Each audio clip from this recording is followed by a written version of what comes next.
251. He had never seen students who were as self-aware as the third class. If anyone was to say that the third class students were bad now, he would challenge them with his life. Perhaps, Wang Zongyan was unlucky. Just as he had this thought, a middle-aged man approached holding a thermos. Oh, Mr. Wang, are you supervising an exam? This man was Chong Qing, the head teacher for the first class and the fifth class. Apart from the first class, the fifth class had the best academic results, and different from Wang Zongyan, Chong Qing taught English. Amongst the teachers, there was also a difference in status. A top teacher like Chong Qing, who led the most promising classes, had enough reason to turn his nose up arrogantly. Wang Zongyan had put up with a lot from this man in the past. Worst of all, they were coincidentally alumni who had graduated from the same school. Yet, one led the best class while one led the worst. Wang Zongyan grunted without any emotion. Why are you here, Mr. Chong? It's not time for the English exam. Oh, I had no choice. Chong Qing smirked as he looked into the third class. He noticed the girl sitting behind the teacher's desk and immediately lit up. Is that the student who made a bet with my first class? It's not good for a young person to speak so arrogantly. Ha, Wang Zongyan gripped the thermos in his hand. That's not of your concern. So what if their academic results are bad? When they enter society in the future, they're going to lead better lives than you and me. Their parents were so capable that they had nothing to worry about. Chong Qing was not angered by his response. Mr. Wang, that's not the right way to think. It's because of your way of thinking that the third class consistently performs so badly.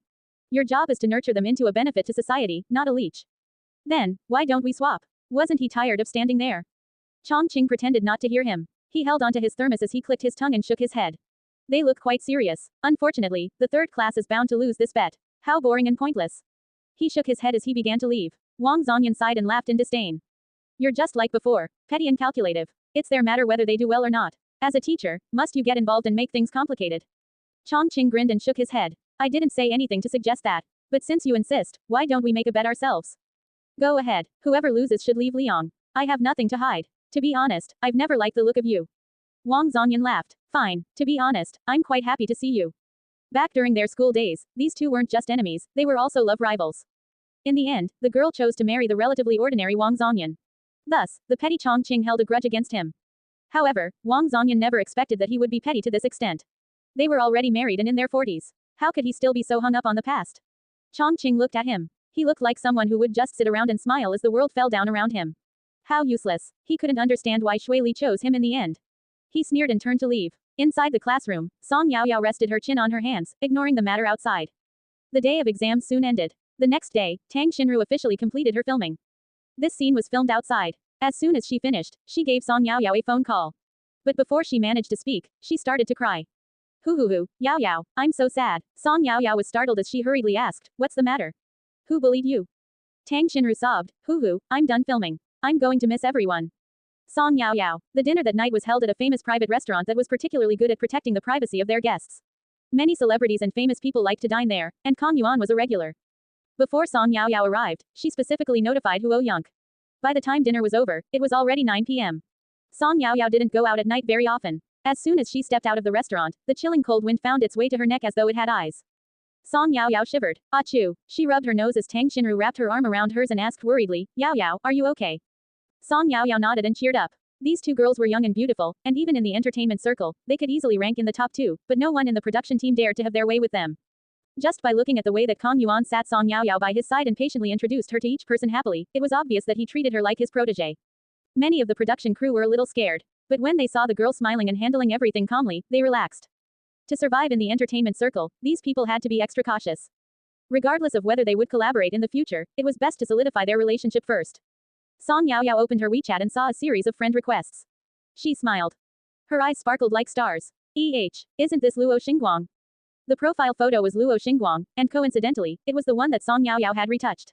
Tang Xinru sighed. All things aside, this photo was edited really well. His fans are quite talented. They did it in a way where it still looks real. The photo did not look like it had been manipulated. It simply looked good and detailed. This was the real test on a retoucher's skills and judgment. As she spoke, she watched Song Yaoyao accept every single friend request except for Luo Xingguang. Tang Xinru was shocked. Yaoyao, hey, brat, don't you think you've gone too far? A young man's vibrant voice sounded behind them. He was slightly dumbfounded. We've known each other for quite some time now. What's wrong with adding me on WeChat? Plenty of people would die for the opportunity. Song Yaoyao raised her delicate chin with a proud and roguish vibe. Peef. Tang Xinru was amused to see Luo Xingguang being embarrassed. In their film, this guy rejected her multiple times. Although it was all fake, she had never suffered such grievances. HMPH. If she actually liked someone in real life, they would not have the guts to reject her. She would just knock them out and carry them home. I guess I can add you on WeChat. Song Yaoyao started digging through her bag and pulled out a stack of postcards with Luo Xingguang's photo on them. She threw them at Luo Xingguang and said with a smile as she fluttered her lashes, "Give me your autograph as an exchange." On the surface, she appeared innocent and harmless, but the truth was, she was completely evil. There were at least 50 postcards in the stack. FCK. Luo Xingguang fumbled a little and caught the cards. A few dropped on the ground so he bent over to pick them up. Song Yaoyao, I just realized how greedy you are, he complained. Within the entertainment circle, he was famous for his unwillingness to sign autographs. In fact, not many of his fans managed to get a hold of one. Yet Song Yaoyao asked for several dozen in one go. Are you signing them or not? Yes, Luo Xingguang replied. But he was curious about something. Why do you need so many autographs though? Are you eating them? Song Yaoyao answered this question honestly. I'm selling them for money. Peef. Tang Xinru couldn't resist her cuteness and rubbed her on the head. You little money grubber. Luo Xingguang didn't know whether to laugh or cry. You look like you have sufficient clothing and food, and you're not poor. Must you be this greedy? You don't understand. Song Yaoyao took a glance at him and made an agreement for him to bring her the signed autographs after filming the next day. The two girls bid farewell to director Kong and started to leave. The remaining people were bound to have more activities after dinner. Presumably, they were going for some karaoke and drinks before bar hopping for the rest of the night. Tang Xinru and Song Yaoyao didn't want to disturb their fun. Hand in hand, they stepped out into the alleyway. A little further up was the shopping district. The private restaurant was situated in a secluded part of town. Without a regular leading them, they wouldn't have been allowed in. After all, they only served a small selection of people. Brr, Tang Xinru shivered. It's so cold. By the way, Yaoyao, we have our vacation next month. Let's go skiing in Switzerland. No, Song Yaoyao shook her head. She had become a lot quieter recently. Tang Xinru's heart ached when she looked at her. Ah, let's go play for a bit. There's nothing for you to do at home on your own anyway. Song Yaoyao was unmoved by Tang Xinru's whining. Of course I have something to do. I need to spend time with Gerger. She replied firmly. The winter vacation was the perfect opportunity. It would be perfect if she could win over her Gerger during this time. Tang Xinru ground her teeth with envy. As expected, everyone else was brushed aside when Mr. Huo was involved. Fine, I'm not worthy. Tang Xinru blinked back in a grieved tear and dragged Song Yaoyao forward. Yaoyao, let's go buy milk tea. Milk tea and winter, the perfect combination. All the freezing Tang Xinru wanted was to quickly drink something hot. As for gaining weight, so be it. Hey, Yuyu, isn't that Song Yaoyao? In the distance, dressed in a mini dress, stiletto heels, and a puffer jacket, Shuyu lifted her gaze and extinguished her cigarette. She looked over at Song Yaoyao and Tang Xinru, and she noticed that they had no bodyguards around them. They were all alone. Great, just as she was feeling aggrieved, they showed up. She made a phone call. Song Jingwan had been discharged from the hospital and was currently recovering at home. Song Jingwan was a perfectionist, so she couldn't possibly let her admirers see her in a cast. However, that didn't mean that she had no idea about the events that were happening at school. She was aware that things had been running smoothly for Song Yaoyao and director Kong really liked her. She was also aware that Tang Xinru joined the cast of Ride the Wind as the second female lead thanks to Song Yaoyao's recommendation. The more Song Yaoyao got her way, the more Song Jingwan disliked her. She lowered her head and glared at the cast on her leg. She could still remember the pain she suffered in the hospital room. Song Jingwan bit her lip and listened to Shu Yu's voice. After a while, her lips curved and darkness flashed across her eyes. Song Yaoyao and Tang Xinru were chatting happily when a bunch of youth suddenly approached from the end of the alleyway. Some were tall and some were short, but none of them looked friendly. Song Yaoyao pressed her lips together and furrowed her brows as she pulled Tang Xinru to the side to make way.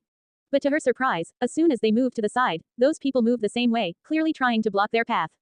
What do you want? What do you think? Shu Yu crossed her arms and approached smugly from behind. Song Yaoyao, do you know how long I've waited for this day? Huh. The wind blew against the tree behind them, causing it to rustle as a few dead leaves drifted to the ground. Shu Yu thought about the humiliation she received from Song Yaoyao during this period, and her eyes grew more and more hostile.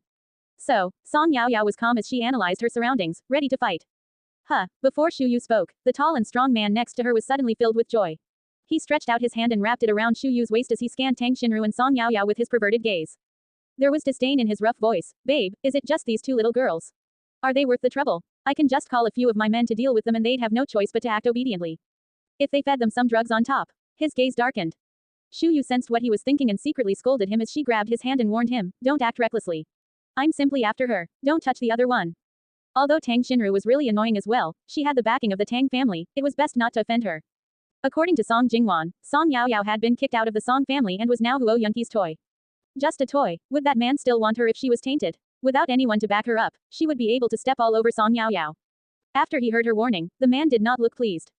I'm being serious. Also, be careful of that little B***tch, she's wild. The bodyguards last time had been defeated by her, but this time, she had specifically gathered a large group of people. On her own, there was no way Song Yaoyao would be able to beat down so many. Fine, fine. The man waved his hand impatiently, his voice was rough. Inside, he did not take Song Yaoyao seriously. He simply glanced at Tang Xinru and thought, what a pity, before he raised his hand. You heard what sister-in-law said. Go get her. The girl is delicate, be gentle and don't kill her. Ha ha ha, don't worry big bro, we will, at most, play with her until she's half dead. Shu Yu smirked. After you remove her clothes, I want to take some photos. Tang Xinru, who had been quiet up until this point, heard these words and felt disgusted. Shu Yu, if you touch a single hair on her body, don't you dare show yourself around Liang again. Ha, I'm not touching her. Besides, you have no authority in the Tang family, Shu Yu said with disdain. The men were in no rush to touch Song Yaoyao. They wanted to tease her first like a little pet. Tang Xinru sneered. Fine. She took 2 steps back and looked at Song Yaoyao. Yaoyao, are these guys any match for you? Since these guys wanted to die, Tang Xinru was not going to act as a savior and persuade them to turn back. Maybe just. Song Yaoyao lifted her gaze and loosened her wrists. PFF'd, what did she say? The man was amused. No match for her. Little girl, are you confused? Stop talking to me. You're disgusting. Tang Xinru understood that besides Song Yaoyao, she was nothing but a burden. So when Song Yaoyao told her to keep her distance, she did not hesitate for a second. Practically at the same moment that she stepped away, Song Yaoyao began to move. One man lifted his hand to grab her, but he was sent flying with one kick to the chest. At the same time, she grabbed onto the wrist of another and twisted it effortlessly. Crack! The sound of breaking bones echoed down the quiet alleyway, giving one goosebumps. Shu Yu took a couple of steps back as she held onto her phone. The girl that was filled with hostility opened her eyes wide with a dark and eerie vibe. The man who had his arm around Shu Yu's waist rubbed his chin and clicked his tongue in surprise. Not bad, you do have a bit of skill. After fighting for so long, no one managed to even touch a single piece of her clothing. One of the men were frustrated. He gave his friend a look and they quickly surrounded her while enduring their injuries. All of a sudden, one of them pulled out a dagger from their pocket. Yaoyao, be careful. Tang Xinru's expression immediately changed and she began to rush toward Song Yaoyao. Don't come near me, Song Yaoyao warned as she narrowed her dark eyes at Tang Xinru. Tang Xinru paused. She clenched her fists and made a decision to kill Shu Yu after everything was over. In the distance, Master Huo Chi grew anxious as he watched the men surround Miss Song. A cold sweat formed on his forehead. Huo Yunk narrowed his eyes as the moon shone down on him. His eyes looked into the distance as though he was examining something. His long slender fingers played with the prayer beads on his wrist. Huo Chi was extremely anxious. Are you not helping Miss Song? What if she gets hurt? Let her fight. The man's voice was calm. As light seeped through his long eyelashes, it cast a shadow on his cheekbone. His gaze was unpredictable. Huo Chi opened his mouth, wondering why Huo Yunk said that. He was clearly worried about Miss Song, that was why he personally came to pick her up. But why was he not making a move when she was in danger? Huo Chi watched anxiously, however, he quickly began to feel numb. Her every punch was firm and pitiful cries filled the air. Some people thought they had encountered a fight, when they noticed that the alleyway was blocked by several big black-suited men. They looked extremely intimidating. Tang Xinru sighed and saw the noble man standing under the moonlight. Her heart skipped a beat. When did Mr. Huo arrive? She thought to herself. Shu Yu's face turned green. She didn't expect Song Yaoyao to be so tough. The video she was recording seemed to be mocking her. She wanted to see Song Yaoyao humiliate herself. Instead, she had beaten everyone up and they were crawling all over the ground. All the men had fallen. Shu Yu looked at her friends and decided to escape. But as soon as she stepped out of the alleyway, a handsome face looked at her. The young man's lips seemed to be smiling. He stuck out his hand politely. Are you okay, miss? Shu Yu blushed. I'm fine. Do you need my help? I can take you home. The man's face was too handsome. When he smiled, it was like a crisp breeze under the moonlight, clean and charming. She was completely mesmerized as she fell into a daze staring at the man. If you can, that would be great. TCH. Huo Chi looked past the crowd and watched as Huo Ju flirted on the other side. He crossed his arms and complained. Master Huo, look at Huo Ju's flirtatious expression. Oh, master, wait for me. Song Yaoyao. Song Yaoyao held in her frustration and wiped a tear from the corner of her eyes as she turned her head. Gurgur. When did he arrive? She immediately relaxed and pounced into his arms. The man brushed away her tears and glanced down at the girl with a dark, unpredictable gaze. Are you feeling better? He brushed his hand through her jet black hair as he lowered his voice. Song Yaoyao wrapped her arms around his waist. Although her hands hurt, her heart was calm.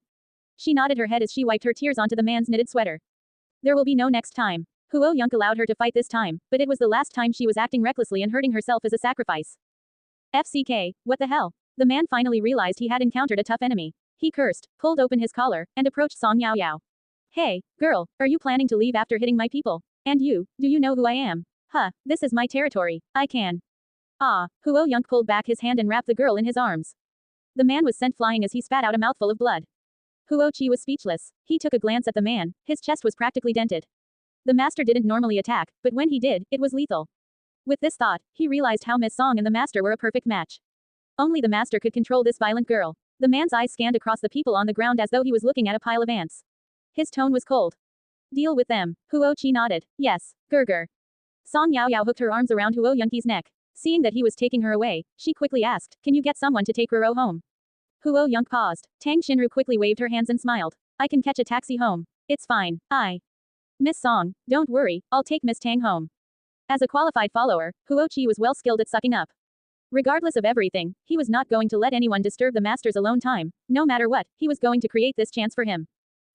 Song Yaoyao looked at Tang Xinru. Tang Xinru immediately waved her hand and smiled. "Hurry home. Remember to apply ointment. Don't cry. You won't look good if your eyes are swollen." She cheekily pointed at Huo Yunqi's back with an underlying meaning. Song Yaoyao continued to cry, but when she saw this gesture, she immediately started laughing. "See you, Ruro. See you, Yaoyao." The two girls bid each other farewell. It had been a month since Tang Xinru saw Song Yaoyao smile sweetly like this. She breathed a sigh of relief. How she had missed it. Perhaps, she should thank Shu Yu for tonight. Song Yaoyao hooked her arm around Huo Yunqi's neck. Although her eyes were teary, she did not forget to look at the man's face. His dark hair hung naturally, and his expression was cold and indifferent as usual. It seemed, he had come from home. On his body, he was still wearing a set of baggy loungewear. His light brown knitted sweater made him look slightly softer. But the thing that attracted Song Yaoyao the most was his eyes. She noticed them the first time she met him. His eyelashes were like feathers, and his eyes were dark and deep like the ocean. He was completely alluring. The icy fragrance from his body made Song Yaoyao the most comfortable. As long as he was around, it felt as though there was nothing to worry about. Even if the sky fell down, she could hide in his arms and pretend to be an oblivious little woman. She still remembered the first time they met and his sudden glance. The man was classy, noble, aloof, and cold. But now. Huo Yunk sensed Song Yaoyao's passionate gaze and lowered his eyes. "What's wrong? Does your hand hurt?" His cold voice was clearly concerned. Whoosh. Everything in Song Yaoyao's mind disappeared and all she had in her eyes was this man. He lowered his head like a god who had stepped down from heaven, emitting a sense of passion and desire. Song Yaoyao tightened her grip around his neck and leaned in to bite his ear. "Gerger, have I ever told you that I really like you?" The hot breaths fell upon his ear. Huo Yunk tilted his head slightly in discomfort. He didn't know whether to laugh or cry. Song Yaoyao. A moment later, Huo Yunk said helplessly, "What is in that head of yours, huh?" Song Yaoyao blushed. Even after they boarded the car she stubbornly refused to let go of his neck. Huo Yunk had no choice but to sit her on his lap. All of a sudden, he thought about their first meeting and the way the girl looked at him. As she sat on the man's lap, she blushed from the teasing and her eyes became teary. The man grabbed her hand and looked down. As expected, her hand was swollen like a bun. The girl was soft and delicate. Huo Yunk was not surprised. His eyes darkened for a moment and fierce emotions brushed past his heart. Song Yaoyao pouted and buried herself in the man's arms. "I don't look good. Don't look at me." She tried to pull her hand away but failed. "Does it hurt?" Huo Yunk asked. The answer was clear but he still asked. Song Yaoyao blinked. Her eyelashes were still moist, but between her eyes she looked like a sly fox. She analyzed Huo Yunk in secret and said coquettishly, "Kiki, kiss me and the pain will go away." Huo Yunk avoided her injury and placed the girl's soft hand in his. It didn't look too good. He narrowed his eyes and glanced at Song Yaoyao. Song Yaoyao admitted that her thoughts weren't innocent and appropriate. Under his all-seeing eyes, her cheeks turned redder and redder like the sky at dawn and a rose in autumn. Huo Yunk did not move as Song Yaoyao dropped her shoulders. I know, she whined. Gerger's not interested in the opposite sex. I'm just being greedy," but before she finished speaking, her hot hand suddenly felt a brush of coldness. Song Yaoyao immediately lifted her head and her eyes lit up. Her eyes sparkled like stars. The man's lips were cold and it was icy as he pressed it against the back of her hand. But it perfectly subdued the heat and pain that she felt. She parted her moist lips. "Gerger, you, not interested in the opposite sex?" Huo Yunk looked into her eyes with amusement and his coldness slowly faded. "Then what are you, huh?" His voice turned up at the end teasingly. "Gerger." Song Yaoyao kicked her feet and buried her head into the man's chest. Feeling his chest shake, the man's deep and charming laughter echoed through the car. The street lights shone like a galaxy of stars. His voice was so sexy and mesmerizing that Song Yaoyao wanted to nosebleed. She bit her lip and her eyes curved. The drive home was really peaceful. Song Yaoyao's hand was hot. It wasn't painful anymore, but it was beginning to tickle. She pouted her lips. "Gerger, it still hurts." As her voice fell, she lifted her hand to his lips. Her intent was obvious. So delicate. The driver couldn't help but glance at the rearview mirror, and his heart stirred. Their almighty and influential master currently had one hand gently behind the girl's back and the other one was holding her hand. One kiss after another fell upon the back of her hand, comforting her without any words.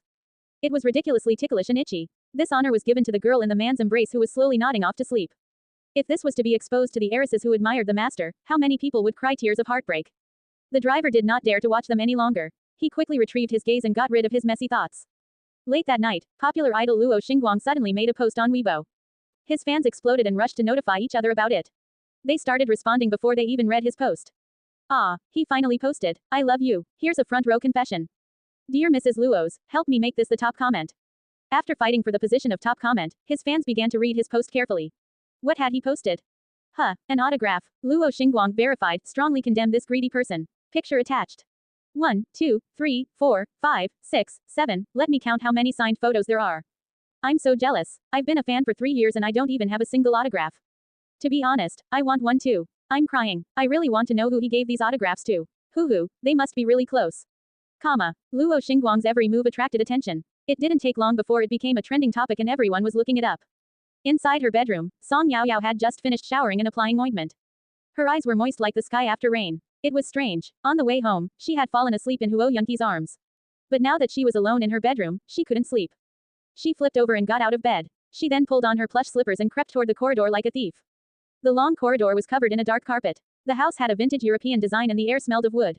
It was quiet and dark. The entire manor was asleep. Song Yaoyao walked down the corridor. She wanted to look for Huo Yunq, but she was afraid that he would find her clingy. The tiny figure wandered down the long corridor like a ghost in an old manor. Finally, Song Yaoyao turned a few circles and said gently outside Huo Yunqi's door, "Gerger, good night." She then returned to her room quietly. In the middle of the night, Huo Yunq finished his last document and sent his assistant an email for the next day. He then stood up. The coffee mug beside his hand was empty. The man's robe was loose and his collar was wide, revealing his firm chest. His muscles were defined and particularly sexy. A bit of light reflected on his window. Huo Yunq took a glance, slowly changed into his loungewear, and headed out of the room. This man was quite persistent when it came to certain things. He was self-disciplined, polite, and gentlemanly. Huo Yunq went to Song Yaoyao's room. The room was silent and a nightlight was on beside the bed. The cold night was warmed up by this small slither of light. Huo Yunqi's lips curved slightly and he turned to leave. Gerger. The girl's voice was sweet. Huo Yunq raised an eyebrow as Song Yaoyao rubbed her eyes and sat up. Her dark eyes stared straight at him happily. Why aren't you sleeping? The light was dim but it was enough for the man to see that the girl wasn't sleepy at all. She was dressed in pink and white pajamas and her hair hung behind her back. She sat on the bed and spread her arms. I can't sleep. Can you keep me company? As soon as she saw Huo Yunq, Song Yaoyao's worries immediately disappeared. Her eyes curved as she cutely pleaded for a hug. Huo Yunqi's heart softened. He approached and sat down. The girl immediately pounced into his arms in joy. Although he didn't take the initiative, he did not reject her. Not even when Song Yaoyao hooked her arms around him, buried herself in his arms, and rubbed her head against his neck. Gerger, did you specifically come to see me? Song Yaoyao curved her eyes. Her voice was sweet like honey as soon as she spoke. No, Huo Yunq smirked as he patted her on the back. Song Yaoyao, who wasn't sleepy at first, smelled the man's scent. She slowly closed her eyes, her head nodded, and she began to feel drowsy. Liar. Song Yaoyao tried to stay awake as she let out a yawn. Her almond eyes squinted, and she looked slightly smug. Then, Gerger, please explain. Don't tell me you walked into the wrong room. I'm not a child, I don't believe you. As she yawned, she humped. Huo Yunq was amused, and his response was unclear. His palm patted repeatedly on the girl's back. She was buried in his neck and her eyelashes fluttered with every blink, creating a ticklish feeling. It felt as though a little kitten was scratching at him. On the surface, he remained noble and restrained, but deep down, he was boiling up. Gerger. Song Yaoyao hugged his neck. Now that she was relaxed, she began to feel tired. Can you sleep with me tonight? She asked cautiously. If you leave, I won't be able to sleep. As soon as she closed her eyes, all she saw was blood. Song Yaoyao hated the images in her mind, but she was grateful for the warning. At least, it helped drag Song Wenchuan back from hell. Words of rejection got stuck in Huo Yunqi's throat and he lowered his gaze. The girl sat gently on his lap as though she was weightless. He only needed one arm to easily hold her in his embrace. Is that a no? Song Yaoyao was a little disappointed and her tiredness faded. She crawled out of his arms listlessly. Sleep early then, Gerger. Good night. Peef. Huo Yunq was amused. The girl's expression changed at the flip of a switch like a child. He narrowed his eyes and deliberately teased her. Okay, good night, I'll be leaving now. As he spoke, Huo Yunq stood up and started to leave. When he felt a tug on his sleeve, he wasn't surprised. He glanced over. His charming voice contained an obvious sense of amusement. Didn't you say good night? Who's holding on to me now, huh? Song Yaoyao buried herself under her quilt, revealing only her eyes. She humped and said firmly, it wasn't me. Huo Yunq immediately laughed. His deep and raspy voice echoed through the quiet room. Combined with the girl's sweet scent, there was a seductively doting vibe in the room. He sat back down, stretched his arm, pulled Song Yaoyao into his embrace along with her quilt, and placed her on his lap. He gently patted her on her back. I'll make an exception today. Hurry and sleep. When she heard his commanding tone, Song Yaoyao's lips curved uncontrollably like a sly little fox. She nodded her head obediently and did not cause any trouble. Gerger, good night. This time, it was serious. After an entire day, Song Yaoyao was exhausted. In her dream, she saw a majestic snow-capped mountain. The wind and snow were dazzling, and in front of her was a sea of silver. She complained in her mind, it's so cold. Almost immediately, the snow melted and seedlings began to rise from the dark soil. Song Yaoyao watched as the seedlings sprouted and grew. It didn't take long before a field of flowers and grass surrounded her. It was a heavenly scene. After that, the snow-capped mountain also melted and the water was surprisingly hot. Song Yaoyao ended up inside a huge hot spring. Amidst the misty steam, there sat a tall, strong figure. His lips were thin, his chin was firm, and his sexy Adam's apple moved up and down as he looked at her. Drops of water rolled down her jawline into the water. Song Yaoyao could not see his face, but she knew who he was. Her face was red like blood and she could hear the sound of splashing water. The man lifted his hand from the water. It was slender and defined. He sat on the edge of the pool and slowly curled his finger at her. In an instant, his prim and cold temperament was replaced with a strong sense of seduction. Song Yaoyao licked her lips. Unable to resist, she pounced into the man's arms. In her dream, she was seduced by the man's sexy Adam's apple for a long time. Eventually, she was awoken by the cold. She slowly opened her eyes in confusion. Who am I? Where am I? What am I doing? But it didn't take long before an icy cold voice sounded from above her head, causing her to shiver and immediately wake up. Song Yaoyao, let go. Song Yaoyao suddenly realized what was happening and tried to shuffle back. But this was just her imagination, right? In reality, she was wrapped tightly in her quilt like a caterpillar and she was wiggling backwards. Her cheeks turned red and her eyes sparkled as she glanced at the man's neck. There was a transparent liquid on his neck and she didn't want to know what it was. But the eye-catching bite mark and red rash reminded her of what she had done while she was sleeping. Oh, Song Yaoyao almost burst into tears. She was too embarrassed to face the world. In particular, the man's Adam's apple looked like a mess. It was red like blood. Song Yaoyao's eyelashes twitched. If she could, she would dig a hole and hide in it. She was simply dreaming. How did she do this to her Gerger? Her eyes darted, too afraid to look directly at Huo Yonk. She could already imagine how dark and displeased his expression would be. He must be angry. Would he think of her as a pervert? Gerger, I didn't do it on purpose. Song Yaoyao softly apologized in a timid manner. As soon as her voice fell, her retreating body was suddenly pulled back. Ah, Song Yaoyao screamed in surprise. The man grabbed onto her chin and lifted her head.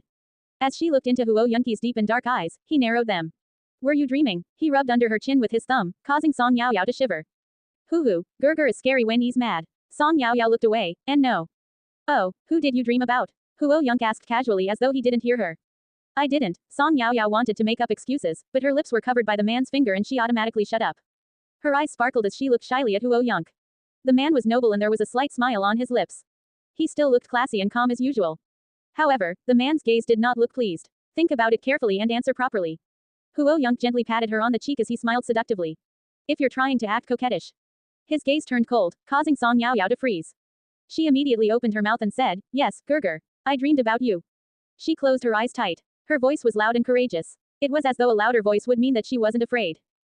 As her voice fell, laughter filled the room. Huo Yunq pulled her out from under the quilt and his icy eyes immediately melted. Song Yaoyao, what do you spend all day thinking about? He teased. A dream revealed one's innermost desire. The girl's dreams were becoming more and more elaborate. It seemed, in the future, he couldn't let her sleep away from home, just in case. Song Yaoyao was pulled out, and her hair draped messily on her shoulders. Her delicate little face was pale. She blinked in disbelief. Gerger, are you not angry at me? Was he letting it go like this? Stop thinking about stuff like that from now on. Huo Yunq stretched out his hand and squeezed her cheeks, leaving a red mark on her face. He then stepped off the bed and left. Hurry and get out of bed. Don't be late, okay? Song Yaoyao pouted as she held her cheek. She was upset, but she did not dare to voice her frustrations. All she could do was hold back the tears that were swirling in her eyes. She watched as Huo Yunq disappeared and the door closed. All of a sudden, she blinked back her tears, dived under her quilt, and punched the bed. Huo Yunq paused and couldn't help but laugh. The girl was delicate yet she was making all this noise. What was she doing in the room now? Small uncle, you and Song Yaoyao. Forget it. Huo Ningxi was dressed in athletic gear, sweat dripping down his forehead. Clearly, he had just returned from a jog. He watched as Huo Yunq left Song Yaoyao's bedroom and his eyes fell upon the red marks on his neck. He froze, pressed his lips together, and did not ask any further. He lowered his head at Huo Yunq. Small uncle, I will go have a bath first. After saying this, he quickly walked past. However, his pace was messy, and his calmness was replaced with frustration. Huo Yunq laughed and turned to return to his bedroom.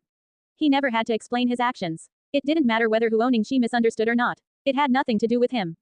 Song Yaoyao didn't log onto social media often. Her dealings with Meng Qiqi only took place once a week. Initially, when Meng Qiqi realized that Song Yaoyao wanted to make money, she decided to introduce some new clients to her. But Song Yaoyao rejected her offer.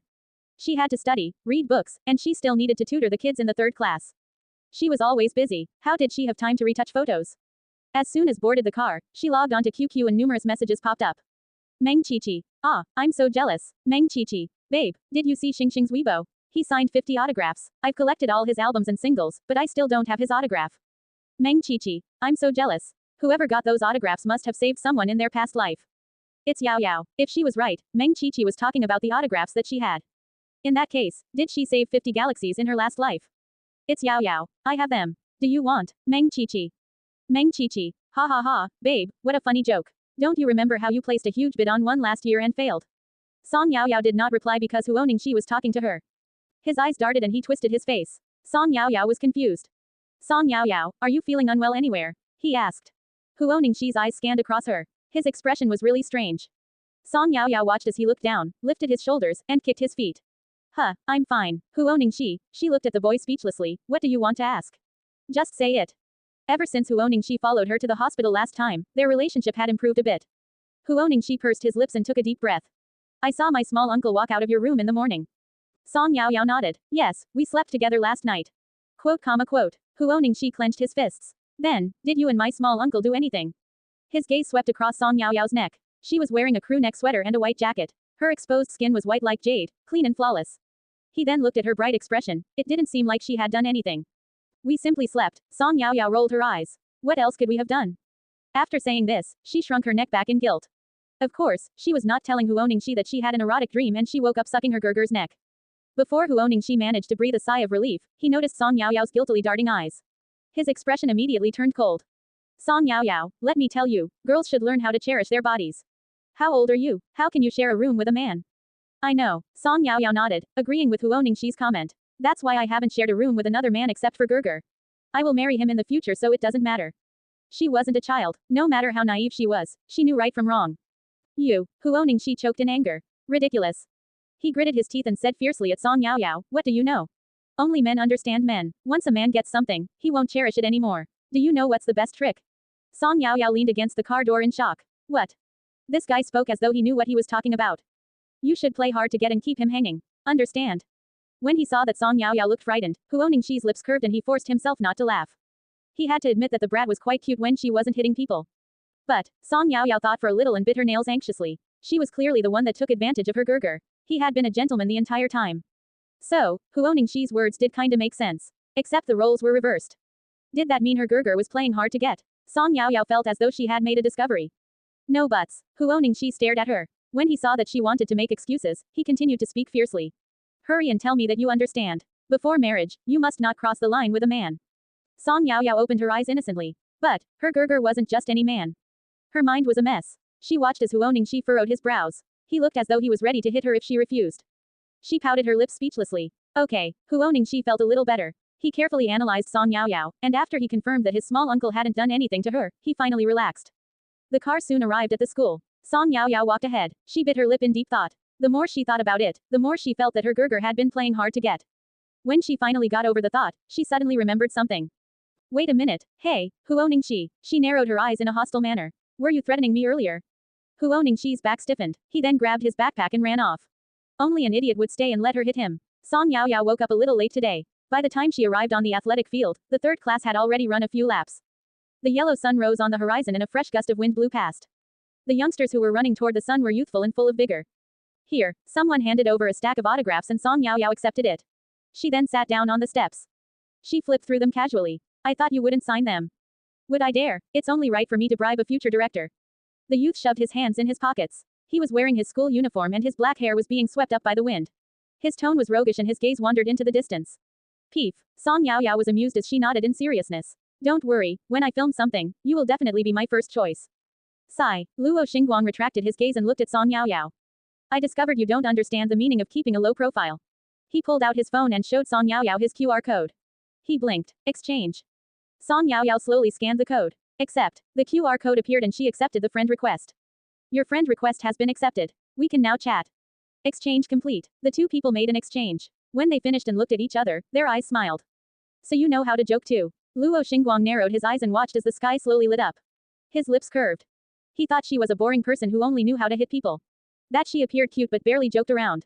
By this time, the third class almost finished jogging and Song Yaoyao had clearly slacked off. She pulled out her phone and discovered she had not replied to Meng Qiqi yet. Moreover, Meng Qiqi had sent her a series of messages. Meng Qiqi, babe, Meng Qiqi, kowtow.jpg, babe, I'm not mocking you. Remember how we tried to get it together but failed? Meng Qiqi, stop ignoring me. Meng Qiqi, crying.jpg. Song Yaoyao had a feeling that this girl was just as talkative in real life as she was online. But she had no idea that some people were completely different online compared to how they were in real life. She pointed her camera toward the autographs, took a photo, and sent it. The other party remained silent for an entire minute. A moment later, the screen was filled with exclamation marks. Meng Qiqi, Meng Qiqi. Ah, FCK, Meng Qiqi. Am I dreaming? You have so many.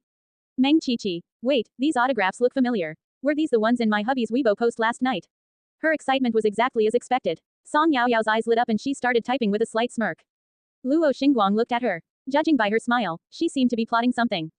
It's Yao Yao. Do you want an autograph? Meng Qiqi. Yes, I really want one.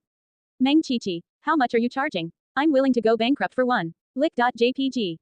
Luo Xingguang was curious about who she was talking to. She seemed really happy. He glanced over casually and happened to see the conversation. It's one of your super fans. Do you want to say anything? Song Yaoyao waved her phone and smiled like a fox. Luo Xingguang sensed that she had ulterior motives. He narrowed his eyes. What do I get out of it? I'll treat you to milk tea. Luo Xingguang clicked his fingers and accepted the phone. Deal. Meng Qiqi typed furiously on the other end, pleading Song Yaoyao to sell one to her. All of a sudden, she received a voice message. She played the message in surprise. A moment later, the sound of a girl screaming echoed through the neighborhood. The youngster's voice was loud and there was a sense of disbelief. Hi, I am Luo Xingguang. Thank you for liking me, the voice said in amusement. This voice, isn't that my idol's voice? I can recognize his voice anywhere. Meng Qiqi lost her mind. Ah, her roommates, who had been woken up, began to knock on the door. Meng Qiqi, are you crazy? Meng Qiqi laughed as she rolled around on her bed while holding onto her phone. She wasn't crazy, but she wasn't far from it. Luo Xingguang sent the message and waited for a while, but he did not get a response. He returned the phone to Song Yaoyao in amusement. Are you sure she's my fan? She completely ignored him. Song Yaoyao scratched her head. She probably thinks you're a swindler. By this time, the third class had finished their laps. Song Yaoyao grabbed her backpack and went to meet with them. They had another day of exams ahead of them. Since Tang Xinru finished filming, Song Yaoyao heartlessly dragged her back to join the exams. Ride the Wind's journey was coming to an end, but she had heard from Kong Yuan that he was reshooting some scenes that he was not pleased with and it would be a wrap. Song Yaoyao suddenly felt that she was going to miss it. But those emotions quickly disappeared. Goodbye was inevitable. Later, when her vacation came around, she was going to follow Kong Yuan around and learn from him. When the day came that she could take charge and be a director, there were bound to be plenty of opportunities. This thought helped her let go. Song Yaoyao leaned on the teacher's desk and looked through some books about filming. The others continued with their exams. Just as Song Yaoyao instructed, their answers for the teacher were a mess, and some even handed in blank papers. On the other hand, for Song Yaoyao's paper, they bit their pens and thought long and hard before answering each question seriously. When the teacher saw how serious they were, he nodded proudly. He even praised Song Yaoyao. Song Yaoyao felt a little guilty. She wanted to tell the teacher that he was going to be disappointed by the results. The teachers had no idea, they were even feeling proud. That day, another event happened. Kong Yuan forced Song Yaoyao to make a guest appearance. She had no lines and simply had to show her face as a student. Song Yaoyao was speechless but director Kong was determined. When I asked you to be the secondary lead, you refused. Now I'm simply asking you to sit here. Is it that hard? Little brat, I'm technically your teacher. Song Yaoyao accepted her fate. Fine, go ahead, she couldn't refuse. After filming, the shoot was a wrap. That night, there was another celebration dinner. At first, Kong Yuan wanted Song Yaoyao to attend, but she rejected his invite. She was really busy these days and she still had to visit the hospital. Without Song Wenquan, the Song family's stocks continued to plummet. In the end, they couldn't keep his condition a secret. Meanwhile, Zhou Manli made plans to take Song Wenquan overseas for treatment. When Song Yaoyao arrived at the hospital, Zhou Manli was talking to the doctor. Mrs. Song, young Mr. Song can't handle any sudden changes, let alone going overseas. He's already recovered quite a lot and his vitals are stable. At a time like this, you should let him stay here. Stay here, Zhou Manli sneered and lowered her voice. She knew she was outside a hospital room, so she could not disturb her son. You bunch of trash, my son's already been in bed for a month. He still doesn't look like he will wake up anytime soon. Why should I trust you? More importantly, they had lost a powerful assistant and Song Rui was struggling to keep the company's affairs in order. Mrs. Song, please be more civilized. The head doctor furrowed his brows and his face sank. His name was highly recognized in the country. This private hospital was financially backed and constructed by several big families, the medical equipment in it were the latest models in the world, and the medical staff were all elites. Sure, the Songs were rich, but in this hospital, the staff had seen plenty of rich people. Even the big boss, Elder Huo, was currently staying in their hospital. What right did this woman have to yell at them? I'm being too civilized. No matter what, my son is leaving the hospital today. I've already contacted the hospital overseas and someone will be coming to pick him up soon. You don't need to worry about anything else. Zhou Manli furrowed her brows fiercely. Normally, when someone wanted to seek death, the doctor didn't bother stopping them. But he felt bad for the girl who previously sat outside the injured man's room for over 20 hours like a broken doll. They had focused all their energy on saving this guy, how could they just treat him like nothing now? If you insist on transferring hospitals, there's nothing we can do. But Mrs. Song, there's something I must tell you. The grass isn't always greener on the other side. You should open your eyes and take a good look at the world. Our country's medical facilities are much better than in the past. Besides, Song Wenquan's condition was already stable. He simply hadn't woken up because he had suffered a head injury. Even if he was to go overseas, what could they do about it? Were they going to force him awake? They needed to give him time to recover. TCH, then why isn't my son awake yet? Do you know how much money we're losing each day that he isn't awake? Can you afford to compensate us? If you keep talking trash and wasting time, Song Corporation is going to go bankrupt. A soft and cold voice sounded as Song Yaoyao approached carrying her backpack with her hands in her pockets. Miss Song. The head doctor's eyes lit up and he immediately greeted her. Hello, my name is Wei Yuanfan. During your brother's surgery, I gave you and Dr. Lu some assistance. Do you remember me? In the eyes of those with real skills, they didn't care about money, they cared about ability. Regardless of Chinese or Western medicine, as long as they could save people, then they were worthy of respect. Even though Song Yaoyao looked young, her courage was worthy of respect, and her acupuncture skills were impressive. Song Yaoyao, what are you doing here? After everything she experienced, Zhou Manli was a lot calmer this time. She still remembered how she rushed into the hospital room last time and discovered that Song Jingwan's wrists and ankles had been broken by Song Yaoyao. This girl was a demon, not her daughter. Fear appeared in Zhou Manli's eyes and she began to distance herself from Song Yaoyao. He's not transferring. I'm taking over from here and I will definitely wake him up. Song Yaoyao spoke calmly. She wasn't asking for permission, she was simply notifying them. You must be dreaming. Zhou Manli gritted her teeth and glanced at her. Don't think that just because you entered the operating theater once, you can take all the credit. You know nothing. All you're going to do is kill Chuan. Song Yaoyao was amused. Her eyes darkened. If I know nothing, what about you? Apart from complaining about others, what do you know? As she spoke, she started approaching. I worked hard to drag him back from the brink of death. Did I do that so you could kick him around like a sandbag? Zhou Manli saw Song Yaoyao's eyes and felt a little scared. Her throat began to hurt. He is my son. I would never hurt him. Ha, are you worthy of being a mother? Song Yaoyao laughed in disdain. She glanced at Zhou Manli and threatened, do you want me to drag you out? Or will you leave on your own? Huh. The risk of death overwhelmed her again. Zhou Manli's throat began to hurt. Song Yaoyao, you're quite capable now, aren't you? Song Yaoyao shrugged arrogantly. Who told you to dislike me but not have the ability to get rid of me? This was the honest truth. Zhou Manli was speechless. Her feelings for this daughter were complex. She was afraid of her, but she also hated her. Now, tell your people to leave the same way that they arrived. Song Wenchuan is staying here, he's not going anywhere. Song Yaoyao narrowed her eyes, pointed her finger, and her voice was cold. If Song Wenchuan was the same as the rest of the Song family, Song Yaoyao would not care about his life and death. But when it came to this matter, she had to get involved. Do you want him to be in a vegetative state forever? This hospital won't be able to save him. Zhou Manli screamed. Song Yaoyao ignored her. Huo Ju, help me throw her out. Huo Ju nodded. Yes, Miss Song. Because Song Yaoyao always attracted trouble, Huo Yunk allocated Huo Ju to her and let her order him around as she liked. You wouldn't dare. Song Yaoyao was amused. Let's just watch and see. Before her voice even fell, Huo Ju had already begun to drag the woman away. Don't let me see you here again, otherwise, she narrowed her eyes threateningly. Let me go, you piece of trash. You deserve to die. Zhou Manli ignored her own image and fought, while the hospital treated her like a joke. Everyone knew by now that Mrs. Song was abnormal. Her son was in this state, but rather than letting him recover in peace, she was trying to force him overseas for treatment. Did she think he was living too long? Wasn't she afraid that he would lose his life as soon as he boarded the plane?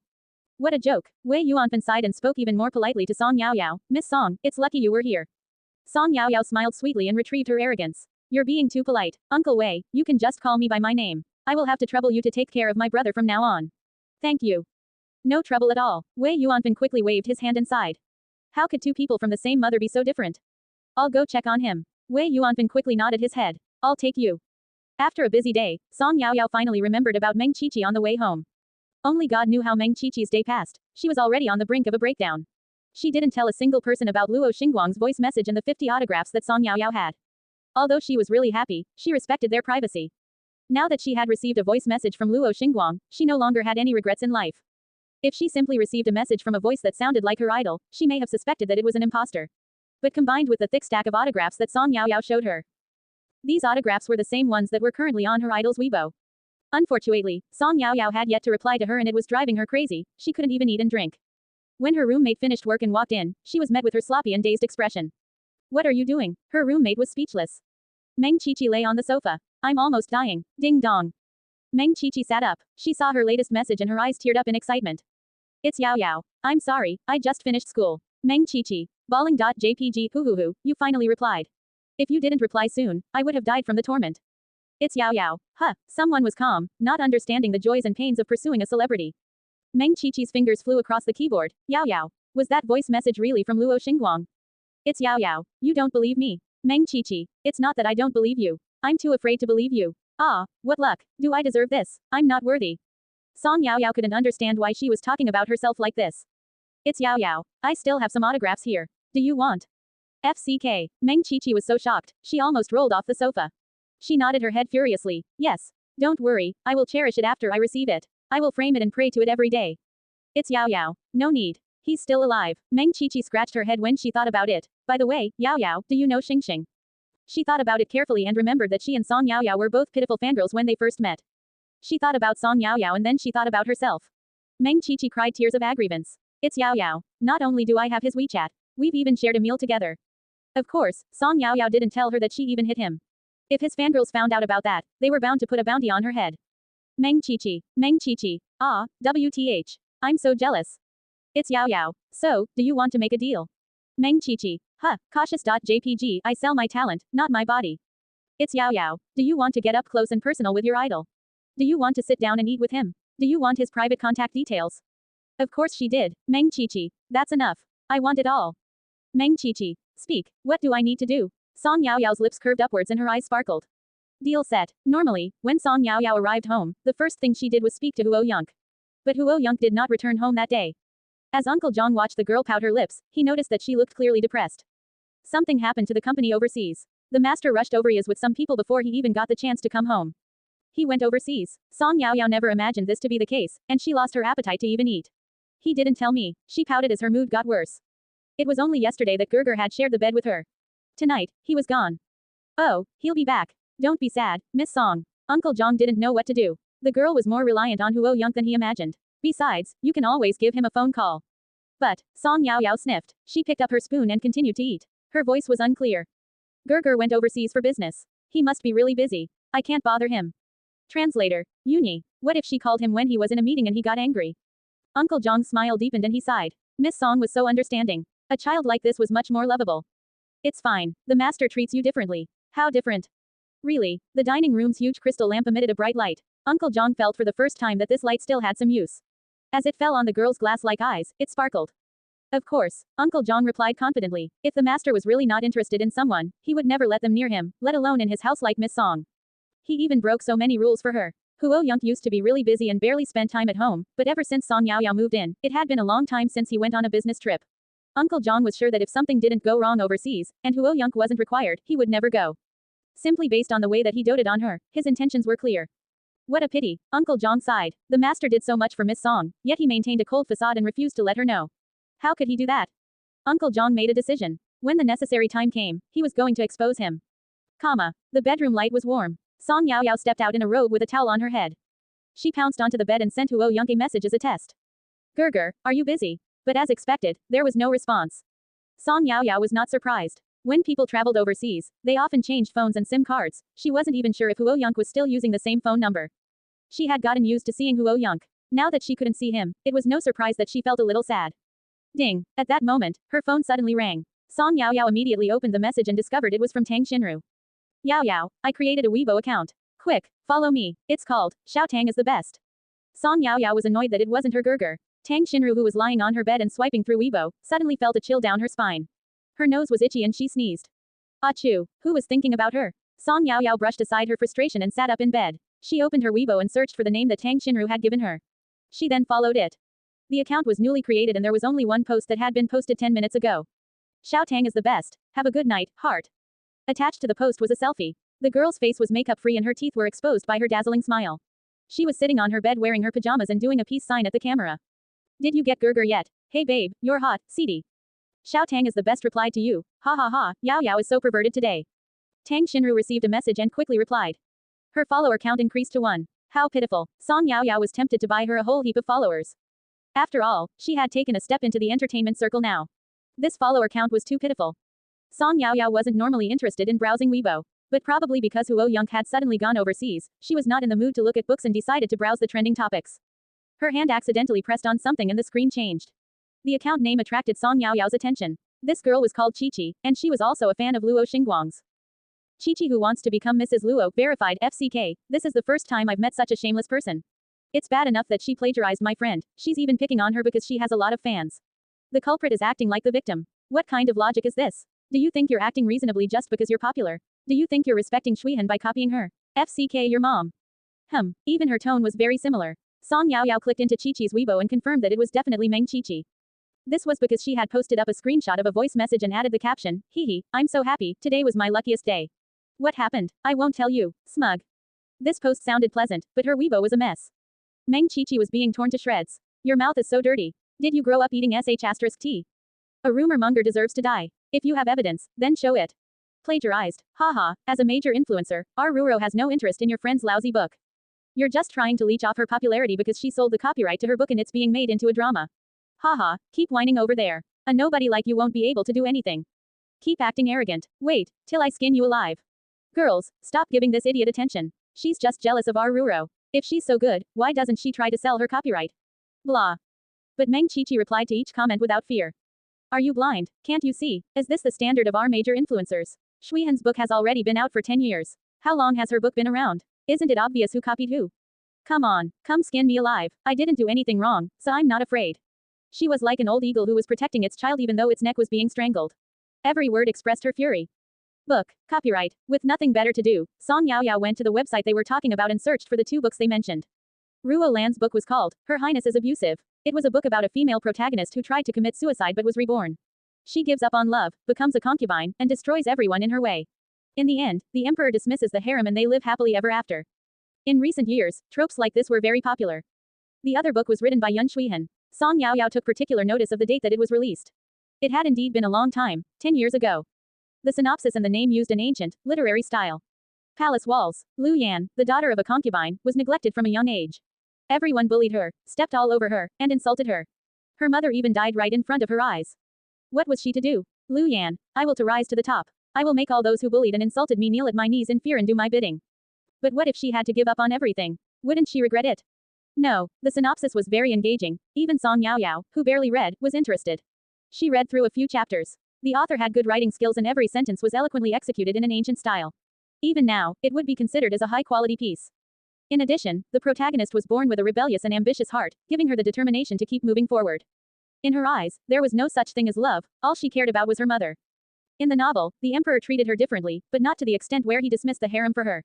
It was very logical. Also, the protagonist moved up in the palace and used every person by her side to achieve it. In just a few short chapters, the first climactic scene already got Song Yaoyao cheering.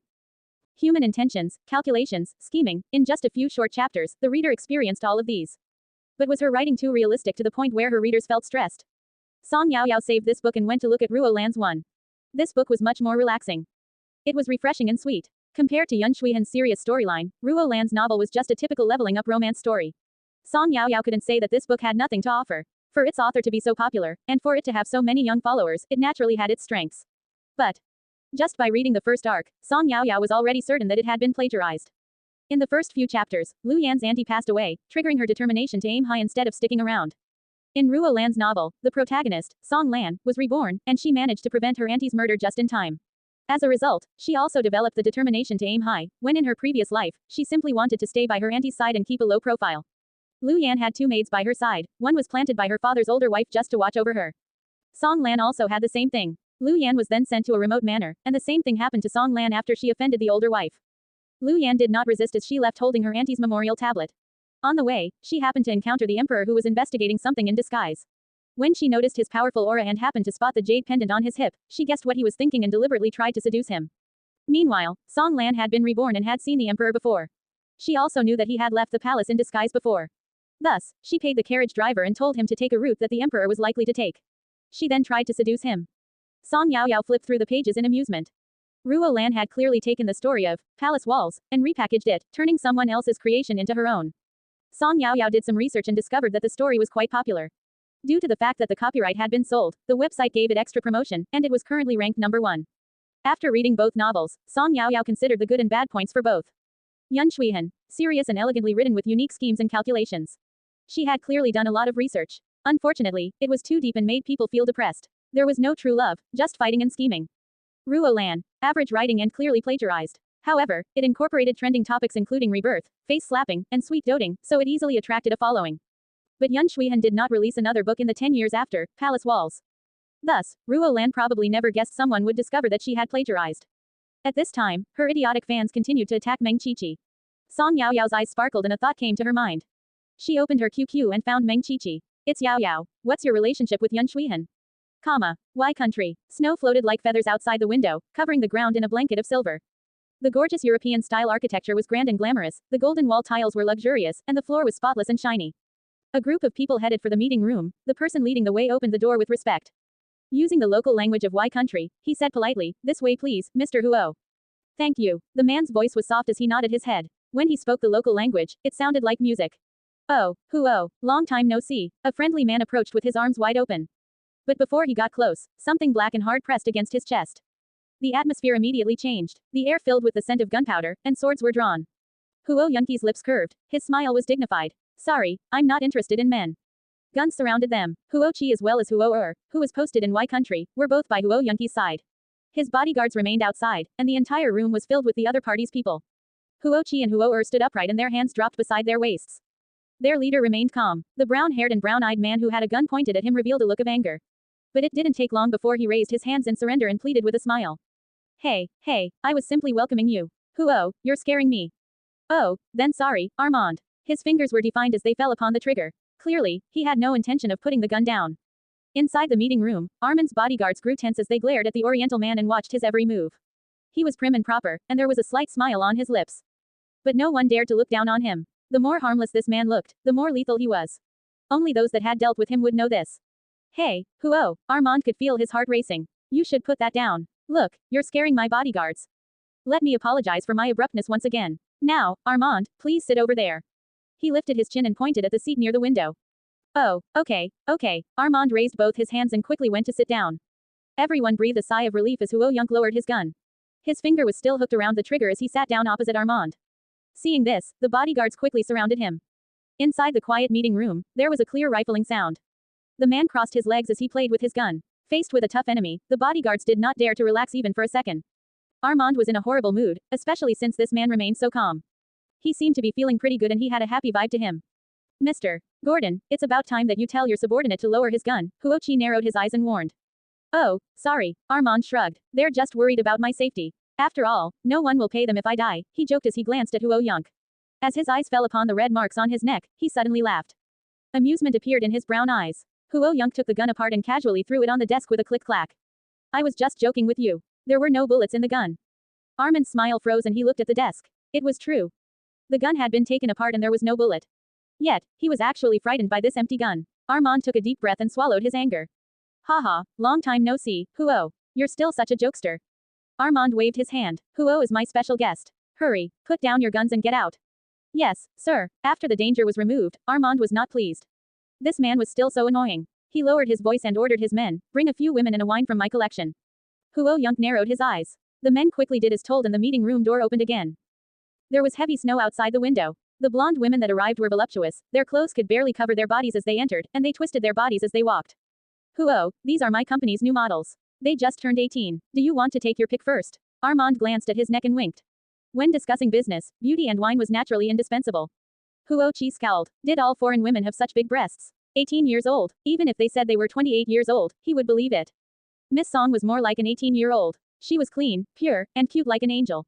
"Thanks, I don't need that." Huo Yunq stretched out his hand and shook his head. Huo immediately placed a tablet in his hands with respect. The man lowered his eyes and started to go through his accounts casually.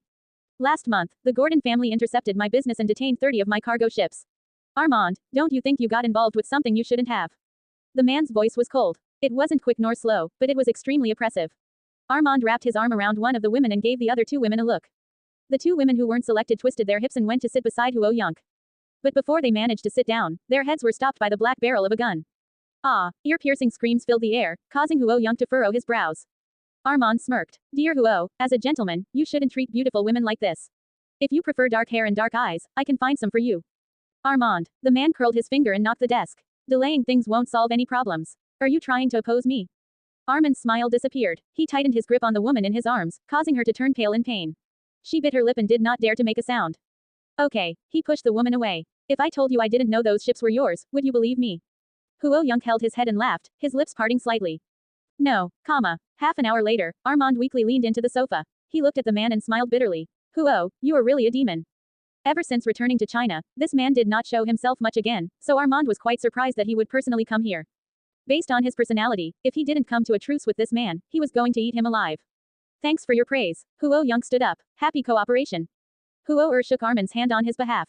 Meanwhile, Huo put away the signed documents and ran over to open the door. Wait, all of a sudden, Armand called him back. Huo Yunk looked back. He raised an eyebrow and asked him what else he wanted. Armand touched his neck and winked. Huo, your woman is so unrestrained. Did she leave marks on your neck to claim ownership because she was worried about you coming out here? She even left them in such a vulnerable spot. Apparently, Eastern people were very devoted. Who knew that even this demon couldn't escape? The girl's misty eyes appeared in Huo Yunki's mind and her face glowed. Armand watched as the man thought about something and a smile appeared on his face. How frightening. He then watched as Huo Yunk turned around and walked out the door with a doting smile. She's just a kitten that likes to bite. A kitten. Wow, Huo certainly has a unique taste. Armand, on the other hand, preferred hot beauties with soft and voluptuous bodies. The phone in his pocket vibrated and Huo Yunk pulled it out. Gerger, are you busy? His message inbox was clean, and the only conversation he had was with Song Yao Yao. It was filled with messages from the girl which he barely replied to. He looked at his watch to check the time in China. It was late. Was Song Yao Yao asleep?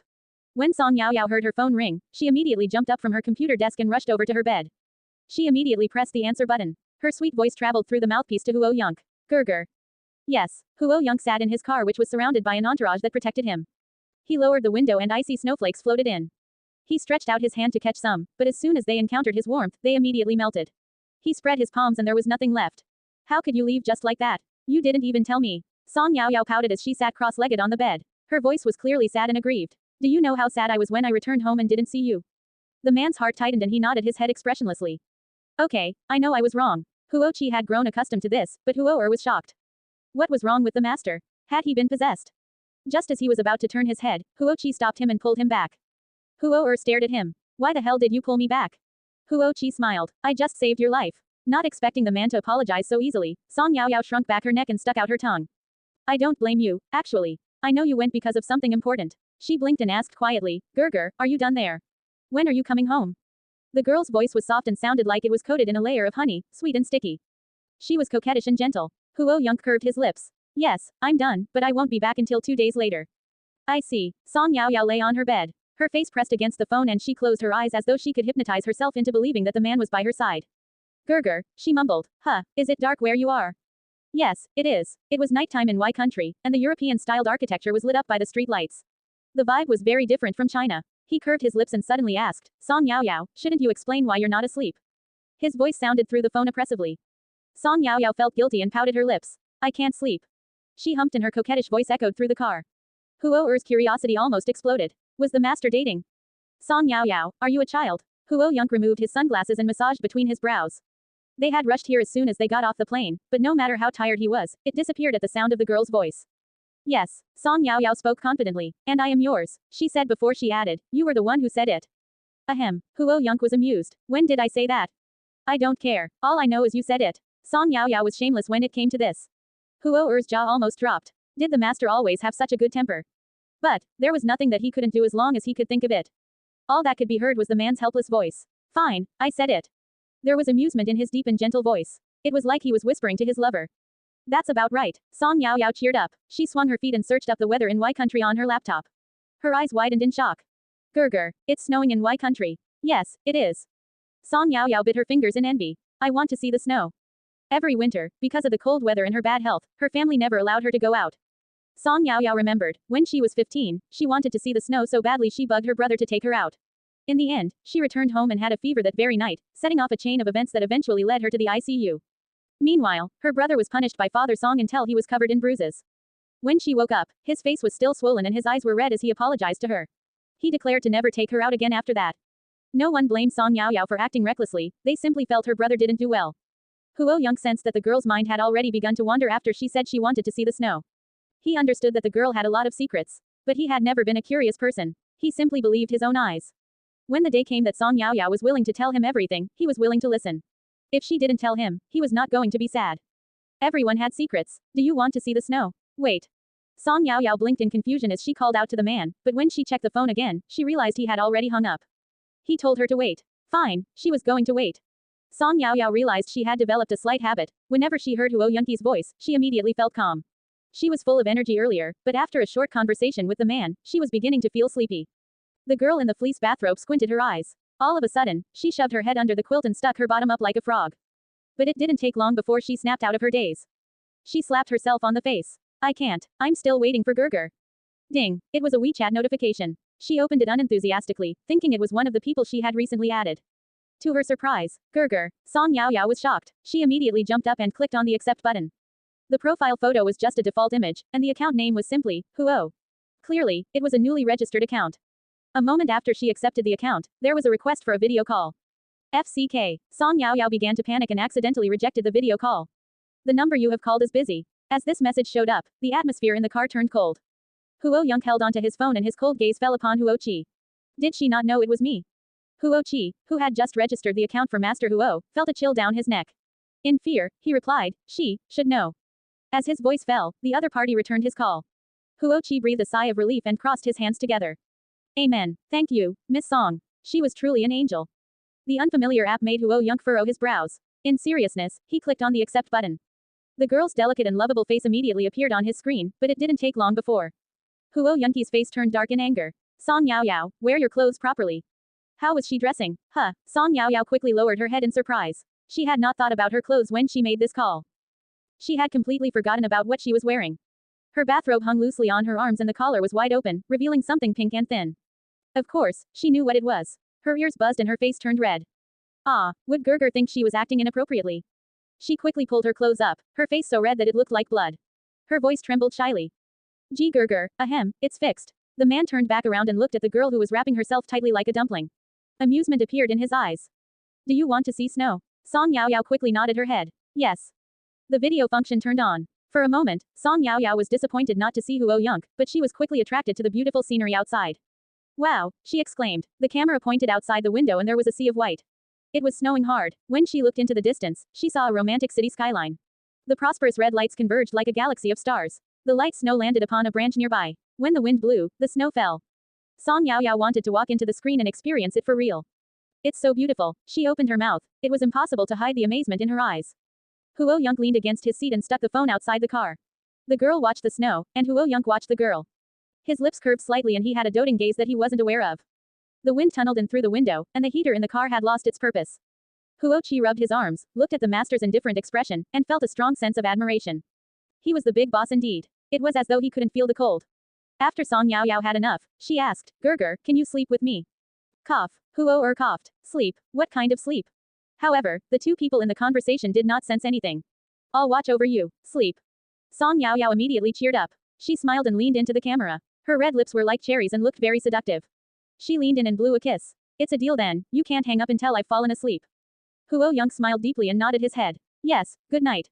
Gerger, good night. Song Yaoyao was exhausted. She placed her phone beside her pillow. At first, she could still speak to Huo Young. Gerger, let me tell you, we've just parted but I already miss you, I will dream of you tonight.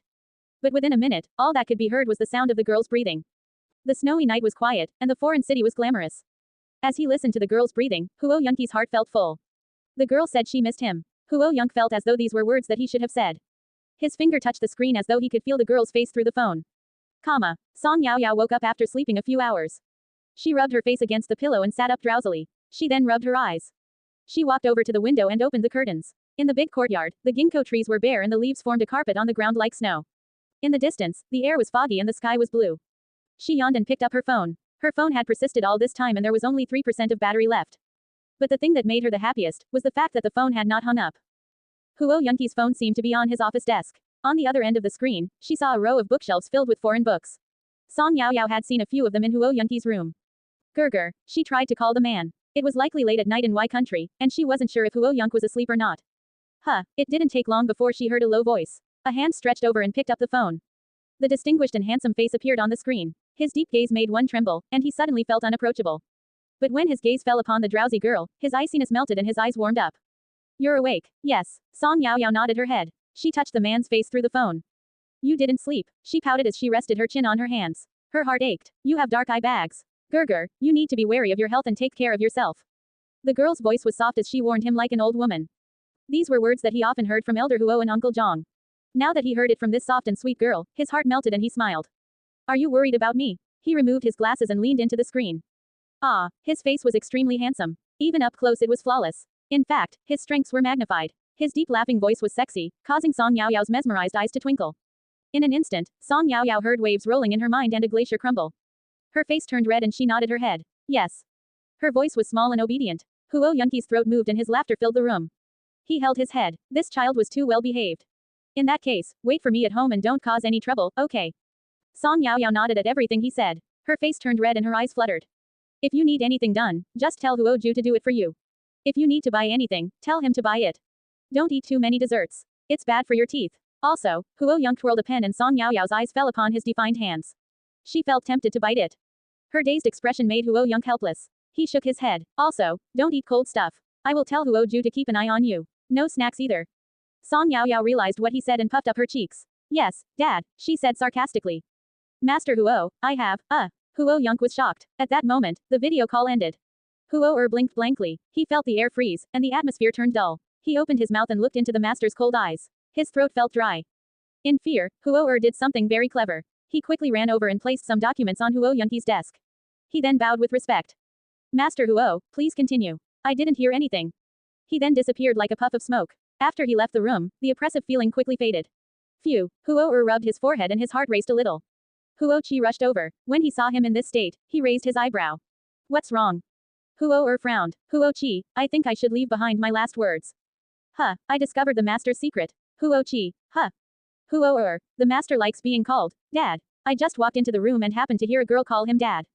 How scary. Huo Qi, so, I think the master is ready to get married and have a child. He clenched his fists, certain that his guess was right. Huo Qi was speechless. He wrapped his hands around Huo neck and dragged him away. Huo are you an idiot? The master told you to stay in Y country to help Huo Yi. But, I reckon you're here to give him more work. Huo Yi had just left on a business trip and Huo immediately slipped up. Darn, I'm out of battery. Song Yaoyao happily breathed a sigh of relief. She was going to pretend that she didn't hear what he said. During breakfast, Song Yaoyao swung her legs and asked, Uncle Zhang. Can I have strawberry cake tonight? Uncle Zhang revealed a fatherly smile. This encouraged Song Yaoyao to test her limits. And can I have some vanilla ice cream? Uncle Zhang, Miss Song, you should eat something else. But I really want to eat that. Uncle Zhang, please, she said coquettishly as she clasped her hands. If this was someone else, they may have been swindled by her cute expression. But Uncle Zhang lived by a certain person's orders.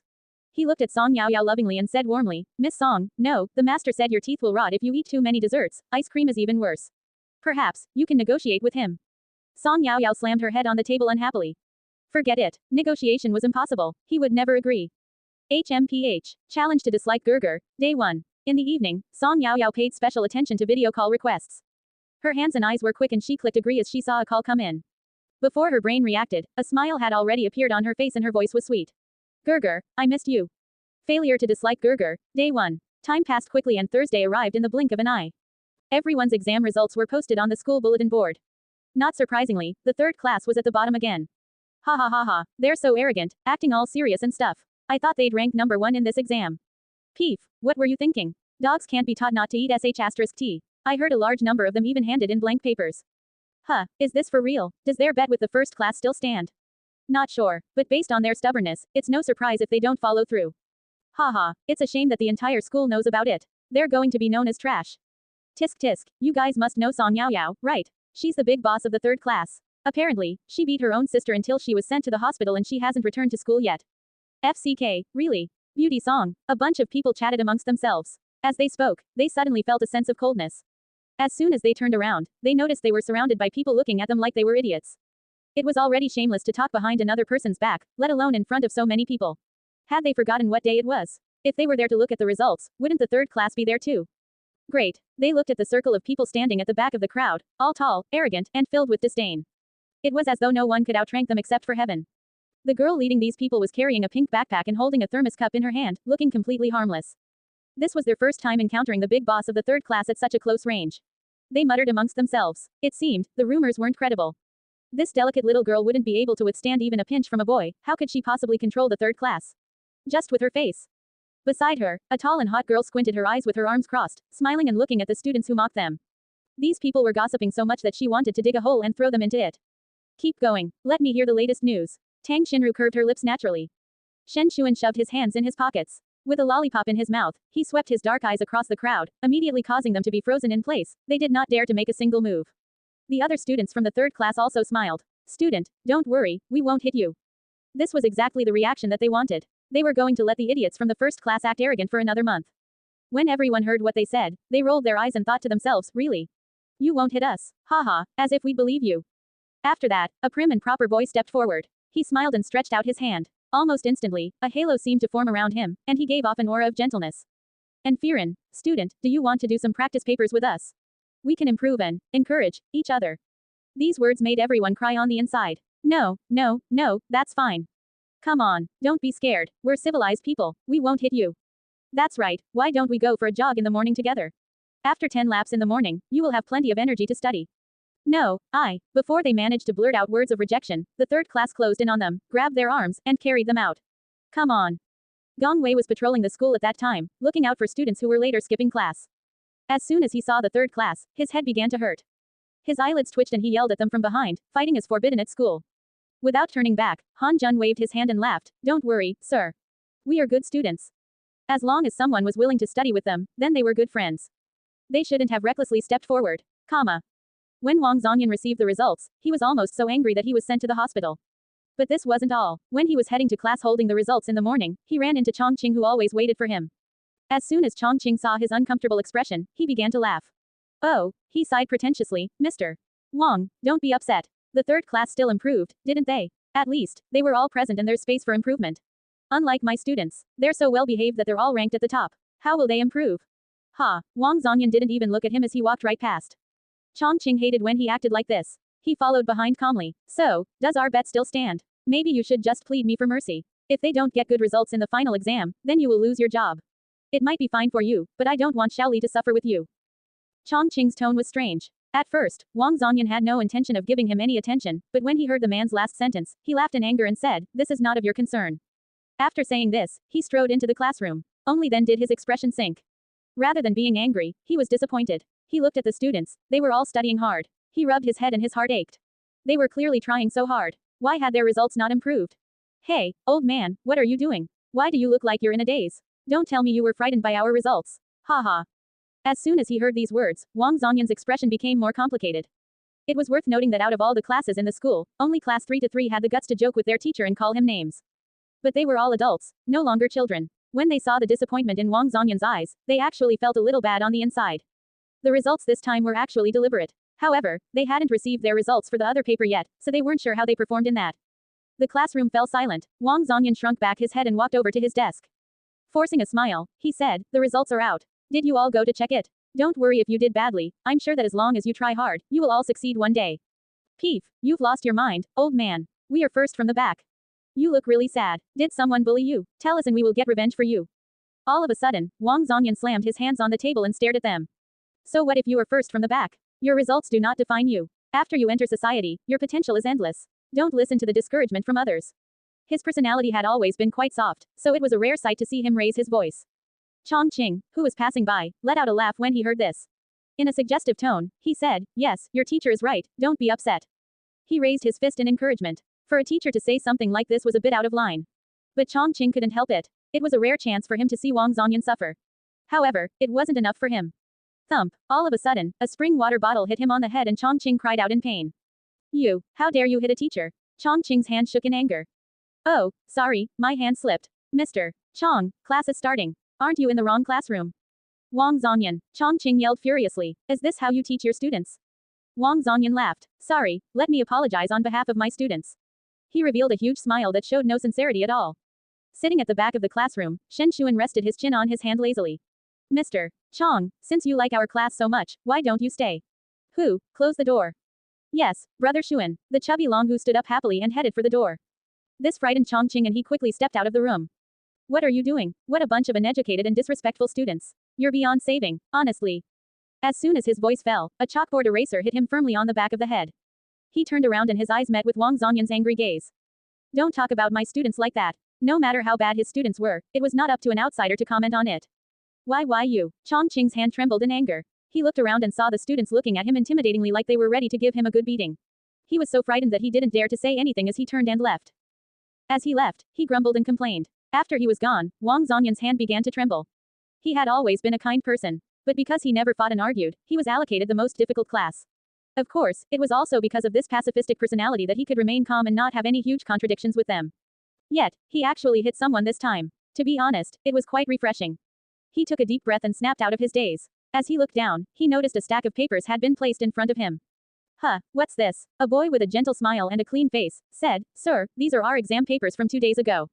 Huh, Wang Zongyan was confused. Didn't they already release the results? Why do you still have them? Oh my god.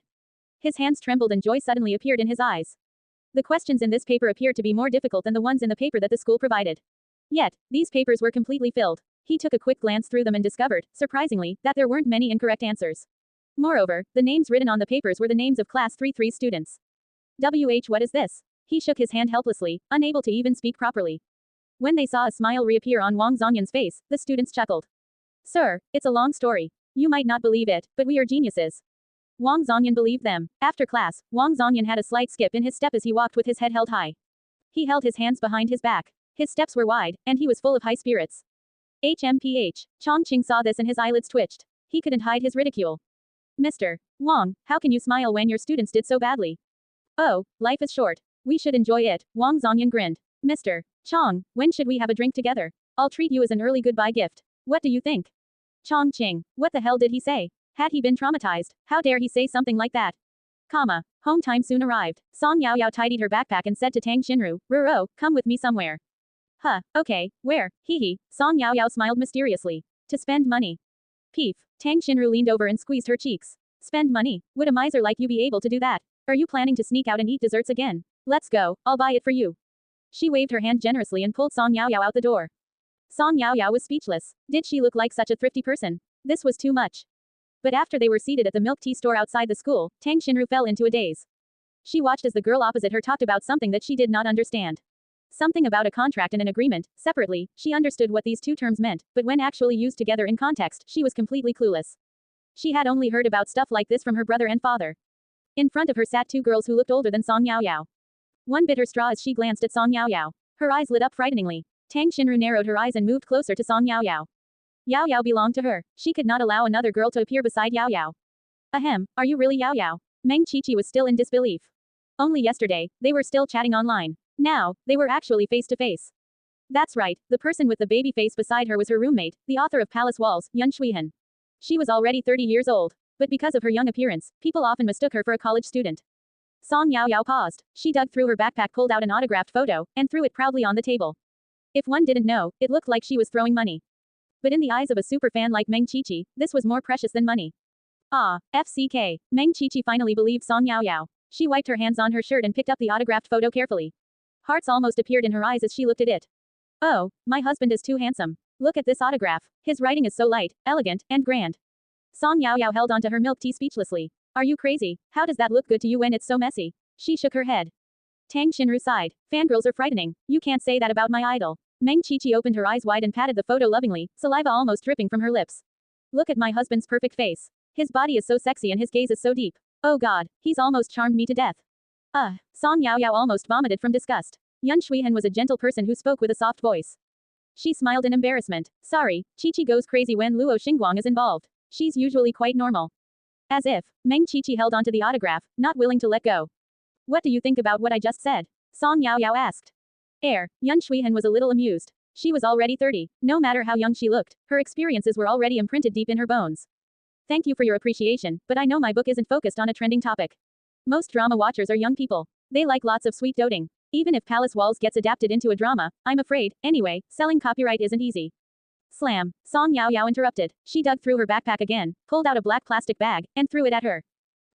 You don't have to worry about money. I can afford to buy your copyright. This is a small portion of the money. As long as you're willing to sell it, then I can make it happen. Meng Qiqi was shocked. She opened the bag curiously and her eyelids twitched as soon as she looked inside.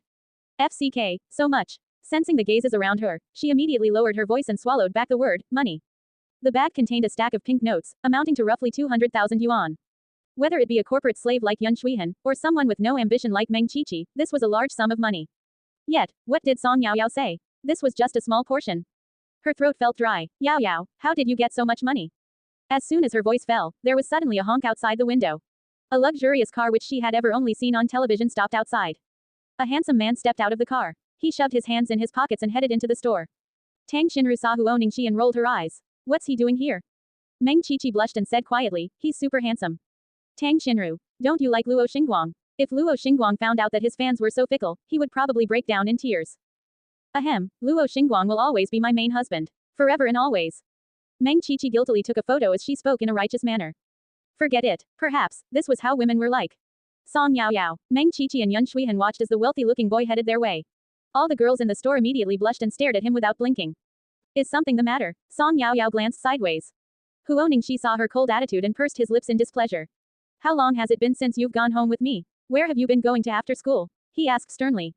It's none of your business. Tang Xinru found this quite strange. She was used to seeing Huo Ningxi treat Song Yao Yao coldly.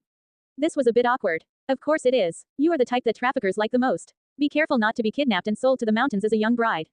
Oh, I'm so scared. Song Yao Yao rolled her eyes. What exactly are you doing here? She lifted her head. Her rosy cheeks looked like a pair of ripe peaches, tempting one to take a bite. Her dark eyes stared at him attentively and her voice was soft. Ahem, Huo Ningxi looked away awkwardly. Let's go home together. Whoa, Meng Qiqi asked nosily, Yao Yao, is that your brother? No, he's my nephew. After the two blurted their response at the same time, Huo Ningxi's expression darkened. Song Yao Yao, who's your nephew? So shameless. Tang Xinru supported her chin in amusement and watched the show. It will happen sooner or later, Song Yao Yao replied confidently. You wish. I would rather die than acknowledge that. Huo Ningxi's face turned red in anger. Gritting his teeth, he turned and left. Keep wandering the streets. If a bad person kidnaps you, I won't do a thing. Peef. Tang Xinru collapsed in laughter on Song Yao Yao's arm. She pointed at Huo Ningxi's back and asked, do you know what he looks like right now? Yun Shuihan smiled shyly. This was the feeling of youth. For them, love was beautiful. Song Yao Yao wasn't curious. I don't know, and I don't want to know. She puffed up her cheeks and returned to the main conversation. I really liked Palace Walls. I read the whole thing in one night. It's straightforward but it is indeed too heavy, so we will definitely edit a little for the drama adaptation. Yun Shuihan was a bit surprised. Song Yao Yao looked too young, so she didn't quite believe her. But when Song Yao Yao was serious, her expression was so stern that one bypassed her appearance and treated her like someone of their own age. Edit. Sorry, I don't like it when my work is edited into something unrecognizable. Yun Shuihan revealed a bitter smile and shook her head in rejection. She had witnessed the hard work of too many authors being destroyed after selling their copyright. What if I allow you to edit it yourself? What? But I can't. Screenwriting and novel writing were two different things. After so many years, Yun Shuihan wasn't sure whether she could find the feelings she once had. Of course, if I buy your copyright, one will definitely give my input. But I can guarantee that it won't stray too far from the main theme. We will simply add a few things that will appeal to the masses. If you want to be completely in control, then I'm sorry, I'm not the only who won't be able to accept. I'm sure no director would be able to accept it. Song Yao Yao smiled slightly and stood up. Actually, I could have discussed the copyright with your publisher, but I wanted to meet you in person. You and Ruo Lan are published on the same website, right? She clearly plagiarized, yet the original author is being stepped all over. Are you really willing to accept that? Yun Shuihan's gaze immediately darkened. How could she accept that? But the cruel realities of society had taught her many things. It taught her to accept fate. She opened her mouth. Sorry, I still have something to do, so I'll get going first. These are my contact details. You can contact me after you've thought about it carefully. After speaking, Song Yao Yao finished the last sip of her milk tea and signaled Tang Xinru to leave with her. Coming, Tang Xinru quickly responded as she grabbed the plastic bag and grinned like a sly fox. If I was you, I would definitely choose to sell my copyright. All the conditions will be written down in a contract so you won't have to worry about being scammed. You're an office worker, right? You spend 9 to 5 in the office every day, you have people scolding you all the time, and I'm sure you get personally attacked to the stage where you can't fight back. Are you happy with that kind of life? Have you never considered a change? This girl was dressed from head to toe in branded clothing. The handbag she was carrying was the same one that Yun Shuihan had seen her boss carry. Apparently, it was several 100,000 yuan. Her boss cherished it and did not let anyone touch it. Yet, this girl used it casually and was throwing it around like it was nothing. This was the biggest difference between people. People often said that everyone was equal, but how was this equal? Some people were born on the finish line. People like her, on the other hand, could work hard their entire lives, trying to catch up, but they would never achieve the same living standards. For example, one handbag of Tang Xinru's was equivalent to the deposit for an apartment. Yun Shuihan pursed her lips as she fell into deep thought. Ruro, let's go, Song Yao Yao called from outside. Tang Xinru smiled. Sorry, I better get going. But if I was you, I would definitely choose to sell my copyright. Tang Xinru grabbed her handbag and her eyes twinkled. If there's an opportunity to live a better life, why would anyone choose to live in the lower class? Especially now that you have the chance to show your work on screen where it can be seen by the masses. Yao Yao's even giving you the option of editing your own work. You need to know, many authors sell their copyright only to find that the resulting work is something that even they don't understand. You're very lucky. After leaving behind these words, she smiled and elegantly walked out of the milk tea store. She had an alluring and classy temperament. Even though she was just an 18-year-old high school student, Meng Qiqi and Yun Shuihan actually felt intimidated by her. What did you say to them? Song Yao Yao asked as she turned her head. Nothing. Tang Xinru parted her lips and grinned harmlessly before she stretched out her hand and patted Song Yao Yao on the head. I simply told them how good our Yao Yao is. Song Yao Yao smirked and nodded her head. You have good judgment. Tang Xinru was dazed for a moment before she realized what had happened and rolled her eyes.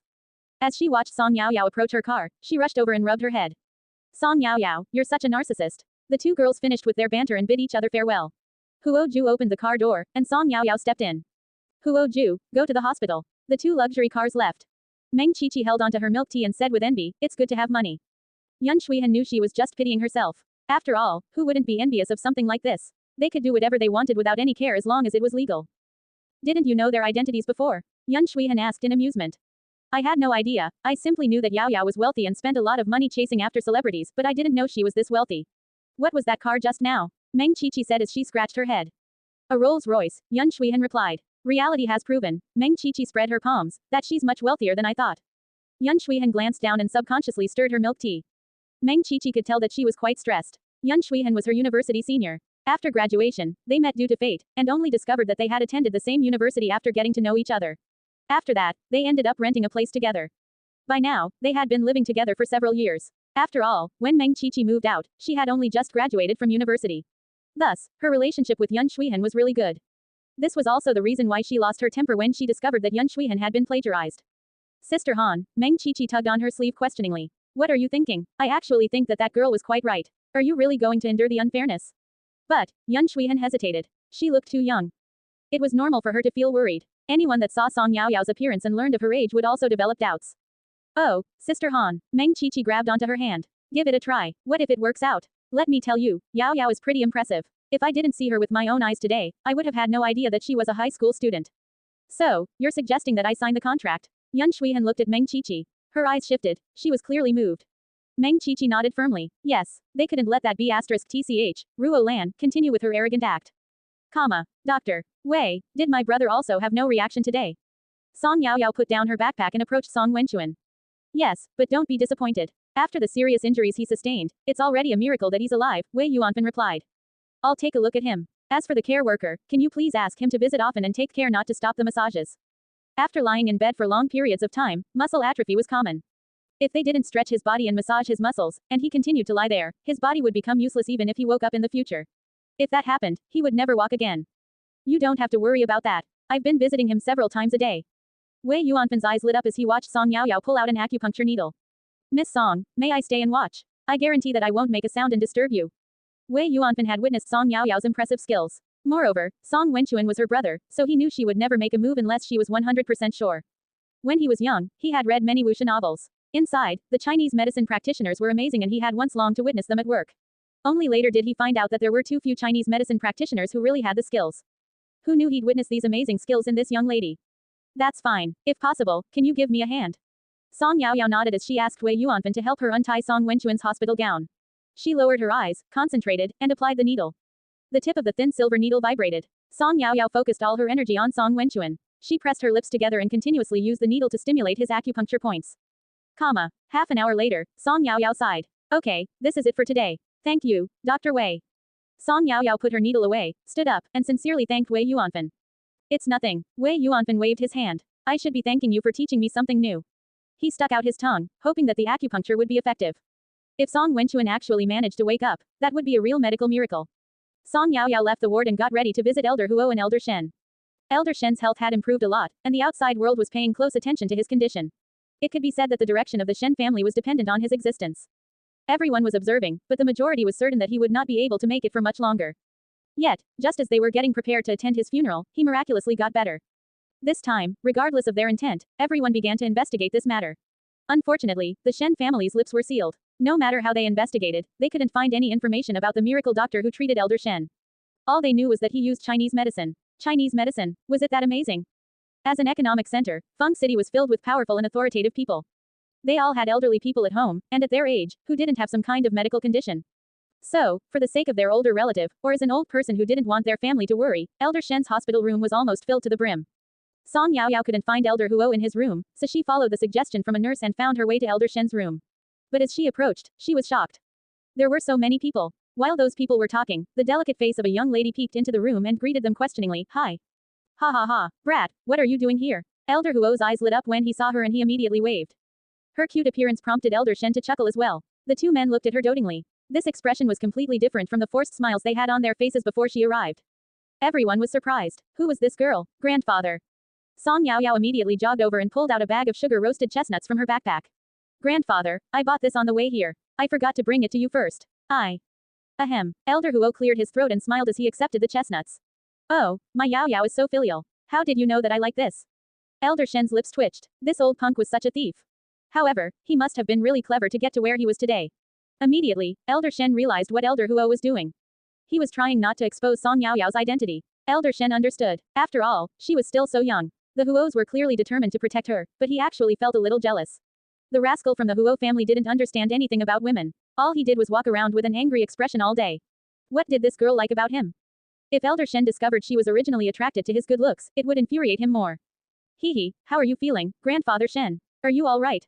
Yes, I feel perfect. It's been a long time since I felt this good. Elder Shen sighed as he stretched his arms. A guy called Wei Ning spotted Song Yaoyao and amazement appeared in his eyes. He had seen a lot in his life, but this girl's face and her temperament were too eye-catching. He grew curious, but that was all he could do. Of course, he would have never thought that it was the young lady who looked innocent and harmless in front of him who healed Elder Shen. Elder Shen, I beg of you. My mother is almost at her limit. I'm really left with no choice but to hassle you. I know miracle doctors are generally arrogant. Don't worry, if you tell me where the doctor lives, I will be respectful. I won't offend him. Wei Ning bowed pleadingly. Song Yaoyao deshelled some chestnuts, tilted her head curiously, and looked at the young man in front of her. He had a neat crew cut, his appearance was masculine, and he wore loose and branded athletics clothes. He looked pretty good, but he was unshaven, and he was slightly pale and vulnerable looking. Elder Shen glanced at Song Yaoyao and said helplessly, this isn't my choice. As you know, skilled people are difficult to hire. The doctor saved my life, I can't do anything offensive. How about this, go home and wait. I'll contact the doctor, and if the doctor agrees, I'll get someone to notify you. Song Yaoyao understood Elder Shen's gaze and analyzed Wei Ning. He had a look of anguish on his face. When he heard the old man's reply, a look of despair flashed across his eyes. He was a filial son. Song Yaoyao nodded slightly. The other people who were snooping around with gifts heard what Elder Shen said. Of course, they were disappointed, but there was nothing they could do if the old man was unwilling to reveal anything. They could only find other ways to investigate the miracle doctor's whereabouts. Even if they didn't need her help now, who could say that they wouldn't need her in the future? This was life. No one knew when bad luck would befall them. There was definitely no harm in befriending a miracle doctor who could pull someone back from the brink of death. If they actually fell ill one day, this could be a lifesaver. Okay, Elder Shen, sorry for bothering you today. I hope you didn't mind.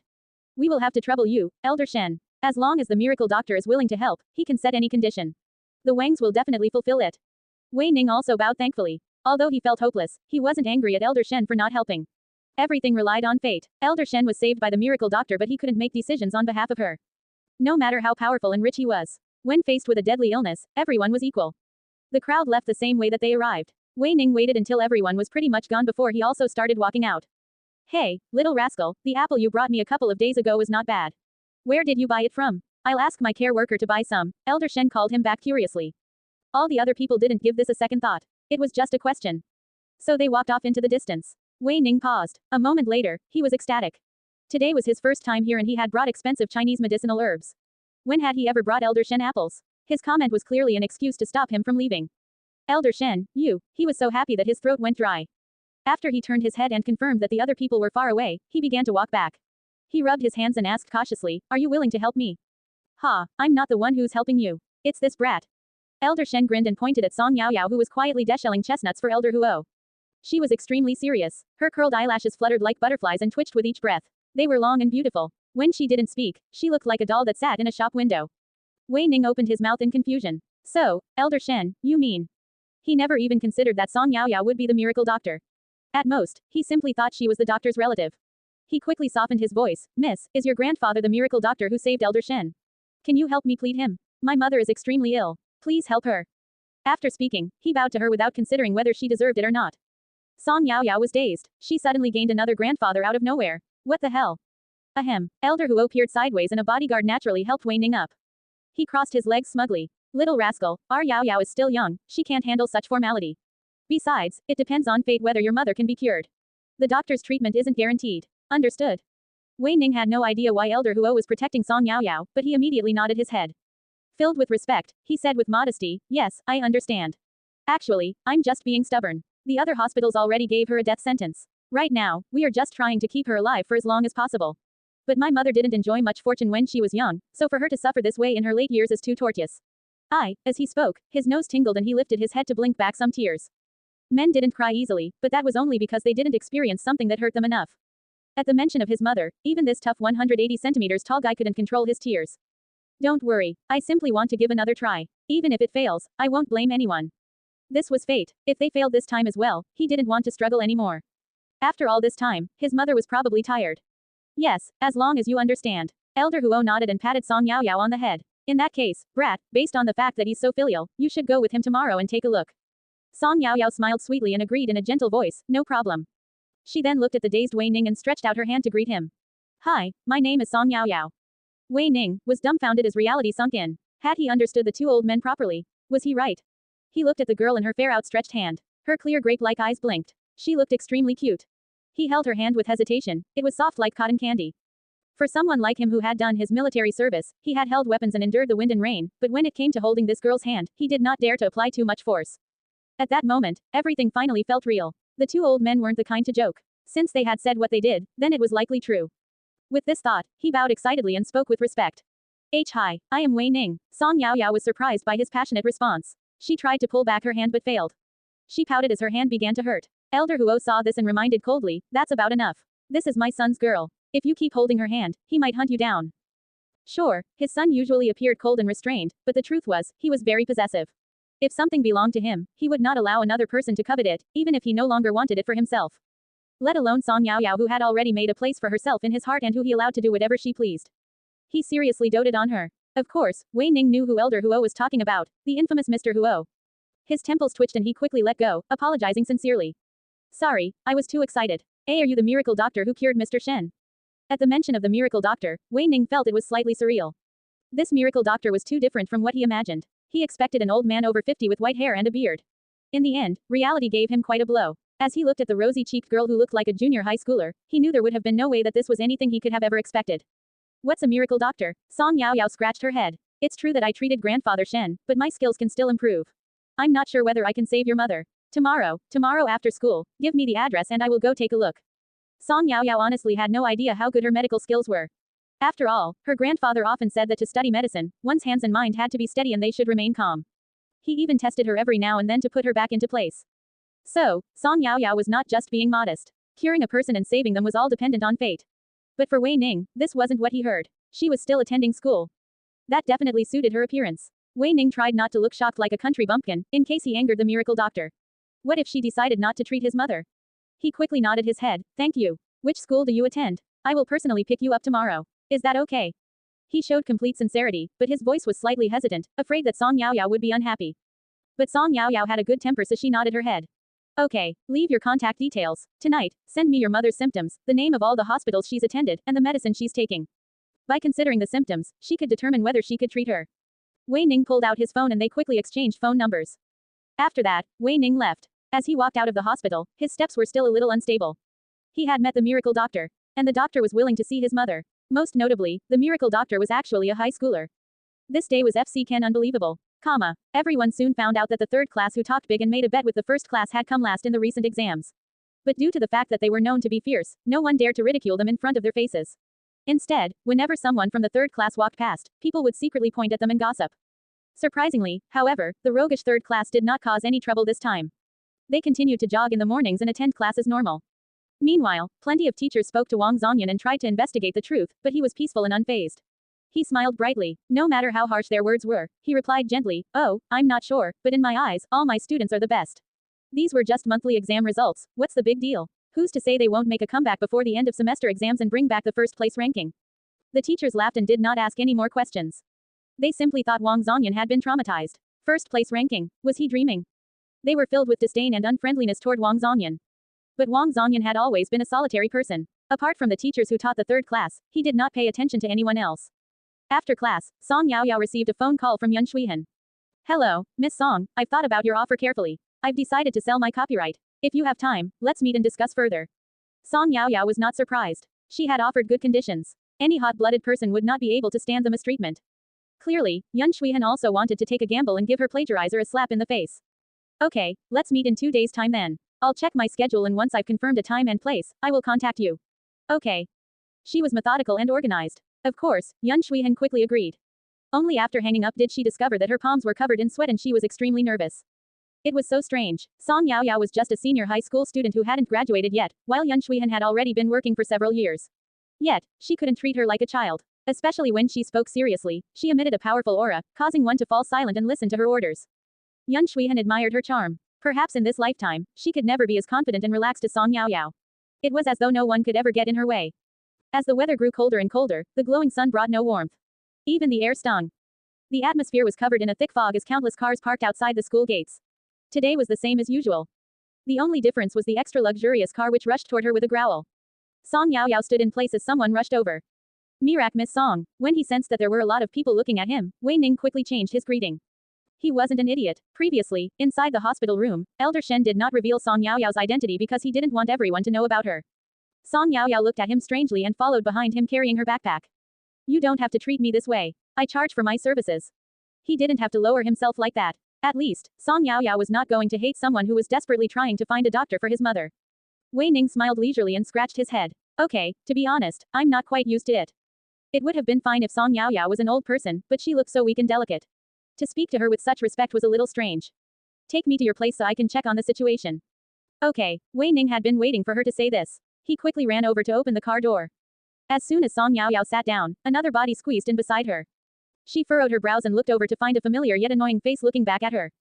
Huo Ningxi, what are you doing? Huo Ningxi ignored her and did not reply. Where are you going? I want to go too. Hey, Song Yaoyao clenched her fists in anger. Are you asking for a beating? She threatened as she gritted her teeth. Wei Ning recognized Huo Ningxi, they had met several times. As he watched this scene from outside the car, he felt a little awkward.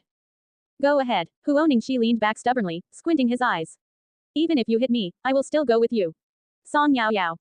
She held her backpack and shuffled a little to the side, then a little more to get far away from Huo Ningxi. Brother Wei, let's go. Stop wasting time here, he said to Wei Ning who was standing there blankly. Then, Wei Ning pointed at Huo Ningxi helplessly. Song Yaoyao puffed up her cheeks coldly. Just treat him like thin air. The car started and gradually left the school. Huo Ningxi crossed his legs calmly. Can air be as handsome as I am? If this was in the past, Song Yaoyao would have responded to these cold and sarcastic words with a good beating. But Huo Ningxi was strange lately. He had become so shameless that Song Yaoyao didn't know what to do with him. Huo Ningxi, what the hell do you want? Huo Ningxi did not reply. Pointing at Wei Ning, he asked, who is this punk? Wei Ning. He tried to focus on driving but his heart began to wonder, which rascal was Elder Huo actually referring to? Was he actually talking about Huo Ningxi? Were these two having a lover's tiff? But judging by the look in Song Yaoyao's eyes, there did not appear to be any love for Huo Ningxi. Song Yaoyao rolled her eyes and ignored him. Holding onto her phone, she looked out the window and decided to chat to Huo Yunk. But that guy didn't use WeChat. How unbelievable. Huo Yunki's account was newly registered and there wasn't even a profile photo, just the default one. Song Yaoyao thought to herself quietly. Wouldn't it be great if her Gerger changed his profile photo to a picture of her? She had never dated before, but didn't couples like using couple profile photos? She wanted that too. It's Yao Yao. Gerger, are you still busy? Heart, it's Yao Yao. When are you coming back? Don't work too late or my heart will hurt. It's Yao Yao. If you're busy, it's fine to not reply. I simply miss you. It's Yao Yao. Hugs and kisses. Huo Ningxi crossed his arms and his gaze subconsciously drifted toward the phone in Song Yaoyao's hands. When he saw her message, he couldn't help but press his lips together and look away in annoyance. The Weiss lived in a freestanding villa. It wasn't too big and it was quite cozy. There were plants around the garden, but they didn't seem to very well maintained. Wei Ning explained, this is my mother's home. She designed it herself. She likes growing flowers, but ever since her illness worsened, she hasn't had the energy to maintain them. The truth was, he really wanted his mother to recover. Even if it meant exchanging his own health, he was willing. Huo Ningxi furrowed his brows and followed behind as he began to understand the motive of this visit. Why isn't she at the hospital? He asked. The hospital said she was incurable. Wei Ning shook his head. I've had people from local and international hospitals visit, but they've all said that there's nothing they can do. Thus, his mother's last wish was to return to this home and die here. Knowing this, Wei Ning ignored the advice of the hospital and brought his mother back to this villa. This was the place where he had grown up. Every corner contained memories of him and his mother. My mother lives on the second floor. Come with me. Huo Ningxi shook his head. I'll wait for you guys down here. At a time like this, he was of no help. Wei Ning smiled at Huo Ningxi. Auntie Lu, pour some water for our guest. Young Master Huo, drink whatever you like, we have plenty of beverages in the refrigerator. You can ask Auntie Lu to get it for you. Please excuse. As he spoke, he led Song Yaoyao upstairs. The smell of medicine lingered in the air. The second floor was comparatively quiet. In fact, there seemed to be a deadly silence. Mom, I'm back. Wei Ning knocked on a door. Ning Ning, you're back. A weak woman's voice sounded. Come in. Why are you home so early? His eyes turned red as he forced a smile on his face. I wanted to return earlier to keep you company. He then turned his head and pleaded quietly, Miss Song, can you not tell my mother that you're a doctor? Hope had been torn away from them too many times, so Wei Ning did not dare to give his mother hope again. Song Yaoyao gently nodded her head. As soon as the door opened, a stronger scent of disinfectant wafted out of the room. The room had been specially arranged, and next to the bed sat a respirator. A haggard woman was lying in the bed, so skinny that she was like a pile of bones. Her face was sallow, and the back of her hand was covered in needle marks. She exuded the aura of death. Song Yaoyao did not like this. She liked sunshine, vibrancy, and things that were full of life. Because in her previous life, she too had this aura while lying in bed waiting for her death. At that time, her heartbeat gradually slowed until it eventually stopped. You brat, there's so much to do at the office, how could you, Who's this girl? Mother Wei's eyes lit up. She once had a daughter, but she passed away not long after birth. So, she had envisioned countless times how her daughter would look if she was still alive. A set of clear eyes, a delicate and exquisite face, and a head of long, soft jet black hair with which she could tie ponytails. This girl completely matched the image in her mind. Her eyes opened in shock. So similar. She waved at Song Yaoyao. Child, come here. Song Yaoyao's eyes darted, but she obediently approached and said softly, hello, auntie. Oh, Mother Wei smiled in a particularly happy manner. This young lady is so pretty. You and R Ning Ning are. She didn't think that Wei Ning and Song Yaoyao were an item, she simply thought they were friends. Mainly because Song Yaoyao looked so young that she did not look like an adult. Song Yaoyao smiled sweetly. Auntie, Brother Wei and I are friends. I heard you were ill so I came to visit you. She said with a cute voice that she used to use on her mother. The end of each sentence was high-pitched as she grabbed onto the woman's hand. Auntie, I forgot to bring a gift. You won't be mad, right? This young girl's hands were soft like cotton candy. Mother Wei immediately felt her pain disappear a bit. She smiled and shook her head. No, I'm not mad. You're so well behaved, how could I be mad? Song Yaoyao seemed to fill the void that she had in her heart. Wei Ning understood. When his sister passed away, he was old enough to understand. He was supposed to have a younger sister. At that time, he was in school. Back then, he used to play basketball with his friends as soon as school finished, and they did not return home until the sky was dark. But after he discovered that he was to have a younger sister, he rushed home every single day so he could press his face against his mother's belly and chat to the baby inside.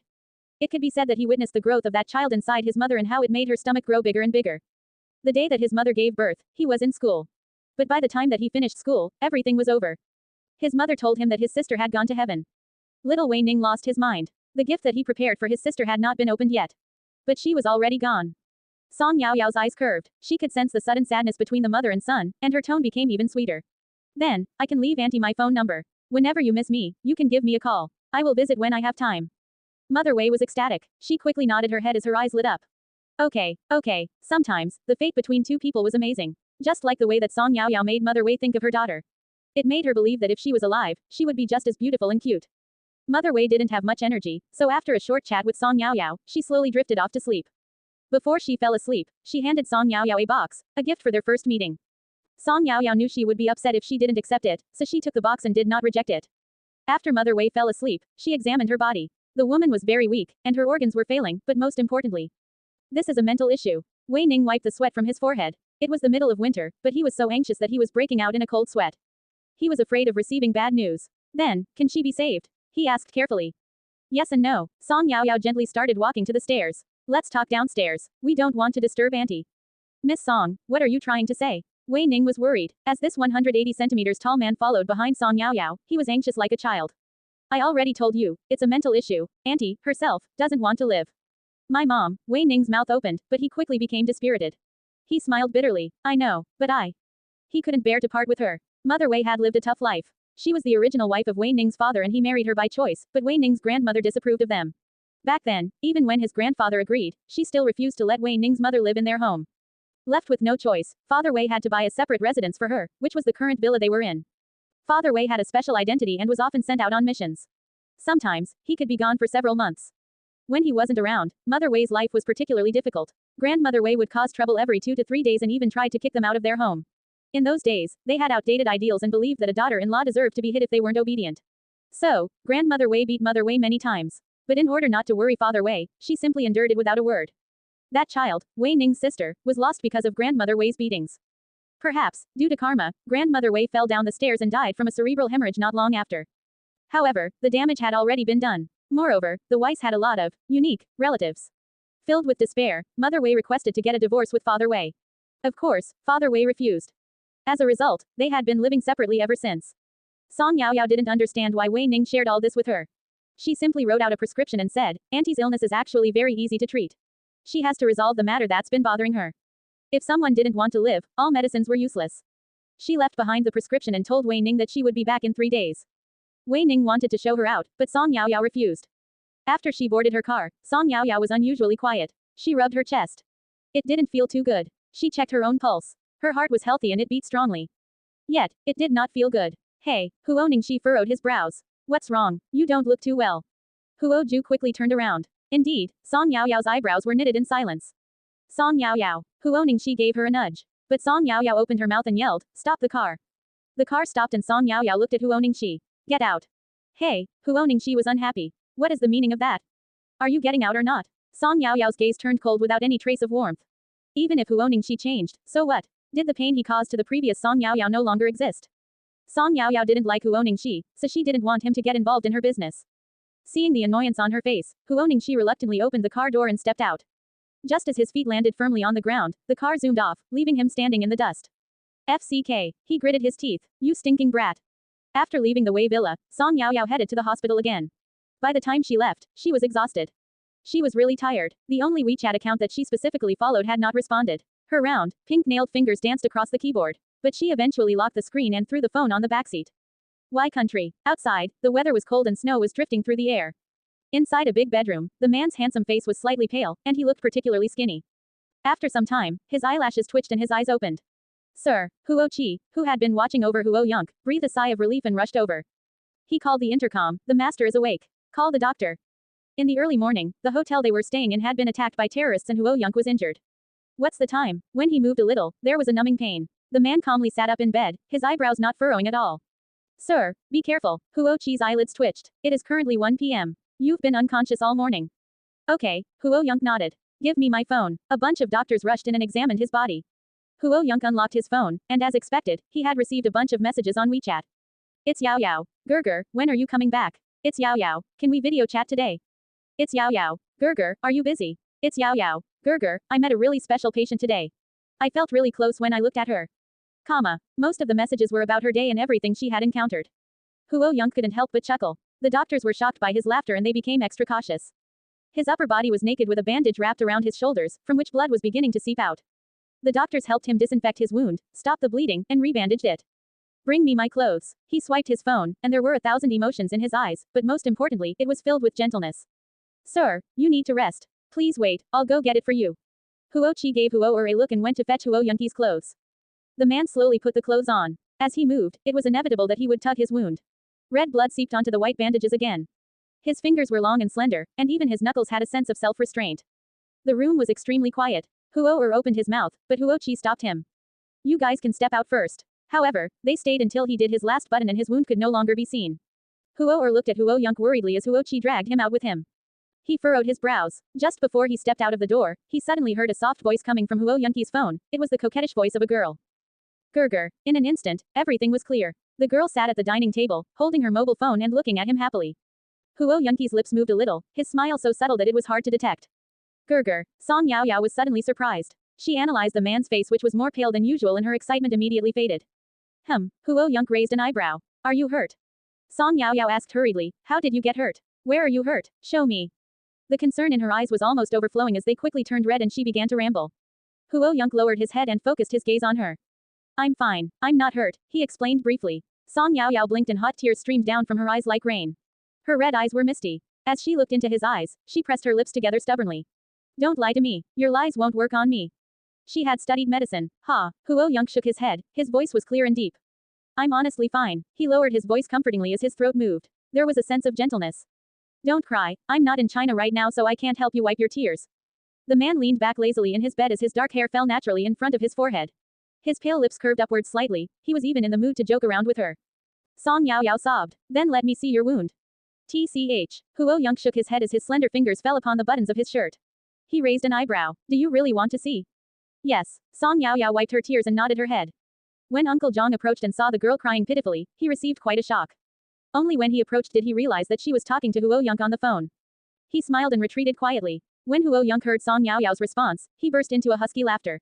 My wound is in a spot that I don't usually show people. If you look at it, then you have to take responsibility. Teardrops clung to Song Yaoyao's eyelashes and her pupils looked extra clear after being washed by her tears. She blinked and suddenly cried louder. Wah! Huo Yonk froze. He was quite shocked by this reaction. But as he watched her continue to cry, he felt helpless and heartbroken. What's wrong? I'm honestly fine. Wah. Huo Yunk furrowed his brows. He didn't know what to do about this crying girl. His temples began to hurt as he sighed and accepted his fate. Fine, I'll show it to you. As long as it could stop her from crying, he was willing to do anything. The girl cried so hard that she could barely catch her breath. Her small face was covered in tears and she sobbed. A few strands of hair stuck to her cheeks, making her appear extra delicate. Song Yaoyao was stunned and distraught. Gerger, stop lying to me. Don't worry, even if you're wounded, I won't be disgusted by you. I will stay with you for life. Honestly, she guaranteed between tears. When Huo Yunk heard this, his face immediately darkened. He took a deep breath but couldn't control himself in the end. Song Yaoyao, he deepened his voice and his eyes turned frighteningly cold. What are you thinking, huh? Huo Yunk stretched out his hand and unbuttoned the shirt that took him much effort to put on. In the end, he tore it off, revealing his big chest muscles. His firm muscles appeared on the screen, alongside the thick bandage which wrapped around the front of his chest and over his shoulder. Blood had seeped through this bandage. So, this was where he was wounded. Song Yaoyao's heart relaxed and she breathed out. As she wiped her tears, she patted her chest. You scared me, I thought. As she spoke, she lifted her gaze and looked into the man's cold, dark eyes. It was as though he was staring at a dead person. You saw it now. Song Yaoyao, where did you think I was hurt? Tell me. His scolding tone made Song Yaoyao tremble. She shrunk back her neck and her face turned red like blood. Her gaze swept across the dining table and glanced outside for help. She didn't want to see Huo Yunki's intimidating expression anymore. She pouted her lips and laughed dryly, I thought the same thing as you. Oh, Huo Yunk held back a smile, his actions tugged on his wound again. He hissed and leaned back against his pillow, lifting his tightened chin. Yes, keep lying. Song Yaoyao. This was the first time that Song Yaoyao experienced such a difficult conversation with Huo Yunk.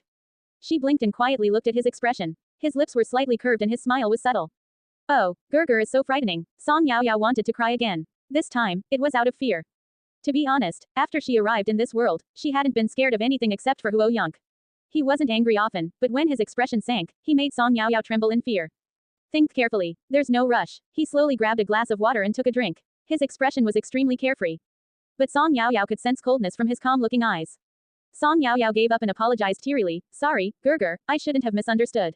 Gerger is tall, strong, and unparalleled. Huo Yunk paused and gently returned his cup to the bedside table with a tap. Gerger, Song Yaoyao whined quietly. I know I was wrong. Okay, Huo Yunk nodded slightly and slowly smiled. His smile was sharp like an axe, immediately shattering the awkward atmosphere. His face was cold and he happened to have a set of evil phoenix eyes. When he smiled, he had a sense of roguishness, teasing one until their legs got weak. Redness rushed up onto Song Yaoyao's face as though it had a life of its own.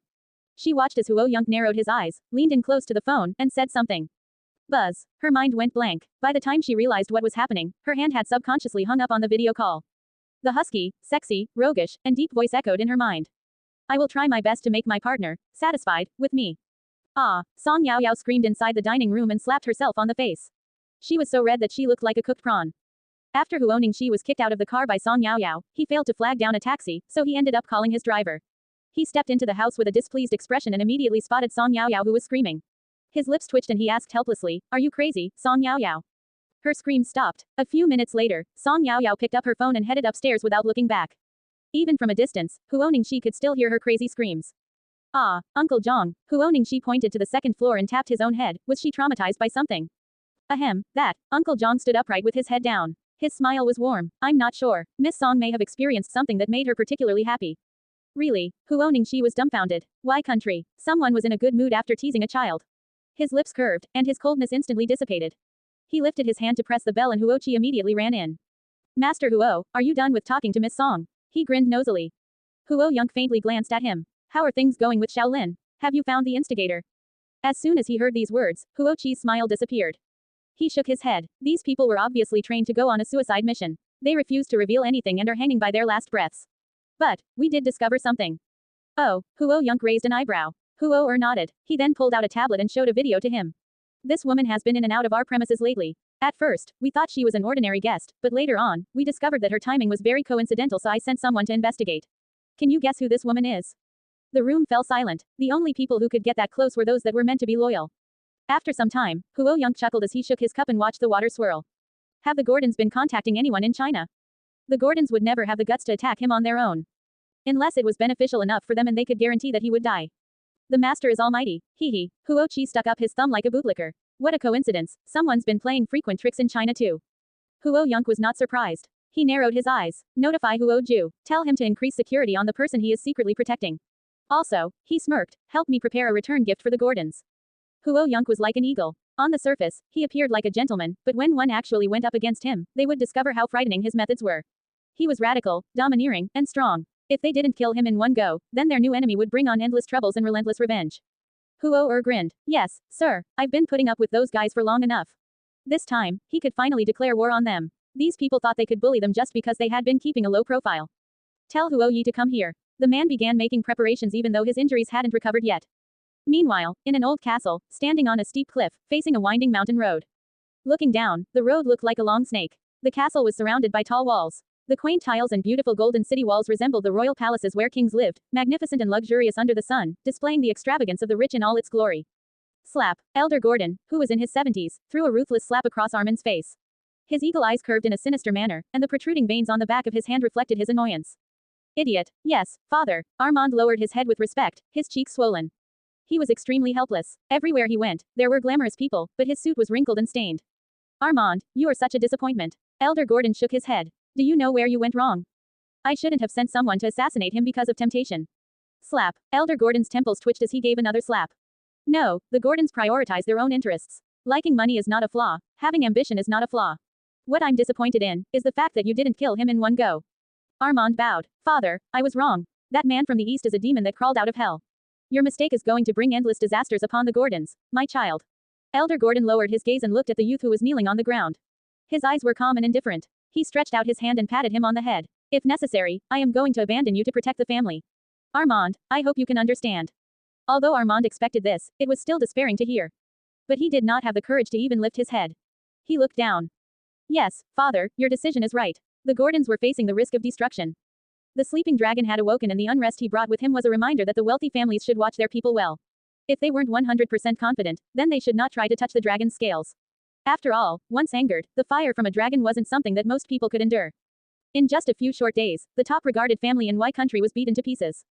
The family members all tried to escape. They had no choice but to abandon their wealth and status in Y country in search of help from others. Sir, Elder Gordon's been shot and his safe has been emptied out. Also, Armand is missing. That's a story for later. The cold wind swept outside the gates of Liang High School.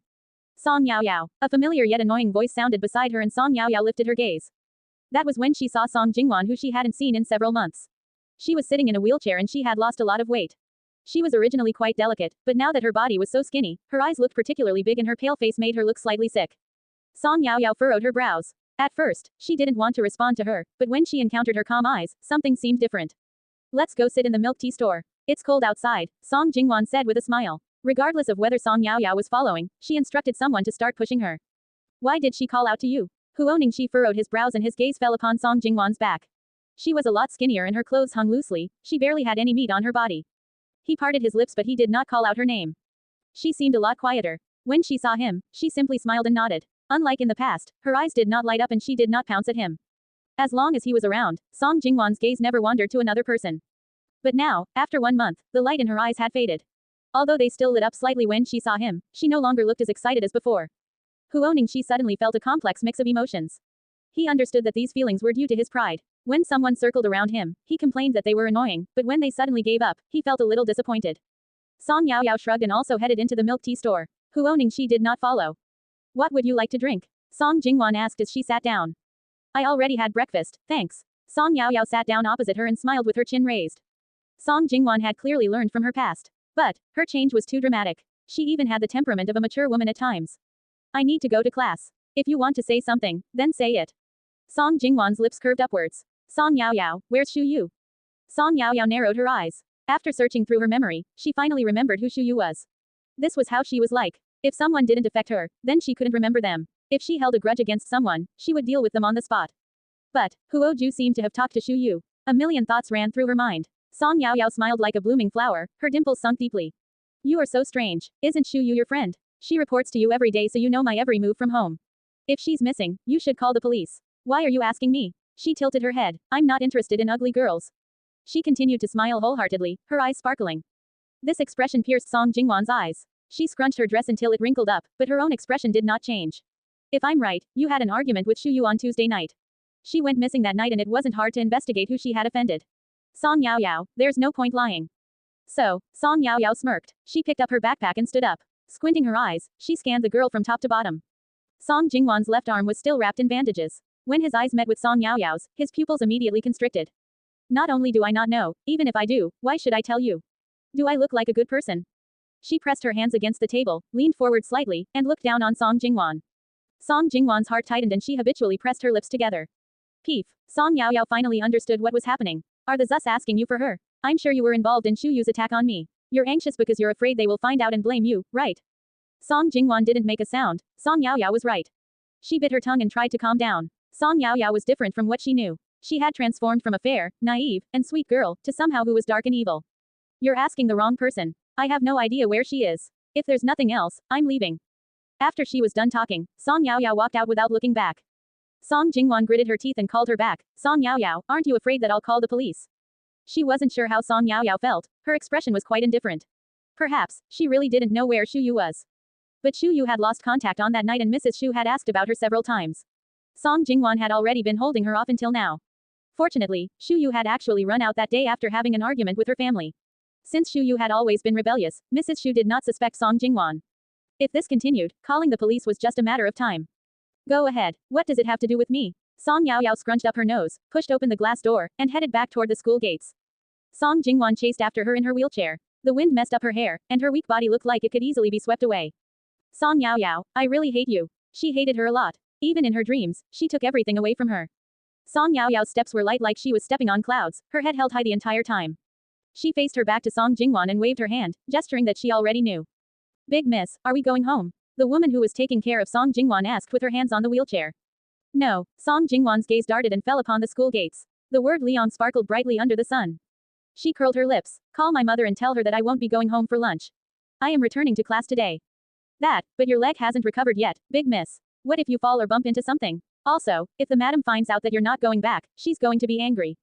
Are you questioning my decision? The pitiful-looking girl lifted her eyes. They were black, cold, and filled with darkness. The woman felt a chill down her spine. And no, that's not it. I was just. Before she finished, she was ruthlessly interrupted by Song Jingwan. Take me to the school building and you can leave. How can I do that? No, I can't. The woman was dismayed. She couldn't understand Song Jingwan's decision at all. If she got injured again, it may cause permanent damage. Song Jingwan was annoyed. She furrowed her brows and coldness swept across her pale face. You're fired. Now, get lost. Big miss. Do you want me to repeat myself? Get lost, immediately. After speaking, she took control of her electric wheelchair and headed for the school. The woman stood there dumbfounded. She didn't know what to do. She was confused and aggrieved. She really needed this job. In the beginning, she actually thought she was quite lucky to have found this job. After all, her client seemed to have a gentle and kind personality. Only after a few days of interaction did she realize that everything was an illusion. The soul hidden underneath this delicate face was messed up, crazy, and sick. She even fired her for simply showing concern. Song Jingwan's classroom was on the third floor. By the time she struggled up the stairs on one foot, her body was covered in sweat as though she had just been soaked in water. When the wind blew, the cold pierced through to her bones. Her face was pale without any life. When Song Jingwan arrived at her classroom, it caused quite a commotion. Jingwan, class president, you're back. Oh my god, what happened to your hands and your leg? There were rumors that you had gotten into a car accident. Was this caused by that? We wanted to visit you, but we didn't know which hospital you were in. Everyone was flustered. Song Jingwan pressed her lips together and smiled slightly. I'm fine. They're just small injuries. And Ruo Yao held onto her arm and stared at her. How is this just a small injury? Oh, Jingwan, did you come here on your own? Didn't anyone escort you? Song Jingwan shook her head weakly. I don't think I can walk any longer. Can you help me to my seat? Oh, okay. Huo Ningxi lifted his gaze from his books and analyzed Song Jingwan. He took a deep breath and walked over to her side. I'll help you. Huh, Song Jingwan was surprised as though she never expected Huo Ningxi to help. Her eyes even turned red in joy. Thank you, Ningxi, I thought.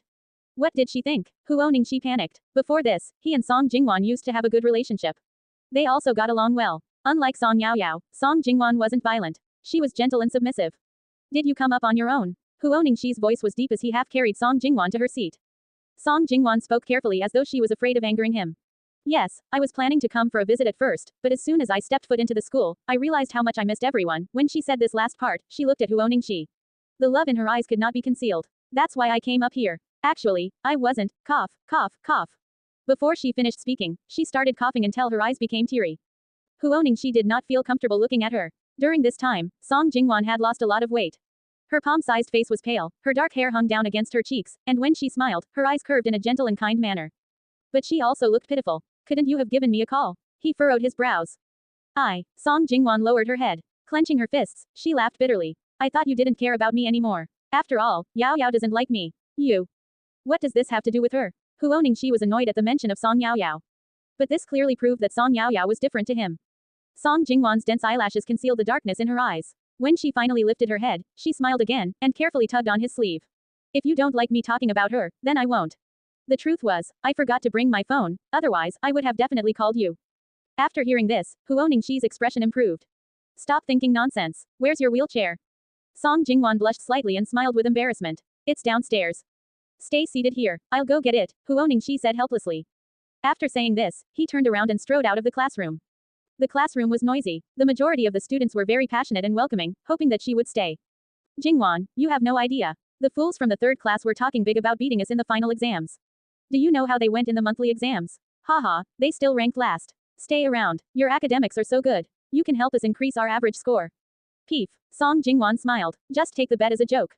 No, we can't. And Ruo Yao tugged on her arm unhappily. She then leaned close and said quietly, let me tell you, Jingwan, Song Yao Yao's been getting really close to young Master Huo lately. You better stay and not let that little wench take advantage. Ruo Yao, Song Jingwan said helplessly. That's my sister. HMPH. I don't care. You will always be a part of the first class, so we need to stick together. In the end, Song Jingwan gave up and agreed to stay. In the afternoon, as soon as class ended, everyone ran out happily. After Song Yao Yao prepared her homework, she slowly followed the crowd out as well. Yao Yao, do you know who I saw at school today? Tang Xinru said quietly as she hooked onto her arm. Judging by her expression, Song Yao Yao could already guess. But she curved her eyes like crescent moons and asked, who? She clearly knew the answer. Tang Xinru humped angrily, Song Jingwan. In the state that she's in, she still attended school. She certainly likes to study. Okay, Song Yao Yao stood on her tiptoes and patted her on the head. This has nothing to do with us, so stop wasting your time on it. Perhaps, her lips were magical. As soon as she mentioned Song Jingwan, she saw Huo Ningxi carrying Song Jingwan down the stairs. FCK, what the hell, Tang Xinru was shocked. What had happened without her knowing? Was Huo Ningxi and Song Jingwan together? She looked at Song Yao Yao and saw that she was indifferent. But Huo Ningxi's actions made Tang Xinru choke. He was being so controlling towards Song Yao Yao earlier, yet as soon as Song Jingwan was back, he immediately started carrying her. She leaned against the railing and said with a smirk, what a coincidence, young Master Huo, are you acting like a love saint? One moment he liked this person, next minute he liked another. Did he think he was the chosen one? Song Yao Yao shoved her hands in her pockets and walked downstairs calmly. She had never had any feelings for Huo Ningxi. When Huo Ningxi didn't cause her trouble, she was happy to live harmoniously with him. As for who he liked and who he decided to date, Song Yao Yao had no opinion. Huo Ningxi paused as he heard a girl's mocking laugh behind him. He knew it was Tang Xinru, the girl who always followed beside Song Yao Yao, the third miss of the Tang family. His arms went stiff. He was actually a little scared to turn around and check if Song Yao Yao was there too. Song Jingwan glanced down and secretly gritted her teeth. She patted Huo Ningxi on the hand in an understanding manner and said gently, Ningxi, you can put me down. There are only a few steps left. I can walk down on my own. Although she said this, she was hopeful that he would refuse. But, Huo Ningxi actually put her down and smiled at her thankfully. I'll support you. Be careful. Only after he helped Song Jingwan into her wheelchair did he have the chance to turn around. Right at that time, Song Yao Yao reached the bottom of the stairs. His throat twitched and he quickly called out to her. For some reason, he felt a little guilty. Hey, Song Yao Yao, let's leave together. Wait for me. TCH, Tang Xinru rolled her eyes. Forget about it. You should just leave with Miss Song Jingwan so people don't misunderstand. Song Yao Yao nodded. No need. We aren't headed the same way. This was the truth. She was heading to the hospital and visiting Auntie Wei after that. Hey, Huo Ningxi's screams were drowned in the sea of people. He looked in the direction that Song Yao Yao left and clenched his fists. Song Jingwan bit the inside of her cheek so hard that it began to bleed. When she spoke, the irony taste of blood spread through her mouth. But she teased in a carefree manner, Ningxi, would Yao Yao be jealous? Her, Huo Ningxi's eyes lit up a little but he continued to act stubbornly as he said with disdain, why would she be jealous? Her entire focus is currently on my small uncle. Even he, himself, did not realize how jealous his words sounded. But an outsider always viewed the situation clearer than those involved. Song Jingwan's heart burned like hot oil as she forced a brighter smile on her face. She loves denying what she truly feels. She never met Mr. Huo in the past, why would she like him? That's enough. Let's not talk about her. I'll help you out. Huo Ningxi shook his head, unhappy that they were talking about Song Yao Yao. He understood, deep down, that Song Jingwan disliked Song Yao Yao. But now that Song Jingwan was kind and understanding, and she was even joking with him, he felt a lot more relaxed. The thing he feared the most was how she used to be obsessed with him. It was a lot of pressure. These days, Song Yao Yao still visited Song Wenchuan every single day and she would apply acupuncture here and there. But the miracle that Dr. Wei Yuanfan hoped for, did not happen. He understood that hoping for a seriously injured patient to wake up was a ridiculous wish. However, he still had hope in Song Yao Yao's mysterious medical skills. Oh, by the way, he still had no idea that Song Yaoyao was the one who treated Elder Shen. Otherwise, he would not be able to face Song Yaoyao calmly at all. All those that knew about Song Yaoyao had been ordered to keep their lips sealed. That way, no one would be able to find the miracle doctor no matter how hard they searched. After all, who would expect the miracle doctor to be a high school student? Huo Yonk was really busy. Only when he was talking to Song Yaoyao did he relax and rest a little. The girl was delicate and sensitive like she was made of honey and pollen, and it seemed like she needed someone to take care of her. Huo Yi, Huo and Huo Qi were worried every day that the master would ruin his health by working too hard. But these decisions could only be made by him. So, the words that clung to Huo Yi and Huo Er's lips were, "When will the master call Miss Song? I think the master should get some rest and have a chat with Miss Song." Huo Qi rolled his eyes as the door opened from the inside. The man was dressed in a suit jacket and he narrowed his eyes as he analyzed them. He asked slowly, "What are you talking about?" Ahem, Huo Yi immediately gave Huo Qi a look. Huo Qi chuckled and said loudly, "Sir, Huo Yi and Huo Er were saying that you should get some rest and call Miss Song." Rather than punishing them as they expected, the man furrowed his brows and asked, "What's the time?"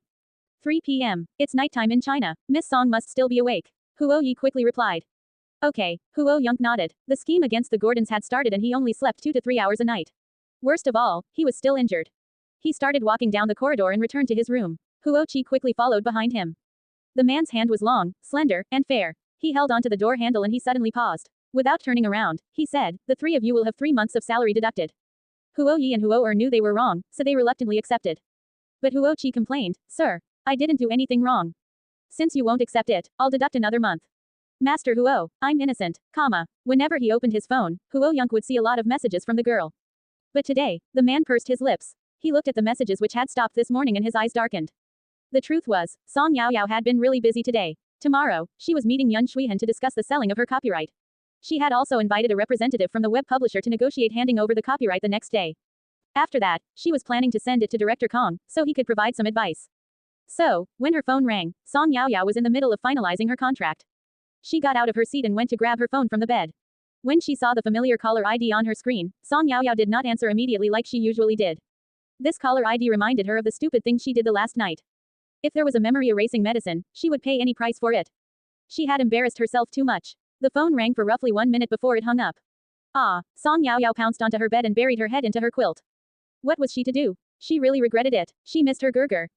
The phone fell silent for 3 minutes before it rang again. This time, Song Yaoyao quickly answered. But when she saw the classy and handsome face in front of her, she bit her lip and couldn't say a word. Normally, she spoke a lot, but today, she acted like a mute. What's wrong? Nothing. Song Yaoyao quickly shook her head as she blushed. Could she possibly tell him that her mind wandered off to adult thoughts when she saw his face? Oh no, her mind was dirty. The girl held onto her phone sincerely as she knelt on her bed and straightened her back like she was facing her ultimate nemesis. Huo Yonk took 2 painkillers and furrowed his brows. Are you feeling aggrieved? No, I'm not, Song Yaoyao said, shaking her head like it was a rattle. But the more she acted like this, the more abnormal she seemed. Huo Yonk furrowed his brows. He didn't expect Song Yaoyao to act so abnormally. Was it because she was thinking about?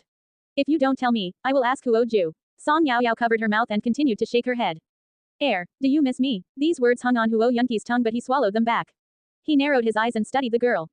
A beam of light shone down from the ceiling and covered Song Yaoyao's body. She was dressed in a milky white set of pajamas and her face was strangely red. The 2 people looked at each other without saying anything. After a long time, the girl sat cross-legged on her bed and wrinkled her face.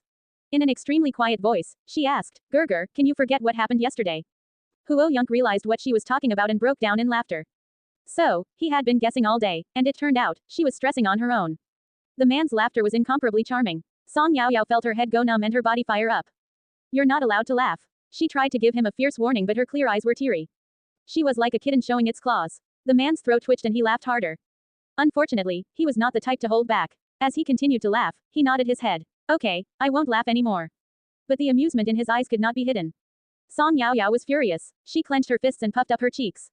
I'm not talking to you anymore. Stupid Gerger was taking things too far. She covered her phone, lifted her quilt, and buried her head underneath, not allowing Huo Yonk to see her face. The screen turned black. Ahem, how could someone be so cute? Huo Yonk became even more amused as he laughed. Really? I'm not listening to you, you jerk. Okay, she was growing brave. Huo Yonk tapped on his desk. What if I get you a slice of strawberry cake? Russell, the quilt lifted and the girl's voice sounded beside his ear. I want a scoop of ice cream with it. What a glutton. From the looks of it, Uncle Zhang did not secretly spoil her. Huo Yunki's lips curved. 2 slices of cake, but no ice cream. Just a little bit. Song Yaoyao lifted her phone and whined coquettishly. Her cheeks puffed up. Her blushing cheeks looked like a pair of overripe peaches. Her supple lips were moist. But, no matter how lovable she looked, when it came to something that could give her a stomach ache, Huo Yunk was firm. No, the man shook his finger, 2 slices of cake or nothing at all. Song Yaoyao was strictly controlled, it had been a long time since she had dessert. In the past, there were many things that she couldn't eat. Now that she could freely eat, this man was controlling her like he was her father. Fine, fine, Song Yaoyao quickly agreed. She lifted her fingers and said, 2 slices it is. You need to keep your word. I'll get someone to get it for me now. Eat it tomorrow. The night was quiet, and only their 2 voices could be heard in the bedroom. For some reason, there was a sense of warmth. Gerger, you're so controlling. Song Yaoyao lay on her bed and lifted her legs up, swinging them from side to side as she complained, you're like my father. Huo Yunk lowered his brows and his lips uncontrollably curved. I don't mind if that's what you want. Song Yaoyao's face turned red and she immediately hung up. Because of Palace Walls, she had been following the novel website, so she knew a lot now. For example, she knew that calling someone, daddy, could be considered a kink. As he looked at the video call that suddenly cut off, Huo Yunk froze. The girl's fair and rosy skin and her watery eyes appeared in his mind. Without a doubt, he knew what she was thinking. Seriously. He burst into laughter. While he wasn't around, who had been feeding her these unhealthy thoughts? He made one simple call and quickly discovered what the girl had been getting up to. Novels. Huo Ju even forwarded him a few of the specific novels that Miss Song had been following. I heard you also like me. Reborn as a dominant CEO's delicate wife. The tyrant's beloved concubine. What the hell was all this?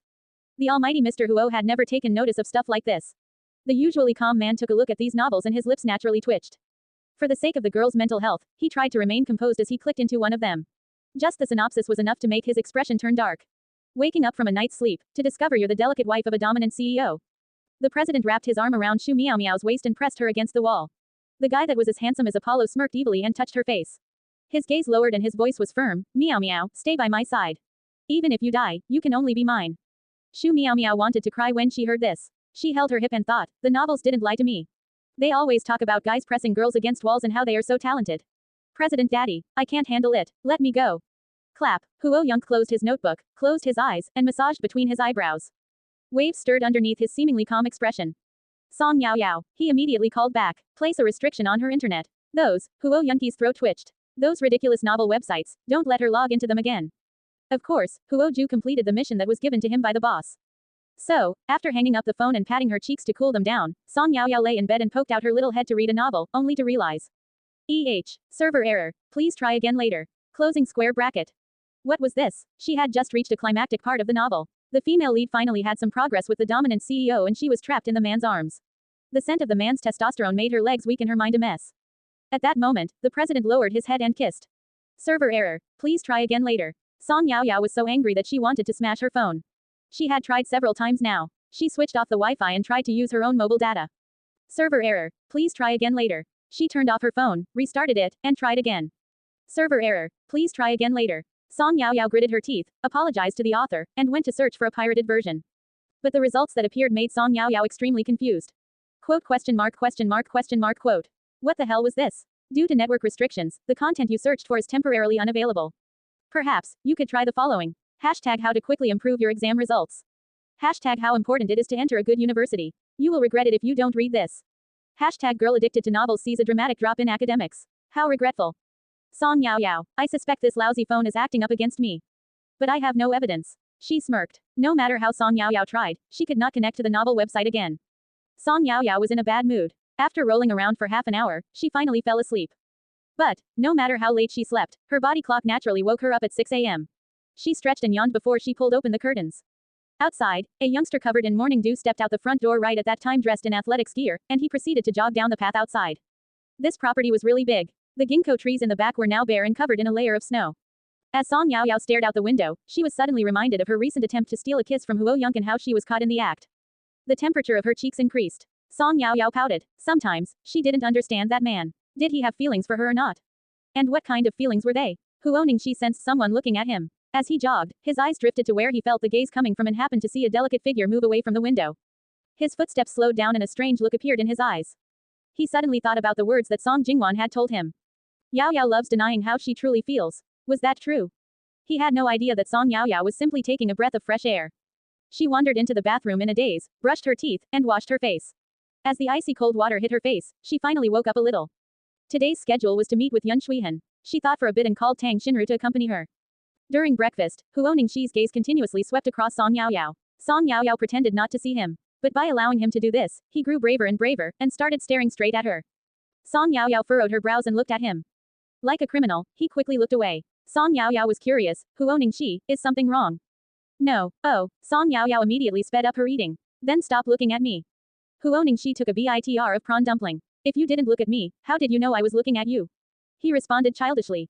Song Yaoyao shrugged. Take your time eating, I'm leaving. Hey, Huo Ningxi panicked. You're going out again. Where are you going? I want to go too. Song Yaoyao ignored him as she led Huo Ju out without turning back. Huo Ningxi wanted to chase after her but Uncle Zhang stopped him. Young master, Master Huo instructed that from now on, apart from mandatory classes, a private teacher will also teach you financial management. The teacher should arrive at 8. Hurry and get ready. Huo Ningxi gritted his teeth. Uncle Zhang, are you doing this on purpose? Oh, Uncle Zhang was surprised as he looked at him confusedly. Young master, what are you talking about? What do you mean I did it on purpose? The master organized all this, and he's doing it for your own good. His surprise and confusion were perfect, he didn't expose anything at all. But, no matter how unhappy he was, Huo Ningxi could only watch as Song Yaoyao boarded the car outside, and was driven out the main gates. He was furious. Inside the car, Song Yaoyao played with her phone as she looked at Huo Ju via the rearview mirror. She narrowed her eyes gently, her gaze was deep for someone of her age. Huo Ju, did you do something against your conscience? Ahem, Huo Ju coughed hard. As he choked, he pretended to be surprised. What are you talking about, Miss Song? He blinked and turned around to look at Song Yaoyao. Written all over his face were the words, I'm innocent and naive. I didn't do anything. Song Yaoyao half believed him. The more she looked at Huo Ju, the more she sensed something wasn't right. Really, why didn't she quite believe him? Huo Ju looked at her with sincerity and smiled. Yes, Miss Song, I am one of your people. I am completely loyal to you. But I must listen to the master first. Please believe me, I was forced. Song Yaoyao. A thought crossed her mind, but when she tried to grab onto it, her brain was blank. What had she missed? Yaoyao, over here, inside a cafe on the pedestrian shopping street. Song Yaoyao arrived at the agreed location. As soon as she entered, a hand raised high and waved at her. Hi, Miss Song. Yun Shuihan smiled politely. Even though Song Yaoyao looked young, she could not treat her like a child. Hello. Song Yaoyao nodded and sat down beside Tang Xinru. Meanwhile, Meng Qiqi sat down next to Yun Shuihan. Online, one could say anything they wanted, but in real life, Song Yaoyao and Tang Xinru were actually quite intimidating. Especially since they were both so beautiful. One was cute and delicate, the other was sexy and glamorous. Countless youths secretly analyzed them as they walked past. What would you like to drink? Song Yaoyao ordered a cup of latte and pushed the menu over to Yun Shuihan. Tang Xinru furrowed her brows and took a glance at the watch on her wrist. She didn't sound too pleased. Where is the representative that's supposed to be here to discuss the copyright? Why aren't they here yet? Although she didn't care about business matters, she knew that trust was a basic requirement. If they couldn't even arrive at the agreed time, how could they trust them with business? Yun Shuihan felt a little awkward. It had been a long time since she spoke to someone from the website. Even the editors had been changed several times. It wasn't easy for her to contact the new editor and confirm things with Song Yaoyao. Only then did they agree to send a representative. IP adaptations were popular these days and many popular television dramas were adapted from novels. The website that Yun Shuihan used was very focused on this point. They had agreed to meet at 9 a.m. and had reconfirmed the time. Everything was already set, so why now? It was already past 9 a.m. The coffees arrived and Song Yaoyao added a large amount of milk to her drink as well as 2 cubes of sugar. She swirled her coffee a little and said calmly, let's just be patient and wait. But a trace of sharpness appeared in her eyes. Time slowly passed and the 4 girls got along well. But time ticked by and they sat there for an entire hour and a half without seeing anyone from Yulan literature. If Yun Shuihan still held on to some hope at the beginning, all that hope was now gone with the passing of time. It would be a lie to say that she wasn't disappointed. Of course, she wanted to live some good days, and she wanted everyone to know about her novel. More importantly, she wanted to prove that her writing was no worse than the plagiarizer. But now, reality had clearly given her a slap in the face and all hope was lost. Sorry, Miss Song, Yun Shuihan was in a depressed mood and there was helplessness in her smile. I don't think we'll be negotiating the copyright. If she was 10 years younger, she probably would have screamed in anger. She may have even turned up at the website's office to question them. But she wasn't young anymore. She was already 30. After all her years in the workplace, her sharp edges had been ground down like a smooth rock in the river. She accepted everything that life threw at her, and if anything was taken away from her, she had no ability to resist it. No, before Song Yaoyao managed to speak, Tang Xinru began to laugh in anger. She slammed her hands on the table and said coldly, call the representative. I want to see what he's made of. How dare he stand us up? This is something that Yaoyao wants. He has to let go whether he wants to or not. Yun Shuihan opened her mouth, surprised by Tang Xinru's arrogance. Meng Qiqi was also surprised, but what she felt more was admiration. Arrogance could sometimes be seen as a positive trait. They looked at Song Yaoyao and saw a smile that was sweeter than honey. She sat back leisurely in her seat and sipped her coffee every now and then. When they looked at her, she lifted her chin slightly and lowered her eyelashes. Make the call. Her voice was calm and dark. It was hard to say whether she was more arrogant or Tang Xinru was more arrogant. Meng Qiqi also nodded her head as she held onto Yun Shuihan's icy cold hand. Go ahead, maybe there's traffic or some kind of delay. We should always think positively. Yun Shuihan gently agreed, okay, wait a moment and I'll make the call. After saying this, she picked up her phone and headed for the bathroom. Song Yaoyao rested her cheeks on her hands and waited in boredom. The sun shone in through the clean, transparent window and fell upon Song Yaoyao's body. The skin on her little face was smooth like an egg, no pores were visible and there were no flaws. Meng Qiqi looked at her with admiration and explained carefully, Yaoyao, don't be upset. The contract for Yulan literature is famous for being harsh. It's much better now, but 10 years ago, it was completely domineering. Even after all these years, they still hold the rights to the copyright. If they don't approve, it's useless even if Shuihan agrees. After all, a signed contract was legally binding. Yes, don't be upset. Song Yaoyao narrowed her eyes. Her curled eyelashes fluttered like butterflies. Before Meng Qiqi managed to take a breath, she heard Song Yaoyao joke in a soft voice, if he doesn't come, I'll just tie him up and bring him here. Her voice had always been pleasant. At this moment, with her eyes curved, she sounded cute and coquettish. But Meng Qiqi trembled, she had seen the seriousness in her eyes. She wasn't joking, if the representative from Yulan didn't come, she may actually do it. But, Meng Qiqi had no idea how powerful Song Yaoyao's background was. She simply knew that Tang Xinru and Song Yaoyao were honestly arrogant. Yun Shuihan went to make the phone call and didn't return for a long time, but she was in no hurry. They knew she needed time to negotiate. Meanwhile, a few boys who had been sitting nearby for close to an hour glanced at Song Yaoyao intermittently. Finally, one of them decisively held onto a note and started walking toward Song Yaoyao. Whoa, Meng Qiqi opened her eyes wide and quietly teased, he must be coming here to get your contact details. Based on her years of experience with novels, she saw through the boy straight away. Song Yaoyao supported her chin and smirked. When the boy saw her beautiful face, he immediately blushed. He licked his lips, almost tripping over his own feet. I'm sure he's interested in our Yaoyao. Tang Xinru also supported her chin as she tapped her head. Amusement appeared in her beautiful eyes. Would you believe it if I told you that he will be stopped within 3 seconds? Huh, Meng Qiqi was confused, but Tang Xinru had already begun counting. 1, 2. As soon as she said 3, a young man stretched out his arm and stopped the boy. They weren't too far away, so Meng Qiqi heard his crisp voice. Student, what's in your hand? Let me see. The boy was embarrassed to be stopped in front of the beautiful girl. Why should I let you see it? Oh, so fierce. The youth slowly stood up and realized the man was really tall, taller than him by an entire head. Huo Ju's wide palm fell upon the boy's shoulder. It didn't look like he was using any strength, but he easily pushed the boy back down into his seat. Not allowing him to refuse, he grabbed the note from his hand and took a look at it. Hi pretty miss, are you interested in being friends? Here's my contact. Looking forward to your reply, wow. Huo Ju held back a laugh and waved the note. Student, before you flirt with someone, shouldn't you investigate whether they have a boyfriend first? He raised an eyebrow. The boy angrily tried to grab the note back and glared at him. How is this any of your business? Give me back my note, unless you're her boyfriend. If not then get lost and mind your own business. TCH. Huo Ju laughed as coldness appeared in his dark brown eyes. Between his eyebrows, there was a sense of indifference. His palm remained on the boy's shoulder, preventing him from standing up. When the boy's friends saw this, they quickly approached. But, he leaned into the boy's ear and said quietly, I'm not her boyfriend. I'm just her boyfriend's subordinate. You. The boy glared at him and his face burned red. FCK, this man looked skinny, but why was he so strong?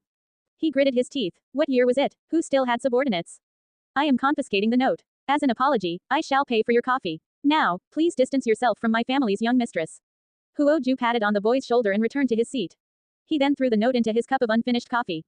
The dark liquid quickly swallowed the note and washed away the writing. The boy was furious. It had taken him a long time to write that and it took a lot of determination to give it to the girl.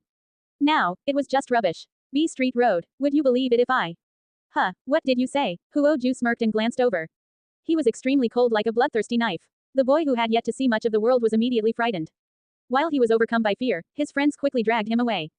Far away, the boy's displeased voice could still be heard.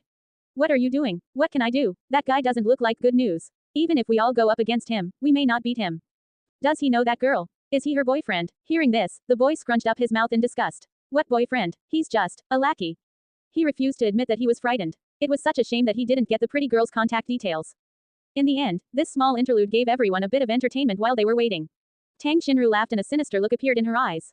She leaned her head against Song Yaoyao and said with a chuckle, Precious Yaoyao, if Mr. Huo is so controlling now, how will he be in the future? They hadn't even made their relationship official yet, and he had already sent someone to prevent all strangers from approaching. If they actually confirmed it, would he forge a cage to lock his precious Yaoyao up? After all, Tang Xinru had personally witnessed Yaoyao's charms. They waited another 10 or so minutes, but Yun Shuihan still did not return. Meng Qiqi was worried that Yun Shuihan had encountered something. Just as she was about to go look for her, Yun Shuihan ran out and her eyes were red. She held onto her phone with anger between her brows. No matter how hard she tried to suppress it, it still showed. Shuihan, how did it go? Meng Qiqi quickly grabbed onto her and her heart sank. They stood us up, didn't they? Yun Shuihan nodded and took a deep breath. Sorry, Miss Song, Oh, so this is the person who wants to buy your copyright. Let me see. A woman dressed in branded clothing and high-heeled shoes crossed her arms and squinted her eyes at the two women opposite Yun Shuihan. She immediately started laughing. Ha, I was wondering who it was. Yun Shuihan, have you been scammed? It's none of your business. Yun Shuihan said indifferently. Meng Qiqi analyzed the woman. There was a sense of familiarity to her surgically altered face. A photo appeared in her mind and she suddenly sneered as she recognized her.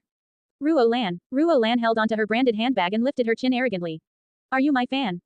TCH, your fan. Why would I be the fan of a plagiarizer? It was shameless enough to plagiarize, she even attacked the victim. How disgusting would she have to be to do that? Oh, so you're together, Ruo Lan said with contempt as she pretended to suddenly understand. Yun Shuihan, did you lose your mind because you wanted to be famous so badly? Do you actually believe that these two brats want to buy your copyright? TCH, can they afford it? Song Yaoyao took a sip of coffee. The cold coffee tasted greasy and she struggled a little when swallowing it. After that, she lifted her gaze and looked at Ruo Lan. Were you the reason why Yu Lan's representative didn't come? Ruo Lan refused to take the girl seriously no matter how mature she sounded. She nodded her head and admitted proudly, so what if I did? FCK. Meng Qiqi was so angry that she wanted to pour her coffee in the woman's face. How can there be such a shameless person? Not only did you plagiarize without apologizing, you even caused trouble so brazenly. Are you sick? Ruo Lan shrugged and flicked some non-existent dust off her dress. She laughed smugly. It's not my fault that I'm popular. She then pointed at Yun Shuihan. How can she compete against me? If you have the ability, then take me to court. Do I look afraid? She spoke confidently, making Meng Qiqi furious. She wanted to beat Ruo Lan up until her fake nose went crooked. But just as she was about to make a move, Yun Shuihan held onto her tightly. She turned her head and looked at Ruo Lan. Aren't you afraid of karma? She had achieved fame and fortune. But she had stolen Yun Shuihan's results and thrown her into the mud. Society was unfair. Those that worked diligently were bound to do the same job for the rest of their lives, earning the same lousy salary. Meanwhile, someone like Ruo Lan was taking shortcuts and reveling in success, wearing branded clothes and handbags, and accessing high-class venues. She even made her lose all hope with one sentence. FCK. Tang Xinru laid back in her chair and smiled with disdain. This is my first time seeing someone who's more arrogant than I am. Even worse, she's running around blinding everyone with her ugliness, she said to Song Yaoyao. Tang Xinru shook her head and squinted her eyes. Her words were full of ridicule. Your fake chin is pointy like a witch's. Why isn't a failed product from the assembly line hiding instead of holding her fake nose high? Are you trying to let the entire world see your botched surgery? Sigh, if you're trying to gain pity, then you've definitely succeeded. How pitiful, you need to walk around with that ugly face for the rest of your life. Peef. Meng Qiqi was originally choking in anger, but after she heard Tang Xinru's insulting words, she immediately burst into laughter. She looked at Ruo Lan again. Her face alternated between white and red like a beautiful color palette. Oh, how refreshing. Why you have quite a nasty mouth for someone so young. You claim I've done surgery on my face. What about you? Who are you looking down on? Ruo Lan was furious. The two of you look quite young. Have you even graduated from high school yet? You must be spending your sugar daddy's money. Does he know about this? Where did a sugar daddy come from? Tang Xinru broke down in laughter in Song Yaoyao's arms. Oh my god, this woman is hilarious. I'm sorry, I got my face done in my mother's stomach. Who told my mother to be beautiful and my father to be handsome? It's also not my fault that I was born rich. She wrapped her arms around Song Yaoyao's waist and said cheekily, Yaoyao, hurry and tell your Gerger about this. If he was to find out, he could easily acquire Yulan literature. TCH. What a big talker. When it came to a woman, as long as she was of no threat to Song Yaoyao, Huo Ju was not going to get involved. Especially when Song Yaoyao didn't call for his help. So he stood to the side and enjoyed the show. He took a glance at the woman's face. There was some truth to Miss Tang's words. At this hour, the cafe wasn't too busy, otherwise, their arguing would have already attracted a crowd. Ruo Lan pouted her lips with disdain as a trace of envy appeared in her eyes. Although she disliked these two girls, she had to admit that they were more beautiful than the celebrities she had seen. They were beautiful from every angle. If they weren't on the same side as Yun Shuihan, Ruo Lan would have asked them which surgery they went to. Do you know how much Yulan literature makes every year? And how much they make from copyright? They're the leaders in the web literature industry. Acquire the company. PFT. These words clearly show how clueless you are. Everyone had access to different social circles. For someone like Ruo Lan, the most she would get invited to were a few activities here and there. And because of her novel being adapted into a television drama, she had met a few celebrities. Thus, she thought Tang Xinru was just pulling her leg. Yes, we are clueless. Tang Xinru looked at her like she was looking at a fool. Some people let a little bit of fame get to their heads and thought the world revolved around them. Not everyone understood that there was always someone better than them. Clearly, Ruo Lan had no idea. Song Yaoyao was particularly calm. A sweet smile clung to her face as she curled her finger at Ruo Lan. Come here, let me tell you a secret. Ruo Lan was a bit ditzy but she wasn't stupid. Song Yaoyao was clearly not calling her for anything good. Besides, Ruo Lan simply mocked the two girls because they looked young. If two adult women were sitting there instead, she would have never come over to provoke them. She had many fans who supported her, but she also had people who criticized her. These few days, alongside the accusations of plagiarism, Meng Qiqi had set up a side-by-side comparison. Now, all over Weibo and various online forums, people were digging up dirt on Ruo Lan. Most notably, on the writers' forum, everyone was critical of her behavior and they had begun to exclude her. Her novel also attracted a lot of anti-fans who continuously gave her low ratings and reported her.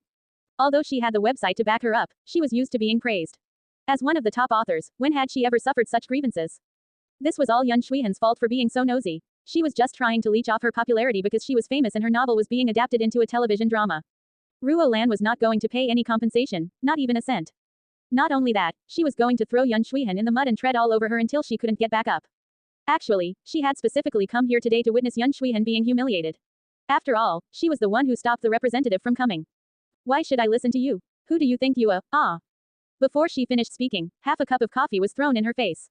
She didn't even see the girl move before her hair was tugged and her face was smashed against the table with a bang. Ruo Lan was dizzy. She had no idea how the girl could be so fast. How did she do it? No, the main point was, she actually hit her. When one of the waiters saw the situation, he quickly approached. But before he reached them, a young man stopped him with a smirk. Sorry, they are trying to resolve a private grudge. Don't worry, we will pay for all damages and won't get you in trouble. He had a smile on his face and looked polite and well-mannered. The store manager took a glance around the cafe and saw some men sitting extremely still. His heart jumped and he understood what was going on. They were so calm, never once did they even glance at the commotion that was going on. If it was just one of them, then that would have been understandable, but everyone was the same. It seemed, they weren't there to drink coffee, they were in disguise and protecting their boss. Oh, which family's young lady was this? What a scene. Okay, take your time. We guarantee not to disturb you. After the store manager said this, he dragged the waiter away. Little b asterisk tch. Let me go. Ruo Lan was furious. She broke free from Song Yaoyao but she was covered in the girl's unfinished coffee. Because she had added a lot of milk and sugar, it was thick, sticky, and sweet smelling. It was disgusting. Slap. Tang Xinru narrowed her eyes, picked up her handbag which cost several 100,000 yuan, and slapped it across her face. FCK. You're the b asterisk tch. How dare you insult my precious Yao Yao, I'm going to slap your fakeness out of you. Ruo Lan's nose began to bleed and her eyes were starry. Only then did she realize that she was hit by the handbag that she had been coveting but did not have the ability to buy. All of a sudden, she didn't know whether to laugh or cry. You just wait. You're dreaming if you think you can buy her copyright. She covered her nose, aware that she was no match. More importantly, these two girls were brave enough to actually hit her. If she continued to stay here, it was of no benefit to her. Remembering their faces, she quickly left under everyone's curious gaze. Yun Shuihan breathed out and smiled in delight. Thank you, Miss Song. You helped me get revenge. If you really want to thank me, you should toughen up. She's humiliating you right in front of you. How can you keep enduring it? Tang Xinru wanted to laugh but she didn't. Instead, she glanced at the handbag on the table with disgust. She had impulsively slapped that woman with it. Now, there was coffee, foundation, and even lipstick on the leather. She was completely disgusted. She decided, she was going to get it cleaned, and then she was going to sell it so she wouldn't think of the woman's face when she saw it. Yun Shuihan nodded. I will fight for my rights. If worse comes to worst, I'll take her to court. After all, I have nothing to be afraid of. It's not like I did anything wrong. She stuttered as she spoke, but to see this passive girl say something like this, it was clear that she had been relentlessly bullied. No need. Song Yaoyao unlocked her phone and made a call. Hello, Yaoyao. A man's voice sounded on the other end. He was clearly pleased and surprised. How do you have the free time to call me? Oh, right, it's Saturday. Song Yaoyao's eyes curved. Brother Wei, I'm currently in the shopping district. Are you busy? Can I visit you? That's right. Song Yaoyao had called Wei Ning. After they got to know each other, they greeted each other casually. Moreover, Mother Wei liked Song Yaoyao a lot. Every time she saw her, her energy would increase, and she was more diligent with her treatment. Of course, she now knew that Song Yaoyao was hired to treat her illness. But, not only did she not resist, she even placed all her trust in Song Yaoyao. It seemed, she wouldn't blame Song Yaoyao no matter what she did. Okay, do you know where my office is? Should I send someone to get you? The Weiss owned a huge business. There was a time when Wei Ning hated his family's business, he only returned when his mother persuaded him. But, he never placed any focus on the corporation, he simply passed his days in one of the branches. No need, it's close by. I'll be there soon. By the way, Brother Wei, do you mind if I bring a few friends? The girl's voice was gentle. When she said the word, brother, Wei Ning was suddenly reminded of his sister who was sent to heaven. The amusement in his eyes increased and he gripped onto the phone. I don't mind at all. What are you planning to do? It was just a small request. Even if Song Yaoyao asked for all his stores, he was willing to hand them over. As he watched his mother improve gradually, Wei Ning had nothing more important to focus on. One could lose money, but they could make it back. On the other hand, he only had one mother. After speaking to Wei Ning, Song Yaoyao stood up and led Tang Xinru to get the bill. Seeing that she was busy, Yun Shuihan immediately said, Miss Song, you can leave if you're busy. Chi-Chi and I will go home. Home. Song Yaoyao blinked her beautiful eyes, and her eyelashes moved. If you don't come, this show won't be complete. Let's go. She didn't save people for charity. She wasn't so stupid as to not use something that was beneficial to her. Yun Shuihan was confused. She had no idea how the person who Song Yaoyao was seeing had anything to do with her. But she looked at Meng Qiqi and nodded her head. Okay, we will have to trouble you then.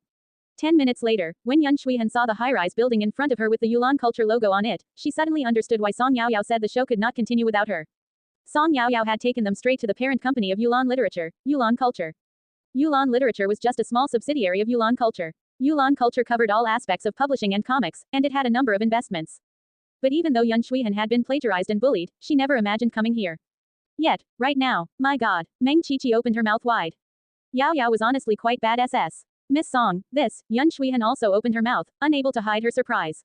While they were still in shock, a smart middle-aged man who was wearing glasses, quickly approached them and said with respect, "Hello, may I ask if you're Miss Song?" When Song Yaoyao nodded, his smile increased. "Hi, Miss Song, you see, I am President Wei's assistant. He is currently in a meeting and he asked me to come greet you first. Please come in." Song Yaoyao smiled sweetly. "Thank you." Yun Shuihan and Meng Qiqi looked at each other. President. When she realized what was going on, Meng Qiqi grabbed onto Yun Shuihan's hand excitedly, happiness beaming in her eyes. Yun Shuihan also breathed a sigh of relief and smiled. She knew then that with Song Yaoyao around, there really was a possibility that she could get justice. As soon as they stepped out of the elevator, a handsome man quickly approached them. "Yaoyao, how did you have the time to visit me?" His eyes were full of joy like he was looking at his own sister as he led her to his office. "What would you like to eat?" "Wait, scrap that," he quickly turned to his assistant and instructed, "Go downstairs and buy some snacks. Chips, drinks, a bit of everything. After that, go to the dessert store and buy some cake." Song Yaoyao was about to tell him not to buy anything. But when she heard him mention cake, she immediately swallowed back her words. Her head turned and she reminded, "Make sure it's strawberry flavored." Ahem, Wei Ning couldn't help but laugh. If he wasn't worried about annoying her, he would have stretched out his hand and rubbed her head. "So cute. Okay, I will buy you whatever you want to eat. Hurry in and sit down." Wei Ning's office wasn't very big. The most surprising thing was the styling. One of the walls was covered in weaponry. Amongst them was the centerpiece, a sword that measured over 60 centimeters long. "Wow," Meng Qiqi exclaimed out loud. This office was too cool. "You must be Yao Yao's friends. If you want, feel free to take a look. No need to be polite," he said in a welcome manner. At that moment, he spotted Tang Xinru and he was ecstatic. "Oh, let me see. Isn't this Miss Tang? Are you friends with Yao Yao?" Tang Xinru rolled her eyes and picked a spot to sit down. "Yao Yao and I are in the same class in the same school. We even share the same desk. I should be the one asking you how you know my Yao Yao." "You're Yao Yao." Wei Ning was amused. "It's a long story. Just know that I think of Yao Yao like a sister. We're really close." Perhaps, due to his line of work, Wei Ning spoke in a confident and direct manner, and when he smiled, it was handsome and refreshing. Now that they had control over Mother Wei's condition, the burdens that were weighing him down were immediately lifted. He stood upright and looked in high spirits. Previously, the Wei family had caused quite a stir and Mother Wei's matter was not handled well. Tang Xinru wanted to tease the man, at first, but when she lifted her head, she noticed him looking dotingly at Song Yaoyao. Song Yaoyao had somehow made her way over to the wall already and was admiring the weapons on the wall. She swallowed back her words and shrugged. It was a good thing to have another person dote on Song Yaoyao. The assistant was quick, mainly because there was a street outside with convenience stores, dessert stores, and everything he needed. So, he returned with a pile of stuff. He was meant to buy them for Song Yaoyao, but the four girls all ended up getting something. He even told them he could buy more if they weren't to their tastes. Yun Shuihan and Meng Qiqi shook their heads and agreed that they were satisfied. They weren't as close to the boss as Song Yaoyao and Tang Xinru, so they did not have the guts to be picky. Wei Ning sat behind his office desk. As he watched Song Yaoyao take a bite of her cake, he noticed her eyes curve in satisfaction. She was overjoyed. He couldn't help but smile. "Yao Yao, did you come because of something?" Although Song Yaoyao looked happy, he knew she wasn't the type to wander around aimlessly. Especially since she had brought two unfamiliar girls with her, he could guess that she had something to discuss. "Brother Wei, you sure understand me." The girl's eyes curved and she pulled out a tissue to wipe her lips. She smiled like a little fox. "TCH, Wei Ning pointed at her. Tell me what it is. If I can help, I will definitely do my best." "Don't worry," Song Yaoyao comforted as she smiled. "There's no question about it, you can definitely help." "Oh," Song Yaoyao pointed at Yun Shuihan. "Brother Wei, Yulan Literature is a subsidiary of yours, isn't it? I recently came across an interesting topic. Although it was quickly deleted, the content was fascinating. Let me recite it to you." She cleared her throat and pretended to pull out her phone and read from it. Yulan Literature's trending author, Ruo Lan, was caught plagiarizing an unknown author from the same platform, causing an uproar among readers. Yet, she replied, "I plagiarized you because I admire you. If you have the ability, then sue me." The girl's voice was sweet and soft. When she spoke, her expression was lively. The moment she opened her mouth, Tang Xinru was already lying on the desk rolling in laughter. By the time she finished, Tang Xinru had reached her limit. But even though Song Yaoyao put a lot of effort into her act, Tang Xinru couldn't help but critique her. "Precious, your phone screen turned off." Yun Shuihan and Meng Qiqi laughed in secret. Song Yaoyao calmly put her phone away. "Oh, that's no big deal." After listening to her, Wei Ning furrowed his brows. Plagiarizing was equivalent to stealing someone else's hard work. No matter how the previous CEO handled things, Wei Ning was here now and he was not going to let something like this slip through the cracks, especially since he was made aware of it. This had the potential to negatively impact his company. If he allowed this to happen, then it would be equivalent to telling the other authors not to work hard since they could make money from plagiarizing. Eventually, it would completely destroy Yulan culture's reputation. Yao Yao, thank you for coming here to tell me this. Don't worry, I will definitely deal with this strictly. Miss, can you tell me all the details of what happened? Yun Shuihan immediately nodded her head. Yes, I will leave this matter in your hands. Song Yao Yao propped up her chin and blinked. No rush. What I want to know more is who made the call to protect the plagiarizer. Wei Ning froze and he fell into deep thought. Yun Shuihan and Meng Qiqi looked at each other and realized what was going on. Ruo Lan's matter was blown up, but she had just sold her copyright and they were in the process of selecting actors. For the plagiarizing matter to be deleted within half an hour of posting online, who would benefit the most? Why did the representative back out from selling Yun Shuihan's copyright when the opportunity was presented to him? Why had they been stood up when they already agreed to meet today? Coincidentally, at this time, Ruo Lan also appeared at the same cafe, and she looked completely smug. She even threatened Yun Shuihan and she was not afraid of being sued.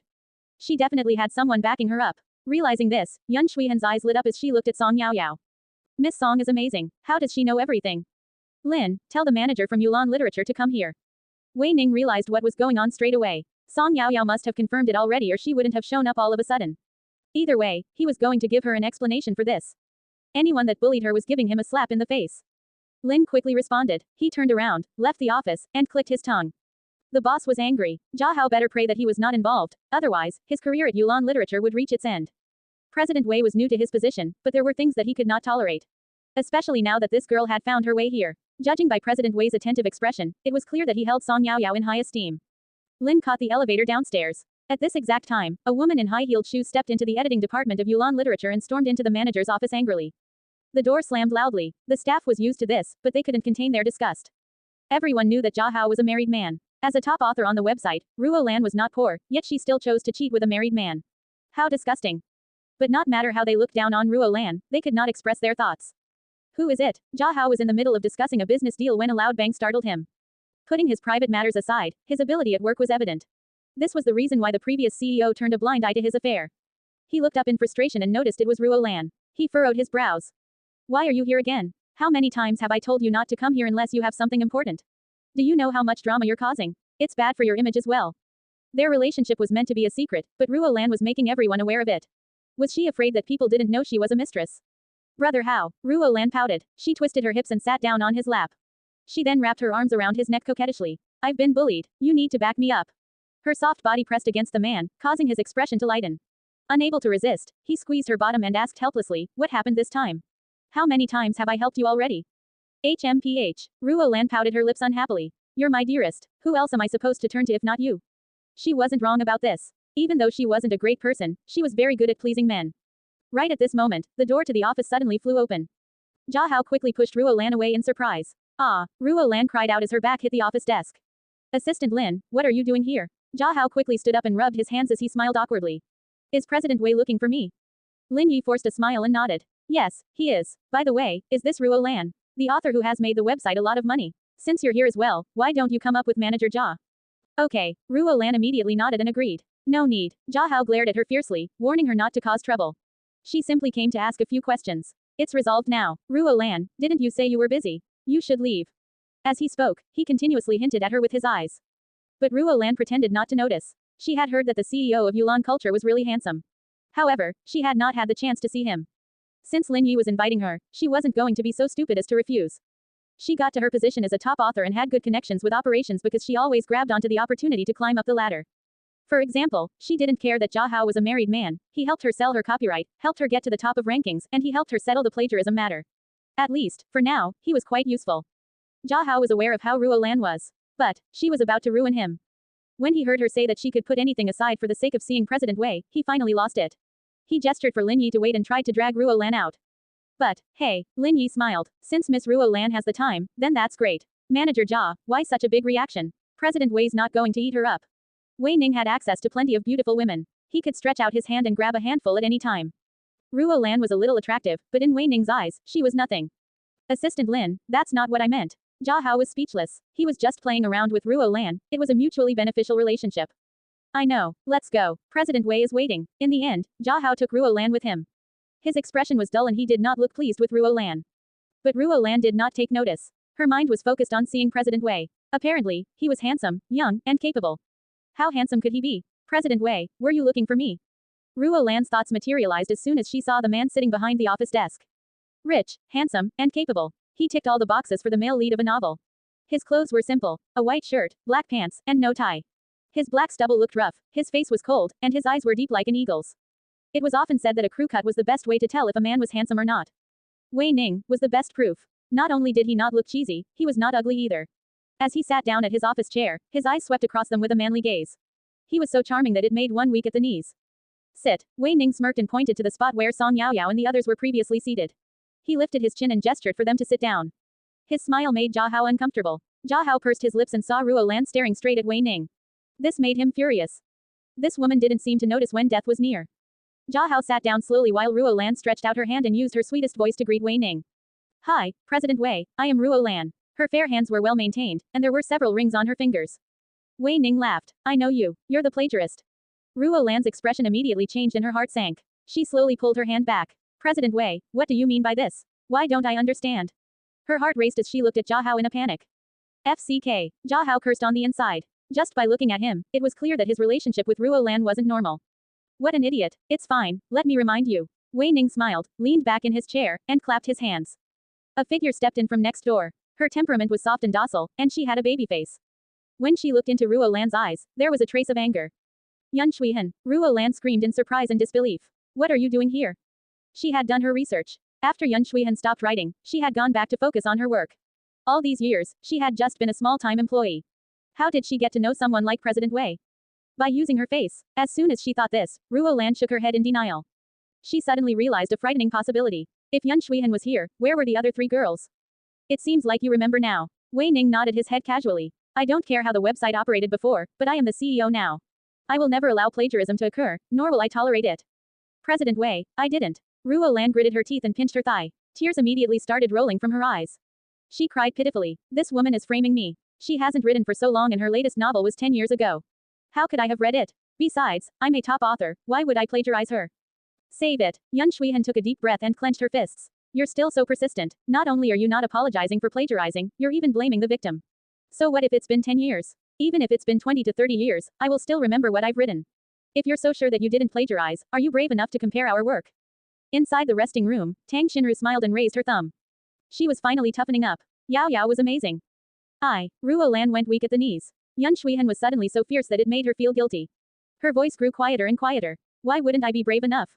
Jia Hao took a deep breath and rubbed his cheeks. This idiot. These words were completely exposing her guilt. Wei Ning's lips curved. Oh, let's get started then. I will believe the person who makes more sense. Me. Let me speak first. Ruo Lan glanced at Yun Shuihan and fought to speak first. Before I wrote this novel, I discussed the plot with my editor. My friends were also aware of the direction I was headed. They can be my witnesses. Yun Shuihan didn't say anything. Wei Ning immediately called for Ruo Lan's editor as well as the friend she mentioned to substantiate her claims. Ruo Lan immediately relaxed. She looked at Wei Ning, teary-eyed, and said pitifully, President Wei, you must believe me now. They can all vouch for me. Novels are all similar in some way. You're not part of the operations team so you have no idea that overlaps happen all the time. I didn't do it on purpose. One was an unknown author who had already moved offline, the other was a top author. There was no question who would be favored. Ruo Lan's editor quickly nodded her head, confirming that she could prove her innocence. You guys are so shameless. Yun Shuihan's eyes turned red from anger. She bit her lip and glared at the two women. Smugness appeared in Ruo Lan's eyes. Ha, Wei Ning chuckled. He crossed his arms and turned to look at Jia Hao. Manager Jia, who do you think is right in this situation? Jia Hao did not reply immediately. Instead, he looked at Ruo Lan. Ruo Lan narrowed her eyes and gave him a look of warning. If Jia Hao refused to side with her, then they could go down together. As the manager of a literary website, it was already bad enough that he had relationships with multiple female authors, he even used his power for personal gain. Many authors had been forced to leave because of him. If they actually got into a disagreement, who would be more embarrassed? Jia Hao was disgusted by the woman. She was so gentle when she was pleading him and acting coquettish, now look how hateful she was acting. He swallowed and said in a deep voice, President Wei, Ruo Lan is one of our signed top authors. Compared to an outsider, I believe her more. Besides, just as she said, she was already a top author when she first started writing this novel. Top authors are cherished. No matter what she writes, the readers are bound to like it. She has no reason to plagiarize. Wei Ning nodded. He then looked at Yun Shuihan who was about to cry and asked, do you agree with what they're saying? No, even a golem had a bit of humanity. These people were simply teaming up to oppress her because she was a powerless nobody. If President Wei doesn't get justice for me, I will have to rely on the law. Even if I go bankrupt, I will fight to the end. She said in a deep voice as she gritted her teeth. One should endure to keep the peace, but all this retreating was making her furious. If she didn't resolve this matter, it was going to create a knot in her heart that could never be undone. That's not necessary, Wei Ning humphed. He narrowed his eyes and scanned across Jia Hao and Ruo Lan. Finally, his gaze fell upon the editor. The temperature suddenly dropped and the three people felt their bodies go cold. That was when they heard Wei Ning calmly say, "This is an official notice, the three of you are fired." Jia Hao used his power for private gain and acted indecently with our female staff. I will ask an expert to investigate whether you broke any laws. As for you. Wei Ning looked at the shocked editor. You can go back to pack your things, and you can ask the finance department for this month's salary. President Wei. Why? Ruo Lan didn't expect Wei Ning to change so quickly. It was as though she had been kicked down from heaven into hell. The higher she started, the more painful the fall. She was shocked. When she realized what had happened, she screamed, President Wei. I can't accept this. If you want to cancel our contract, you need to give me a reasonable explanation. Otherwise, why should I listen to you? This is such an ungrateful thing to do. How much money have I made for the website all these years? If you really want to cancel it, then make sure to prepare the compensation. After hearing this, Wei Ning gestured for her to calm down.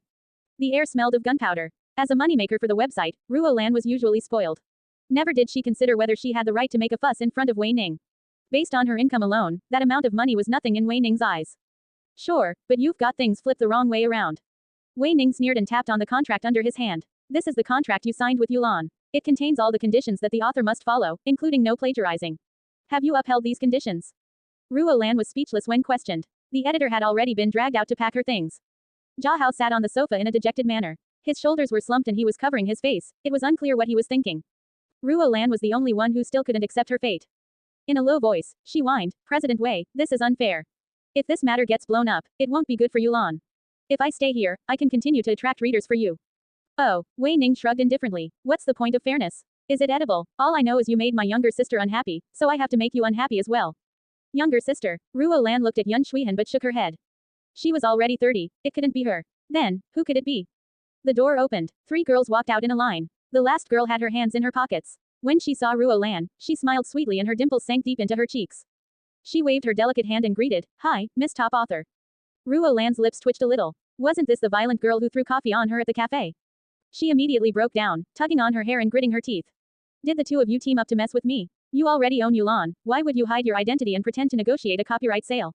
FCKU. Hey, Tang Xinru pulled a bladeless sword off the wall and placed it up to Ruo Lan's neck. She lifted her chin and looked at the woman in a cold and proud manner. Auntie, if you swear again, I'll shove this into your mouth. Understood. As the icy cold metal brushed against her skin, a layer of goosebumps formed on Ruo Lan's skin. Ruo Lan was furious. She brushed the sword away, turned around, grabbed her handbag, and began to leave. Let's cancel our contract then. Who's afraid? It's your loss. Let's go. The office immediately fell quiet. Jia Hao was taken away by Lin Yi and his men, so he couldn't leave yet. They still needed to do some investigations on him. If he had really used his power for personal gain in a way where he had embezzled company funds, then prison would be awaiting him. Yun Shuihan looked at Song Yaoyao and Tang Xinru who had each grabbed a bladeless sword and were currently fighting for fun. They were laughing in a silly manner, completely unaffected by what had just happened. Of course, they were still beautiful even though they were silly.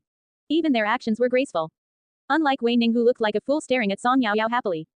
Phew, the clanging noises brought Yun Shuihan back to reality. Her knees fell weak and she leaned against Meng Qiqi. I can't, let me lean against you for a bit. My legs are wobbly. Today had been too exciting. Only now did Yun Shuihan realize that she had been tricked by the girl. Song Yaoyao had told her to gather her courage to challenge Ruo Lan and ensured that there would be no problem. Perhaps, due to Song Yaoyao's calm expression, she really did step out courageously. Who knew? She was still useless in the end. Angry and useless. That night, there was an announcement on Yulan Literature's official Weibo account. Yulan Literature verified, effective today, Yulan Literature has terminated its contract with the author, Ruo Lan. All related works will be removed from our platform. For all readers who have already paid, you may be able to request a refund before 8 p.m. tomorrow night. All funds will be returned to the reader's account. Refund requests are accepted between 12.6-12.7 8 p.m. Thank you for your understanding. When this post went up, Jia Hao wasn't around to suppress it. So Ruo Lan, who was already hated, was immediately shot up to the top of search rankings. Like an onion, her dark past was uncovered one layer at a time. Her plastic surgery, the way she bullied a small author during the yearly celebrations, how she used her body in exchange for resources, how she was a mistress. Initially, everyone thought the scandals were just for fun, but when they clicked into the information posted, they realized it was all true. Netizens. This is FC King blinding. Before a day even passed, the netizens used images of Ruo Lan to create memes. Don't be like ruolan.jpg. I have my eyes on this book. From today onwards, it is mine. .jpg. Don't worry, I'm just copying a little .jpg. I'm copying you out of respect.jpg. I will get my 100,000 fans to scold you.jpg. Song Yaoyao's phone continuously rang as Meng Qiqi sent her numerous images. Meng Qiqi. Ha ha ha, did you see these? It's so refreshing. Meng Qiqi. This is karma. She's probably spewing right now. Meng Qiqi. Ahem. After doing bad things openly, it's no surprise that she's on the search rankings. Different from what Ruo Lan expected, after her contract was terminated, not only did Yulan culture not suffer any loss, they even grew in popularity. Because of their plan to not tolerate plagiarism, many authors edited their novels overnight to avoid punishment, and this gave the website a good reputation. Ruo Lan was completely shocked. In the middle of the night, she had woken up to get water and decided to take a look on Yulan literature. Initially, she expected her readers to speak up for her and give her words of comfort. But when she saw the trending post on their front page, she almost coughed up blood in anger. Hashtag ha ha ha, she's finally gone. LMAO. L+1 I'm sorry that I can't contain it. You could say I'm taking joy in another's misfortune, or you could say that this is a cheap act. Regardless, I'm just happy that she left. Yulan finally did something useful. Ruo Lan was tarnishing the website. As a reader, this was meant to be a place for novel lovers, but somehow, it became a dictatorship. It was because of her that my favorite author was forced to leave. L+2 My friend closed her account because she couldn't stand it. As soon as she heard this news, she called me and told me she was going to write again. Ha ha ha. Yulan spring has come. Go. By the way, have you heard that management also changed? Really? Don't lie to me, it's true, that, top author, was involved with him so he was fired. Worst of all, manager Jia was a married man. Apparently, he's being investigated right now. If he's caught embezzling funds, dismissal is the least of his worries. Whoa, how exciting. Exciting my asterisk SS. Ruo Lan was furious when she saw the comments. She slammed her laptop shut and brushed everything off her desk in anger. In the end, the film and television rights for Palace Walls fell into the hands of Song Yaoyao. Wei Ning initially told Song Yaoyao to take it for free and he would cover all the copyright fees for her. But Song Yaoyao did not allow this. She wasn't the type to take advantage of others. Thanks to Wei Ning, she had already secured the copyright that she wanted and she had achieved her motive. So when the contract arrived, Song Yaoyao's wallet was immediately emptied. Her 10 million yuan. That night, Song Yaoyao had a dream. In her dream, she grew a tail and used it to swim freely in the sea. The ocean was a strange shade of pink. Sifting through the water casually, she scooped up a bunch of money. In response, she magically created a pocket and stuffed it full of money while she laughed uncontrollably. That was when the sun rose and she woke up. The subtle rays of light shone in through the window and the stars on her curtain glowed dreamily. Song Yaoyao lay in bed like a corpse as 2 streams of tears fell from her eyes. She was poor now. Hoo. She had to make money. How to make money? Elder Shen looked at Song Yaoyao in surprise, not understanding the situation. What's wrong? Is that rascal from the Huo family so stingy that he didn't give you money to use? At that moment, the old man's eyes lit up and he comforted cheerily, Brat, why don't you come to my family? We have money too. You can buy whatever you want. No, Song Yaoyao was moved, but she rejected his offer firmly. Elder Shen, why? He wanted a well-behaved and adorable granddaughter-in-law like Song Yaoyao who was good in both studying and fighting, and who had a sweet and caring personality. He had already seen through Shen Xuan, but what was the point of simply liking someone when he didn't put in any effort? Sigh, how useless. He was tempted to forge a pickaxe for the young man so he could teach him some perseverance. No corner could not be pried if one tried hard enough. For example, when he was younger, that's a story for another time. Song Yaoyao sat in her chair and swung her legs. When she heard the man's question, she replied confidently, because the Huos have Gurgur. I'm not staying with them because of their money. I know how to make my own money. Elder Shen, look, comparison was indeed the devil. Stupid rascal, he was not going to help Shen Xuan anymore. Elder Shen stared into Song Yaoyao's eyes angrily. Then tell me, what do you plan on doing? Song Yaoyao giggled. Grandfather Shen, you know a lot of people. Weren't you being questioned about who treated your illness before? I thought about it carefully when I got home. A doctor should be compassionate. While I'm sitting here in a leisurely manner, there are so many patients waiting for me to save. She clenched her fists and said in a spiritual manner, Buddha once said, saving a life is more meritorious than building a 7th-floor pagoda. Elder Shen was amused by her words. He saw through her but he did not expose her. What else did he say? Song Yaoyao. He told me to go save the world. Ha ha ha. Elder Shen shook his head in laughter and pointed at Song Yaoyao. You are so cheeky. It was a shame that this child wasn't a part of his family. Elder Shen sighed. Fine, I do have a lot of friends who are suffering from ongoing complications with injuries that they sustained when they were young. Although they aren't fatal, they are very painful. If you can treat them, the money, Song Yaoyao puffed up her cheeks in disagreement. Elder Shen quickly changed his words. If you can fix them, that would be such a meritorious thing to do. Merit, grandfather, what are the two of you talking about? A boy walked in holding one bag in each hand. Oh, Xuan's here. Elder Shen's eyes lit up. He looked at Song Yaoyao with a meaningful gaze and waved at Shen Xuan. Hurry over and sit down. Grandfather Shen's passionate greeting made Shen Xuan a little uncomfortable. He raised an eyebrow and walked over to sit down. He then greeted smoothly, Big bro, you're here too. Slap. Elder Shen huffed and slapped him on the back of the head. Why are you calling her big bro? You should make her your girlfriend instead. Song Yaoyao didn't visit Elder Shen for long. The old man promised to contact her after he found her some clients. At this time of day, Elder Huo was having his afternoon nap, so Song Yaoyao did not disturb him. Instead, she went to visit Song Wenchuan first. After applying acupuncture, the man lay peacefully in his bed, breathing long steady breaths. There was a pink scar on his forehead and his chest heaved with every breath. If one didn't look at him carefully, they may have thought he was dead. Even the machinery connected to his body was quiet without any reaction. Song Yaoyao held onto a book and sat quietly by his side. The weather was good today, so the window was open. Every now and then, the temperature increased a little. Sunlight filled the room, dissipating the scent of disinfectant. The man's eyes were shut tightly. He had lost a lot of weight, and his powerful aura had disappeared. All that was left was a sick and pale body. Click. The room door was pushed open. Song Yaoyao glanced over. The middle-aged man who entered looked like he had clearly aged. In the past, he had Song Wenchuan to share the burden. Now, everything was on his shoulders. After flying back and forth, today was the first day that he got some time to rest, so he decided to visit Song Wenchuan. There were a lot of bodyguards outside. On the way home, Zhou Manli complained in her high-pitched tone that Song Yaoyao was always opposing her. She even got people to guard Song Wenchuan's room and not let her in. But, Song Rui did not get angry. Instead, he breathed a sigh of relief. Of course, Zhou Manli loved her son, but her love was sometimes too extreme. If they left her alone with Song Wenchuan, who knew what stupid thing she would do? He felt a lot more comfortable with Song Yaoyao by his side. It was strange. This daughter whom he didn't usually like was beginning to feel more and more foreign. After their eyes met, he quietly looked away. Song Yaoyao stood up. She placed a bookmark in her book and shoved it into her backpack. She nodded slightly and quietly left Song Rui's side. He opened his mouth but closed it back up. Meanwhile, Song Yaoyao completely ignored him, walked out of the room, and headed for the elevator. Song Rui quickly looked at Song Wenchuan and breathed a sigh of relief. Song Yaoyao took good care of him. This daughter who he barely noticed and treated like an invisible person, turned out to be the one who visited Song Wenchuan the most often. In comparison, Song Jingwan who always clung to Song Wenchuan refused to visit at all. Yaoyao. Song Rui huffed and puffed. Just before Song Yaoyao boarded her car, he caught up to her. What's the matter? Huo Ju narrowed his eyes cautiously and blocked in front of Song Yaoyao. Song Rui rubbed his hands awkwardly and said, you and Jingwan are celebrating your birthdays in 2 days' time. We are planning to host a birthday party for you, and we would like to invite your classmates as well as friends with who I do business. Will you come?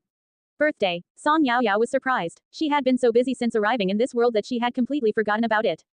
The 9th of December was her birthday. I'm not going, she replied coldly as she turned to board her car. Just as Huo Ju was about to close the door, Song Rui quickly stopped him. It's just to celebrate your birthday, we won't force you to stay, Song Rui said anxiously. I'll speak to your mother and tell her to stop opposing you. Come back and celebrate, I'm sure your brother would also hope. Okay, Huo Ju was taken aback. The girl in the car had already nodded. Her red lips were pressed firmly together and her dark eyes were bright, but her expression was indifferent as she looked at Song Rui. Just this once. It was true that Song Wenchuan would have hoped for her to live peacefully with Song Jingwan and celebrate their birthday together. But how was peace possible between them? That was just a secondary priority. She did not believe that Song Rui would suddenly lower himself and treat her so well when he hated her. He definitely had other motives. But she didn't think too deeply into it. This time, she was doing this for Song Wenchuan. Just this once, she was compromising. December, 7 p.m. A beautiful light-up sign hung outside the luxurious mansion, and fairy lights decorated the trees around it. The mansion had been completely refreshed and looked completely different from before Song Yaoyao left. A new lawn had been laid, and on top of it, sat a desserts table with drinks and alcohol. When Song Yaoyao entered, there were already people seated at the table. They were talking and laughing, and due to the weather, a pergola had been set up. With this setup, they could enjoy the night sky while keeping warm. At the same time, it created a beautiful and dreamy atmosphere. The hanging tassel lights moved with the wind like elegant wisteria. Song Yaoyao, what are you doing here? That's right, didn't she leave the Song family? What is she doing here? I thought this was just a celebration for Jingwan. Those that spoke were either Song Jingwan's classmates or friends. In contrast, Song Yaoyao was all alone, and the only person who treated her well, Song Wenchuan, was currently in hospital. She found an empty spot and casually sat down. From her backpack, she pulled out her copy of Palace Walls. This book had never been printed, it was a custom order, and there were gaps between each line for her to make edits. She read it every day and discussed her thoughts with Yun Shuihan. From the 10 million yuan copyright fee, Yun Shuihan received more than half after Yulan took their share. Thus, she quit her office job and focused on Palace Walls. Hey, and Ruo Yao crossed her arms and sat down beside Song Yaoyao. You're not supposed to be here. Please move. Auntie Song planned this for Song Jingwan. It has nothing to do with you, she scoffed. In that case, please tell her to kick me out herself. Song Yaoyao calmly flipped her book as her eyelashes fluttered like butterflies. The wind swept through her loosely hanging hair. Her skin was supple, her lips were red, and her teeth were white. She sat quietly in place with a calm temperament, and her every move was elegant. It was hard not to notice and follow her. When had this brat been so beautiful? And Ruo Yao was envious. She stretched out her hand to grab her. Everyone knows you're not welcome here. Is it necessary to wait for someone to kick you out? Anyone with a bit of shame would know not to stay here. Look at all the signs around you. Song Jingwan's name is written all over them. Even those lilies are Song Jingwan's favorite. What about you? Where are your favorite things? Are any of them here? Slap. Song Yaoyao rolled up her book. Just as the girl's claws almost touched her, she slapped it away as quick as lightning. Ah, and Ruoyao held her hand in pain. Song Yaoyao looked up and smiled when she heard Ruoyao's cries of pain. Her dark eyes instantly twitched and turned empty. Don't provoke me, otherwise, this isn't all you'll be getting. You and your friend can have matching casts. You, and Ruoyao suddenly understood the underlying meaning and became wary of Song Yaoyao. All along, Song Jingwan had refused to explain what happened to her arms and legs. As it appeared now, it seemed as though Song Yaoyao was the one who did it to her. And Ruoyao looked confusedly at the girl who was looking down at her book again. She couldn't believe it. Was Song Yaoyao this ruthless? She pursed her lips. She didn't like Song Yaoyao, but not enough to gamble with her safety. So she quickly left. Song Yaoyao fell silent again. Meanwhile, the party grew livelier and livelier. However, Song Jingwan had yet to appear. Big sis, do you feel better now? Song Yaoyao felt a tug on her sleeve, but when she turned around, all she saw was thin air. She blinked in confusion. The little girl who was tugging on her sleeve stomped her feet angrily. Hey, look down. Thus, Song Yaoyao lowered her gaze. She and the little girl looked at each other. They both had round almond eyes with clearly defined pupils, straight bangs, and long black hair. Their features were equally delicate and they had baby fat on their faces. Like that, the two dopey creatures studied each other. A little distance away, a woman saw the situation and laughed. She tugged on the man beside her and said, "Hubby, look. Doesn't Tong Tong look like she's staring into a mirror?" It was adorable. She was tempted to approach them, pat their heads, and pinch their cheeks. Huh, the man in the brown coat glanced over and froze in surprise. A moment later, he realized what was happening. He burst into laughter and dotingly brushed a loose strand of hair behind his wife's ear. He smiled. Yes, they do look alike. Right, the woman chuckled. Wait, where's Yi? Upstairs. Joe Manley knocked on a door. Jingwan, your classmates are looking for you. Are you done, Jingwan? The room was silent. Isn't the big miss in her room? She asked in surprise. The maid shook her head. I think I saw her step out. Step out, good. Joe Manley thought she had gone out to join her friends, so she relaxed and went to find her own friends for a chat. The temperature by the pool was cold. This spot was far from the lawn and the crowd. The girl revealed a smile of mockery and threw the item in her hand into the water. Splash. Something sparkly sunk to the bottom of the pool and bubbles formed on the surface. Eventually, it was calm again. Tap, tap. Broken footsteps echoed from behind. Song Jingwan's gaze sharpened and she looked behind. The shrubs rustled and she pushed her wheelchair toward it. It was empty. All that she saw were a pair of small watery footsteps that led into the distance. So it was a child. She glanced down, brushed back her hair, and pretended as though nothing had happened. She then pushed her wheelchair back to the party. Big brother, where did you go? Mommy and I were looking for you. Shish. The little boy hushed her. He was dressed in a tuxedo, looking smart and handsome. Grabbing Tong Tong's hand, he dragged her back to their mother's side. As he ran, he couldn't help but look back. He noticed the pretty sister in front of them and smiled at her. He then froze and started trembling. Yi, where did you go? Lin Shuang almost lost her mind from the panic. She pulled the little boy into her arms and smacked him angrily on the bottom. Yi twisted awkwardly in his mother's arms. I got lost. HMPH. You're a dum-dum. Tong Tong giggled. I don't get lost. I'm good. Yes, Tong Tong is good. Yi Ting bent over and picked up his daughter. She was like his little lover, small and soft. He patted her on the head dotingly as he spoke in a gentle voice. This isn't our home. Don't run around recklessly in the future, Lin Shuang said patiently. However, she did find this incident strange. Her son had always been sensible, he should have already known this. At this moment, Joe Manley approached with a light-up sign singing the birthday song. The guests gathered on both sides. They clapped their hands and quickly joined in. Wow, what a big cake. Tong Tong almost started dribbling. Moreover, the cake was really beautiful. It was a light pink color with a lacy chocolate buttercream border. Sitting on top was a cute black doll. The doll was dressed in a white dress, and its hair was tied up like a fairy. Daddy, Tong Tong opened her eyes wide. That doll is so pretty. Yi Ting laughed and patted her on the head. I'll buy you a better looking one later. Okay, Tong Tong nodded. Meanwhile, Yi furrowed his brows. That doll is ugly. It's not pretty at all. Yi, watch what you're saying. Lin Shuang furrowed her brows unhappily and tugged on him. Joe Manley happened to hear this and her smile froze. But when she realized who had said it, she took a deep breath and tolerated it. She grinned and waved at Song Jingwan. Precious, come here and blow out the candles. Happy birthday, Jingwan, happy birthday, another year older, may our class president grow more and more beautiful.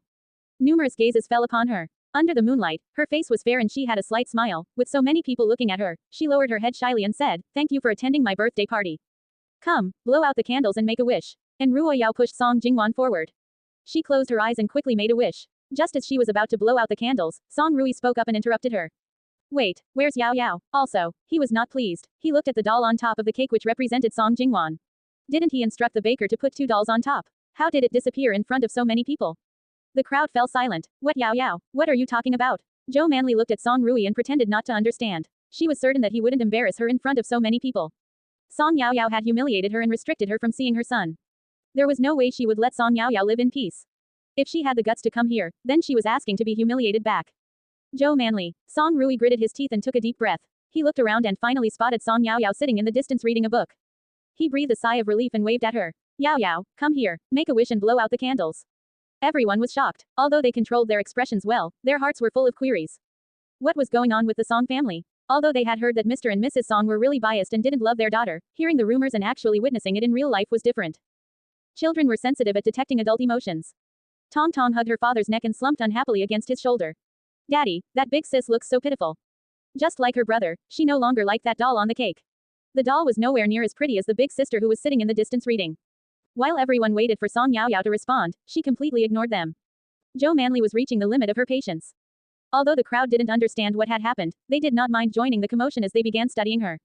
The girl was sitting on a chair and Song Rui was approaching her. As her quiet atmosphere was interrupted, she closed her book and looked up. What's the matter? Song Rui's temples twitched and anger appeared in his eyes. Great, she wouldn't even call him father. Today is your birthday. Go over and blow the candles with your sister. Song Jingwan noticed that everyone was looking at Song Yaoyao with admiration and secretly clenched her fists. She turned her head and said gently, Yaoyao, everyone is waiting to eat the cake. Hurry over, stop whining. Yes, Song Rui nodded. Yaoyao, there are so many people here today. Can you give me some face? His words made Song Yaoyao laugh. She tilted her head and asked, I simply agreed to attend this party. When did I say that I would celebrate my birthday with Song Jingwan? They didn't invite her friends, nor did they prepare any presents for her.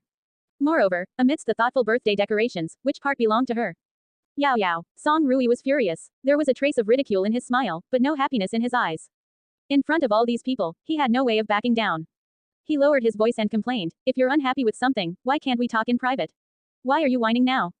I'm not whining. Song Yaoyao furrowed her brows in confusion. She pointed at the cake and the lights. Song Jingwan, who was surrounded by people, was dressed in a formal dress like a princess. This is Song Jingwan's birthday party, not mine. Look, there is only one figure on the cake which represents her, and the lights only have her name. So, why should I go over there? Song Yaoyao asked. Displayed on the light-up signs were the words, Princess Jingwan, Happy Birthday. Song Jingwan's favorite lilies decorated the dessert table and the floral scent filled the air. After they heard what Song Yaoyao said, the guests began to look around for a light-up sign with Song Yaoyao's name. But, there was nothing. She's right, there really is no sign. Do you see it anywhere? Nope, the lawn is only so big. Don't tell me they shoved it in a corner where no one could see it. Sigh, I must say that the songs aren't very sincere this time. They gave birth to both girls, but the treatment is too different. This is impossible. Song Rui shook his head as he interrupted their discussions. I clearly watched the staff hang it up. How could it not be around? He spoke with certainty. In fact, to prevent Joe Manley from destroying it, he had given the staff special instructions. Yet, something still went wrong. He was dizzy and about to spew blood in anger. Joe Manley, that idiot. Had she any idea why he invited Song Yaoyao? Song Yaoyao was like a golden nugget right now. The songs were in danger and plenty of people were trying to get a cut of their company. If they could lure Mr. Huo here as well, one word from him would be enough to bring Song Corporation back from the dead.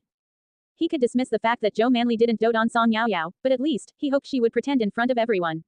Yet, she did this openly. He gritted his teeth and glared furiously at Joe Manley. Joe Manley was surprised. Why are you looking at me like that? Are you suspicious of me? She asked unhappily. Apart from the cake, she didn't know about anything else. Song Rui narrowed his eyes. I watched the sign being hung up with my own eyes. How could it not be here? Everyone, go search for it. I'm sure it's here somewhere. He waved his hand, instructing the servants to search for the sign. If they didn't find it today, who knew how these two-faced guests would ridicule him behind his back? As the boss of a company, how could he be so bad at managing his own family affairs? Song Jingwan's eyes darted. When she saw the servants start searching, she did not panic. As she expected, they returned 10 minutes later, shaking their heads. They did not find it. Song Rui's expression darkened. This was when Song Jingwan said gently, Daddy, since that's the case, why don't you remove my sign and my figure on the cake as well then? The baker must have made a mistake. Yaoyao, don't be mad. We can be the same now. She stretched out her hand in a friendly manner and revealed a bright smile. Her actions were very appealing. Song Yaoyao approached and looked down condescendingly at Song Jingwan. As their eyes met, she suddenly laughed. Song Jingwan had become quite interesting. But, she was still as stupid and hypocritical as ever. I know where the sign is. At that moment, a cute little voice sounded. The suited Yi raised his arm, pressed his lips together, and looked at Song Jingwan. Song Jingwan remained calm. She even asked, Little one, did you see it? Her voice was soft, and her tone was gentle. But Yi instinctively disliked her and leaned against Lin Shuang. Lin Shuang was surprised, but she patiently asked, Yi, do you really know where the sign is? Yes, mommy. Yi nodded his head and hesitated for a moment before he looked at Song Jingwan. I saw her throw it in the pool over there. He lifted his hand and pointed toward the direction from which he had returned when everyone was looking for him. Lin Shuang thought for a moment and turned to look at Song Jingwan. Song Jingwan revealed a perfect look of surprise. Me, the path is uneven over there and covered in pebbles. Why would I go there when I'm not very mobile? Everyone saw that she was sitting in a wheelchair. Lin Shuang didn't think her son would lie. Although he had a strange personality, he would never target a person for no reason, unless that person did something bad and he happened to see it. Look into mommy's eyes. You're not lying, right? Lin Shuang crouched down, held his face, and looked at him gently. Yi shook his head firmly. Mommy, you taught me that children can't lie. When Song Jingwan heard this, she bit her lip and shook her head helplessly, trying her best to suppress her disappointment. Zhou Manli wasn't happy with this. In her heart, her daughter was always the best. This might not be true. Kids these days mature early. Does he understand how his words may affect others? Shut up. Song Rui glared at her. It wasn't easy for him to invite Yi Ting here. He was his backup plan. Since Huo Yonk didn't turn up, Yi Ting was the person that he had to plead to. Yi Ting smiled when he heard their conversation. Mrs. Song is so interesting. Are you trying to say that my son is lying because he wants to slander your daughter? Isn't he? Zhou Manli couldn't help but ask. Fine, for the sake of my son's innocence, I guess I'll have to get involved then. Sorry, Mrs. Song and Miss Song. Unlike the gentle and harmless way that he treated his wife, Yi Ting was like a poisonous snake when he faced outsiders. His lips curved slightly but the smile did not reach his eyes. His intimidating aura sent a chill down Song Jingwan's spine. She clenched her fists and slowly let go. It's fine, she told herself. Because of Yi Ting's involvement, the situation was very different. Song Rui had no choice but to search the pool with his men. In the end, the birthday party turned into a full-blown investigation as the crowd followed behind. Sis, is it your birthday today? Tong Tong patted Yi Ting, gesturing for him to let her down. She then ran over to Song Yaoyao's side and grabbed her hand. The candy from last time was really tasty, Song Yaoyao remembered it clearly. Her eyes curved like two crescent moons. Yes, here, the little girl dug through her pocket and pulled out chocolate. She placed it in Song Yaoyao's hand sympathetically. Happy birthday, sis, I only have this. Mommy doesn't normally let me eat it, so I secretly hid this one. She whispered.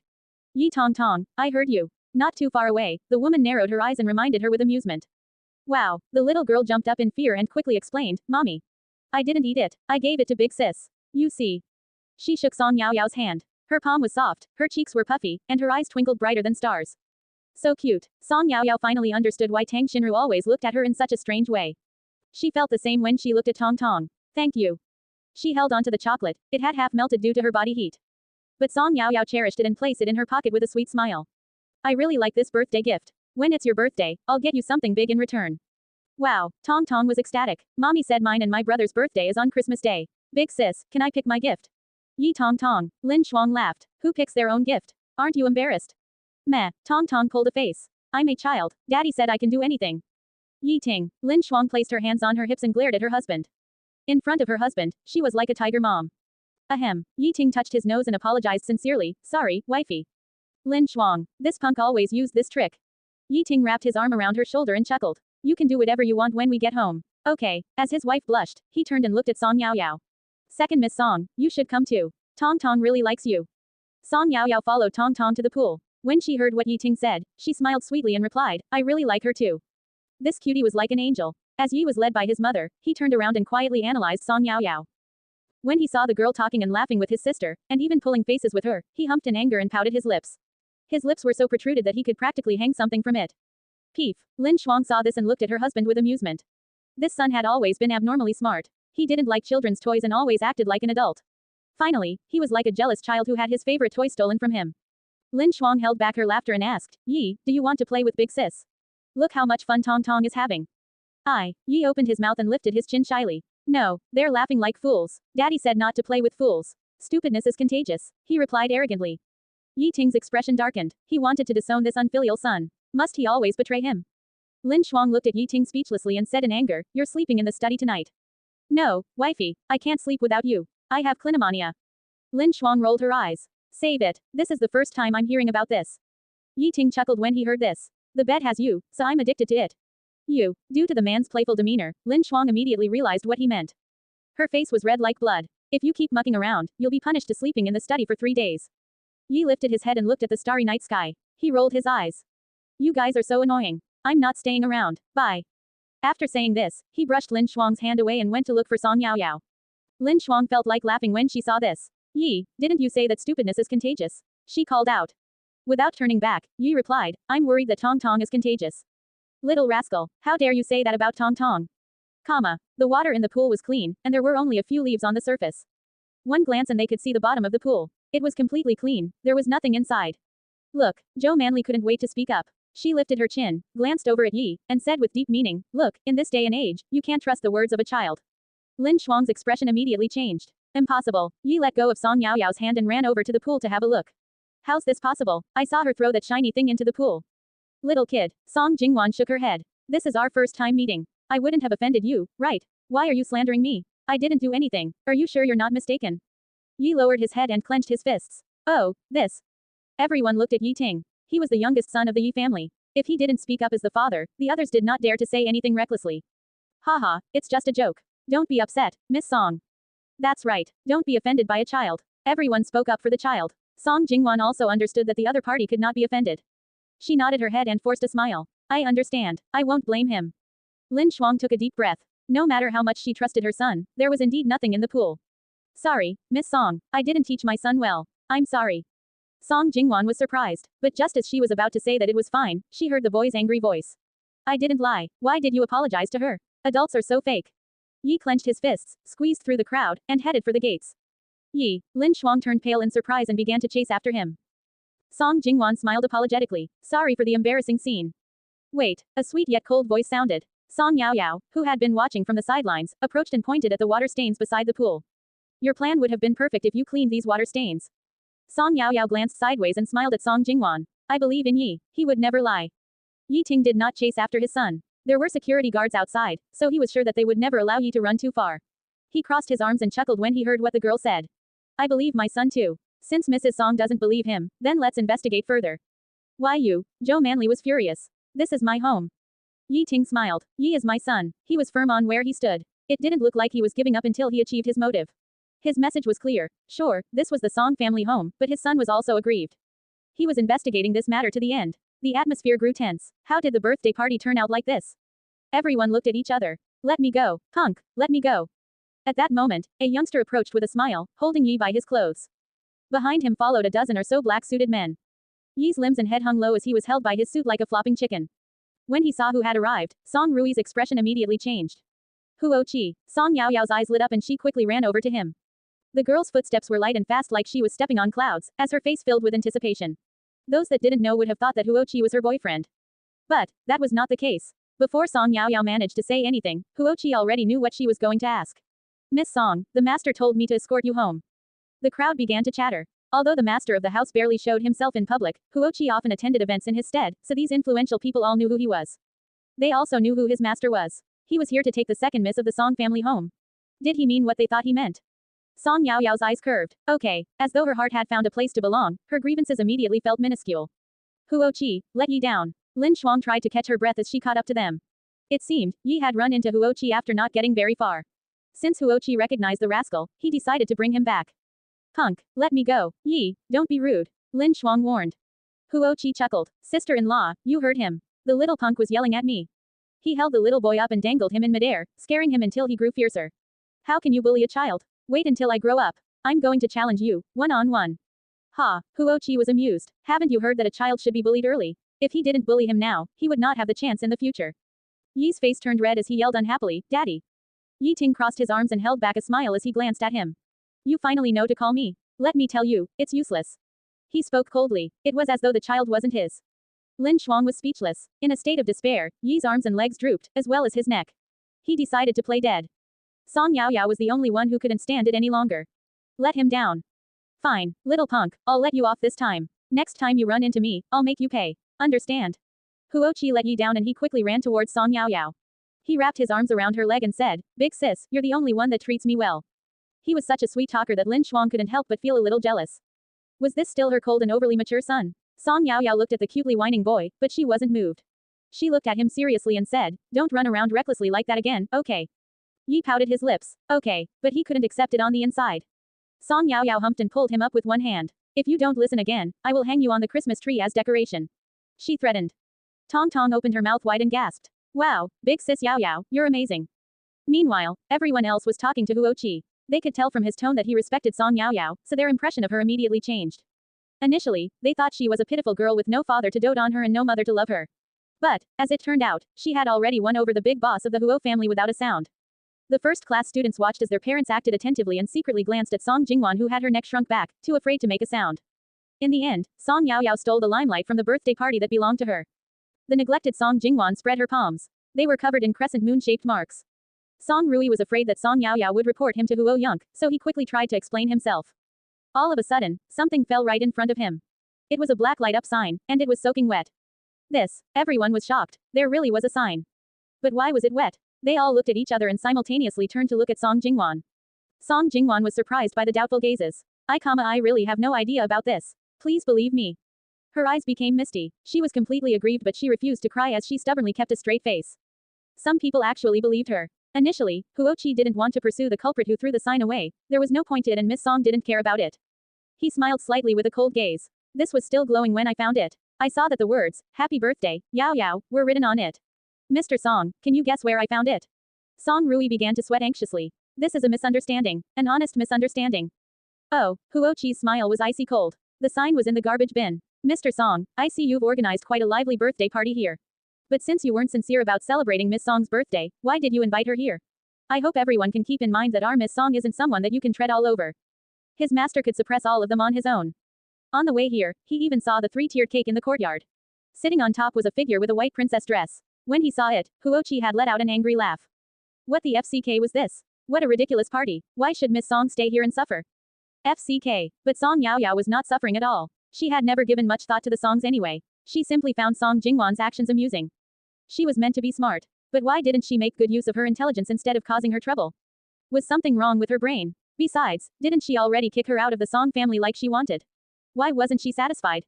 However, now that Song Yaoyao heard Huoqi speaking up for her on behalf of Huo Yunk, she suddenly felt her nose tingle and she almost cried. It seemed, unfairness really did hurt. Huoqi, let's go. She sniffed. Afraid that others would see her expression, she quickly headed out. Hey, Yaoyao, help me explain things. I was sincere about celebrating your birthday. Don't go. Mr. Song, Huoqi forced a smile and stopped him. Our Miss Song needs to go home. Besides, your daughter is over there. Please take a proper look. He gestured for Song Rui to look at Song Jingwan. After speaking, he turned and left. Tong Tong blinked. She suddenly realized what was happening and chased after Song Yaoyao. Big sis Yaoyao, when will I see you again? The night sky was dark like ink as the car slowly moved away from the Song family manor. The fiery trees, the silvery flowers, and the beautiful light-up signs disappeared into the distance.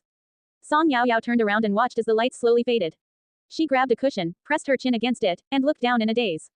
Huoqi secretly sent a message. Target acquired. Currently returning home.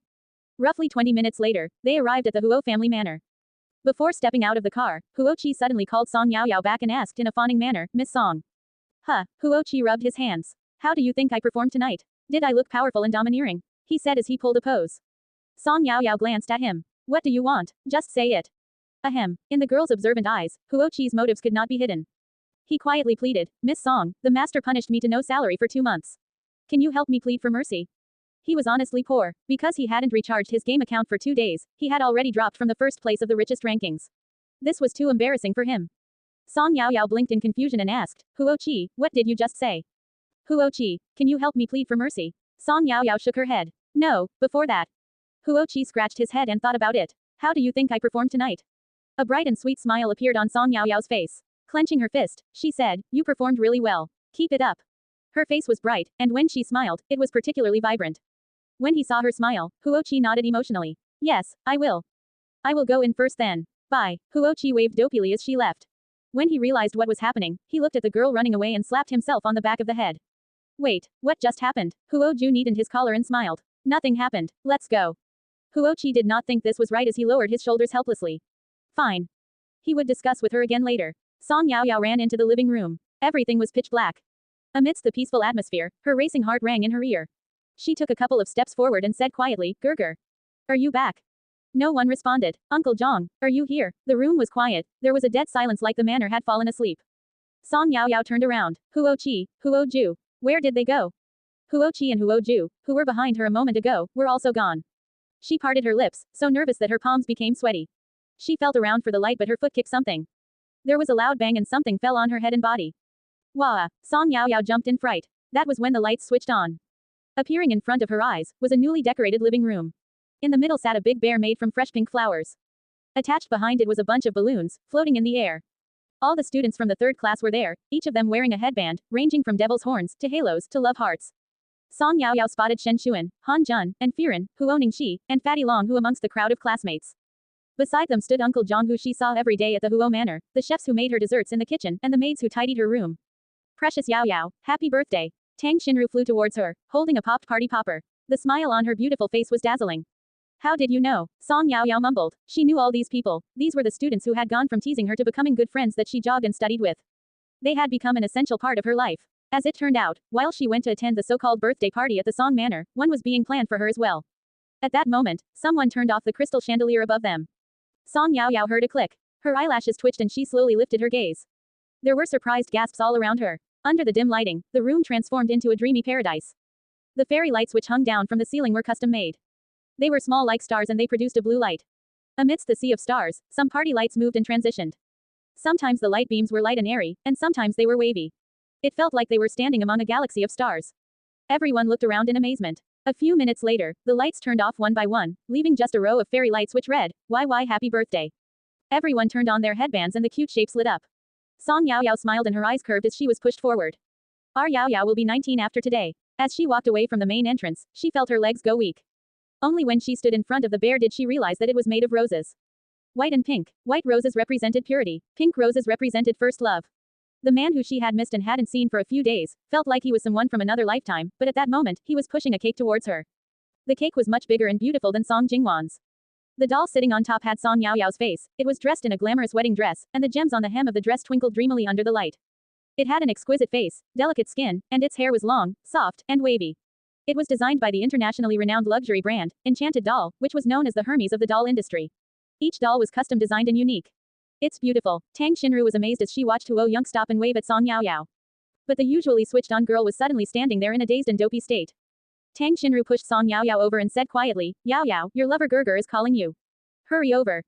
Song Yaoyao stumbled forward and the man caught her in his arms.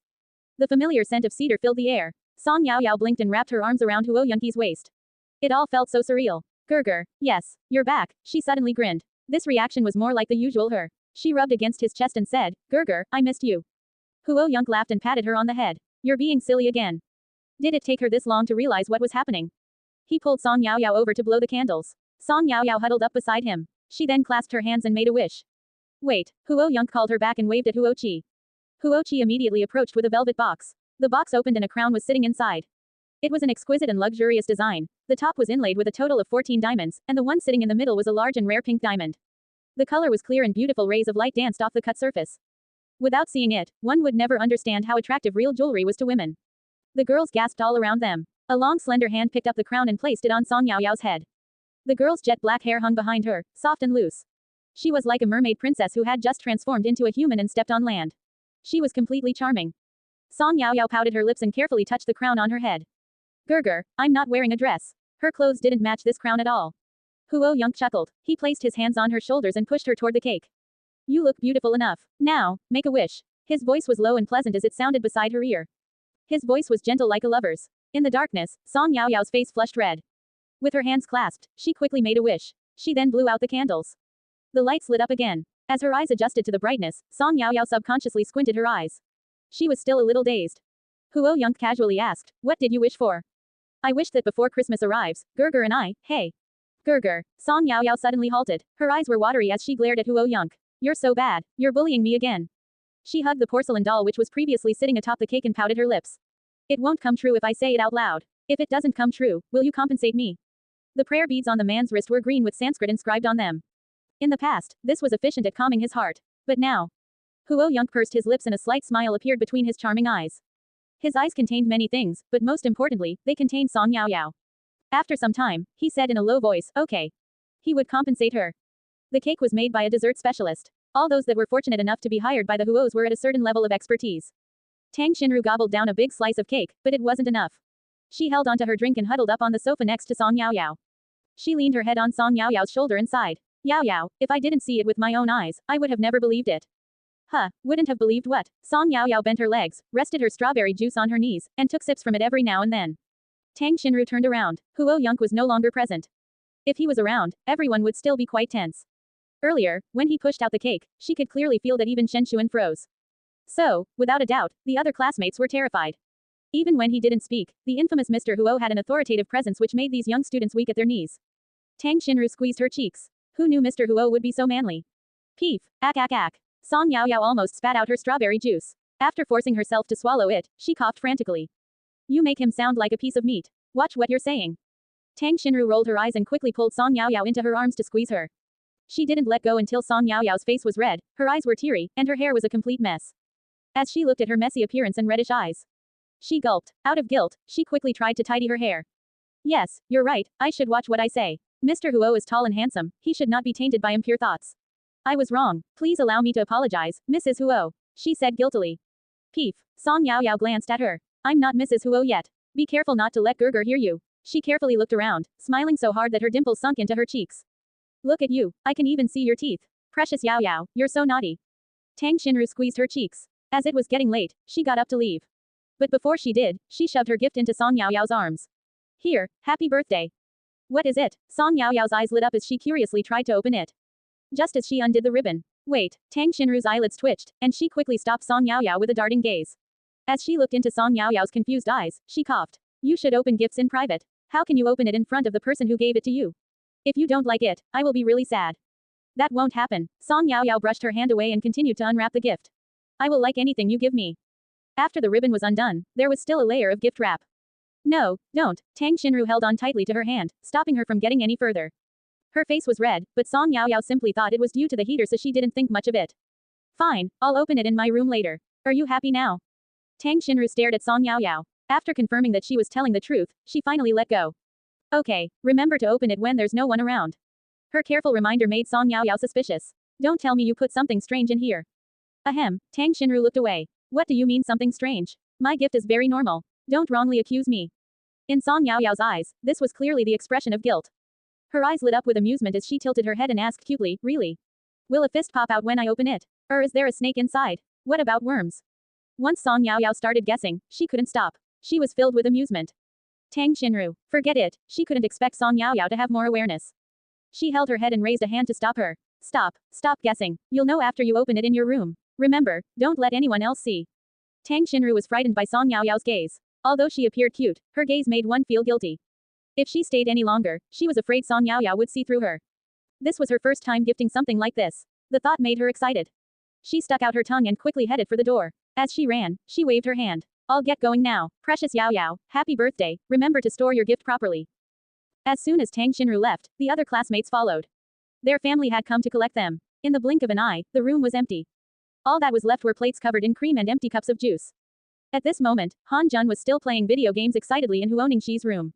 Where's Shen Xuan? Did he leave? Song Yaoyao asked. She didn't see Huoningxi either. Song Yaoyao was actually quite surprised when she didn't see Huoningxi at Song Jingwan's birthday earlier. Even more so when she saw him at home. They were so close before. Since he was free, why didn't he attend? She was sure Song Jingwan would have invited Huoningxi. Even if she invited no one else, she would have definitely invited him, right? Han Jun snapped out of his daze and looked beside him. There was a half-consumed glass of cola, but no one in sight. He scratched his head. He was here a moment ago. Song Yaoyao was speechless. How long ago was a moment ago? She looked at Han Jun. Even though he was talking, he was still operating the remote control in his hands. He was driving a sports car through various obstacles, overtaking one car after another as he sped forward. I'm not sure. What's wrong? Are you looking for him and Ningxi? Han Jun stared straight at the screen in front of him. Even though he was talking while racing, he still managed to break the record. Don't worry, he chuckled in a sly manner. What can two boys do? It's not like they will do something gay. Song Yaoyao, gay, she seemed to have learned another new term. It's when two boys, ahem, nothing. It's nothing. At that moment, the angels in his head quickly saved him from the brink of death. Who was he kidding? If Brother Xuan found out about this, he was dead. I will look it up myself. Song Yaoyao turned and walked out the door as Han Jun cried out, no, don't. Sis, Yaoyao, please, promise not to look it up. It will destroy your views on the world. Will it? Song Yaoyao unlocked her phone and entered the three-letter word. The screen loaded. Due to network restrictions, the content you searched for is temporarily unavailable. May I recommend the following? Hashtag happy girls or lucky girls. Hashtag top student goals. Hash is it easy for a girl to see guy dash click for more info. Song Yaoyao frowned and headed back to the games room. On the big screen, Han Jun's car had been totaled and he was covering his face and crying.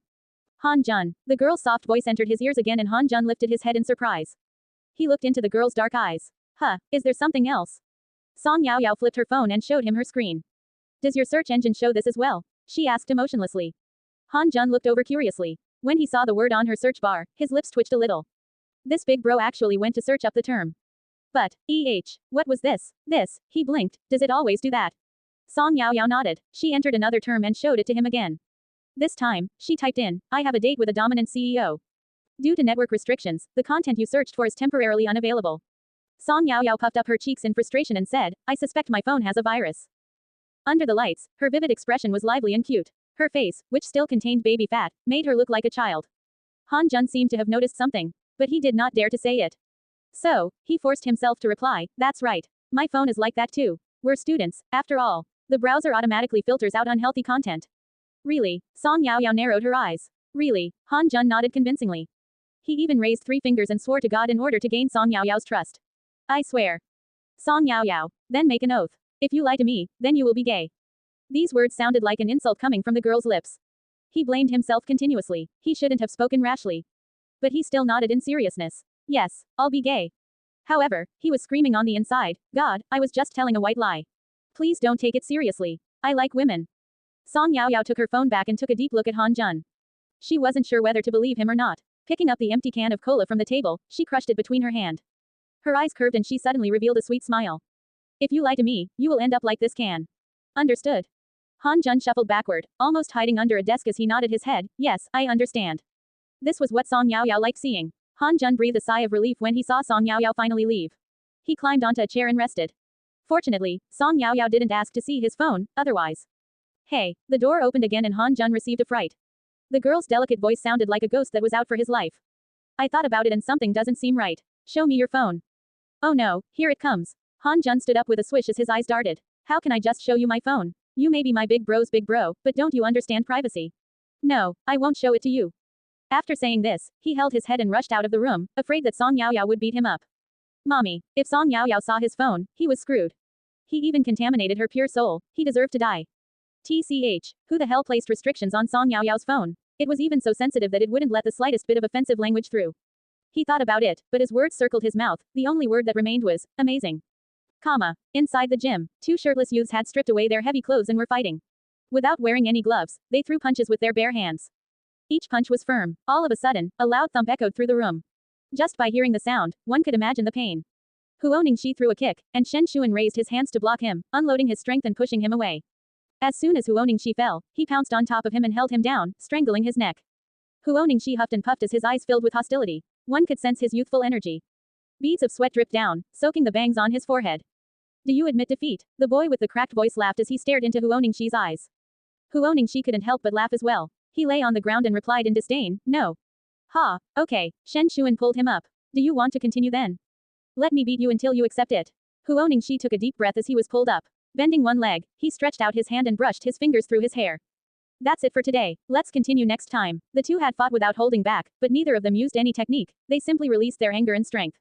Thus, they were both bruised and swollen, nothing like the handsome boys who were surrounded by squeals of excitement on the school ground. It was hard to say who had the upper hand, both were equally pitiful. Shen Shuan laughed and lay on the ground, his chest heaving. Huo Ningxi followed his lead and also lay down. Hey, I heard you made Song Yao Yao your big bro because you couldn't beat her. Shen Shuan narrowed his eyes as he stared lazily at the light above his head. There was nothing to be ashamed of, especially when his big bro was so impressive. Huo Ningxi's throat twitched and he laughed. Shen Shuan humphed. What are you laughing at? Don't tell me you've never been beaten by her. Huo Ningxi was dumbfounded. Fine, I have. It was only through his fight with Shen Shuan that he discovered how powerful he was. No wonder he was known as the school bully who had beaten people from nearby schools. But, how should it be put? No matter how amazing he was, Shen Shuan was still on the mortal level. Song Yao Yao, on the other hand, was like a bug in the system. She never did things according to expectation. She never fought with any techniques and relied solely on her blind strength. Yet, they couldn't beat her. How annoying. 2 opposing people who normally didn't like the look of each other suddenly felt like they were sharing the same pain. They had both been hit by the same girl. Brother, Shen Shuan stretched out his hand. Brother, Huo Ningxi grabbed hold. A few seconds later, they looked into each other's eyes and let go in disgust. Hey, let's shake and call it a truce. Huo Ningxi glanced at Shen Shuan and realized he wasn't as annoying as he thought. After all, their fight was quite satisfying, so all his displeasure had faded. Who the hell is calling a truce with you? Shen Shuan sneered as he stood up and patted his pants clean. My big bro is Song Yao Yao. Since you spend so much time with that fake B*TCH, I may be contaminated if I befriend you. What do you mean by that? The 2 boys looked as though they were about to fight again as the smell of gunpowder filled the air. Shen Shuan even added oil to the fire by saying something extremely insulting. I mean exactly what I said. You're only human when you don't speak. When you're around that fake B*TCH, you immediately turn into AFC Ken idiot. FCKU. Huoningxi raised his hand and threw a punch. Who are you calling AFC Ken idiot? You. Shen Shuan didn't want to appear weak, so the two ended up fighting again. Aren't you? FCK. I'm going to kill you. TCH. Come on, I'm not afraid of you. The gym once again echoed with the sounds of fighting. After some time, Shen Shuan put on his t-shirt and wiped away the blood from the corner of his lips. Your eyes are big but they are no good. He swung his jacket onto his shoulder and walked out roguishly. If it's useless, I suggest you donate it to the needy. I dare you not to leave. Huoningxi lay on the ground gritting his teeth. He covered a particular part of his body. He was so furious that he wanted to kill Shen Shuan. This idiot is asking for it. Shen Shuan turned around and gave Huoningxi another kick. Fine, I won't leave. Will you get up to fight me? Huoningxi, FCK, Han Jun was crouching outside watching the scene. When he saw Shen Shuan walk out with his bruised and swollen face, he felt his body shrink back in shock. He couldn't help it. It looked so painful. Yet, when he looked at Shen Shuan, he had an indifferent expression on his face.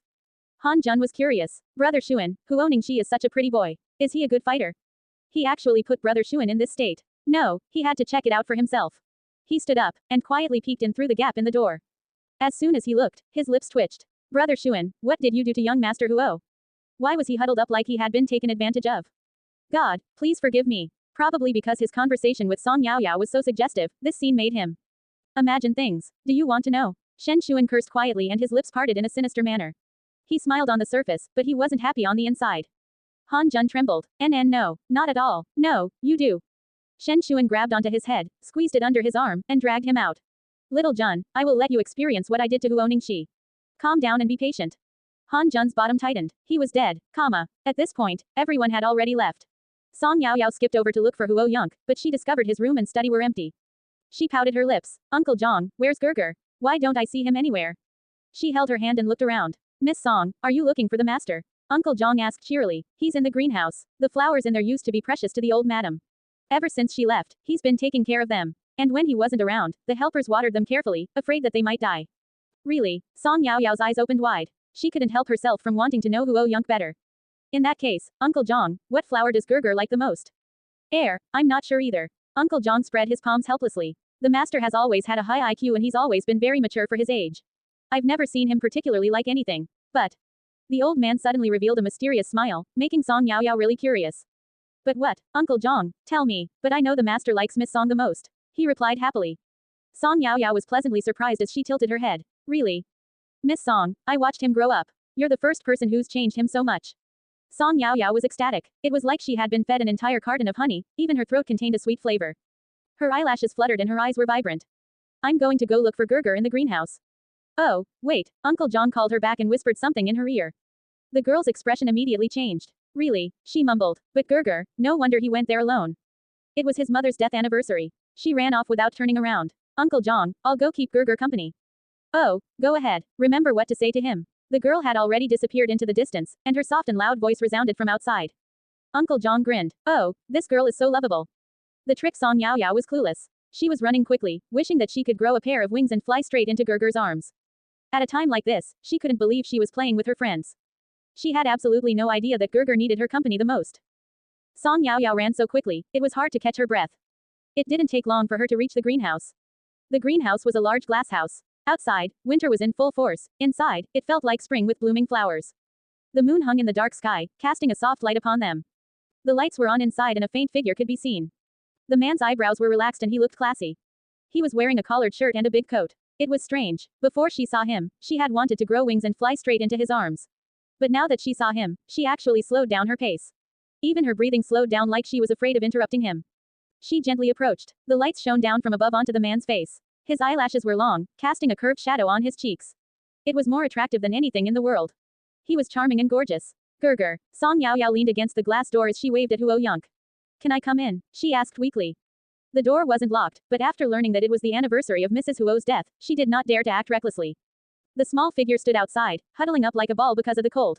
Every now and then, she shivered pitifully. Huo Yonk helplessly walked over and opened the door. It's not locked. Why didn't you just walk in? I wasn't brave enough to. She pouted her lips, ran in, and grabbed onto the tip of his finger. The greenhouse was a constant temperature and maintained throughout the day to guarantee that the flowers bloomed to their full potential. This was Song Yaoyao's first time here, so she gasped in surprise. She weaved through the plants with Huo Yunk. Since she had gotten used to the cold and bare winter, these flowers were a bit of a foreign sight. It was like she had fallen into a wormhole and entered another world. She was surrounded by all varieties of flowers. Whether Song Yaoyao recognized them or not, they were beautiful. Moreover, they were different from the neatly trimmed and pruned plants that she normally saw. These flowers were growing wildly. For example, the frame at the front was covered in roses. Underneath it sat a wooden table and a wicker chair, and on top of the table, there was a purple clay teapot. Next to it was a shelf filled with pots of orchids. Apart from this, there were a lot of other plants. The person who grew these flowers must know how to enjoy life, Song Yaoyao sighed. As she entered the greenhouse, her heart seemed to calm down. If she sat down here and had a cup of tea, her entire body would be so relaxed. No, Huo Yunqi's lips curved. She's a frivolous person. Song Yaoyao knew these flowers were grown by Huo Yunqi's mother. In that case, Huo Yunqi's words were referring to his mother. In that case, is she more frivolous than me? She asked. Huo Yunq thought for a moment and nodded. Yes, noisier than you. You are. He lowered his gaze and analyzed Song Yaoyao, very well behaved. Thump, thump, thump. Song Yaoyao's heart beat so quickly, she almost lost control of it. She opened her lips and her face flushed red. She wanted to tell Gerger that he couldn't say that it was his mother's death anniversary, and he should be serious. As they walked further in, Song Yaoyao realized there was a grand piano inside. Her eyes lit up and she turned her head to look around. There was even a chaise next to the grand piano. The grand piano was nondescript here, yet it seemed to fit harmoniously. It was like it had traveled here from another time and space. There were some words on the wall. When Song Yaoyao saw what was written, she let out a laugh. The calligraphy wasn't written well. It curved and wound like an earthworm and she could only recognize half the characters. Ah Shu is the boss. Song Yaoyao read it out softly. It was even stamped and signed by Huo Wuyong. Ah Shu is my mom's nickname. These words were written by the old man. It's pretty ugly. The man complained without holding back. Song Yaoyao was taken aback. She was actually quite envious. Gerger's parents must have had a really good relationship. But his abnormal reaction made Song Yaoyao quite worried and anxious. Huo Yunk calmly sat at the grand piano. His palms were thin and his fingers were defined as they slowly pressed the keys. Do re mi, do re mi. He continued to repeat these three notes. Song Yaoyao carefully sat down beside him and quietly looked at him. When he sensed the girl's worried gaze and the maternal vibe that was emanating from her, Huo Yunk couldn't help but laugh. What's wrong? And nothing. Don't lie. Huo Yunqi's voice sank. In fear, Song Yaoyao immediately betrayed Uncle Zhang. Huo Yunk held his head and furrowed his brows. Of course, he didn't blame Uncle Zhang for what he did, he knew why he did it. But, he lowered his head and saw the girl tugging on his shirt worriedly. Gerger, don't be sad. I will accompany you from now on, she mumbled. The girl's voice was soft, her expression was serious, and she was glowing. Huo Yunk inexplicably swallowed back his words.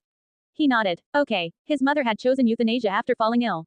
He still remembered that day. His entire family changed into new clothes and they shared a happy dinner. After that, his mother wrapped him in her arms, kissed him, and reminded him to always be happy and that she would be watching him from heaven. She then returned to her room without looking back. Elder Huo, whose hair hadn't turned white yet at that time, stayed outside with him. Neither of them shed a tear. After all, his mother had told him they would eventually see each other again. It was just a matter of time. So, before then, he had to remain happy. Yes, it was just a matter of time. Everyone had to die. At least, his mother didn't leave in pain. The Huos were a big family with a big business, but Huo Yunk did not grow up in a complicated environment. There was no infighting and scheming. And his mother's death did not become a taboo. At least, when Elder Huo mentioned his wife, his face was smiling. The memories that she left behind were mostly beautiful and worthy of remembering. But, looking at the girl, it seemed she had been overthinking. She worried about him so much that her eyes were red. She lowered her head and held onto his hand. Her hand was soft like it was boneless and it felt like cotton candy. The greenhouse was quiet. All of a sudden, Song Yaoyao said, Gerger, do you want to hear me play a song? Oh, Huo Yunk raised an eyebrow in surprise. Do you know how to play the piano? Of course, I know many things. I'm a hidden treasure. Her voice was extremely sweet as she lifted her chest proudly. Behind her, an invisible tail swung. It was as though she was telling people to look at her. I'm cute and there's so much I can do. Pick me. Ahem. The man's shirt was loose and the hem hung naturally. He nodded slightly, looking classy and poised. I look forward to seeing it. He leaned back in the chaise, resting his head on his hand, and covering himself with his coat. His eyes were handsome and behind him were big peonies. His lips curved as he looked down. He was emanating with a classy coldness. On his wrist, the tassel of his prayer bead swayed like it could transport a person back in time to a romantic yet war-torn world. It was very hypnotizing. Song Yaoyao finally drew her gaze away. Indecent images continuously appeared in her mind. Accompanying those images was a word that she had learned from reading novels, hunk. The male protagonists in novels always had bodies that fitted the golden ratio, broad shoulders, long legs, handsome, with lots of money. But Song Yaoyao felt the novels filled with beautiful words weren't enough to describe the feeling that Huo Yunk gave people. Song Yaoyao, what are you daydreaming about? The man's deep voice resounded. I'm not, I'm just trying to get in the mood. Huo Yunk supported his head and smiled. He saw through her, but he did not expose her. Then, are you done? Why yes. Song Yao Yao stuttered. Her fingers were small and delicate, but they were used to the piano keys. A second later, a pleasant melody sounded from below her fingers and drifted across the night air. Mariage d'amour, in G minor, it had a B flat first interval and ended on the sixth interval with G. That's why it was classified as G minor. In her previous life, it was because of this song that Song Yao Yao wanted to learn how to play the piano. After a stumbling start, her fingers danced across the keys smoothly like a fish in water. Songs always sounded different when played by different people. For example, the Mariage d'amour played by Song Yao Yao was sweet and relaxed. Each interval had a different feeling to it, warm one moment, sweet the next. In fact, it made one imagine their own wedding when they listened to it. The man closed his eyes, tapping his finger to the rhythm. Until the last note fell and the greenhouse went silent again. The eyes remained closed like he had fallen asleep. As he leaned against the chaise, he looked like a painting. Song Yao Yao kneeled on the chaise and leaned over. Gerger, are you asleep? Gerger. Huo Yunk did not move, his breathing was stable. Song Yao Yao took a deep breath and suddenly remembered how she had failed to steal a kiss last time. The reality was, she had not given up. This time, Song Yao Yao clenched her fists and cheered herself on. After licking her lips, she quickly pounced forward. Mua, she quickly placed a kiss on the man's cheek. Huo Yunki's lips secretly curved upwards. He lifted his long eyelashes, his eyes were clear. Song Yao Yao, did you just steal a kiss? No, Song Yao Yao received a fright. She wanted to retreat but forgot she was kneeling on the chaise. Losing her balance, she fell off the chaise. She closed her eyes in fear, but she did not feel the pain that she expected. Instead, she fell forward into an embrace that smelled like cedar. Song Yao Yao pursed her lips as her heart raced. She was anxious, yet joyous. She had kissed Gerger. Ah, Song Yao Yao wanted to stand up and jump in joy to express her happiness. So petty, her hot palm stuck to his back as he held onto her waist. She was so delicate that it felt like she could crumble easily. Song Yao Yao froze and her body stiffened. Gerger, did you fall asleep? She tested. Would you be angry if I stole a kiss from you? Her long hair was silky and satin-like, reaching her waist and hanging softly on Huo Yunki's arm. She was extremely soft as she lay in the man's embrace, her eyes black and bright. In the cold night, the greenhouse was like spring all year round. He pursed his lip, but just as he was about to speak. Master Huo, are you in here? Why country? Huo Chi quickly turned around and covered his eyes. Master, Miss Song, I didn't see anything. The tall and strong man was reclining in the chaise with the delicate girl in his arms. His clothes were messy and his shirt was loose. Huo Chi was too afraid to look or think much about the sultry scene and vibe. He was afraid the master would dig his eyes out if he did. Song Yao Yao gritted her teeth. She had almost heard Gerger's answer. Darned Huo Chi. Meanwhile, Huo Yunk had already sat up. Song Yao Yao grabbed onto his shirt in an aggrieved manner. Gerger, you still haven't. I'll give you an answer after I sort this out. The mood was gone. Song Yao Yao lay on the chaise as she watched Huo Yunk stand up. She turned around sulkily and protested by ignoring him. All of a sudden, a coat covered her from head to toe. The smell of cedar surrounded her. Before she managed to pull off the coat, she was lifted off the chaise. The man wrapped her in the coat and carried her out of the greenhouse. Song Yao Yao was too afraid to lose her temper at this moment. Her body stiffened as she tried to avoid Huo Yunki's chest. Gerger, doesn't your wound hurt? I think you should just let me down. I can walk on my own. Huo Yunk responded by covering her face again. Song Yao Yao. Gerger was being too domineering. Like a child, she was carried back to her room and placed on the soft bed. The man rubbed her head. Sleep early, okay, Gerger. As he turned to leave, Song Yao Yao quickly grabbed onto him. Gerger, can I get a goodnight kiss? Her eyes were bright, clever, and cunning. It seemed, she had sensed the man's tolerance toward her, so she tried to test her limits. The man leaned over, his hot breaths fell upon her cheek. Song Yao Yao's heart beat quickly as she closed her eyes in anticipation. But then, there was a flick on her forehead. The man's voice drifted into the distance along with his body. You won't grow taller if you sleep too late. Stop thinking too much. Song Yao Yao. Today was another day of hatred for Gerger. The next day after returning to the country, Huo Yunk was busy again. Song Yao Yao had no idea how she had fallen asleep the previous night. She faintly remembered how she had been so sleepy that she couldn't keep her eyes open. Forcing her eyes open, she had headed to the bathroom to brush her teeth. After that, she drifted into the bedroom like she was walking on clouds and stumbled into bed. From there, she fell into a deep sleep. When she woke up, the sky was bright. She still had school. If this was someone else, this would have been torture. But for Song Yao Yao, who never got to step foot on the school grounds in her previous life, every day was worth it. She climbed out of bed and had a bath. As she stepped out, her foot suddenly kicked something. Song Yao Yao was stunned for a moment before she bent over and picked up the half-opened gift. Slapping herself on the head, she remembered what it was. Wasn't this Tang Xinru's gift? Last night, she was curious what it was, but now, she had forgotten about it. She then glanced at the sofa where there was a pile of unopened gifts. It seemed, the helpers had brought these up for her. Curiosity filled her heart. Song Yao Yao kneeled on the carpet and sat cross-legged. She then tore the gift wrap off. Inside, there was a purple box. On top of it was a cute cat paw print. Song Yao Yao's eyes lit up and she humphed. I thought it was a prank, but let me see what it is. Before she finished speaking, Song Yao Yao pulled out a small skirt. A skirt, it was thin and transparent. A white tutu skirt, dotted with pink fabric. Inside the box, there was also a pair of socks. A paw print was printed on the sole of the socks. Song Yao Yao. She suddenly felt the need to discuss socialist core values with Tang Xinru. At this moment, Tang Xinru sneezed just as she boarded her car. The driver said worriedly, "Young miss, the weather is getting cold. Remember to keep warm." "I know." Tang Xinru rubbed her nose. "I think someone's thinking of me." A cold breeze swept in through the collar of her shirt, causing her to shiver. She quickly huddled up in the car. She then breathed a sigh of relief. Flicking her hair, she instructed, "Let's leave." At that moment, Tang Xinru did not know that a severe punishment was awaiting her at school. When class finished, the classmates thought Miss Tang had lost her mind. Her lips were mumbling something and her gaze was a bit unfocused. Prosperity, democracy, civility, harmony, and friendliness. No, what else was it?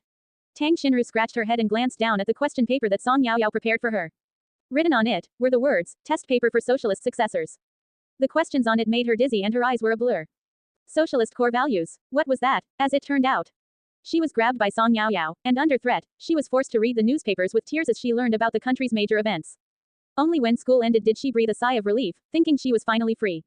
That was when Song Yao Yao shoved the question paper into her hands. Smiling like an angel, she said, "No rush. Take it home and work on it slowly. Good luck." Okay, my ass. I'm going to die. Worst of all, Tang Xinru had a dream that night. She dreamed that Harmony had morphed into a creature with two matchstick-like legs, and it chased her down the streets.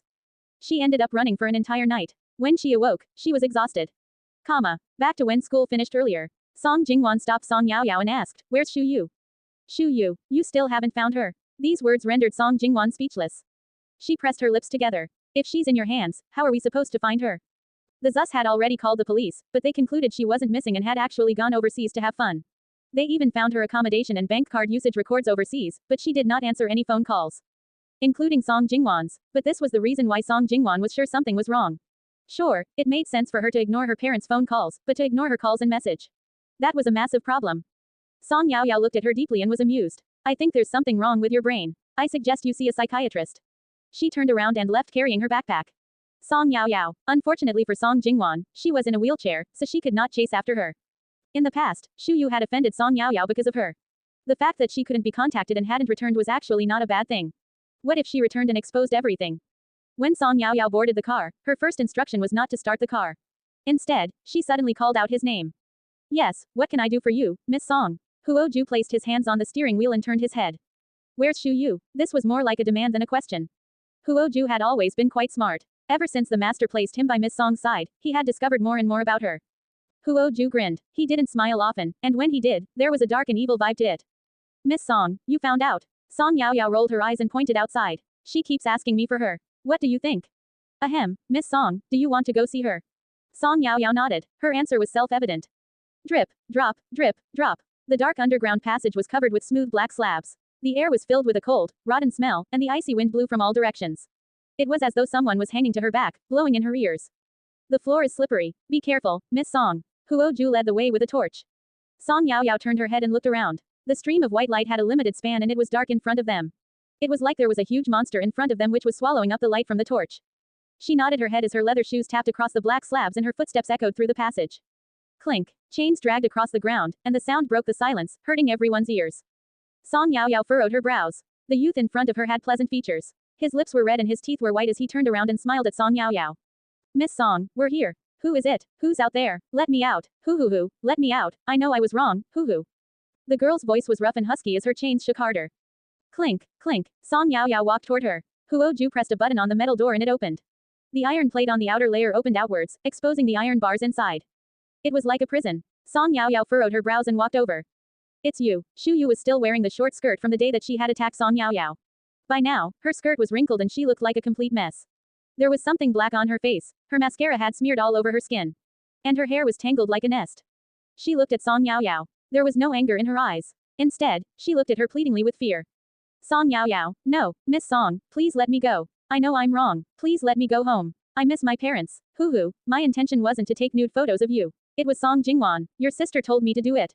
No wonder. Song Yao Yao's lips curved. Song Jingwan was probably anxious to find Shu Yu because she didn't want to be exposed.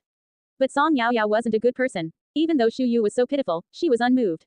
After all, if Song Yao Yao had been a vulnerable person that night, she may have already died in that alleyway. Or those men may have harassed her, filmed her, and shown it to the world. So, she didn't care even if Shu Yu died in front of her. "Look at this." She pulled out her phone and opened her Weibo. Song Jingwan had several tens of thousands of followers on Weibo. She had always wanted to enter the entertainment circle, so she had been building up her following for a while. Under each post she made, there were always a few hundred comments. Shu Yu's hands trembled as she accepted the phone, too afraid to retaliate. She saw the photo on Weibo. Song Jingwan was sitting under a sea of stars, surrounded by friends as she smiled brightly at the camera. She gritted her teeth and growled. Song Jingwan. Darn Song Jingwan. She was in this state because of Song Jingwan, yet she happily celebrated her birthday without her. Was it yesterday? The scene was decorated beautifully, and her presents were stacked up like a mountain. Without looking at the comments, Shu Yu could already guess it was full of fawning remarks and praises. After all, she was one of these commenters in the past. Probably due to the fact that her mother was a mistress, not many people in their social circle wanted to get involved with her. Song Jingwan was the only one who befriended her. This was the reason why Shu Yu was willing to help Song Jingwan, and why she disliked Song Yaoyao. The truth was, she didn't actually hate Song Yaoyao that much. It was just Song Jingwan. Stop. Song Yaoyao narrowed her eyes and warned, if you dare to break my phone, I will make you stay here for another 10 days. No. Shu Yu raised the phone and stopped. She then held onto it quickly and carefully handed it back to Song Yaoyao. Swallowing nervously, she stared at Song Yaoyao in a fawning manner. Miss Song, I'll give you back your phone and apologize. Please let me go. It's too quiet here. It's driving me crazy. She tugged on her hair with a crazy look in her eyes. Sure, I can let you go. The soft and sweet voice echoed through the cell. Shu Yu lifted her head in surprise. Only God knew how Shu Yu's days had passed down here. She was reveling in regret. Why had she been so charmed by a man's good looks that she actually followed him into his car? Look what happened. As soon as she boarded the car, she lost consciousness. And when she awoke again, she was in this dark prison cell. Every day, someone would deliver food and water to her at the same time and hand it to her from a small window under the door. But the person was always quiet like a ghost without footsteps and breathing. Shu Yu's emotions were on the brink of collapse. On the first day, she planned to teach Song Yaoyao a lesson when she got out. On the second day, her hatred grew and she wanted to kill Song Yaoyao with her own hands. On the third and fourth day, her hope slowly faded and she began to face the truth. By that point, it was no longer a matter of whether she would hunt Song Yaoyao down or not. The biggest problem was, she might not walk out of there alive. The feelings of helplessness made the next few days a blur. When she was hungry, she ate a little. The rest of the time, she hugged her knees and huddled up in a ball, crying for her parents. Clearly, when the lively and fragrant girl appeared in front of her with a sweet smile, Shu Yu felt as though her gaze was casting a ray of light upon a foggy lake. Like an angel, she said sweetly, sure, I can let you go. At that moment, Shu Yu cried tears of joy as she covered her mouth in shock. She had forgotten about all the things that Song Yaoyao did to her and she no longer wanted to cause her trouble. Living. It was great to continue living. Click. The metal door opened and Shu Yu stumbled out. The setting sun was like blood, dyeing half of the sky red. The artificial lake next to her was shimmering. Heaven and earth were covered by a veil of warmth. Shu Yu raised her hand to cover her eyes that were stinging as it tried to adapt to the light, and 2 lines of tears fell. They were extremely hot. She was finally out. Miss Shu. Shu Yu's back stiffened. In an instant, she was pulled from the clouds, back down to hell. Coldness rushed from her feet to her brain, so cold that her teeth chattered. Her shoulders shrank back but she did not dare to retaliate. The familiar voice was the one who originally took her away. Huo Ju smiled gently. Miss Shu, it's me. Have you forgotten me? He tilted his head and gently put his coat over her shoulder. Hoo-hoo, shish. Huo Ju's index finger touched his lips, his voice was gentle. Miss Shu, congratulations on regaining your freedom. But there's something I need to remind you. He pulled out some money and shoved it into her hands. There are people looking for you everywhere. Take this, have a bath, and change into some fresh clothes. Don't worry, as soon as you reappear in front of your family, your flight schedule will be updated. I'm sure I don't need to teach you what to say about where you've been. Shu Yu nodded her head frantically as tears fell from her eyes. But she did not dare to cry out loud. I understand. She was afraid that if she answered any slower, she would be thrown back into the prison and die in there without ever seeing the light of day again. Good. Huo Ju's eyes curved. If not for the emotionless look in his eyes, his gentle demeanor could easily be mistaken for a form of doting. However, all Shu Yu felt was coldness. Oh, what a pity. Huo Ju saw her tremble in fear and sighed. I had almost forgotten about your existence. Fortunately, Miss Song mentioned your name. She's my boss. Since she told me to let you go, I had no choice but to obey. Quote. He rested his hands on his knees and crouched down to look Shu Yu in the eyes. Our Miss Song is kind and open-minded. That's why she didn't mind. But if you cause her trouble again, I may have to move some cute mice and snakes into your cell the next time you stay here. Understand? Shu Yu's eyes darkened. There was no way that she was ever returning here. She would never acknowledge that place as her cell. She was complaining on the inside, but on the outside, she was nodding her head furiously. Huo Ju was satisfied. Okay, I wish you a safe trip then. It's dark outside. Don't stay out too late. He clapped his hands and left. Song Yaoyao was sitting in the car reading a book when he returned. What did you say to her? She asked. Amusement appeared in Huo Ju's eyes. She seemed fun, so I teased her a little. Don't go too far. Song Yaoyao leaned into the seat and focused her gaze as she said calmly, she was never smart to begin with. If you scare her until she goes crazy, what use will she have left? It shouldn't be that bad, right? Huo Ju rubbed his chin as he thought to himself. Did he scare her too much? He was sure that he had some self-awareness. Back when he was in the training camp, he had experienced much worse. When he had nothing to eat, he even caught a snake to eat. TCH. Song Yaoyao lifted her eyes lazily and glanced at him. Huo Ju immediately sat upright. Please sit carefully, Miss Song. It's time to go home. What was happening? Why was Miss Song becoming more and more like Master Huo? She was clearly an adorable and delicate little angel. How did she manage to remain so calm in situations like this? Huo Ju couldn't understand. The master has extreme tastes. Shu Yu returned home smoothly. When her parents scolded her, she did not yell at them like she usually did. Instead, she hugged them and cried. Her reaction frightened her parents, and they immediately stopped questioning her. Instead, they turned to comfort her. The next day, without getting any rest, Shu Yu grabbed her backpack and headed straight for school. Class 3-1. Song Jingwan was explaining a question to one of her classmates. All of a sudden, she heard someone calling her from the door. Jingwan, come out for a moment. The familiar voice made her happy. She turned her head and saw Shu Yu. She had lost a lot of weight, causing her eyes to look particularly big, and her skin was pale due to a lack of sunlight. She smiled as she stood by the window and waved at Song Jingwan. Yu, you're back. Yes, I've made you worried. Shu Yu watched from the window as the look of surprise on Song Jingwan's face was replaced with caution. Shu Yu's smile grew and she said softly, Jingwan, come out, I have something to say to you. Or do you want me to say it here? She stared straight into Song Jingwan's eyes and got ready to speak. Wait a moment. Song Jingwan pursed her lips and interrupted Shu Yu as she pushed her wheelchair out. What happened to your legs and wrists? Amusement appeared in Shu Yu's eyes, happy to see her misfortune. She knew she shouldn't be like this. But after spending so many days in that dark place, her soul had long been twisted. And when she saw the bright smiles at Song Jingwan's birthday party, it pushed her to her limits. Yes, she hated Song Jingwan. She was the one who told her to treat Song Yaoyao ruthlessly and to capture some footage. That's why she did what she did. But, in the end, she was the only one who was hurt and almost tortured until she lost her mind. When Song Jingwan heard her question, she lowered her eyes and said in an aggrieved manner, it was Song Yaoyao. She tried to kill me in front of my mother. She deliberately made the situation sound more serious before she asked worriedly, Yu, where have you been these last few days? Your mom said you went on a holiday overseas. I was looking everywhere for you. I was so worried. Oh, really? Shu Yu's eyes curved as she approached Song Jingwan from behind. Jingwan, let me push you. We haven't seen each other for so long. We should have a good chat. No, Song Jingwan's expression stiffened. She observantly noticed that Shu Yu was a little strange, but she had mobility problems. At a time like this, she didn't want to go with Shu Yu. But she would seem a little heartless if she rejected her. Shu Yu couldn't help but say as she started pushing Song Jingwan to the stairs, huh? Jingwan, what's wrong? Aren't we friends? Why do you sound frightened by me? Do I? You must be mistaken, Song Jingwan said awkwardly as she brushed her hair back. Yes, maybe. Otherwise, based on your reaction, I would have thought that you knew what happened to me these past few days. As soon as she said this, Shu Yu glanced down. She spotted goosebumps on the girl's exposed skin. She smiled and started laughing happily. Jingwan, I had so much fun abroad. A lot of interesting things happened. Let me tell you all about it. Shu Yu's eyes were bitter and resentful, like someone possessed by a ghost in a horror movie as she pushed Song Jingwan straight towards the stairs. No, Yu, stop. My wheelchair can't go down this way. Song Jingwan let out a shrill scream as she gripped onto the bars of her wheelchair and arched her body. Clank, clank, clank. Shu Yu pushed forward ruthlessly and breathed out. The wheelchair tipped forward and Song Jingwan rolled down the stairs until she hit the bottom. Why? Song Jingwan fell on the ground pitifully as her eyes darkened.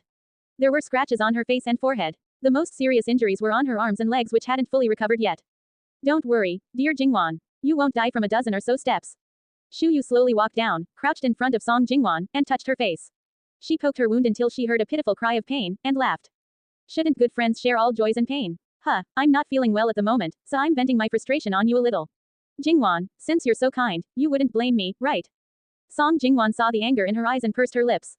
Did Song Yaoyao do something to you? Yu, don't worry, I will get justice for you. Song Yaoyao is crazy, it's only a matter of time. Slap. Shu Yu threw a slap across her face. I'm sorry, you have no right to judge someone from the third class. She thought about the angel-like girl who stood in front of her and said, I'll take you out of here. Her voice was sweet and her smile was clean and bright. Shu Yu couldn't help but smile at the thought. Song Jingwan was shocked as she looked at Shu Yu in surprise. Covering her face, she mumbled, Yu, are you crazy? You're talking about Song Yaoyao. I'm not deaf. Shu Yu stared at her impatiently. Keep your distance from her from now on. I will no longer do anything for you. Remember that I didn't end up like this because of her, but because of you. She clapped her hands, turned around, and headed upstairs. Stay here and reflect on yourself. Oh, if you tell anyone that I was the one who pushed you downstairs, I may accidentally reveal that you've been acting innocent and you were the one who tricked me into dealing with Song Yaoyao for you. They were having their morning self-study session, so it was quiet all around. Song Jingwan lay on the icy cold floor. When she moved, her entire body hurt. Her eyes turned red as she gritted her teeth. Darn it. Song Yaoyao felt something was strange about that day. That morning, a small box of strawberry cake appeared on her desk. And at noon, there was a bottle of strawberry milk. Then, in the afternoon, these same items appeared simultaneously along with milk tea and a large bag of snacks. Song Yao Yao, who are these from? Tang Xinru pointed at Chu Yu and asked curiously, Yao Yao, do you think she's been possessed? When Song Yao Yao saw who it was, she relaxed. She sliced the cake and shoved it straight into her mouth. Hey, Tang Xinru opened her eyes wide. What if it's poisoned? You'll be toast. Song Yao Yao avoided her hand and placed another spoonful in her mouth. She squinted in satisfaction like a happy little kitten. It won't be. Do you want some? Ah, she lifted her spoon toward Tang Xinru. The creamy fragrance wafted under her nose. Tang Xinru's lips twitched as she looked at Song Yao Yao with uncertainty. 1 second, 2 seconds, 3 seconds. She was actually okay. Unable to resist temptation, Tang Xinru opened her mouth. But before she got the chance to swallow, she sensed a cold gaze staring straight at her. It made her hair stand on end. However, when she turned around, she didn't see anything. FCK, did she encounter a ghost in the middle of the day? She swallowed the cake in her mouth and asked questioningly, Yao Yao, aren't you curious? No, Song Yao Yao drank her milk contentedly. She may have been attracted by my unique charm so she fell in love with me. As she spoke, she lifted her sharp chin proudly. Peef.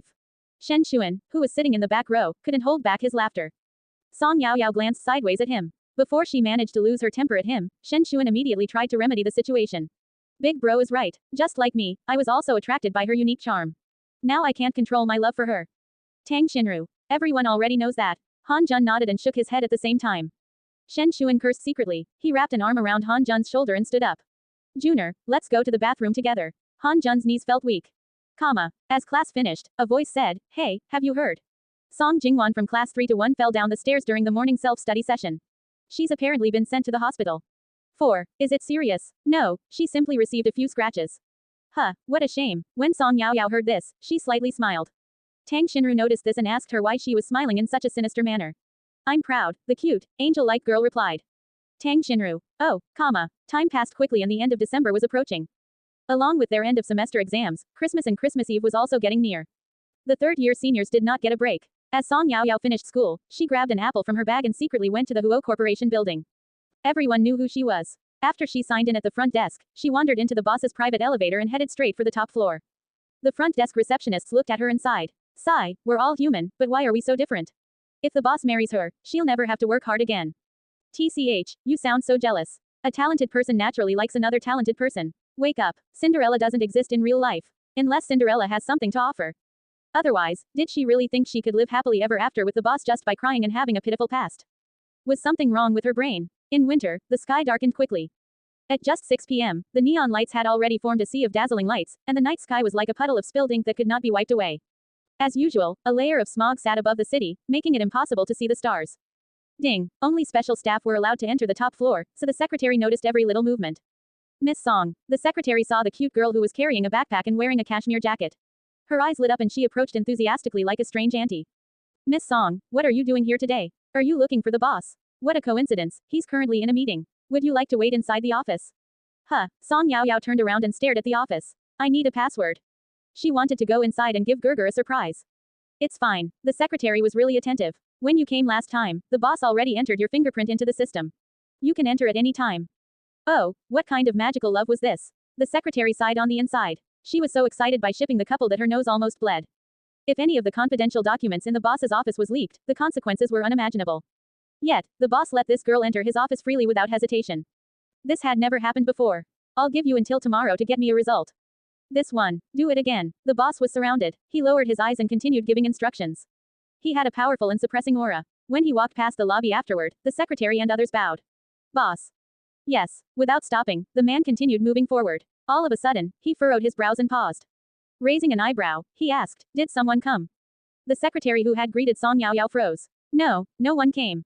Hoo, she cried on the inside as she trembled in fear. To lie in front of the boss was like having a death wish. Fortunately, the man just glanced at her and did not question her further before he disappeared into his office. Phew, it's fine, Miss Song, I can only help you this far. If boss loses his temper, please protect me. Good luck. Huo Young sat at his desk and flipped through the documents in his hands. While Huo Qi stood there waiting for his next instructions, the man suddenly removed his glasses and said, go out. Huo Qi. Huh, the man narrowed his eyes. His gaze was sharp like a knife. Huo Qi sensed the looming pressure and immediately nodded his head. He then turned around and headed straight out without stopping. The boss was getting harder and harder to understand. The office was quiet. Song Yao Yao was hidden under the office desk. In her hand, she was still holding the big apple which was beautifully wrapped in a red ribbon. She held her breath, too afraid to make a sound. As she heard the man's footsteps approach, her heart almost jumped out of her chest. He's coming. As the chair in front of her sunk, a pair of legs appeared in her line of sight. The man's gray trousers outlined his thin and slender legs, and on his feet were a pair of black leather shoes with no dust. Song Yaoyao looked away. She did not dare to look properly. She was forced to hide in a small space. As the legs moved forward, she bit her lip and shrunk back further. Hoo-hoo. The man's legs were right in front of her and his toes were less than 1 centimeter from her. If he moved forward a little more, he would kick her. Song Yaoyao's heart thumped like thunder. Her hands were covered in sweat. Inside the dark and small space, all her senses were increased. She heard the man tapping on his keyboard and flipping his documents. As she hid there, she broke out in a cold sweat. Should she jump out? Should she not? How was she to do it? She watched the man sit tightly, his long legs elegantly overlapping as he blocked her exit. 1 minute, 2 minutes, 3 minutes. Song Yaoyao kneeled on the ground for so long that she began to lose feeling in her own legs. Huo Yunk was the type of person who forgot the time when he worked. By the time he realized and checked the time, 20 minutes had passed. The little thief who had snuck into his office was quite good at hiding. He chuckled, rested his cheek in his hands, and knocked on the desk. He lowered his long eyelashes. As the light shone down on his handsome face, his eyelashes cast shadows on his cheeks. It's time to finish work. May I ask how long you're planning to hide for, miss? Song Yaoyao almost cried out. Gerger, how did you know? She opened her eyes wide, bit her lip, and hesitated for a couple of seconds. Forget about it. Go for it. Huo Yunk glanced down and focused on his back, anticipating that the girl was hidden in his resting lounge and would ambush him from behind. So, when a soft little creature sprang out from under his desk and lay on his lap, Huo Yunk was rendered speechless. Slightly startled, he stared into the girl's starry eyes. She grinned, filled with vitality as she showed her white teeth. Raising her arms high and holding a big bright red apple in the palm of her hand, she called out, Gerger. Happy Christmas Eve. I wish you safety. After he recovered from his surprise, a smile slowly appeared on his face. Ha! The laugh that resounded from his chest cavity was deep and charming as it spread across the room. He accepted the apple with one hand and pulled her into his arms with his other hand. Just one. Song Yaoyao blushed and nodded her head as she wrapped her arms around his neck. Only you get one. The minor special treatment was enough to make the man's smile increase. He immediately stood up, giving Song Yaoyao a fright. Ah, Gerger, don't move. She clung to Huo Yunk like a koala and swayed a little. The man wrapped his arm around her waist and carried her like a child away from his office desk, straight into his resting room. Gerger. Song Yaoyao placed her chin on his shoulder and took a breath of his fragrant scent. Gerger, you smell really good. What type of fragrance do you use? I want to use it too. The girl kept talking, refusing to rest her lips. It had certainly been a challenge for her to stay quiet under the desk for so long. Huo Yunk patted her back and said quietly, sit well. Ah, Song Yaoyao pouted her lips as she looked around and her hands began to move upwards disobediently. It eventually fell upon the man's ears and she quickly gave it a squeeze. A strange electrical current jumped between their bodies. The man furrowed his brows and his voice deepened. Song Yaoyao. Song Yaoyao immediately grew anxious. Yes, since what was done was already done, Song Yaoyao decided that if Huo Yunk got mad at her, she would. You shouldn't casually squeeze a man's ear. Huh, Song Yaoyao didn't expect this response. Why, what happens when I do? She asked curiously as she swung her legs. Huo Yunk placed her on the sofa. The girl had a small head. As she sunk into the soft sofa, she looked like a little doll. He rested his hands on the arms of the sofa and his back arched as he looked down at her. His voice was deep and charming. When you squeeze it, forget it. While Song Yaoyao was feeling anxious, the man gave her such a response. This immediately made her furious. Gerger, how can you do this? Huh, the man staked claim on the other armchair. He grabbed a fruit knife and started cutting the apple. Song Yaoyao opened her mouth, but she was attracted by the man's actions. It was rare for her to see Huo Yunk do such trivial stuff, but the truth was, even when he did stuff like this, he still maintained his calm and serious vibe. This made his actions look particularly attractive, the way that his finger bones protruded as he held onto the fruit knife, and the way his long slender fingers wrapped around the apple. His palm was thin and his joints were defined. His hand was like the most exquisite creation made by God. If she took a photo and posted it up, people with hand fetishes would definitely be on a high. Click. Song Yaoyao quickly took a photo. As Huo Yunk looked at her, she quickly shoved her phone back in her pocket and pretended like nothing had happened. She then looked at Huo Yunk innocently with her dark almond eyes. She tried hard to make him think that she was innocent, naive and that she had done nothing. Huo Yunk glanced down again, allowing his smile to grow. Song Yaoyao was used to seeing him like this, so she did not sense any difference. But if his staff saw this scene, sensed the gentle vibe, and saw the doting look in his eyes, they would think he was possessed. The boss they knew would never be this gentle. Yet, this was indeed the truth. The man held the apple in his hand and peeled the entire thing without stopping. Song Yaoyao held her face and watched in surprise. Gerger, you're amazing. Huo Yunk laughed and raised an eyebrow. I'm just peeling an apple. How is that amazing? Hee hee. Song Yaoyao's eyes curved like crescent moons. Gerger is always amazing in my eyes. Her eyes lit up. When she spoke to someone, she would stare straight at them, making them feel as though they were her entire world. Perhaps, it was this gaze that made people willingly give in to her and not want to escape. Huo Yunk cut a slice from the apple and placed it up to her mouth. Open up. Ah, Song Yao Yao opened her mouth obediently and her perfect-sized slice of apple entered her mouth. The sweet flavor immediately spread. She chewed on the apple and stared at the man. Gurgur, she mumbled, the apple's for you. How could he feed it to her? Yes, I know. The man slowly put a slice in his own mouth, crossing his legs in a classy manner. Song Yao Yao wondered how there could be such a perfect man in this world. If Gurgur was willing to be with her, she was willing to hit herself if they ever got in a fight. She would never make him mad. If she managed to win over this man, whose body was like God's ultimate creation that made every obsessive person go crazy, Song Yao Yao felt she could die without regret. Who was going to be the lucky winner? Of course, her. If it was someone else, she would beat them to death. Song Yao Yao chewed on the apple as she looked at Huo Yunk and asked dopily. This is an apple for Christmas Eve, it symbolizes safety. After she finished eating the slice in her mouth, Huo Yunk fed her another slice. When he heard what she said, he immediately started laughing. He looked extremely handsome at that moment. Song Yao Yao was seduced by him. Beside her ear, she heard the man's doting voice, I'm sharing my safety with you. Bang, Song Yao Yao's heart felt as though it had been shot, and she thought she might die. Only after they finished the entire apple did Song Yao Yao realize that Huo Yunk had lied to her. He hadn't finished work yet. In fact, he still had a mountain of work to do. The male protagonists in novels who focused on dating and neglected their work were not realistic. A real boss was like Huo Yunk. At first, Huo Yunk wanted Huo Ju to take her home, but Song Yao Yao was determined to stay. However, she refused to go into the resting room and insisted on lying on the sofa where she could watch him. When Huo Yunk lifted his head again, he squeezed between his eyebrows and looked in the girl's direction. At some point, she had fallen asleep. She was dressed in a thin woolen sweater, hugging a cushion in her arms with her lips slightly parted. Huo Yunk held her forehead and shook his head. He shouldn't have trusted the girl's words when she said she was going to accompany him all night. She was always the one to lose her stamina first. Forget about it, he was going to convince himself that she was still growing so her body was more lethargic. He paused his work, turned to the resting room, grabbed a thin blanket, and returned to the sofa. The girl was sleeping soundly with her lips slightly parted, showing a few teeth. Her face was flushed, and the faint hairs on her delicate skin could be seen under the light.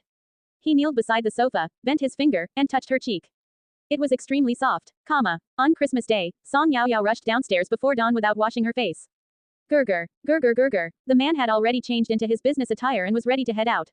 He turned his head when he heard the girl's cry, but she had already slammed into his arms like a small cannonball. So thoughtless. Huo Yunk frowned, but he still wrapped his arms around her so she wouldn't get injured. Song Yao Yao's eyes sparkled. Gurgur, it's Christmas Day. Yes, so, he asked calmly, hiding his amusement. What, Gurgur, how can you act so calm? Song Yao Yao pouted. How else am I supposed to act? Huo Yunk asked as he cleared his throat and raised an eyebrow. HMPH. Song Yao Yao humped cutely. It's Christmas Day, I saw the weather forecast. It might snow today. Snow is so romantic. So, she hugged Huo Yunki's waist and bounced around in his arms. Gurgur, let's go on a date tonight. Uncle Zhang gave Huo Chi and the others a look, and they retreated simultaneously. In an instant, only Song Yao Yao and Huo Yunk remained. I still have work to do, Huo Yunk said deliberately. But, Song Yao Yao felt aggrieved. It might snow today. Yes, it's the first snow, so, the meaning is different. Okay, just as Song Yao Yao was about to cry, she suddenly froze. What did you just say? His palm fell upon her head and he rubbed it. Let's celebrate Christmas together. Yay, Song Yao Yao immediately jumped back to life. The tip of her nose was red, and she was so happy that she forgot to breathe. She jumped up and pounced onto the man like a koala, squeezing his waist between her body. Huo Yunk furrowed his brows. Song Yao Yao, you shouldn't do this. No, I want to. Song Yao Yao rubbed against his arm and suddenly heard a gentle voice ask, Song Yao Yao, have you washed your face? Boom. Song Yao Yao blushed. Not only had she not washed her face, she hadn't even brushed her hair yet. At most, she had only brushed her teeth and thrown on some clothes before running downstairs. You're wrinkling my suit. Song Yao Yao jumped off Huo Yunki's body with a swish. But when she looked at him guiltily, she realized his suit wasn't wrinkled at all. She immediately grunted and whined cutely, Gurgur, you lied to me. Yes, it's because you're gullible. Huo Yunk fixed his sleeves and headed for the door. Go back. Then Gurgur, tonight. Huo Yunki's lips curved. See you tonight. Song Yao Yao grinned. As she leaned against the doorframe and watched Huo Yunk head towards the car, she suddenly called out, Gurgur. The man, who had already opened the car door, glanced sideways and saw the girl's dazzling smile. She made a heart with her hand. Gurgur, Saranghae, one. One was hot and passionate, the other was cold like ice.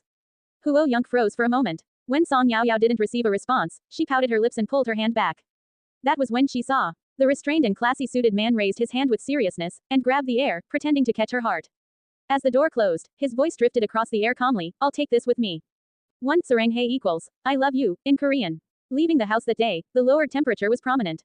The wind was cold, and the trees by the side of the road were covered in a layer of frost. From a distance, it looked just like snow. The sky was dark and gloomy like it was ready to collapse at any moment. In a hidden corner of the school, 2 girls were doing something inexplicable. They were skipping class. Up a little more. Come on, just a bit more. I'm trying my best. Song Yaoyao was stepping on a rock, pushing off with her short legs, and trying her best to climb on top of the wall. Behind her, Tang Xinru was trying her best to push her. The two girls were covered in sweat, but they still failed to get over. Song Yaoyao huffed and puffed as she squatted beside the wall. She glared at Tang Xinru with her dark eyes. Didn't you say you were experienced at skipping class? Ahem. Tang Xinru touched her nose. Well, I used to spend half the week hanging out on the streets without even coming to school. That's considered as skipping class, right? Moreover, it was much easier and safer that way. She shrugged her shoulders and shoved her hands into the sleeves of her down jacket as she grew more and more scared of Song Yaoyao's gaze. At that moment, a figure approached. Are you trying to skip class? Shu Yu stood not too far away with her hands in her pockets. Her face looked thin. She had never been the gentle type of girl. She had monolids, phoenix eyes, her nose wasn't very tall, and her lips were thin. Back when she had a bit more meat to her face, she looked a lot more approachable. Now that she was so skinny that she looked like the wind could blow her over, she appeared particularly unapproachable. The wind brushed past the white fur on the collar of her down jacket. Compared to the revealing clothes she used to wear and how she would even wear a skirt in winter, this was a frightening change. Tang Xinru rolled her eyes, stood up, and patted her bottom. How is this any of your business? For Tang Xinru, Shu Yu and Song Jingwan were on the same level and they had a really good relationship. An enemy's friend was another enemy. Shu Yu smiled slightly before it disappeared from her face. She looked at Song Yaoyao and her pupils constricted. Tang Xinru didn't know if she was imagining things, but Shu Yu seemed to be fawning up to Song Yaoyao when she spoke, even though it wasn't that obvious. Song Yaoyao, do you want to get out? Song Yaoyao nodded. Come with me. Shu Yu turned around and started heading out. The big down jacket was like a sack on her body. Why should we? Tang Xinru pouted. But Song Yaoyao walked right past her, carrying her backpack and following Shu Yu. Yaoyao. She stomped her feet angrily. This brat, did she have such a bad sense for danger? What if Shu Yu wanted to do something bad to her? After what happened in the alleyway and how Shu Yu got a huge group of people to attack Song Yaoyao, Tang Xinru completely detested Shu Yu. If it wasn't because she had been absent from school lately, Tang Xinru would have definitely returned the favor. Although she appeared to be attending school seriously and studying well, deep down, her bad habits were just temporarily hidden. The students in class 3-3 appeared well behaved at the moment, but they all had a temper. If forced, they could fight to the death. They were completely ruthless. In fact, if Tang Xinru wanted to, she didn't have to ask for external help, she could just tell her classmates about the incident between Shu Yu and Song Yaoyao, and Shu Yu would not be able to walk out of the classroom alive. Don't worry, I won't do anything to you. Shu Yu didn't look back. Her voice was hoarse and her tone was somber. It made the listener uncomfortable. Tang Xinru furrowed her brows and followed Song Yaoyao closely. As Shu Yu led them to the entrance of the school, she found the guard's room and knocked on the window. Huh, Miss Shu, do you need to go out again? Shu Yu smiled as she pulled out 2 red banknotes from her pocket and handed them over. Uncle, my 2 friends are going out to buy something. I'm sure you can accommodate. The old man inside didn't even look at Song Yaoyao and Tang Xinru who were standing outside as he reached out his hand to touch the banknotes. Nodding quickly, he replied, sure, go early and return early, pay attention to your safety. Oh, yes, Tang Xinru. She and Song Yaoyao had struggled with the wall all morning, who knew there was such an easy and straightforward method to skip class. Bribery. One look and it was clear that Shu Yu did this often. Even the guard knew her well. Shu Yu leaned against the wall as the wind swept past. She squinted and shrunk back her neck as she looked at Song Yaoyao. It's done. You can go out. The door beside the guard's room was already open. Tang Xinru was surprised. Shu Yu, you're not planning to report us after we leave, right? If you do that, then that would be really cheap. You're making me sound really cheap. Shu Yu spread her palms helplessly. I'm not that bored. It's cold. I'm heading back. She pulled on her hood and turned to return to the school building. Song Yaoyao narrowed her eyes and looked at Shu Yu. Thanks. Without looking back, the girl waved her hand amidst the cold. Even after they caught a taxi and left the school, Tang Xinru still couldn't understand why Shu Yu did what she did. Has she really been attracted by your unique charm? So she's jumped camp. Song Yaoyao continued reading her book without looking up. Imagine a traveler getting lost in the desert and someone giving them water just before they die, saving their life. What would you do if you were in their position? I would definitely show my gratitude. Tang Xinru replied without thinking. After saying this, she paused for a moment. But, how is this related to Shu Yu's change? What if the person who saved her was her enemy? Then it depends on how deep their grudge was. Wait a minute. Tang Xinru finally realized what was happening. Did you save her? Is she showing her gratitude right now? Yes. Although Tang Xinru wasn't completely right, it was close enough. Shu Yu ended up the way that she was because she asked for it. Even though she detested Song Yaoyao at first and wanted to get revenge when she got out, the passing days made her feel hopeless like she was waiting for her death, so when Song Yaoyao showed up, it was a natural psychological response. If she could take her out of that frightening place, she would instinctively feel safe whenever she saw her. It felt as though she would never return to that place as long as Song Yaoyao was around. Okay, precious, you're becoming more and more mysterious. I guess this is the difference between a genius and an average person. After Tang Xinru sighed, she asked, may I ask where we are going now? To the hospital, comma. Hey, it's Christmas already. How much longer are you planning to lie here? It had already been 2 months since Song Wenchuan's accident. Thanks to Song Yaoyao's regular treatment, the blood clot in his brain had dispersed. However, Song Wenchuan did not look like he was waking up anytime soon. He lay on the bed peacefully like a corpse that wasn't breathing. The doctor said he was too exhausted and didn't want to wake up. Song Yaoyao pulled out a red string from her pocket which was tied into a safety knot. She grabbed Song Wenchuan's hand and tied it around his wrist. To replenish his nutrients, connecting a drip had become a ritual. There were bruises all over the back of his hand caused from inserting needles. Song Yaoyao took a glance and looked away, her hand could sense the pain. Song Wenchuan had lost a lot of weight. In the past, he was at an average weight, but now he was just skin and bones, even his fingers were protruding. He looked so fragile that it seemed like he could easily snap in half. The red string made him look extra pale, it was like a string of blood. Hey, I've only given this type of knot to 3 men in my life. My father and brother, you are the third. Song Yaoyao placed his hand under the quilt. I don't like owing people. I'll give you a bit of my lucky, so hurry up and wake up. Otherwise, I will find myself another older brother. Song Yaoyao wrinkled her nose as she grabbed her backpack and headed out of the room. Just before she reached the door, she paused for a moment, and her soft voice echoed through the room. Merry Christmas, comma. Outside, the Christmas spirit was strong. A lot of stores had Christmas trees with colorful baubles and presents. On the windows, there were decals of reindeers and Santa Claus. Walking along the streets, Christmas music could be heard resounding from the different shops. Most of the money that Song Yaoyao possessed had already been used when she bought the copyright. Reverting back to where she started, all she had left now was the money she got from Song Jingwan and the others. She had to make money, especially after she completed her Christmas shopping list and lost a large chunk of her wallet. For Tang Xinru, it had been a long time since she skipped class to have fun. So when Song Yaoyao went shopping, she also shopped too. The two girls carried bags and bags of shopping. Tang Xinru was extremely happy. Yaoyao, Ride the Wind is showing at the theater today. Do you want to watch it together? Ride the Wind was all about feelings. For a big director like Kang Yuan, this was just a small project. It was obviously unrealistic to compete for an award with this film, but he already had a big sci-fi film planned for New Year's Day. Although this film didn't mean much to Kang Yuan, it was Tang Xinru's first film. She wanted to see how she appeared on the big screen. I'm not going, Song Yaoyao replied as she curved her eyes and shook her head in refusal. I'm going on a date with Gerger. FCK, Tang Xinru was not displeased at all. She knew, in Song Yaoyao's heart, everyone had to step back when Huo Yonk was involved. Moreover, who dared to be envious of a god? Was she tired of living? Did your lover Gerger accept your confession? Tang Xinru nudged Song Yaoyao's shoulder and winked at her. Ahem. Song Yaoyao blushed and said with seriousness, not yet. But it will happen soon.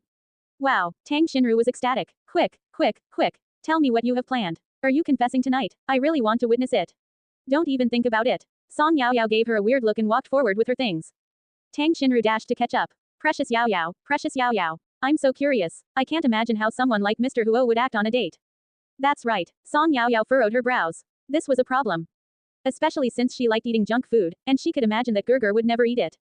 Ah, what a problem. Song Yaoyao was sad. Right at that moment, they happened to walk past a branded girls' fashion store and the dress hanging in the window caught Tang Xinru's attention. Wow, that's so pretty. Quick, let's go have a look. Before Song Yaoyao got the chance to look, Tang Xinru was already dragging her into the store. Ruro, I'm not buying clothes. She said softly. Yes, you are. You must. Tang Xinru began to tell the shop assistants to grab the dress from the window. Think about what day it is today, she said in a tempting manner. Song Yaoyao, it's Christmas Day. And what are you doing tonight? Going on a date with Gerger. Tang Xinru clicked her fingers. So don't you think you should buy this? Shouldn't you? Song Yaoyao nodded furiously and said with enthusiasm, yes. I want to buy it. Hee, so go try it on. Quick. 2 minutes later. The entire store focused their gazes on the girl. The girl's jet black hair draped down her back, soft like silk.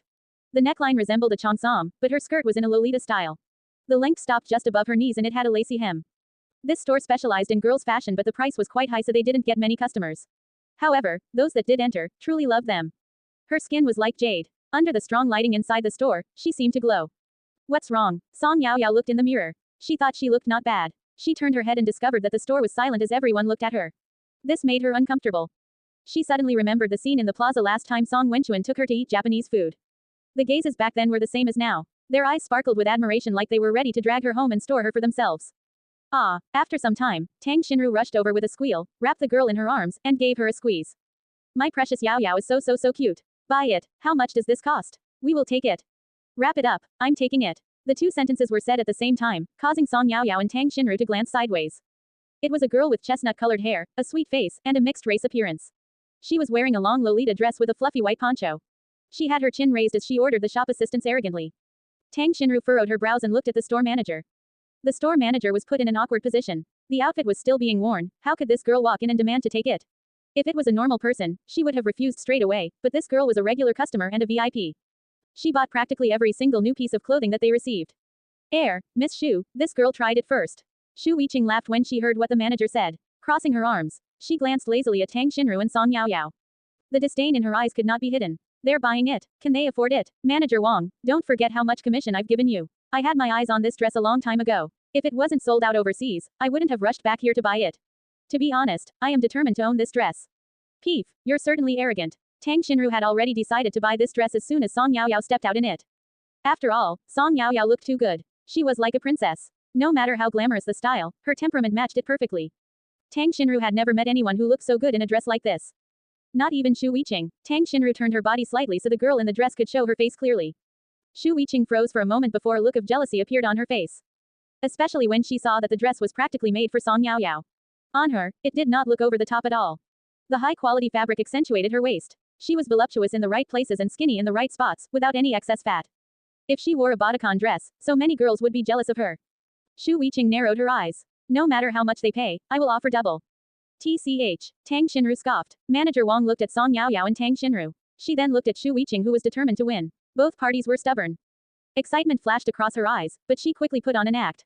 Oh, that wouldn't be too good. How is it not good? The higher offer wins. If you can't afford it, then get lost. Shu Weiqing analyzed Song Yaoyao and Tang Xinru with her judgmental eyes and let out a laugh. Tang Xinru was not bad, at least she was dressed in branded clothes. As for the other girl, she was wearing the store's clothes and a decent pair of shoes, but the brand was unclear. Her guess was that it was some unknown brand. But Shu Weiqing had no idea that Song Yaoyao's clothes and shoes were prepared by Uncle Zhang. They all came from the same designer as the master of the house and was a bespoke design. Okay then, Manager Wang sighed and looked at Tang Xinru. Miss, are you sure you still want it? Tang Xinru hated people who tried to act mighty. When it came to money, she had never been afraid of any of the other heirs and heiresses. Not even Huo Ningxi. After all, the Huos weren't the type to spoil their children. Yes, why not? Tang Xinru humped. I am determined to own this dress too. I'll pay 3 times the price. You, Shu Weiqing narrowed her eyes further. Must you oppose me? Aren't you the one who's causing trouble first? Tang Xinru asked with disdain. If you want to play with money, do you think I'm too afraid to play with you? Let me tell you, I'm the real deal. Okay, Shu Weiqing nodded as she got fired up. She was especially angry that the dress was so annoying on Song Yaoyao's body. 4 times, she said in a deep voice. The other shoppers looked at them in shock. Were they witnessing a legendary exchange between 2 rich girls spending a fortune just to buy a dress? They were all aware that this dress was normally 120,000 yuan. Apparently, the pearls on the dress were real, it was completely handmade, and there were only 3 in the entire world. The store had just so happened to hang it in the window before Tang Xinru saw. So, the following scene happened. 5 times, Tang Xinru lazily cleared her ears and stared at her without blinking. 6 times, Shu Weiqing gritted her teeth. 10 times, Tang Xinru smirked as she increased the price again. Whoa, that was over 1,000,000 yuan. Manager Wang almost fainted from the shock. How much commission would she receive from this? The other girls were dumbfounded as they looked at Song Yaoyao. They did not forget that she was the reason for their argument. The dress was still on her body. But, it was honestly good looking. At this time, a girl made a Weibo post while no one noticed. Okay, you want to compete with me? Shu Weiqing was frustrated. She didn't care about throwing away her money, she was simply annoyed that this girl wanted to oppose her. 20 times. 30. Song Yaoyao was extremely calm. Although she was really poor, she grew up in luxury. Clearly, Tang Xinru was committed to this argument. Song Yaoyao didn't care whether they bought the dress or not, but she was not going to back down either and persuade Tang Xinru to let it go. The heater was on in the store, but after standing there for a long time, she began to feel cold. So she put on her coat. It was as though she already owned the dress and was ready to wear it out of there. Shu Weiqing was still making offers when she saw this. The fire in her eyes roared harder. Manager Wang, we haven't settled on the person who's taking this dress. Please ask her to take it off. If she wears it for too long, she might get something dirty on it. Just as Shu Weiqing finished speaking, she heard the sound of dry retching.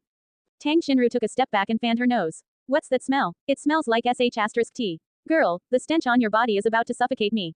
How could you talk about others? You, say that again, I can say it twice. Who do you think you are b*tch? We tried the dress first. First come, first serve. Hasn't your mother taught you that? Should I teach you what to FC can do? If you want to compete with me, go ahead. 10 million yuan, keep increasing it, if you dare. Why you have such a foul mouth? Shu Weiqing opened her eyes wide as she grew teary. She had grown up abroad and was influenced by her mother. Although she was a nasty person, she couldn't swear the way that Tang Xinru did. Tang Xinru was pretty and looked like a celebrity.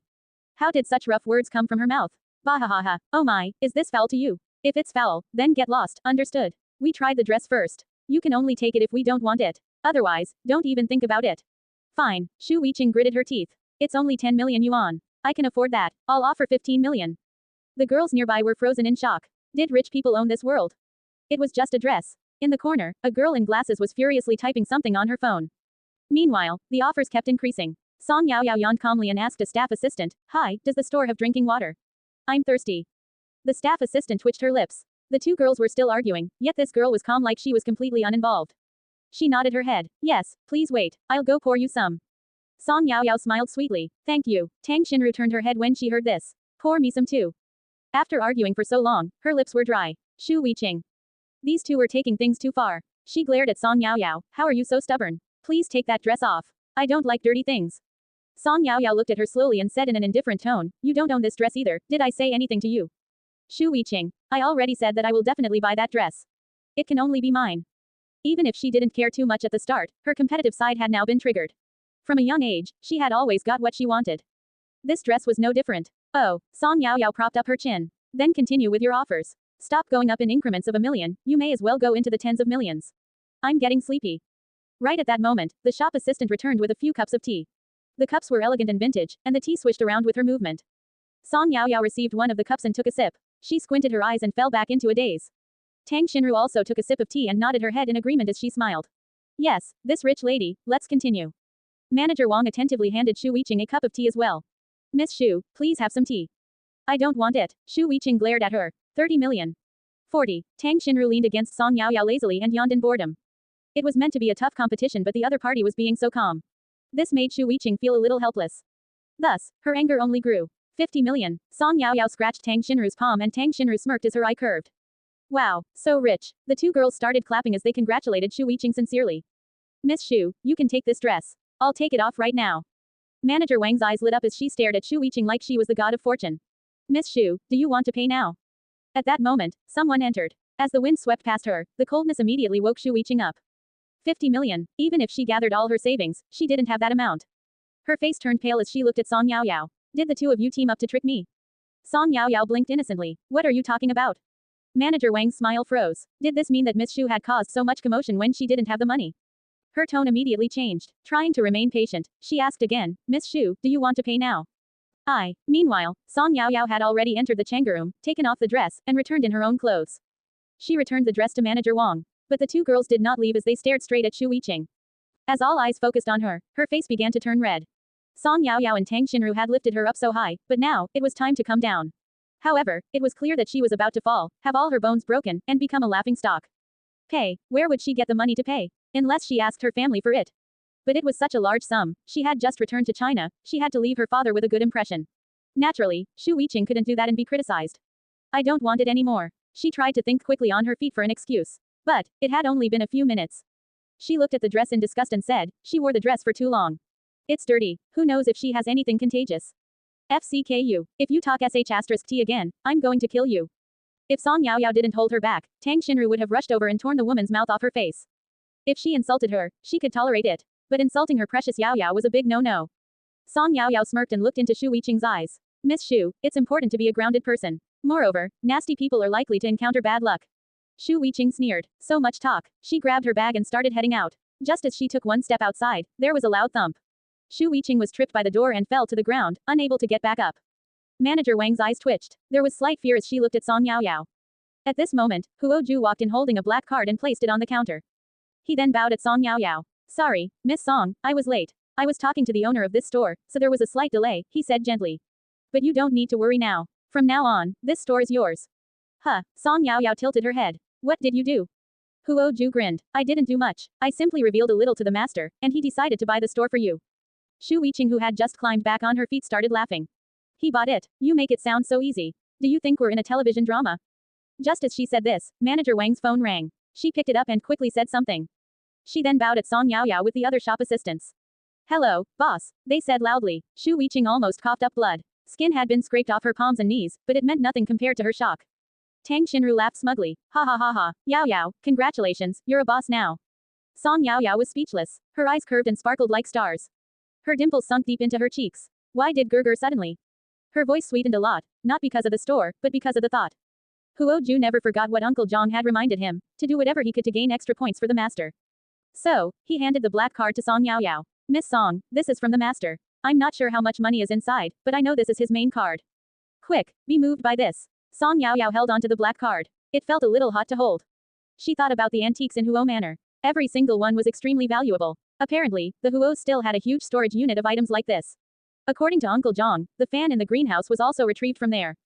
He even told her she could visit the unit and take whatever she wanted. Otherwise, they were just gathering dust. Song Yaoyao was already rich in her last life, but compared to the Huos, forget about it, she was not going to compare. They were incomparable. Shu Weiqing couldn't listen anymore. Her face was burning like she had been slapped several times in the face as she left unhappily. But Tang Xinru did not forget to raise her voice and remind her, Miss Shu, don't worry, we don't hold grudges. When we get new stock, remember to show your support. Shu Weiqing stumbled a little and almost tripped. She rolled her eyes in anger. Support my *SS. From today onward, this store was in her blacklist. She'd rather die than give this brat money. The shop assistants were in a panic, unsure how to face their new boss. As they stared at her, Song Yaoyao quietly put the card away. She decided to return it to Huo Yunk when she saw him later that night. She didn't need this much money. Boss, should we wrap this dress up for you? Tang Xinru glanced sideways. Yes. Do you finally know you're talking to the boss? Earlier on, we clearly tried the dress on first, yet you agreed to that strange bidding war just because you didn't want to offend the other party. Manager Wang panicked, feeling a little hopeless. It seemed, she was about to lose this job. The shop assistants had already wrapped the dress up. They even added an elegant lambswool coat and creamy white stockings before they handed it to Song Yaoyao. Song Yaoyao shook her head. I can forgive you, but I will have to take 1 month's salary from you. Of course, if you can't accept that, you are welcome to pack your things and leave right now. After saying this, she headed out the door with Tang Xinru. There was only a small distance between hell and heaven. Manager Wang breathed a sigh of relief and quickly nodded her head. Yes, I accept that punishment. Boss, take care. It was only 1 month of her salary. This job was relaxing and the pay was high. Moreover, girls were generous when it came to buying dresses. Even if they couldn't afford the limited edition one, the normal styles already cost thousands of yuan, so the sales were really good. Naturally, Manager Wang did not want to leave. But this punishment told everyone that, although their new boss looked soft, her temper was no joke. 1 month's salary was just a warning. However, Tang Xinru was not satisfied with this outcome. Yaoyao, why didn't you just fire her? Song Yaoyao had other considerations. Without answering, she asked back, then, tell me, even if she told the girl that we tried the dress first and that we had the first choice, do you think she would have given up? No. So, 1 month's salary as a warning is enough. If it happens again, we won't give her a chance. Low-level staff were really at a disadvantage when facing someone with power. But the other reason why Song Yaoyao gave her a chance was because she had been with the store for many years and had a good rapport with their regular customer. Moreover, a manager who loved money. Song Yaoyao honestly liked people like that. Tang Xinru narrowed her eyes and suddenly understood what was happening. Oh, she pointed at Song Yaoyao. Precious Yaoyao, I think you have the potential to be a sly business owner. You're very similar to my older brother in this aspect. Song Yaoyao, Song Yaoyao and Tang Xinru only skipped their morning classes. By noon, they were back at school. At that moment, everyone was having their lunch break and the classrooms were quiet. Tang Xinru looked at the back row. As expected, Shen Xuan was sleeping soundly like he hadn't slept the previous night. And, of course, the other rebellious kids did not dare to make a sound. In the front row, Firen was explaining a question to a few of the girls. He paused, lifted his gaze, and saw the girl's teasing smile. Her expression was cold. It was Tang Xinru, and Firen blushed and shuffled backward uncomfortably. Classmate, have you finished shopping with Yaoyao? 4. Yaoyao. The girl's beautiful face closed in on him and she narrowed her eyes. Speak, what's your relationship with my precious Yaoyao? Sigh, another youngster who's fallen into the web of love. So sad, so pitiful. Tang Xinru sighed as she walked away, leaving Firen in a confused state. Who said he liked Yaoyao? He simply treated her as his big bro and idol. Firen opened his mouth, but his timid personality stopped him from explaining anything. All he could do was suck it up as everyone watched his face turn redder and redder. Finally, someone couldn't help but ask in surprise, Firen, are you sick? Firen, these people were so annoying. Hey, Yaoyao and I bought you all gifts. Come line up and collect yours. Everyone was surprised. Please no, we haven't even completed the 5/3 textbook. Big bro, please spare us. Song Yaoyao looked at them innocently. Do I normally treat you that bad? What was with their expressions? No. You've worked so hard for us. We're completely moved by you. They had no choice but to be moved. Tang Xinru was laughing like crazy. Yaoyao, this is the kind of fear generated from receiving exam questions. As a genius, you will never understand. But when the exquisite gift appeared in everyone's hands, they were a bit overwhelmed. It's really not a question paper. Song Yaoyao smiled sweetly. If you want. She had prepared this gift a long time ago, it was custom made. They were badges. The boys had a golden sunflower, and the girls had a purple one. The design was impressive and the workmanship was delicate. In the middle, there was a beautifully written, 3. Time always seemed to pass quickly at school. It didn't take long before it was time to go home. But today was different, not because it was Christmas Day, but because the students of class 3.3 rushed out with badges on their shirts. The design was unique, it was something that had never been seen in the shops. They held their chests high, proudly allowing the people around them to study the badges they were wearing. Finally, someone asked, where did you buy your badges from? It's so unique. One of the third-class students said proudly, rubbish, of course it's unique. Our big bro designed them and got them custom made. We're the only ones who have them. It's a Christmas gift, another person added. Big bro. The questioning student twitched her lips, but a look of admiration still appeared in her eyes. It wasn't because of the badges, but because the class was so united. In the past, everyone looked down on the third class. They were the most undisciplined and the class was a complete mess. But now, they were tight like a rope as they faced the world together. Someone even said secretly that if they weren't afraid of their grades dropping, they would want to join the third class. Ahem. They had used the term, big bro, so often that it had become a habit. We mean our class president. After saying this, the group raised their chests arrogantly and went downstairs. Even from a distance, one could hear their conversation. Big bro told us to enjoy the celebrations tonight and to only do one question paper. Hee hee, big bro is so good. Let's go, the net cafe is open until late. Let's go. When the people around them heard this, they all rolled their eyes. These guys must have lost their minds. Was this meant to be a good thing? Didn't they still have to complete one question paper? Song Yao Yao farewelled Tang Shinru at the school gates. She then rejected a few enthusiastic invites and pulled open the car door. A moment later, there was a sharp scream. Ah, Gerger, why are you? She pounced toward the man and wrapped her arms around his shoulder. The man was dressed relatively casual that day. He was wearing a black turtleneck sweater with a long coat of the same color.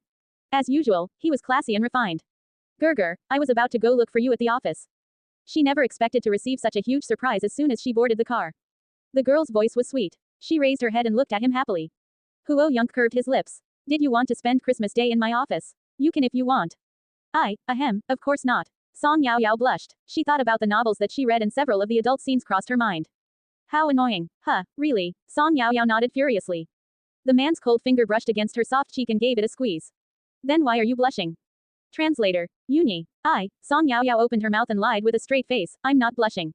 You must be mistaken, Gerger. She half kneeled beside Huo Yunk and wrapped her hand around his shoulders. Her cheeks were clearly red like she had sneakily applied a few layers of blush. As the sun shone in through the car window, it cast a strangely beautiful tint on the man, softening his cold, tough, and sharp features. As he looked at the girl, there was a particularly gentle gaze in his eyes. Oh, okay, I was mistaken. The man held back his laugh and nodded calmly. Song Yao Yao pouted her lips and lifted her head slightly. From her perspective, she could only see the side of the man's defined face. Half immersed in the sunlight, his lower jaw was beautifully lined, but the turtleneck sweater covered her favorite part. The car started moving. All of a sudden, Song Yao Yao said, Gerger, I need to go somewhere first. What a coincidence. Huo Yunk glanced sideways as amusement appeared in his eyes. I need to go somewhere too. Then, Song Yao Yao blinked. I'll keep you company first. Only when she sat in front of a makeup table and looked at the well-designed room around her, did Song Yao Yao realize what was happening. Gerger, what are we doing here? The man had already removed his coat as he entered. At this moment, his sweater sleeves were rolled up to his elbows and his head was resting on his hand as he flipped through a magazine. His gaze was relaxed and his vibe was classy. Song Yao Yao checked the man out through the reflection in the mirror. There's a party. So coincidental. Song Yao Yao froze. Gerger wouldn't be attending Tong Tong and Xiao Yi's birthday party, right? Last time, at the Song Manor, she had faintly heard Tong Tong's mother calling out to Huoqi like she knew him. At that moment, her fringe was clipped back. The makeup artist grabbed her chin and analyzed her. Meanwhile, her shoulders sunk, big palms pressed down on her. They were defined, long, slender, and clean.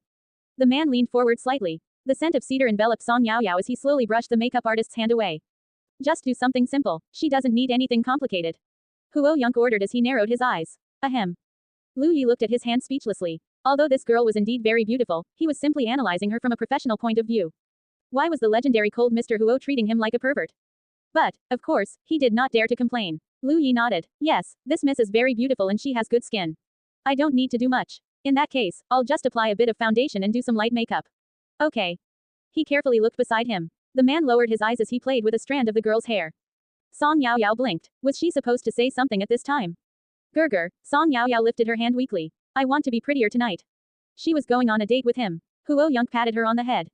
You're already enough. These three simple words made Song Yao Yao's mouth gape. It took her some time before she realized he was telling her that she was pretty enough. Song Yao Yao blushed and her face lit up beautifully. She grabbed onto the corner of his shirt and said, but all girls want to be prettier. It was natural for Huo Yunk to not understand the expectations that girls had in this aspect.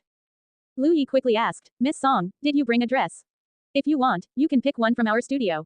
Don't worry, we work with top international brands. I guarantee they are from the latest season. Huo Yunk did not return to the sofa. Instead, he went to sit beside Song Yao Yao. When he heard the makeup artist's words, he called out to Huoqi lightly. Huoqi immediately turned around, returned to the car, and quickly returned with a gift box. The backlight on the makeup mirror was really bright. The man supported his chin, and his expression was relaxed and casual as he sat to the side quietly. He looked extraordinarily young. The texture of his sweater neutralized his overly cold temperament, and his long legs were naturally crossed. He sat there indifferently as Lu Yi helped Song Yao Yao apply foundation. Lu Yi's hand trembled. He wanted to cry. He was a makeup artist who had come in contact with countless big shots, but this man was the infamous Mr. Huo, and he was sitting right there on the side staring at him. It made him paranoid. If he accidentally touched the girl or looked at her in the wrong place, Mr. Huo may beat him up. Song Yaoyao could feel the makeup brush sweeping across her face. With her eyes closed, her senses were immediately magnified. The man sitting beside her had a strong presence that could not be ignored. Song Yaoyao's dimples sunk like they were filled with honey. Gerger, are you there? She stretched out her hand and crawled it across the table. Clap. A big hand grabbed hers, and the man's deep and charming voice sounded beside her ear. Song Yaoyao, quiet. The girl's hand was soft like it was boneless, and it felt like fairy floss. He intertwined his fingers with hers perfectly. Okay. Song Yaoyao snuck a smile. Her goal had already been achieved. Lu Yi's eyes met with the stylist's eyes and he sensed his strong sadness. Next to them sat a godly person who had an intimidating presence. And, as if that wasn't bad enough, the two were even holding hands brazenly. He refused to watch this public display of affection. But thoughts were different from reality. As soon as he entered working mode, Lu Yi immediately displayed the skills of an international makeup artist. Even though the girl already had exquisite features, he still did all he could to make her more beautiful and perfect. As the result appeared in front of him, Lu Yi's eyes lit up. Oh God, trust me, Miss Song, you're going to be the center of attention tonight. The girl's jet black hair was styled into big, loose curls. Her well-shaped eyebrows looked even more exquisite after a bit of refinement. Her eyes were clear, sparkling like pure autumn water. Her curled eyelashes were more curled, each lash was defined. The eyeshadow was light, but Lu Yi was brave with the eyeliner. The smoky purple eyeliner traced along the roots of her eyelashes, ending with a small upward tail. When she blinked, one could see that she had glitter applied to her eyelids. Under the light, her eyes were luminous and shiny like diamonds. Song Yaoyao stared at her reflection in the mirror and looked left and right. Mr. Lu Yi, I really like what you've done, she praised sincerely. It's my honor. Nothing was more pleasing than having his craft acknowledged. Especially when it came from the girl's gentle voice. When she praised a person, her tone was sweet and lovable. As soon as his voice fell, the temperature in the room suddenly dropped. Yi realized what was happening and touched his nose awkwardly, too afraid to look at the man's expression. Although he told him to do something simple, he couldn't control himself when he was seriously working. As a result, Gerger, do I look good? Song Yaoyao didn't notice a thing as she jumped happily in front of Huo Yunk and showed him her face. If Song Yaoyao was previously a flower bud, ready to bloom. Then after Lu Yi's skilled adjustments, she was truly blooming now. Her black hair hung against her back like clouds, and when she blinked, her eyes twinkled like stars. Her skin was supple, and when the tips of her hair curled and touched her face, it made her look particularly charming. But Lu Yi still maintained her unique attractiveness. She was what the online community would call sexy cute. The man's eyes darkened and there was displeasure in his gaze. He stretched out his hand, grabbed her sharp chin, and narrowed his eyes as he analyzed her. Song Yaoyao received a fright. The man's grip was quite strong. She looked at the man and noticed the emotions in his eyes, but she couldn't understand it. A lot of time seemed to pass, but it was just a short moment. Huo Yunk let go. His voice was deep and hoarse. Yes, Lu Yi swallowed. He could swear on his life that the almighty Mr. Huo had an underlying meaning to his words. This was male intuition. Miss Song, let me take you to get changed. Please come with me. He didn't want to stay in this stressful place, so he quickly spoke up to break the silence and led Song Yaoyao to the chang'e room. Of course, once they reached the chang'e room, a female assistant was there to help Song Yaoyao. The dress was selected by Huo Qi. It was a design from the upcoming season of a famous international brand that hadn't even been released yet. Since the master left him with the responsibility, he naturally selected the best. When he first made a phone call, someone immediately brought every dress that matched Song Yaoyao's measurements to him. Amongst the mix of patterns, Huo Qi picked this white dress straight away. Judging by the master's personality, he guessed he wouldn't want Miss Song to be too revealing. This white dress was the most modest and the length was good. That's why he waved his hand and selected this one. But reality proved he was wrong. When the girl stepped out from behind the curtain in her diamond-studded heels, everyone was shocked. Except for one person. He stood up, grabbed the coat that was thrown across the sofa, strode over, and covered the girl with it. He then lifted her in his arms and carried her back to the chang'e room. Oh, Song Yaoyao was stunned for a moment and began to struggle. Gerger, what are you doing? You're going to ruin my dress. She really liked her look tonight, so the man's actions broke her heart. Gulp. There was a gulping sound as everyone looked at each other. What just happened? Huo Qi asked. Lu Yi looked at him with seriousness. Who picked that dress? Me. Is something wrong? Huo Qi couldn't understand. He had been quite stunned by the dress and thought Miss Song was really good looking. No, to be exact, she was exceptionally good looking, like a goddess. Nothing's wrong, Lu Yi sighed. I simply wanted to praise you for having good taste. This dress was from the upcoming season of a luxury brand. He had been following it for a long time. Who knew he'd be able to see it here? Moreover, who knew he'd see it on the body of a girl who looked so young? And it actually suited her. Not only that, her charming presence was further amplified. Inside the small space, Song Yaoyao was pushed into the corner of the wall. The man lowered his eyes, his long arms propped against the wall next to Song Yaoyao's face. The emotions in his eyes surged so quickly that it was hard to catch. Gerger, Song Yaoyao mumbled. She pulled her hands out from the coat as the scent of cedar surrounded her. Yes, when he spoke, his voice was still hoarse. The oppressive vibe from his body was enough to shred the space apart, breaking the peace and tranquility. On his handsome face, there was no longer any trace of gentleness and doting.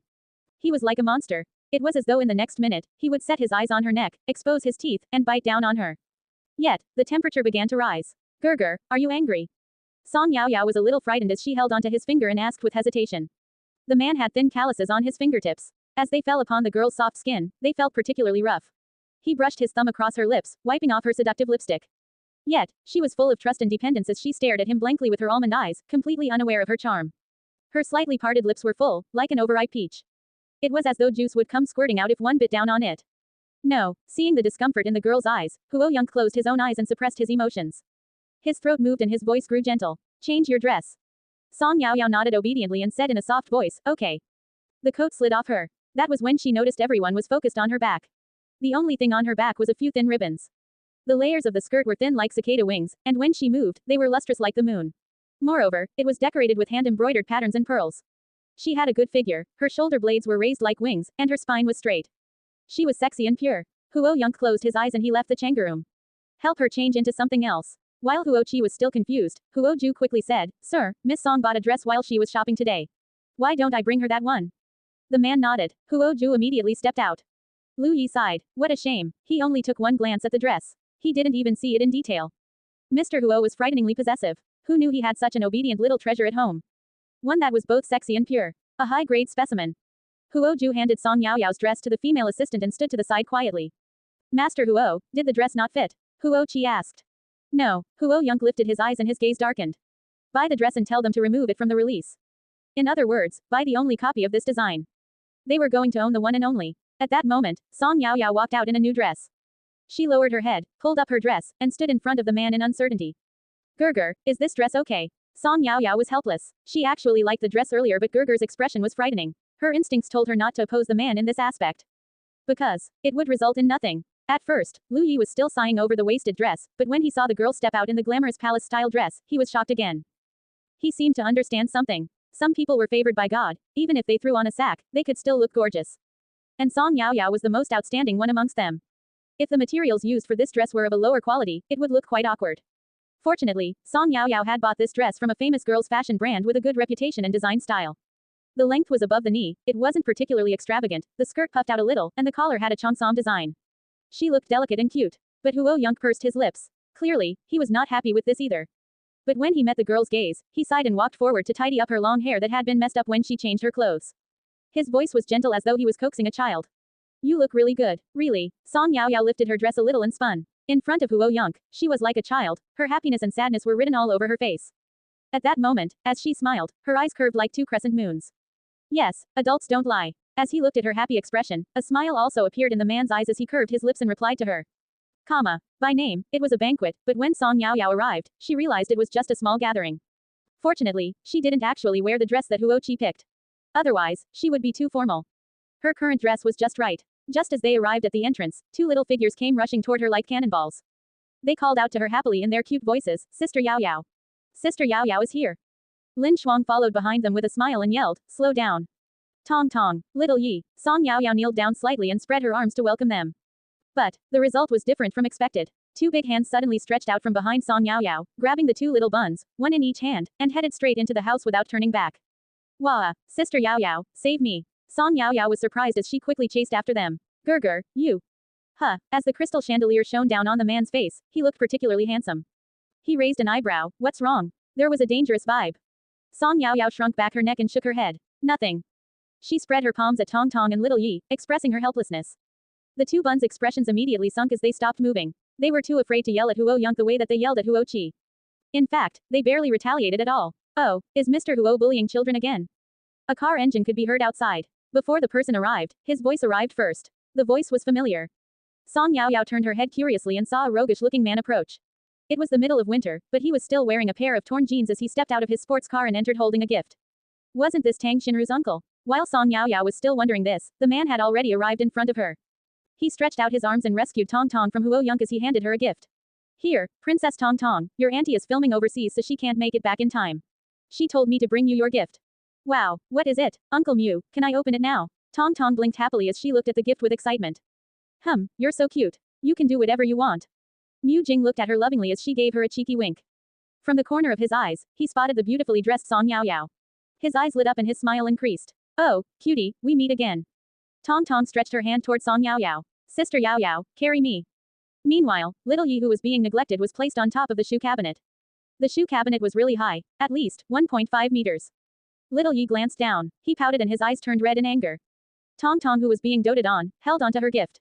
Mu Jing pretended to sigh, am I not Tong Tong's favorite person anymore? You used to like it when I carried you. No, I still like Uncle Mu. Tong Tong quickly shook her head as she patted his shoulder comfortingly. But, compared to Sister Yao Yao, it's just a little less, really just a little, she said as she gestured with her fingers. Mu Jing, that hurt me even more. It was better if she didn't explain. Peef, Lin Shuang couldn't help but laugh. She looked at her pitiful son and shook her head. She was both heartbroken and amused. Don't be sad, Uncle Mu. I like you. Then, Mu Jing leaned in close. Give me a kiss and I will feel better. Huo Yunk laughed in disdain and walked inside. Tong Tong furrowed her brows. But Daddy said. Before she finished speaking, a figure came rushing out of the kitchen with a spatula. Mu Jing, if you lead my daughter down the wrong path, I will paralyze you. Yi Ting, who was usually powerful on the outside, was wearing an apron at that moment. His clothes were casual and he looked kind and harmless. He looked completely different from the Yi Ting that Song Yao Yao saw at the Song Manor last time. She followed behind Huo Yunk and tugged on his sleeve. Gerger, does Mr. Yi have a twin brother? Huo Yunk was surprised as he looked at her with interest. When he saw her expression, he realized what she was thinking. He couldn't help but laugh. He suddenly felt amused. You can ask him. Song Yao Yao quickly realized that she had been acting silly again. Sure, Yi Ting could have a twin brother, but it wasn't like they could share the same wife and give birth to twins that looked the same. She blushed and glared at Huo Yunk. Gerger, you're teasing me again. So annoying. Ayo, Gerger, you're so annoying. Mu Jing chuckled and punched Huo Yunk on the arm as he spoke in a coquettish voice. Song Yao Yao's mind buzzed and her face turned even redder. She quickly left Huo Yunk's side and ran over to Tong Tong and Little Yi. Gerger, I'll go play with Tong Tong and Little Yi. Huo Yunk remained calm and brushed off the imaginary dust on his shoulder. He was refined and classy. You're disgusting, he said expressionlessly. TCH. Mu Jing was ecstatic. He fell on the sofa laughing as he pointed at Huo Yunk and said, me. Disgusting. You're pretentious. You should let that little girlfriend of yours see how nasty you are. He looked human, but underneath it all, only someone who grew up with him knew who he really was. Huo Yunk's thin lips curved as he held onto his cup. She won't mind. Mu Jing was surprised. Only a few seconds later did he realize what Huo Yunk meant. FCK. He rubbed his goosebumps and yelled, Old Yi, hurry out here. Come see if Master Huo has been possessed. Was he admitting to being nasty? And did he learn how to show off his love? Wow, what a miracle. Amazing. Mu Jing, promise me, you should rest that mouth of yours every now and then, okay? Yi Ting took off his apron and walked over to them with a bottle of wine. Of course, not. Mu Jing shook his finger. Mouths are made for talking. Besides, I still have a lot of questions for old Huo. Look. He swirled his glass of wine and pointed to the distance with his chin. The girl was kneeling on the carpet with Tong Tong and Little Yi cuddling next to her. The three of them were intently watching Peppa Pig, which was playing on the television. The scene was surprisingly harmonious. But, as he looked at them, Mu Jing hissed and asked Huo Yunk, Old Huo, don't you feel guilty for having indecent thoughts towards a young girl at your age? Hearing this, the man raised his eyebrows. He brushed the hair from his forehead to the back of his head, and a slightly evil look suddenly appeared on his clear and compelling face. Chuckling, he replied, yes, I do. Then, how can you still? Mu Jing's eyes opened wide. But the man simply curved his lips. That's why I'm planning to pay for it with the rest of my life. FCK. Mu Jing choked on his wine and coughed uncontrollably. Teary-eyed, he raised a thumb at Huo Yunk in defeat. Cool, you're so cool. Yi Ting shook his head and laughed. When they were young, they were really close. But Huo Yunk had always been the calmest and most mature one. During that time, they were like his followers who followed him around everywhere. Now that they were older and they both had their own families, Yi Ting actually grew quite worried about Huo Yunk who was still on his own. Even now, he was still a little worried. He poured a glass of red wine and pushed it over to Huo Yunk. Are you serious? He asked. There was no reply. The man's fingers touched the glass. Meanwhile, the lights shone down on him and a smile appeared in his eyes. Yi Ting immediately understood, but there were some things that he had to say. Bro, Miss Song is still quite young, isn't she? She's 19. Yes, still a child, Yi Ting sighed. Although I don't want to be pessimistic, girls of her age are generally after new and exciting things. We are much older than her. She is just entering into an age of discovery and temptation. Boys of her age are all sweet talkers. What if? Since they grew up together, he knew Huo Yunk quite well. He appeared cool and collected on the surface, but his heart was actually fiery and passionate. If he fell in love with someone, it would be for life. But the future was unpredictable. Even though Song Yao Yao was a good girl and Huo Yunk was his respected older brother, no one could guarantee the future. Oh, Huo Yunk listened quietly and raised his eyebrows with a smile. Lifting his chin, he finished the glass of red wine in one go. The slightly drunk look in his eyes made him look even more refined. From head to toe, he was completely alluring. He leaned against the sofa. With nowhere to place his long legs, he naturally crossed them. He narrowed his phoenix eyes, looking inexplicably handsome. That won't happen, he was confident. Mu Jing and Yi Ting looked at each other, their mouths agape. When they saw the man's expression, they couldn't help but reveal bitter smiles. That's true, I was being too paranoid. This man either did nothing, or he'd do it in a way that was guaranteed a success. He was a qualified predator. When he made a move, his prey's life was destined to fall into his hands. So what if the young guys were sweet talkers? Yi Ting suddenly realized that in front of Huo Yonk, those little tricks were nothing. Tong Tong and Little Yi's birthday wasn't as grand as Song Yao Yao expected, it was just a simple family dinner. Even the food was just prepared by Yi Ting and Lin Shuang. The manor wasn't very big, but it felt warm and harmonious. She handed Tong Tong and Little Yi the gift she prepared for them. Happy birthday, she said with a smile. Apart from that, she also shoved a bag of chocolates into Tong Tong's hands. Here, I told you I'd pay you back. Remember to hide it well. The two girls looked at each other and giggled as they covered their mouths. While they were laughing, a shadow suddenly came from above their heads and blocked their light. The two girls lifted their heads simultaneously, both blinking their big eyes. Tong Tong immediately behaved. Uncle Huo, hello. The man looked down and scanned his eyes across her, finally focusing his gaze upon Song Yao Yao. He gave a gentle grunt of acknowledgement. With his palm facing up, he stretched his hand toward Song Yao Yao. Song Yao Yao grabbed hold as she watched Tong Tong and Little Yi run off in fear. The man pulled her up and into his arms. Song Yao Yao rubbed her nose as her eyes became misty. Gerger, are you drunk? She asked softly. Huo Yonk narrowed his eyes. There was a special vibe to him. His lips were moist. No, oh, really? Song Yao Yao asked. But you look really strange. Just as she said this, the man suddenly grabbed her wrist and pulled her outside. Icy cold snowflakes fell upon her face, causing Song Yao Yao to shiver. But she still screamed in excitement. Gerger, it's SN, A finger fell upon her lips as the man shook his head. Keep a low profile. A coat covered her shoulders and a scarf covered half her face. Song Yao Yao was beaming in joy. She stretched her arms to put on the coat and she lowered her voice as she said, Gerger, it's snowing. Yes. The man's lips curved slightly. His coat hung on his arm as he held onto the girl's wrist and walked into the snow. The first snow this year was heavy. Before they knew it, the floor was covered in a layer of white. Song Yao Yao turned her head. Everyone was doing their own thing. The light that was glowing from the windows was orange, making it look particularly warm amidst the cold winter night. No one noticed that they had secretly left. Song Yao Yao's dimples sunk as she jogged after the man. Gerger, shouldn't we say bye? Wasn't it bad to leave like this? No need. After they left the courtyard, Huo Yonk opened the car door for Song Yao Yao. As she stepped in, she lowered her head. Song Yao Yao took a deep breath. She almost thought Gerger was going to kiss her. The two of them were only a centimeter apart. If either of them took the initiative, she would be able to touch those lips that she had dreamed about. Did it have the same scent as the man's unique fragrance? Song Yao Yao's heart raced. She could practically hear it beside her ear. Her mind went blank. As she smelled the man's alcohol-mixed cedar scent, she also felt a little drunk. Gerger, she mumbled quietly as she gripped onto her skirt nervously. At that moment, the man moved away. Before she got the chance to feel disappointed, she heard the man's deep and gentle voice, now, let's go spend our Christmas together. Song Yao Yao felt that Huo Yonk was a little different tonight. For example, he was particularly agreeable. They got out of their car at the pedestrian shopping street. The sky was heavy with snow and the surrounding commercial buildings stood tall. Countless lights gathered together like a sea of stars. On this snowy Christmas night, it was a lot more prosperous and romantic than during the day. The girl jogged after the tall man in front of her and tugged on the corner of his shirt. Gerger, can I hold your hand? She asked. She wanted to be just like couples from the past. There was snow on their shoulders and hair. In the cold wind, all one had to do was open their mouth and mist could be seen puffing out. Song Yao Yao shrunk back her neck. All of a sudden, her hand warmed up as a big hand held onto hers. She lifted her gaze happily and saw the man's broad back and windswept black hair. Gerger, let's go watch a movie. Outside the buildings, there were multiple Christmas trees strung with colorful flashing lights. There were plenty of handsome men and beautiful girls on this street, but as they weaved through the crowd, these two still attracted a lot of attention. The man was refreshing, refined, and classy. He intertwined his big hand with the little hand beside his. Meanwhile, the girl had a sweet appearance. Her soft, loose, curly hair hung over her shoulders. As the street lights fell upon her face, she looked delicate and beautiful.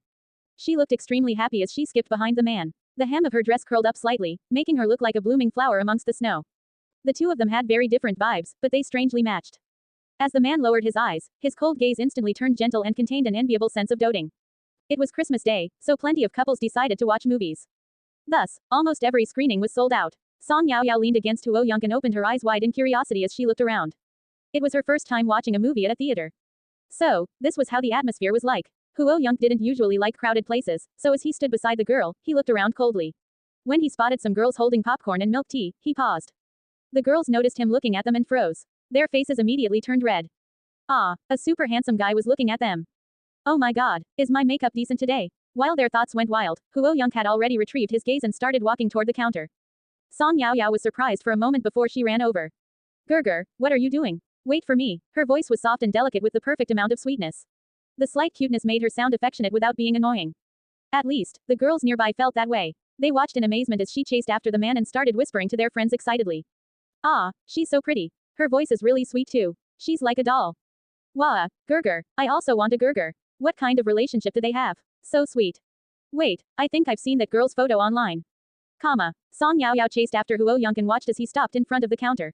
He furrowed his brows and looked at the menu in seriousness. Hello, sir, may I ask why you'd like to order? The assistant behind the counter blushed and began to stutter. Peef. Song Yaoyao's eyes curved as she tilted her head and looked at Huo Yonk. Gurgur, she called softly. Huh, the man glanced sideways. He had just had alcohol earlier, so the alcohol had dispersed some of his coldness and he seemed a little different. Gurgur, are you buying me popcorn? Song Yaoyao tugged on his sleeve happily as she stretched her neck to look at the menu. There was a special Christmas couples package with fries, cola, popcorn, etc. Yes. He lowered his eyes and hesitated for a moment before pointed at the menu. I want one of everything. Peef. Sir, are you sure? The girl opened her eyes in shock as she looked at her colleague. Did the rich own this world? If he wanted to show off, what was so good about buying some snacks? But this wealthy-sounding guy with a classy and refined temperament did not seem like the type to show off. No, we don't need that much. Song Yaoyao didn't know whether to laugh or cry as she quickly tugged on Huo Yunqi's arm. Please give us one popcorn, one orange juice, and one water, thank you. Oh, okay. The girl breathed a sigh of relief. Although they were well stocked and everything on the menu was available, it would take a lot of work for them to gather one of everything.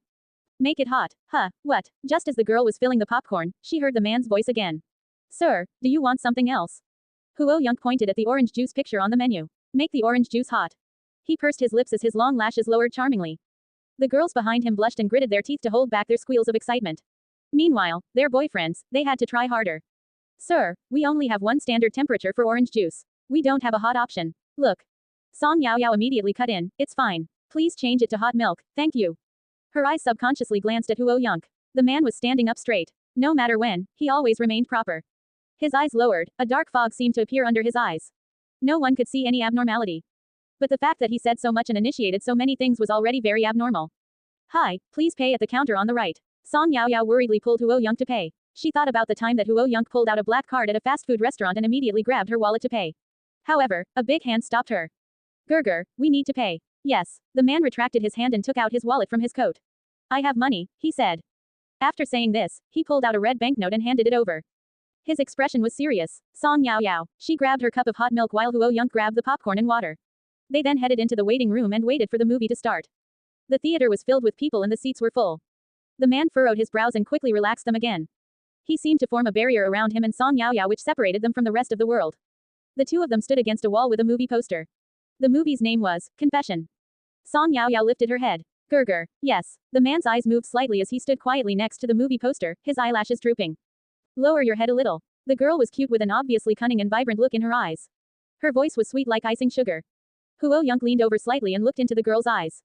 Raising an eyebrow, he asked, and a small hand boldly stroked his forehead. It was slightly hot but still in the normal temperature range. Song Yaoyao then stretched out a finger and shook it. Gurgur, how many fingers is this? As soon as her voice fell, she felt a flick on her forehead. It didn't hurt, but it was slightly ticklish. Ow, Gurgur. Song Yaoyao stomped her feet. Tell me, how many is this? Quick. From the look in her eyes, Huo Yunq could tell what she was testing. He curled his lips and replied slowly, 3. Song Yaoyao looked at her finger and fell silent for a while. She then stuck up 3 fingers and asked, Gurgur, how many is this? 1. The man pursed his lips as he answered. Gurgur, you're drunk. Song Yaoyao came to a conclusion as she looked at the man's glassy eyes. Like a mountain in the fog, he was particularly good looking. Especially his eyes which were long, narrow, and framed by eyelashes which cast a dark shadow on his cheeks. He did not take notice of any of the people who walked past him. The girl in front of him was the only person in his eyes. Song Yaoyao felt her heart race as she licked her lips. She wanted to do something naughty again. She softened her voice and hooked onto Huo Yunqi's finger. Gurgur, kiss me. As soon as her voice fell, the man immediately ended his act. Song Yaoyao received quite a fright. A fire seemed to ignite in the man's dark eyes. The man tilted his handsome face slightly and brushed his nose against her ear. His hot breath fell upon her. His voice was hoarse but calm. It's time. Huo Yunq stood up straight as he brushed a strand of loose hair behind her ear. He then pulled the dazed girl to get their tickets checked. Song Yaoyao's heart was still racing. Still holding onto her milk, her ear tingled as though an electrical current was running through it. Her throat went dry. Oh no, was she having a fever? Song Yaoyao sniffed. Up until the point that the movie started, Song Yaoyao was still wondering whether her Gurgur was drunk. If he wasn't drunk, then he had been acting too abnormal. In fact, he was a little too obedient. But if he was drunk, Song Yaoyao bit her lip. If he was drunk, how did he manage to remain so logical? After the lights in the theater switched off, the movie screen was the only source of light in the room. As she swept her eyes across the theater, all she saw were silhouettes of human heads. The moment the film started, some couples already started hugging. Song Yaoyao blushed. Tugging on her dress, she tried to focus on the movie. The storyline was simple and it was filmed by director Kong, so the picture and narrative was very beautiful. Although she had read the script for Ride the Wind several dozens of times, this was her first time watching the complete film. And, knowing the script did not stop her from being amazed. When Tang Xinru appeared on the screen, Song Yaoyao even heard a couple of girls in the front say, "Wow, she's so pretty. If only she was the protagonist. Wow, she's so tough. She's brave enough to love and to hate. Amazing." Hearing her friend being praised, Song Yaoyao's eyes curved proudly. She quietly shuffled closer to Huo Yonk. But just as she was about to show off to him, she felt a kick on the back of her chair. Song Yaoyao furrowed her brows and turned around. In the dark, she couldn't see the person's face, but judging by the silhouette and figure, it was likely a man. She pursed her lips and warned, "Don't kick my chair again." Fine. The guy nodded without much sincerity. His attitude was cold. Huo Yonk rubbed the prayer beads around his wrist. He seemed to be focused on the movie in front of him. Song Yaoyao turned her head back to continue watching the movie, but within 2 minutes, she felt another kick on her chair. And it didn't just stop at one. She clenched her fists and took a deep breath. Just as she was about to stand up, she discovered someone had beat her to it. Huo Yonk stood on his seat, stretched out his hand, and pulled the man toward him in one scoop.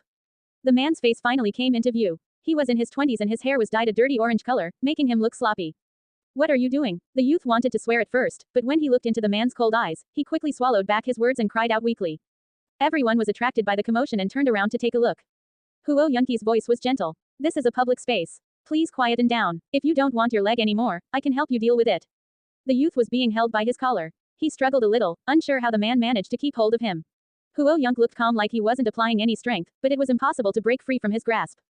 The young man gritted his teeth unhappily. "I didn't say anything. Besides, it's not like I kicked your chair. How are you related?" Song Yaoyao blinked and looked at Huo Yunk. Everyone quickly figured out the cause of the argument based on the youth's question. When watching a movie, it was common to encounter people who did not abide by public order. Some kicked the seats in front of them, and some even rested their feet on top.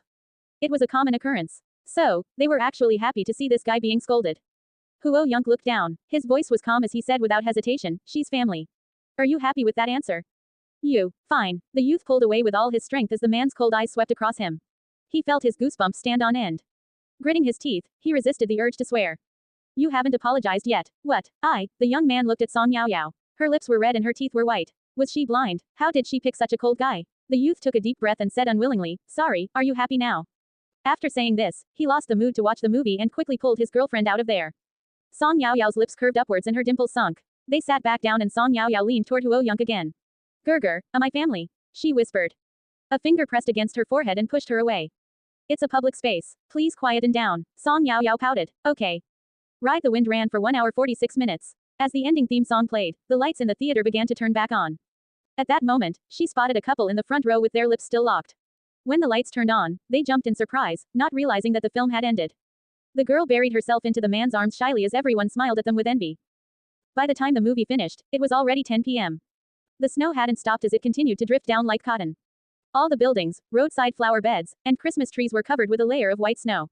Song Yaoyao stumbled behind the man. The romantic atmosphere on this Christmas night diluted the commercial vibe. She placed her hands in her pocket as she shrunk half her face into her scarf. Lowering her head, she followed behind the man. "Sir, would you like to buy a rosé? Buy one to make your girlfriend happy." A little boy holding a basket and wearing a reindeer accessory on his head stood in Huo Yunki's way with a smile. Huo Yunk turned around and realized the girl had fallen behind by over 10 meters. She had a gloomy vibe and appeared unhappy. He curved his lips. "How much?" 20 yuan for one. "Sir, my roses are the cheapest in this entire street. Because it's a special occasion, the prices are slightly inflated. Sir, why don't you buy a few? Girls all. I'll take them all, comma." As Song Yaoyao continued walking, she suddenly lost the motivation to move. She felt sad as she crouched in front of a store to avoid the snow. She looked at a flashing bulb in the distance and fell into a daze. All of a sudden, her vision was covered by something red wrapped in newspaper. It was a bouquet of roses in full bloom, dotted with sparkling snow. The hand holding the roses was one that Song Yaoyao was familiar with. His joints were defined and his fingers were long, slender, and clean. She raised her head and suddenly felt as though she had been transported back to before she and Huo Yunk knew each other. Back then, he also looked down on her like this, and she was crouching down in the same way. The only difference was the flowers in his hand. Roses which symbolized love. Her mind went blank for a moment before fireworks started exploding.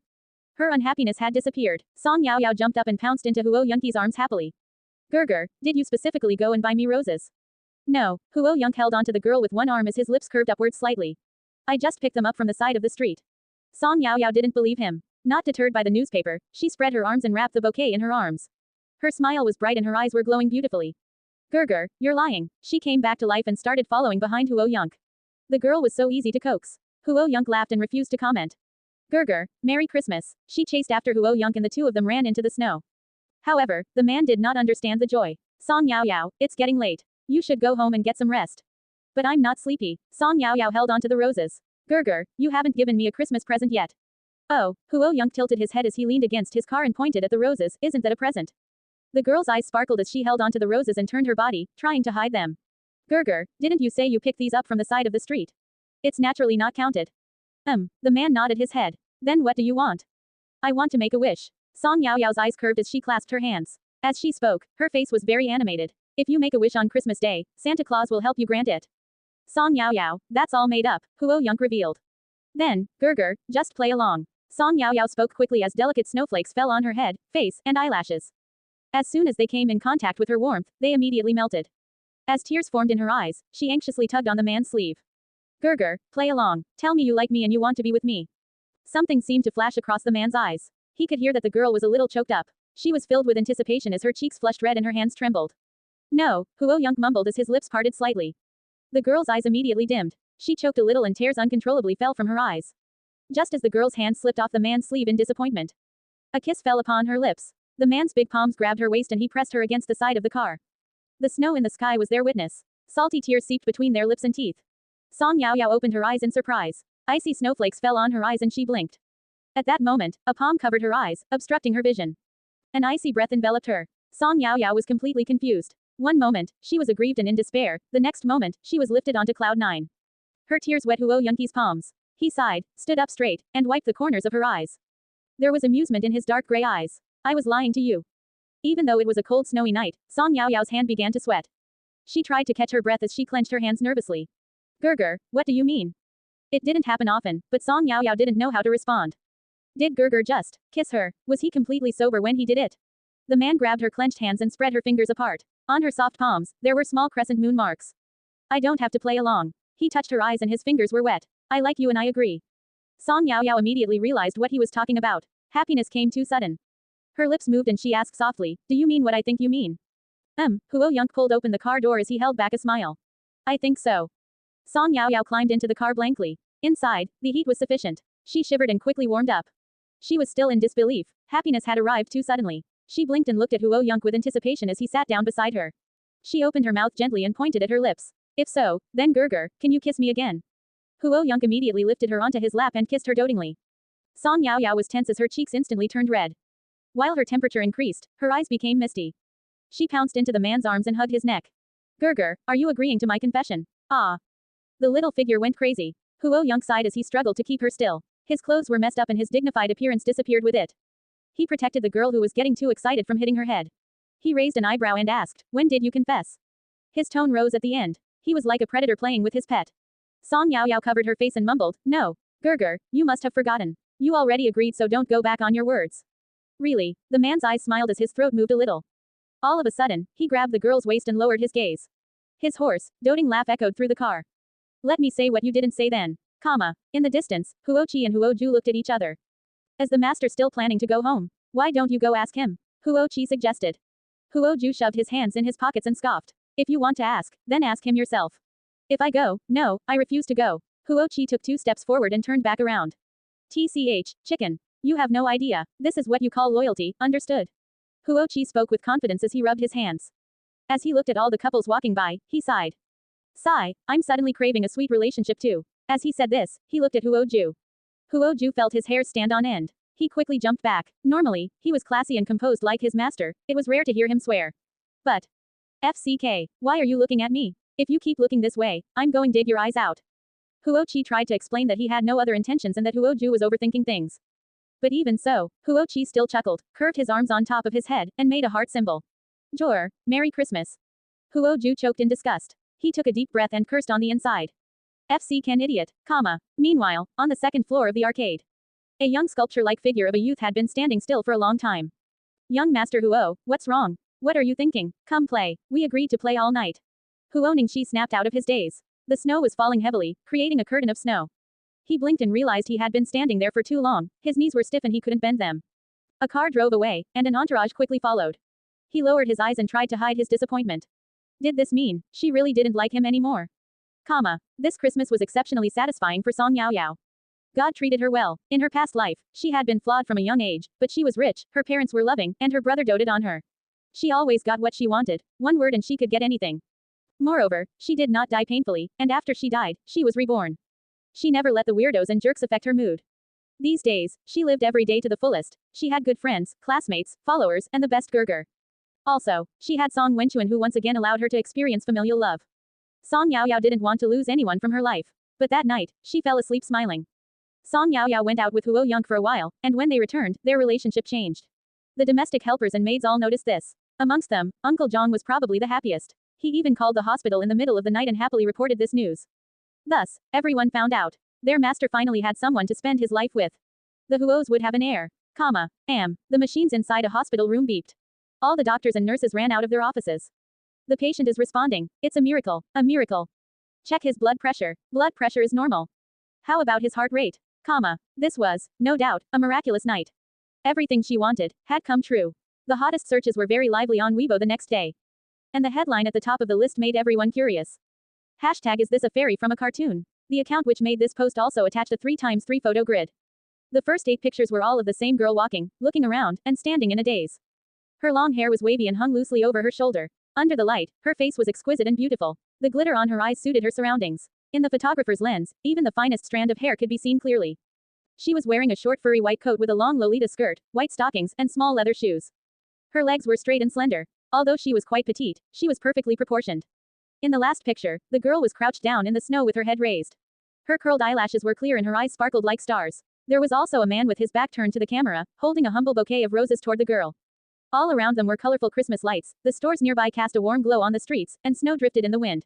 It was inexplicably beautiful and dreamy. These photos were circulated like crazy and used as wallpapers. Oh my god, who is this angel? Fairy, you have suffered. I feel like screaming. Is this a new model? I've never seen her before. With her looks, it would be a shame if she's not a celebrity.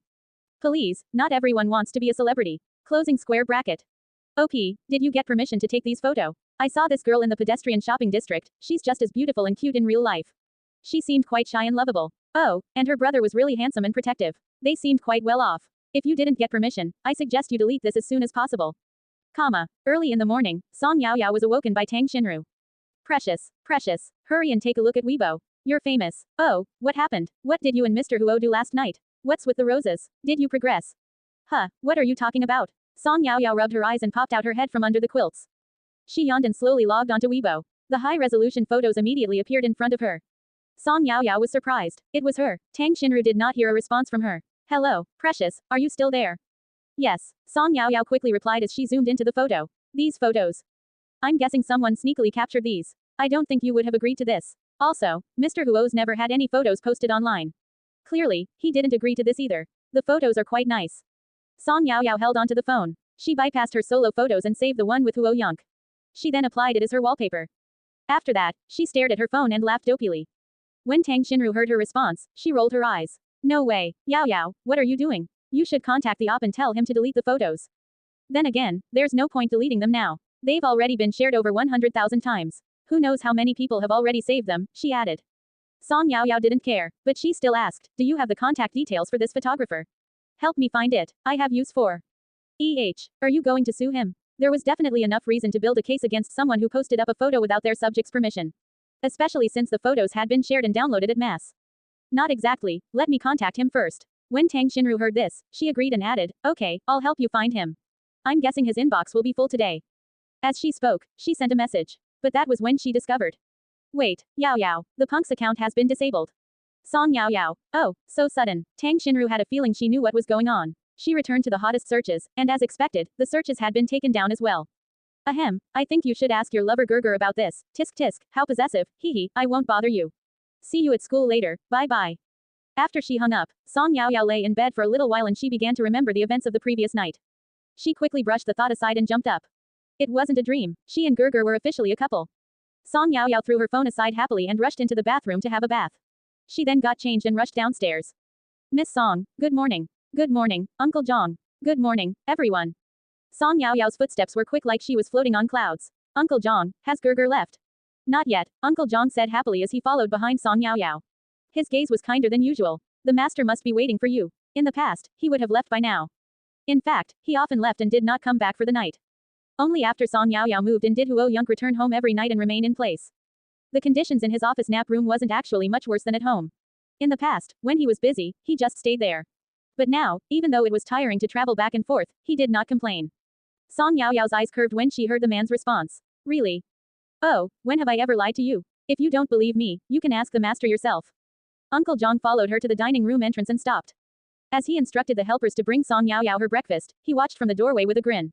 Everything looked pleasant and comfortable today. Only when he saw the grumpy Huo Ningxi enter did he freeze in surprise. What's wrong, master? Did you sleep badly? He asked in concern. No, Huo Ningxi rushed into the dining room without stopping and Uncle Zhang quickly stopped him as his eyelids twitched. Master, why don't you wait a little?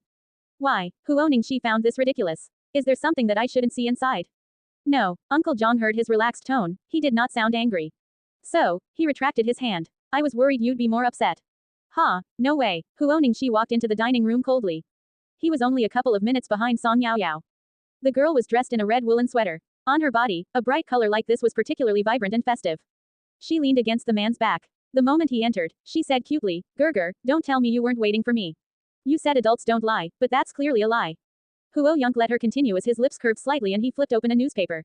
He adjusted his glasses and started reading. He was only in his 20s, but he acted like an old man. The temperament of the two was very different, but they oddly matched. One was filled with joy, and the other was willing to cooperate. This scene stung Huo Ningxi's eyes, causing him to scrape the floor and make a harsh sound as he dragged his chair across the ground. Without lifting his head, Huo Yonk remained calm. Ningxi, good morning. Huo Ningxi took a deep breath as his eyes fell upon the mature man. After some time, he finally said solemnly, good morning. The maids brought in their breakfast. Song Yaoyao's plate had a fried egg and some poached vegetables. Next to her, there was a glass of hot milk. The dining table was really big. Huo Ningxi sat the farthest apart. He watched as Huo Yonk naturally grabbed the girl's wrist and pulled her onto the chair next to his. Song Yaoyao, eat your breakfast. Why doesn't our interaction feel any different? Song Yaoyao complained as she clenched her fists. He even called her by her full name. Amusement appeared in Huo Yonki's eyes as they fell upon the newspaper. What's supposed to change?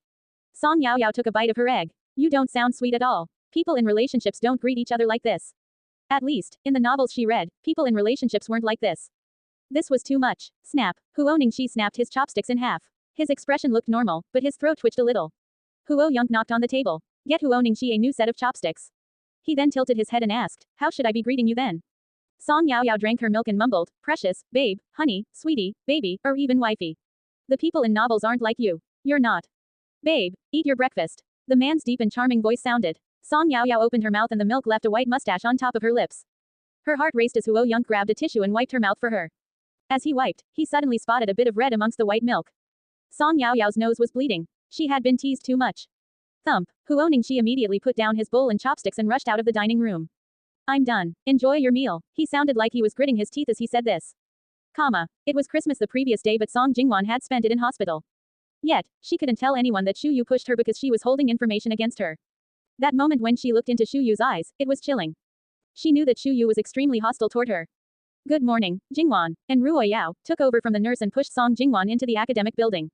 Good morning, Yao Yao. Did you see Ningxi, young master Huo? When she heard this, and Ruo Yao blinked teasingly. He's not here yet. Why don't we wait for him downstairs so he can carry you up? I never noticed before, but young master has great boyfriend potential. Shut up. We are just friends. Song Jingwan glanced at her but she couldn't control her lips from curving and forming a smile. Look at yourself. If you're just friends, then why are you blushing? And Ruo Yao said mischievously. Don't worry, I bet he likes you too. When have you seen him get close to another girl? That's because you don't know Song Yaoyao, Song Jingwan thought. In Huo Ningxi's heart, Song Yaoyao was different. Speak of the devil, and the devil shall appear. And Ruo Yao winked at Song Jingwan and said loudly, oh, Jingwan, what do we do? I can't carry you up on my own. Young Master Huo, good timing. Young Master Huo. On this winter's day, the man had a cold vibe. He pursed his lips and headed upstairs without looking back. Because his legs were long, he climbed 3 steps at a time and disappeared in the blink of an eye. Song Jingwan's smile froze, and Ruo Yao said awkwardly, Jingwan, don't be sad. He must be in a bad mood. Stabbing her nails into her palms, Song Jingwan nodded her head. Yes, I understand. Ruo Yao, give me a hand. Let's walk up together. Her persistent expression made in Ruo Yao's heart ache, and she blamed Huo Ningxi for it. That guy, how could he treat Jingwan like this? Who did he think he was? Jingwan, you should rest at home in this state. Why did you go to the trouble of coming here? Song Jingwan smiled. The exams are coming. I don't want to drag the class down. As soon as she mentioned this, and Ruoyao remembered, that's right, we have a bet between the first and third class. I will try my best. This time, Song Jingwan did not speak up for Song Yaoyao pretentiously, but her eyes were bright and her voice remained gentle. And Ruoyao was surprised by this. Jingwan, what made you suddenly wake up and change your stance? This is related to the honor of the first class. Since she agreed to the bet, she should have the courage to face the consequences. Song Jingwan pressed her lips together and smiled. She's an adult, I can't protect her all the time. Since that's the case, then I should let her learn things on her own. And Ruoyao was ecstatic. I'm happy that you think that way. Come, let's go. We need to do well in the exams and suppress those idiots from the third class. Yes, idiots. Song Jingwan started climbing up the steps with Ruoyao's help. She narrowed her eyes as she looked through the window in the stairwell. It was unclear what she was looking at. Song Yaoyao received news on Boxing Day that there was a response from Song Wenchuan and he may wake up soon. When she spoke to him, his eyelids twitched a little, but it seemed like he was lacking the strength to open them. However, this was proof that he could sense the outside world. Huo Ju, send the people outside away. Huo Ju nodded. But Wei Yuanfen didn't understand. Miss Song, don't you hate it when Mr. and Mrs. Song disturb young Master Song? If those people leave, that crazy woman was bound to cause trouble again. Song Yaoyao grabbed her silver needles and said calmly, he's not the same as me. No matter how awful that woman is, she still gave birth to him. I can't force others to feel the same way as me. Of course, this wouldn't make her dislike Song Wenchuan either. Wei Yuanfen apologized shyly. Sorry, I was being too simple-minded. You're right. He never imagined that this young woman would have such an open mind. Unfortunate things happened every day. Sure, they could stop Zhou Manli today, but what about tomorrow? Or the day after? Song Wenchuan was about to wake up. So, Zhou Manli no longer had a reason to transfer him. By the time that Huo Yunk returned home that night, it was already 10 p.m. The car lights cast a shadow on the ground as Uncle Zhang rushed out with an umbrella. A layer of snow had already formed on top of it. You don't have to wait. Go get some rest. Huo Yunk undid his cuffs, walked past Uncle Zhang, and entered quickly. Hidden underneath his calm voice was a sense of concern. Uncle Zhang was used to this. He happily followed with an umbrella and said, I didn't wait long. I simply guessed that you would be home soon, so I was out here for a few minutes. The snow was heavy, so even though a short time had passed, it felt like a long time. The two continued like normal. The big living room was quiet. Inside the huge space, there was a sense of grandeur but also loneliness. The helpers had already been sent to sleep. Only this old man remained, waiting for his master to return as he always did. Huo Yunk furrowed his brows. Is something wrong? Nothing big, it's just that Miss Song ate less than usual tonight and she didn't ask for dessert when she finished. She's young, sensitive, and thinks a lot. If you have time, you should speak to Miss Song and comfort her. After all, she only listens to you. Huo Yunk paused as he walked upstairs and calmly nodded his head. Understood, but his footsteps quickly sped up. Uncle Zhang watched and smiled. He buried his hands in his sleeves and squinted his eyes happily. The master was cold on the surface and warm on the inside, but the two didn't see each other often. If he continued to return home so late, would they not get the chance to even talk? With time, someone with bad intent was bound to step in between them. He couldn't let this happen. Just like the old master said, apart from Miss Song, he was not acknowledging another as his daughter-in-law. So, Uncle Zhang had to keep guard. PM, as expected, Song Yaoyao was not asleep yet. She was answering some practice questions. When it came to Song Yaoyao, answering practice questions meant that she was in a bad mood. Actually, she didn't know why she was in a bad mood, she simply felt bothered. The words she said in the morning were her honest thoughts, but it didn't mean she could just let go. Knock knock knock, knock knock knock. There was a rhythmic knocking on the door. Song Yaoyao's eyes lit up and she quickly ran to open the door. The man's black suit still had drops of water that sparkled like stars, they were left from the melted snow. He stood outside with a cold demeanor. His broad chest and tall figure gave off a sense of security. Song Yaoyao did not stop as she pounced into the man's arms. Gerger, you're back. The girl's voice was soft with a slight nasally sound, making her feel particularly cute. It felt like something attacked his heart. Huo Yunk slowly pulled her away. My body is cold. No, it isn't. Song Yaoyao stuck to him like she was obsessed and buried herself into his body again, wrapping her arms tightly around his waist. It's because you're cold that we should hug and warm up. What a ridiculous reason. Huo Yunk chuckled, lifted her in his arms, and returned to his room. Song Yaoyao received a fright and quickly held onto the man's shoulders. Gerger, you. Her face turned red and her heart raced. The man opened the door with one hand and walked in. Song Yaoyao had been here a few times. The decorations had not moved, the only difference was the book on his bedside table. Because she was far, she couldn't see what book it was. She simply noticed that the cover had changed from a deep, dark color to a lighter one. Was she imagining things? Gerger, why are you carrying me? She opened her mouth, but she was too embarrassed to ask her question. Meanwhile, Huo Yunk leisurely placed her on the bed and covered her with the quilt. A smile increased in his eyes as he poked the girl's soft cheeks. There was a sense of amusement in his voice as it drifted into her ear. You should get used it, right? After all, you're my girlfriend. Ever since the confession on Christmas Day, their relationship was no longer innocent. He now went from treating her like a child to a woman. Song Yaoyao's face immediately turned red as she buried her head under the covers, leaving only the top of her head exposed. She was so embarrassed that even her toes were curled. From under the quilt came her shy and serious voice. Okay, I will try my best to get used to it. Cough. Huo Young couldn't help but laugh. He shook his head and patted the bulging silkworm. I'm going to have a bath. Remember to come out and breathe a little. He removed his jacket, undid his buttons, and walked into the bathroom. Behind him, a desirous gaze fell upon his body. He seemed to sense it. He raised an eyebrow and turned around to the girl's surprise. Indeed, the girl was staring at his back without moving. Her thoughts were almost overflowing from her eyes. Huo Young held his forehead and sighed. Don't perv on me, he said as he pointed at her. At the moment, he really didn't want to do anything to the little girl, she was too delicate and petite. He was going to wait a little longer. But, judging by the current situation, it wasn't a matter of whether he could wait. The girl's brain seemed to contain some weird thoughts. It seemed, even though he prevented her from reading the unhealthy novels, it did not change a thing. For a moment, Huo Young even doubted himself. Should he continue to prohibit her internet usage? The bathroom's frosted glass door closed quickly. Song Yaoyao stretched her neck but she couldn't see anything. She scrunched up her nose, buried her head under the covers, and took a breath. I wouldn't perv at you, she said with a pout. Her voice grew quieter and quieter as her guilt increased. A cold and icy scent enveloped her. Her frustrated mood surprisingly faded. That was when she suddenly remembered the book on top of the bedside table. Song Yaoyao sat up and went to grab it. It was a thin book with a chibi illustration of a couple on the cover.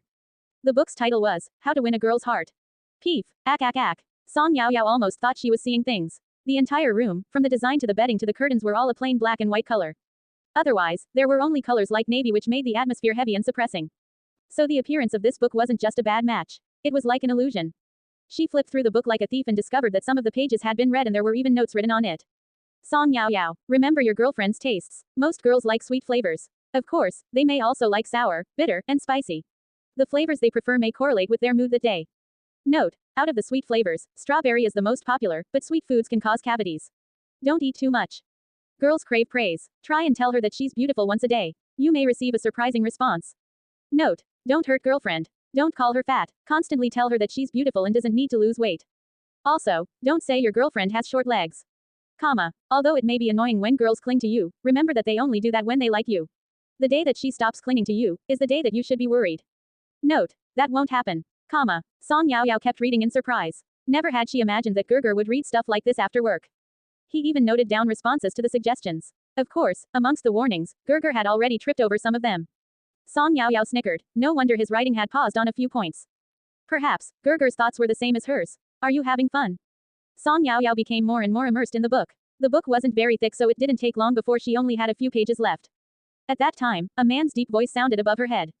There was amusement in his tone. Wow, Song Yaoyao felt guilty and almost jumped up in fear. She tried to shove the book under the covers in a panic but forgot that she was also under those covers. As he looked at her struggle like a caterpillar, Huo Young watched helplessly. He wasn't embarrassed nor bothered as he remained calm as though he hadn't just been exposed. He grabbed the book from Song Yaoyao's hand and casually flipped through it as he sat on the bed. Did you read through it?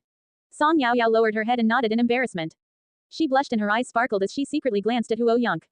The warm light fell upon the man's body. He was wearing a set of navy blue cotton pajamas. His hair was still moist and he was looking down as he flipped through the pages. After a bath, his brows and eyes were more clear, and his cold temperament was particularly seductive. Song Yaoyao supported her chin and looked at him in a daze. Her previous thoughts were now a reality. So Gerger was this serious when reading the book. How was there such a perfect man in this world? Gerger, why are you reading this? She mumbled. She also wanted to ask him who gave him the book.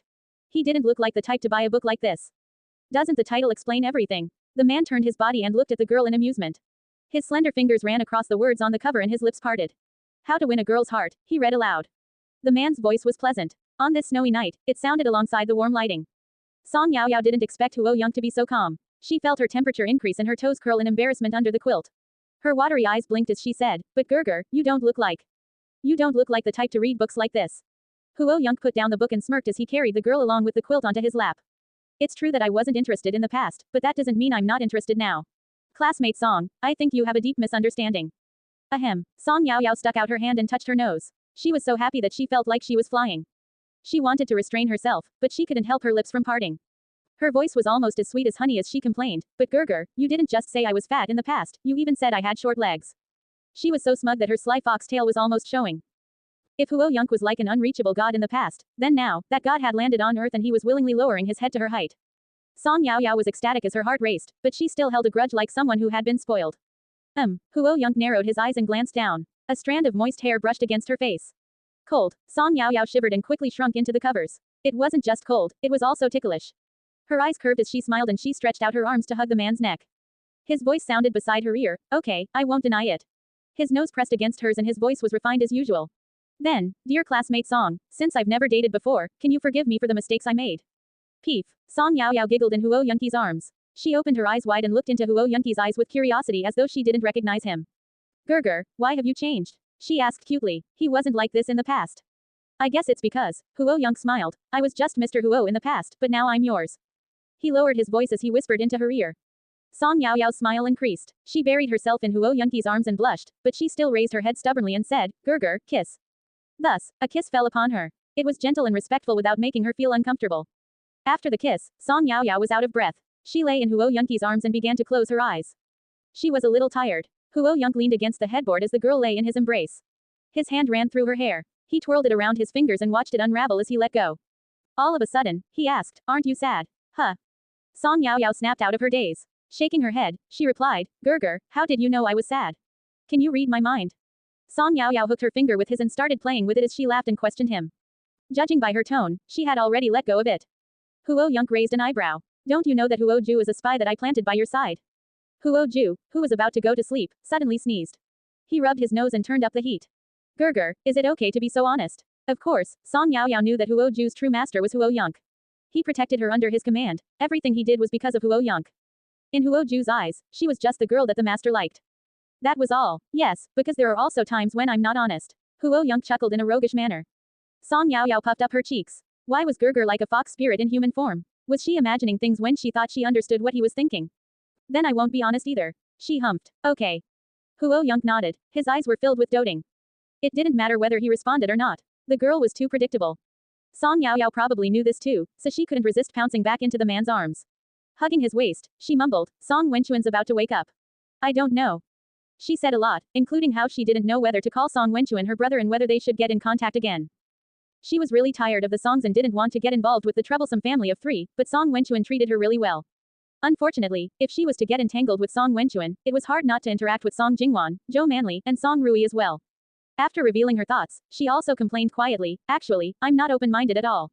I'm a very petty person. For example, Gerger can only be mine. That's why I can understand Song Jingwan. Perhaps, it was also because of this that Song Wenchuan could never compare to the brother in her past life. In her past life, she was her brother's only sister, so he naturally doted on her. And even up to the day of her death, her brother did not have a partner. In fact, he often said, why would I need a girlfriend? Would she be as beautiful as my Yao Yao? What if I find a sister-in-law who doesn't treat you well? Forget about it, I only have one heart. It's not even enough for our Yao Yao, how will I have space for another woman? Every time he said this, her father would laugh and scold him while chasing him around for a beating. But the entire family knew that Song Yao Yao did not have a long life. In fact, the doctor told them she would never be an adult. But Song Yao Yao persisted, and just as her parents saw some hope, she died at the ripe age of 19. Is this all? After listening quietly to the girl, Huo Yunq possessively threw her onto the bed and covered her with the quilt again. If you're done, you should sleep. Huh, Song Yao Yao blinked and asked in confusion, Gerger, you're not going to say anything. Wasn't he going to comment on her possessiveness and temper? As soon as her voice fell, the man pulled her head toward him. She looked into the man's handsome eyes in surprise. Look at what I have in my eyes, Huo Yunq said. Song Yao Yao looked at his eyes in detail. After searching for ages, she shook her head blankly. There's nothing in your eyes. No, there is. Take a proper look. Huo Yunq leaned a little closer. His eyelashes were long and his eyes seemed to sparkle under the lights. Song Yao Yao wanted to cry from the anxiousness. She thought Huo Yunq had something dirty in his eyes, so she kept searching and searching, but she didn't find anything. At this time, Huo Yunq shook his head and started laughing.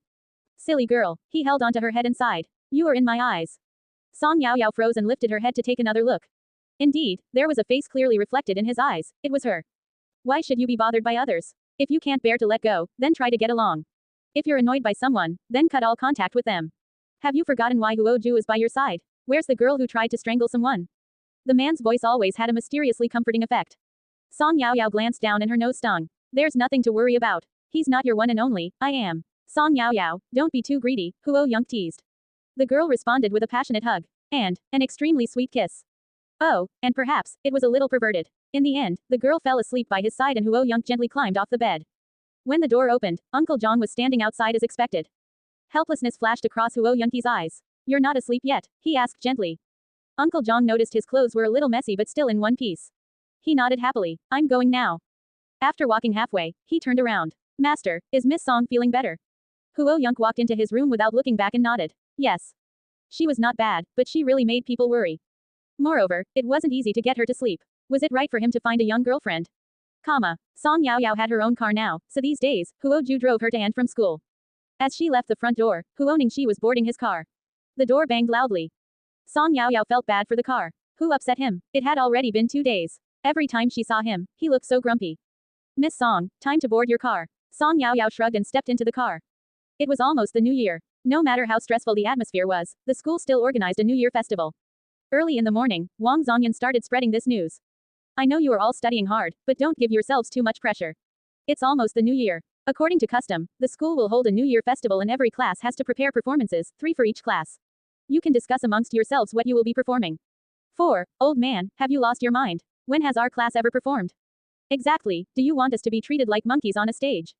Ahem, everyone calm down. Wang Zongyan immediately waved his hands comfortingly. Times have changed, don't you have? He looked at the girl who was sitting by the window reading a book. The students followed his gaze. Suddenly, they understood. That was right, they now had Song Yao Yao. They could perform and possibly even win a ranking. But, what were they to perform? Did Big Bro have other talents?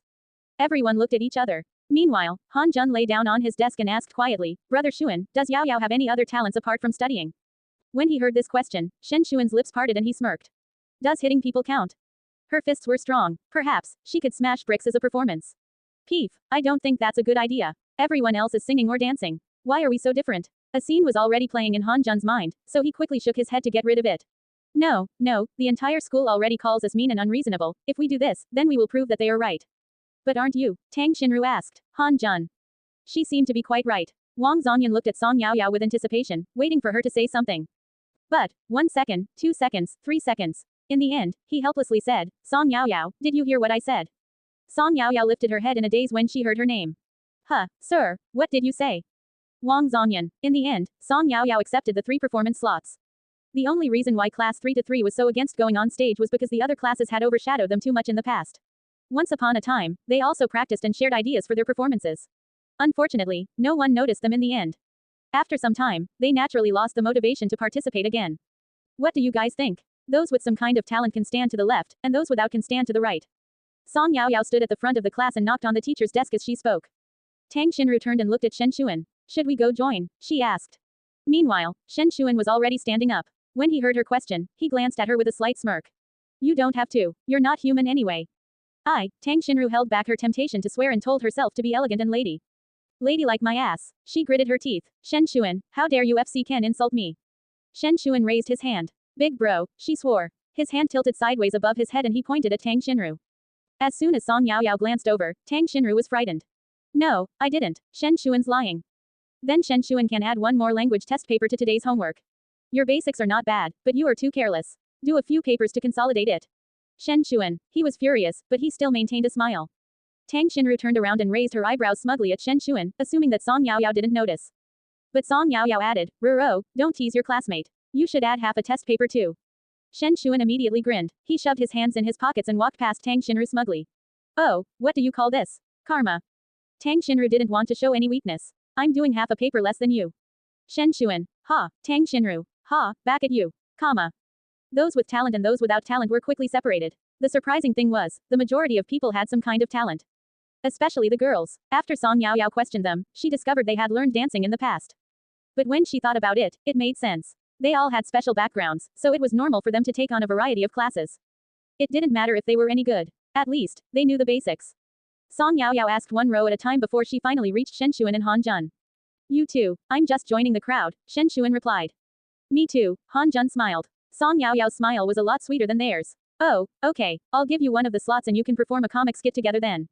Shen Xuan and Han Jun. FCK, they had slipped up. They had forgotten that this girl always acted differently from expectation. Meanwhile, at the hospital, a bunch of people were packed inside a room. Zhou Manli was ecstatic as she gripped Song Rui's hand tightly. Did you see it, hubby? Chuan's awake. I knew he was lucky and that brat wouldn't. Enough. Song Rui frowned. Can you stop saying things like that? Have you forgotten who's been taking care of Chuan during this time? Let me tell you, stop being superstitious from now on. Do you think you haven't caused enough trouble?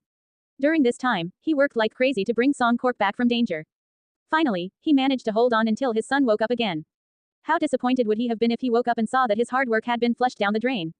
How do you feel? Are you uncomfortable anywhere? Are you dizzy? Take it easy and answer me slowly. You've been sleeping for a long time. It might take you a while to readjust. Brother, Song Jingwan breathed a sigh of relief. She covered her mouth and sobbed. You're finally awake. The skinny man in the hospital gown slowly turned his head. His features were handsome, but he was slightly pale because of his ill state. As he looked at Song Jingwan, there was no reaction in his gaze. Who are you? Zhou Manli's eyes darkened. What did you say? Chuan, look at me. I'm your mother. The woman rushed forward. Song Wenchuan's gaze sharpened like a blade that could slice through everything. Chuan, think about it carefully. There's no rush. Tears began to fall from Zhou Manli's eyes. Wei Yuanfan furrowed his brows. Mrs. Song, the patient just woke up. Please don't shake him too much. After speaking, he looked at the cold man who was sitting on the bed. Do you remember your own name? He asked. The man narrowed his eyes and said clearly, Song Wenchuan. This. Song Rui looked at Wei Yuanfan. His eyebrows were still furrowed. Doctor. Wei, what's this? Song Wenchuan remembered his own name, but he forgot his parents. Song Jingwan couldn't accept this. She was so shocked that she forgot to even cry. Her eyes were red as she tugged on Song Wenchuan's sleeve. Brother, I'm your sister, Song Jingwan. Have you forgotten me? Think about it carefully. Miss Song, Wei Yuanfan reminded her. The patient just woke up. You should calm down a little. As soon as his voice fell, Song Wenchuan brushed the girl's hand off his sleeve. His sharp eyes were filled with judgment as he studied Song Jingwan and Zhou Manli. His gaze contained no emotion at all. His lips parted slightly with a sense of coldness. You're not my sister, brother. Song Jingwan felt as though a knife had been stabbed into her heart as it overflowed with jealousy. Are you doing this on purpose? Are you blaming me for arguing with you in the car that day? I didn't want that accident to happen either. I've been praying every single day for you to wake up. I know you blame me for not visiting you while you were unconscious, but I had no choice. Song Jingwan took a deep breath and tears rolled from her eyes. It was Song Yao Yao. She sent someone to watch over your room. Not only did she restrict me from visiting, she wouldn't even let mom visit you. Yao Yao. Song Wenchuan's eyes darkened when he heard this name. Who's Yao Yao? He asked. I don't know who that is. Zhou Manli was shocked. She looked at Song Jingwan and their eyes met. Her eyes were filled with confusion. So he wasn't doing it on purpose. Then, Song Rui broke out in a cold sweat. Doctor. Wei, what exactly is going on? Why has he suddenly lost his memory? This isn't right. This can't happen to my son. Song Corporation's future depended on him. Mr. Song, we can't rush this. Remain patient. We'll take him to get a CT scan. Outside, the corridor fell silent. 20 minutes later. Wei Yuanfan opened the door and looked at the three people waiting outside. He nodded his head. Come in. Zhou Manli wiped her tears and adjusted her shawl as she walked in. Inside the director's office, the man was wearing a coat on top of his hospital gown and sitting calmly on the chair in front of the desk. He crossed his arms. His gaze was indifferently cold. It was as though he wasn't the one who had been examined and he wasn't the one who had lost his memory. Wei Yuanfan looked at the report and asked, apart from your name, what else do you remember? These people, he pointed at Song Rui and the others, you don't remember any of them. What about Miss Song, your other sister? You woke up thanks to her. She was the one who spent every day. Before he finished speaking, he suddenly remembered what Song Yao Yao had specifically requested from him. She had told him not to reveal anything about his medical skills. Especially not in front of the Songs. Oh, Song Wenchuan narrowed his eyes. He leaned back in his chair and tapped lazily on the desk as though he was playing on a piano. His hands were defined and his fingers were long and slender. They were pale but good-looking. Do I really have sisters? He raised his eyebrows. Song Jingwan couldn't help but complain. Earlier on, you said I wasn't your sister. Have you forgotten? Oh, Song Wenchuan nodded as he looked at her blankly. I was just saying that randomly. I actually have no idea whether I have a sister or not. As soon as his voice fell, his lips curved slightly as he held back a smile and glared at Song Jingwan. His face was clearly one that she was familiar with, but his overbearing and powerful aura sent a chill down Song Jingwan's spine, causing him to feel like a stranger. He clearly looked like her brother though. What went wrong? In her dream, her brother did not wake up. Song Jingwan furrowed her brows as she fell into deep thought. Punk, do you know what you're saying? Stop kidding. Mom, Dad, and your sister are extremely worried about you. Mom, Dad, Song Wenchuan's cold gaze swept across Song Rui and Zhou Manli. As they looked at him with anticipation, he smirked and said calmly, sorry, I don't know you. Zhou Manli was so frustrated that she lifted her hand and wanted to slap him. Song Rui did not react fast enough to stop her, but he saw her hand paused in midair. The atmosphere in the room was tense. If air was visible, the air in the room would have been frozen stiff. Song Wenchuan smirked. Zhou Manli's threats meant nothing to him, so he didn't even blink an eye. After staying quiet for some time, he said in a raspy and confused tone, Ma'am, let me remind you that I am still a patient. Are you crazy? Chuan just woke up. How could you try to hit him? Song Rui quickly pulled Zhou Manli away. He was so strong that he caused her to stumble a little. Wei Yuanfan also rushed forward to stop her. Mrs. Song, we already told you that the patient suffered serious trauma. To be honest, it's already a miracle that he survived and woke up. Judging by his current condition, we can pretty much conclude that he has amnesia. We will have to observe him further to determine whether it's long-term or short-term. But what? I told you I wanted to have him treated overseas. It's all yours and that brat's fault for stopping me. If Chuan doesn't recover his memory, I won't let you get away with it. Wei Yuanfan's expression also turned cold. Mrs. Song, don't take things too far. We can only tolerate so much. The hospital is here to cure and save people, not for you to insult. If you have a problem with us, then feel free to change hospitals. If you have so much faith in the medical facilities overseas, then why don't you fly overseas every time you catch the flu or have a fever? How dare you speak back at me? You're the incapable one, otherwise. You guys take your time. I'm going back to rest. The skinny man stood up. He looked even taller than usual. Paired with his powerful aura, he had a strong sense of intimidation. The pain in his legs hadn't recovered yet, so he sat in his wheelchair with a coat on as he calmly headed out. Somehow, his unremarkable clothes looked stylish on his body.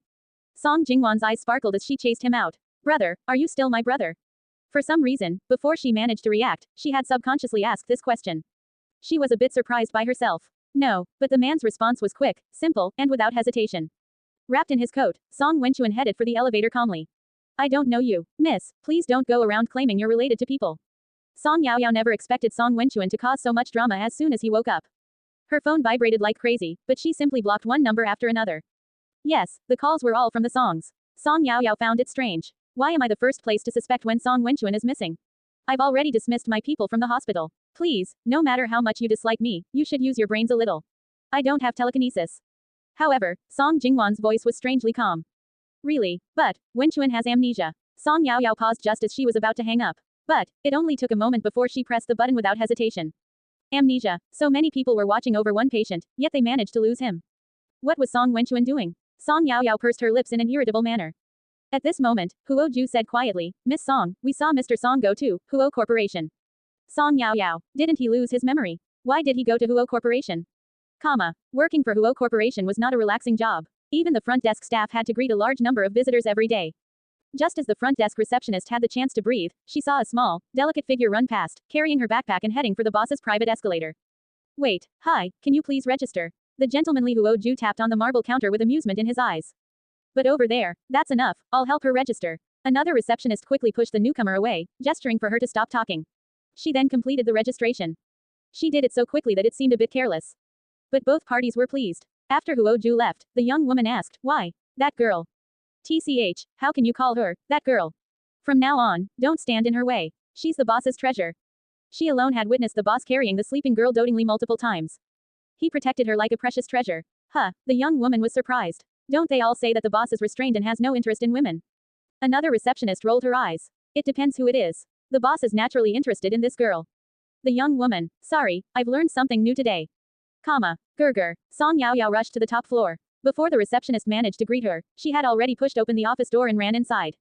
She was shocked. What are you doing? Two handsome men. One mature, refined, cold, and classy, the other sharp, cold, and powerful. The man who had changed into a set of casual clothing heard the voice and turned his head slowly while holding onto a chess piece. When he saw the girl, his cold eyes revealed a smile. When one looked at him in detail, they would see a confusing combination of emotions. Yaoyao. Song Yaoyao was surprised. She furrowed her brows and stood grounded as she looked at Song Wenchuan in a daze. He was unfamiliar, yet familiar at the same time. She opened her mouth and stuttered a little. Her tears suddenly started falling. Even she didn't understand what was happening. Grievance and sadness immediately filled her heart. Huo Yunk put down his chess piece and waved at Song Yaoyao. Come here. His voice was calm and there was a gentleness in his eyes that only existed when he looked at Song Yaoyao. Song Yaoyao did not move. This was the first time that she forgot about Huo Yunk and simply focused on looking at Song Wenchuan. What's wrong? You don't recognize me? Song Wenchuan chuckled. He turned his head and asked Huo Yunk, Mr. Huo, can I borrow your office? Don't worry, I won't touch anything. If not, then I will have to take her outside. This was when Song Yaoyao snapped out of her daze. She was slightly confused. She blinked and looked at Huo Yunk. Huo Yunk was decisive. He stood up, put down his chess piece, and walked over to Song Yaoyao. He wiped her tears and asked helplessly, why are you crying again? So sensitive. He patted her head like a senior and instructed, calm down. Song Yaoyao was unsettled as she looked carefully at Song Wenchuan. It was the first time that she felt so confused and helpless. She wanted to get close to Song Wenchuan, but she was scared. However, Song Wenchuan focused his gaze on her as though they hadn't seen each other in several lifetimes. The doting look in his eyes tempted her to pounce into his arms and cry. Huo Yunk laughed as she tugged on his sleeve. His lips curved. Be good. I'll wait for you outside. He grabbed onto the girl's tightly gripped hand and pulled it away as he hurried out of the office. It didn't take long before the door was closed shut. The office fell silent. Only Song Yaoyao and Song Wenchuan remained. Displeasure flashed across Song Wenchuan's eyes. He sighed and stretched out his arms toward Song Yaoyao. His voice was natural and affectionate, unlike the cold tone that he used in the hospital. Why do you still like crying so much? Come, let me hug you. Song Yaoyao's eyes stung and her heart panicked. Wah! She started crying as she rushed into Song Wenchuan's arms and hugged his waist tightly. What are you doing here? She asked in a choked-up voice. The family are aura and gaze. Even the way that he tapped out his favorite beat when he was bored was really familiar. Apart from her real brother, no one else did this. Song Yaoyao cried so hard that she could barely catch her breath. Meanwhile, the man grinned and leaned against his chair. His skinny hands, which were covered in needle marks, brushed through her soft hair. Just like he used to. Oh, you cry so much. How could I not worry about you? Song Wenchuan teased with a smile. That's why I was awoken from my sleep and called here. You. Song Yaoyao held back her tears. Really, you're just sleeping. What else would I be doing? Song Wenchuan raised his eyebrows. Silly girl, what are you thinking? If I die, what would happen to mom and dad? What about you? What is this place? A place in your dreams? Or? I'm not sure. Song Yaoyao wiped her tears. As the water droplets fell on the red mark on her wrist, it looked particularly bright. She pouted her lips. I woke up here. You might not believe me, but I might be living inside a book. Song Yaoyao cried so hard that Song Wenchuan's heart began to ache. He patted Song Yaoyao on the head and sighed happily. The nun didn't lie to me. Our precious Yaoyao is really still alive. Nun Mingxin. Song Wenchuan smiled without saying another word. His eyes closed slightly in a lazy manner, but he persisted. His hand also slowed down as it brushed through her hair. Of course, he did not tell Song Yaoyao that for this slightest possibility, their home had been transformed into a big shrine. Brother. His hand slid off and dropped onto her shoulder. The girl's cries echoed through the office in panic and despair. Gerger, hurry in here. Huo Yunqi's eyelids twitched and rushed into the office. He looked at the calm man who was playing chess with him earlier. At that moment, he was lying unconscious on Song Yaoyao's shoulder. He furrowed his brows and calmly pushed the heavy figure off the girl's shoulder as he pulled her into his arms. He patted her back as he listened to her sob. What's wrong? Song Yaoyao tugged on his sleeve. Her tears were already wetting his shirt. He simply fainted. He's not dead, Huo Yunq said calmly. No, my brother, Song Yaoyao anxiously mumbled, unsure how to explain the situation. She was happy that she got to see her brother again, but she was also scared that he would be stuck here. Moreover, she was afraid that if her brother's soul took control of Song Wenchuan's body, then what happened to Song Wenchuan's soul? Where did it go? Song Wenchuan sensed some noise beside his ear. His eyelids slowly opened and piercing light caused him to produce tears. He lifted his hand to cover his eyes and slowly sat up. He was shocked by the exhaustion and pain that he felt. He took a deep breath and hissed as he looked around. The more he saw, the more surprised he felt. Yao, Mr. Huo, no, what am I doing here?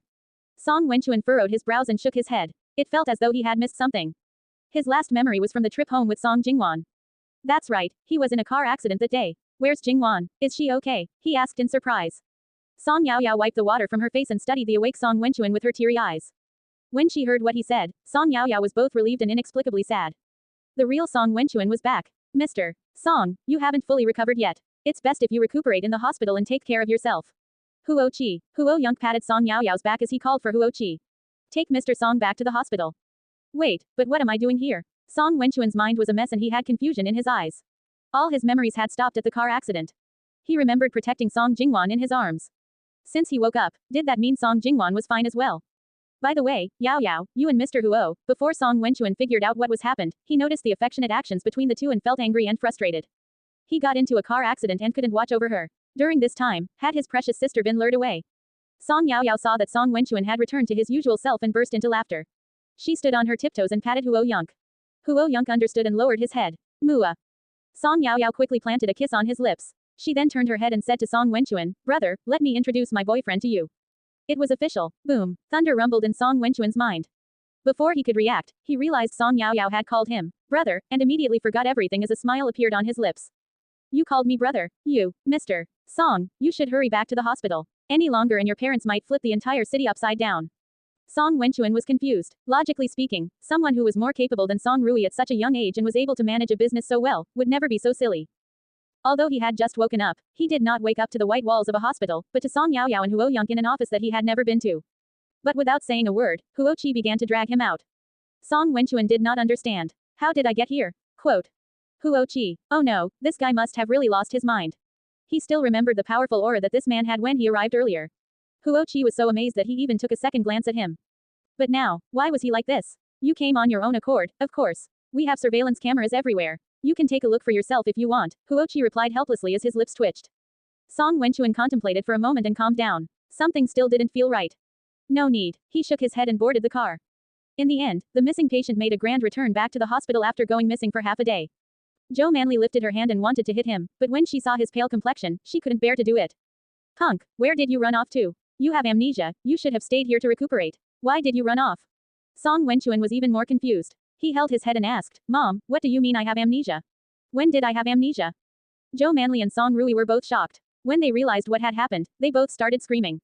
Doctor. Not long after he returned, Song Wenchuan was helplessly taken in for another examination. But when he saw the worried looks on his parents' faces, he sucked it up and endured. Wei Yuanfen looked at the results. They were the same as in the morning. But the difference was, Song Wenchuan said he had no amnesia. Then, Wei Yuanfen questioned him carefully. Do you remember what happened after you woke up? Song Wenchuan furrowed his brows. What do you mean? Wei Yuanfen saw that the expression on Song Wenchuan's face was a lot softer than earlier. It was like he was a different person. Although he did not believe in God or the supernatural, this scene was a little creepy. He waved his hand and called one of the nurses over. Go to the security office and grab all security footage of Mr. Song from 9 a.m. to 11 a.m. this morning, he instructed. Song Wenchuan had a strange feeling about this. When he saw himself in the video sitting lazily in the chair and tapping his hands on the desk, he raised his eyebrows in surprise. The man in the video looked exactly like him, and his coat was the same as the one he was wearing at that very moment. But the way he spoke and walked was completely different. He even saw Zhou Manli raise her hand to hit him but was held back for some reason. Finally, when Zhou Manli and Wei Yuanfen were arguing, he said something and pushed himself out of the office in his wheelchair. Song Wenchuan wanted to watch the videos to the end. So Wei Yuanfen started playing another clip. This was from a different camera. The length of the video was different. In the video, Song Jingwan chased him out and grabbed onto his shirt, but he continued walking forward in a relaxed manner. Then, just as he passed by a particular camera, he suddenly lifted his head. At that very moment, Song Wenchuan felt goosebumps down the length of his arms. In the video, his lips curved as he smirked into the lens. In the eyes of other people, this scene was nothing unusual.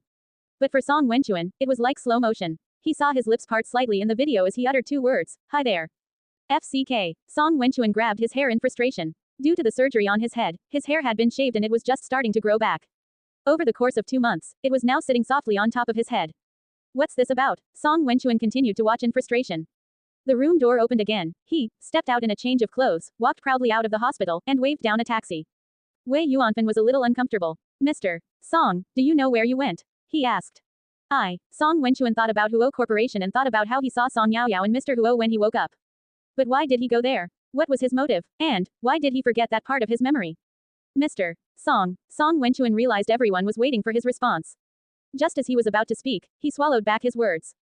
I'm not sure, Song Wenchuan replied coldly. Wei Yuanfen was surprised. So you don't remember what happened after you woke up? And you don't know why you left the hospital? Song Wenchuan nodded his head. Zhou Manli and Song Rui were dumbfounded. They could not comprehend what they had heard and seen. Even Zhou Manli was silent at this moment. He had just woken up but Song Wenchuan was already feeling exhausted.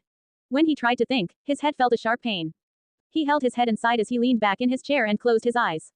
Doctor Wei, can I take these videos back with me? I want to watch them again. It might help me remember, he said. Of course. Wei Yuanfen nodded. This was not a secret. Plus, the person in the video was right in front of him. But don't stress yourself too much. You suffered a serious head trauma and you had surgery. It's normal to be a little confused after lying in bed for 2 months. Song Wenchuan's heart sank as he nodded his head. I hope that's the case. I suggest you stay in the hospital for a little longer so we can investigate what's wrong. When Zhou Manli heard this, she quickly interrupted unhappily, Chuan, let's not stay here. Let me take you to a hospital abroad. I'll hire the best doctor for you. Mom, Song Wenchuan furrowed his brows in annoyance. Stop causing trouble. I'm staying here and not going anywhere else. This hospital has good medical facilities. Not many overseas hospitals can even compare. But enough. We will go with Chuan's decision. Song Rui had also lost his patience. He glared at her and said, stop bothering Chuan. Can't you see how pale he is? That was when Zhou Manli noticed that Song Wenchuan was swaying as he sat there. She quickly lowered her voice. Okay, I won't say anything else. Hurry and get some rest. Song Wenchuan nodded. Before he left, he did not forget to grab a copy of the videos. Was the man in the videos really him? Why did he say, hi there, to the camera? Zhou Manli and Song Rui walked ahead, but Song Wenchuan's eyebrows did not relax. His footsteps paused and he turned around to ask, Dr. Wei, is dissociative identity disorder a side effect of head surgery? Well, Wei Yuanfen was caught off guard. He adjusted his glasses and answered, Mr. Song, do you think you created an alternate personality after your surgery? He was slightly joking when he asked this question. But when he looked into Song Wenchuan's eyes, he realized he was being serious. Are you serious, Mr. Song? To be honest, that is an extremely rare possibility. It's more likely that you were dazed and confused after waking up from a coma. Of course, Song Wenchuan understood how ridiculous his question was. So he nodded his head. Yes, perhaps I'm overthinking. Outside, the sky quickly darkened. A thin layer of fog formed on the floor-to-ceiling windows. Looking out from the top floor, the bustling city was slightly hazy. Song Yaoyao had lost control of her emotions today. Even though she had stopped crying, her eyes were red and swollen like a rabbit's. Huo Yunk put down his documents and looked up. When he saw the girl seriously working on her homework, he couldn't hold back his laughter. When she heard the man laughing, Song Yaoyao pouted her lips. She threw her pen on the desk and stopped writing. Gerger, are you laughing at me again? Huo Yunk controlled his laughter and waved his hand. A few of the buttons on the top of his shirt were undone, revealing his sexy Adam's apple and collarbone. As soon as he waved, Song Yaoyao was mesmerized by his good looks and started scuttling over. The man hooked his arm around her waist and pulled her into his embrace. I'm not laughing at you. Song Yaoyao humped. With her back against Huo Yunqi's chest, she mumbled, aren't you going to ask why I cried? And why he suddenly came looking for me? Everyone has their secrets. Providing some space is the key to a good relationship. He didn't need to know the reason for everything. He spoke gently as he played with the girl's hair. Song Yaoyao scrunched up her nose. Gerger, your reasoning is always so deep. But I still want to know, what did my brother say to you? She lifted her head and her eyes were red like a rabbit's. From this angle, the lights were piercing, so she lifted her hand to rub her eyes. Stop rubbing, Huo Yunk said as he grabbed onto her thin wrist. After thinking about what she said, his lips curved slightly. Do you really want to know? He carried her into the nap room which had an ensuite. Song Yaoyao nodded her head. He wiped her eyes with a wet towel and said beside her ear. He said I was too old and not worthy of you. And he told me to keep my distance. No way. Song Yaoyao puffed up her cheeks and tugged on his sleeve anxiously. You didn't agree, did you? Song Yaoyao innocently thought about her brother's temper. This was, indeed, something he would say. Song Yaoyao and Huo Yunqi's eyes met in the mirror. The girl felt extremely nervous, afraid of the man's answer. But the man's throat twitched and she heard a deep chuckle. His hand rubbed her hair and he carried her out. I was lying. Song Yaoyao's eyes enlarged. Gerger, that was too much. She angrily pinched his waist, but of course, she couldn't bear to pinch it too hard. So what did he actually say to you? Huo Yunk smiled without answering. Instead, he suddenly asked after placing her on the bed, do you want a slice of strawberry cake? Song Yaoyao immediately nodded her head and replied, yes. He easily changed the subject. As for what Song Wenchuan said, our Yaoyao is really spoiled and has a bad temper. She's sensitive, she likes to cry, and she's very bossy. But if she loves someone, then it's for life. I think, in this aspect, you and Yaoyao are very alike. So, I will have to rely on you to be more tolerant of her in the future. The next day arrived quickly. Song Yaoyao had been thinking about visiting Song Wenchuan, but she did not have the time. Although she was a student, she was really busy every day. When it came to Elder Shen, she no longer had to worry about him anymore. After 2 months, he had transformed from a dying old man to a rosy-cheeked elder. However, people were still trying to inquire about the whereabouts of the miracle doctor even though they had gained no information. Meanwhile, Song Yaoyao continued to visit Auntie Wei once a week. Basically, she was there to chat with her and watch her take her medicine. But recently, her final exams were nearing and the New Year's festival was approaching. They had to prepare 3 performances. Including New Year's Day, there were only 6 days left. After all, there were 31 days in December. Song Yaoyao entered the classroom while it was still foggy. The sun was hazy and the lights were on, lighting up the full classroom. Compared to the cleanliness of the other classrooms, the walls of class 3-3 were covered with graffiti, and there was a cartoon on the blackboard. In the eyes of a strict teacher, this was ridiculous and inappropriate. But this was what made the 3rd class special. Yaoyao. Before Song Yaoyao managed to sit down, Tang Xinru wrapped her in a hug. What's wrong? Song Yaoyao was surprised as she opened her eyes wide and looked at Tang Xinru blankly. Tang Xinru grinned like a silly child. I'm on the hottest searches. Look. She pulled out her phone and showed Song Yaoyao her Weibo. Even though it wasn't ranked number 1, Tang Xinru's name was on the list. For a newcomer like herself, this was already amazing. Hashtag Brave Sha Yuchu. Dreamy Talks Movies B. Was your school life also like this? Did you have a person who you loved but couldn't get? Someone who you secretly kept inside your heart? Director Kong is worthy of his reputation. Even a simple school ground romance can get our hearts fluttering. Especially since he chose to screen his movie on Christmas Day. The pain of having a crush, and the sweetness of being in love effectively triggered the emotions of the audience. No abortions, no catfights, just a simple movie about 2 people. Keep riding the wave and moving forward. At Tangtang just the best hashtag Sha Yuchu. Ah, I went to watch this with my boyfriend on Christmas Day, but instead of falling in love with the protagonists, I fell in love with the brave Sha Yuchu. Director Kang's casting was amazing as always. Is the actress who played Sha Yuchu really a newcomer? She only has a few hundred followers on Weibo. Reply. Take another look. It's already over 10k. Ah, Tang, I hope you become famous. She's so beautiful, I love her.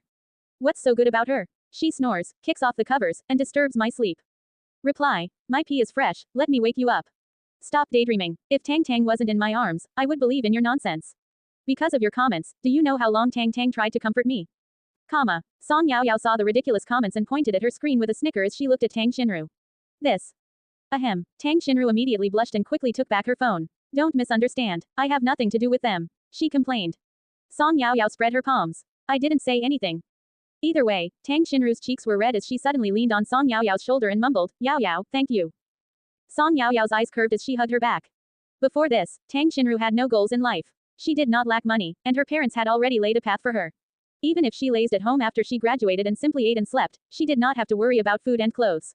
But this caused her to never think about what she had to do and what she wanted to do with her life. Song Yaoyao was the one who gave her a chance to discover that she liked acting so much. She could be an actress like her auntie and experience all facets of life on screen. Who knew that receiving acknowledgement was so satisfying? When everyone saw her results, they expressed their kindness.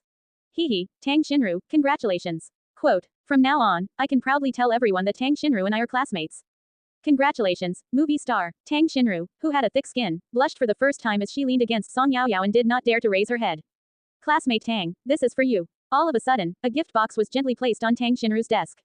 Tang Xinru was surprised. She lifted her head and saw a pair of clear eyes staring straight at her with a smile. As usual, he looked shy and kind. It was Firen. She rolled her eyes. Although she was clearly smiling, she said in disgust, what's this? Did you specifically buy it for me? Hey, newbie, don't tell me you're interested in me. Let me tell you, I'm going to be a superstar, I can't date for now. Firen blushed as he quickly explained in a panic, no, it's a congratulatory gift. Fine, I understand. Tang Xinru waved her hand and started unwrapping the gift. You're no fun. Firen, how can you blush so easily? Firen scratched his head. He was only like this in front of people he was close to. Tang Xinru opened the gift with anticipation. Inside, there was a beautiful notebook and a crystal pen. Tang Xinru, she thought something good was inside. But in the end, she had overestimated this guy. Is this it? Firen was dumbfounded. A notebook is very useful. Later, when you're on set, you can write down your thoughts and experiences, as well as any reminders. Song Yaoyao raised her chin and watched the interaction between Tang Xinru and Firen. Tang Xinru, she was speechless. The notebook and pen were beautiful. The truth was, as soon as she saw it, she actually liked it, but Miss Tang would never say that out loud. She raised her chin proudly and said in a forgiving tone, fine, I'll learn to accept this gift. You can leave. If you don't like it, you can give it back to me. I'll exchange it for something else, Firen said helplessly.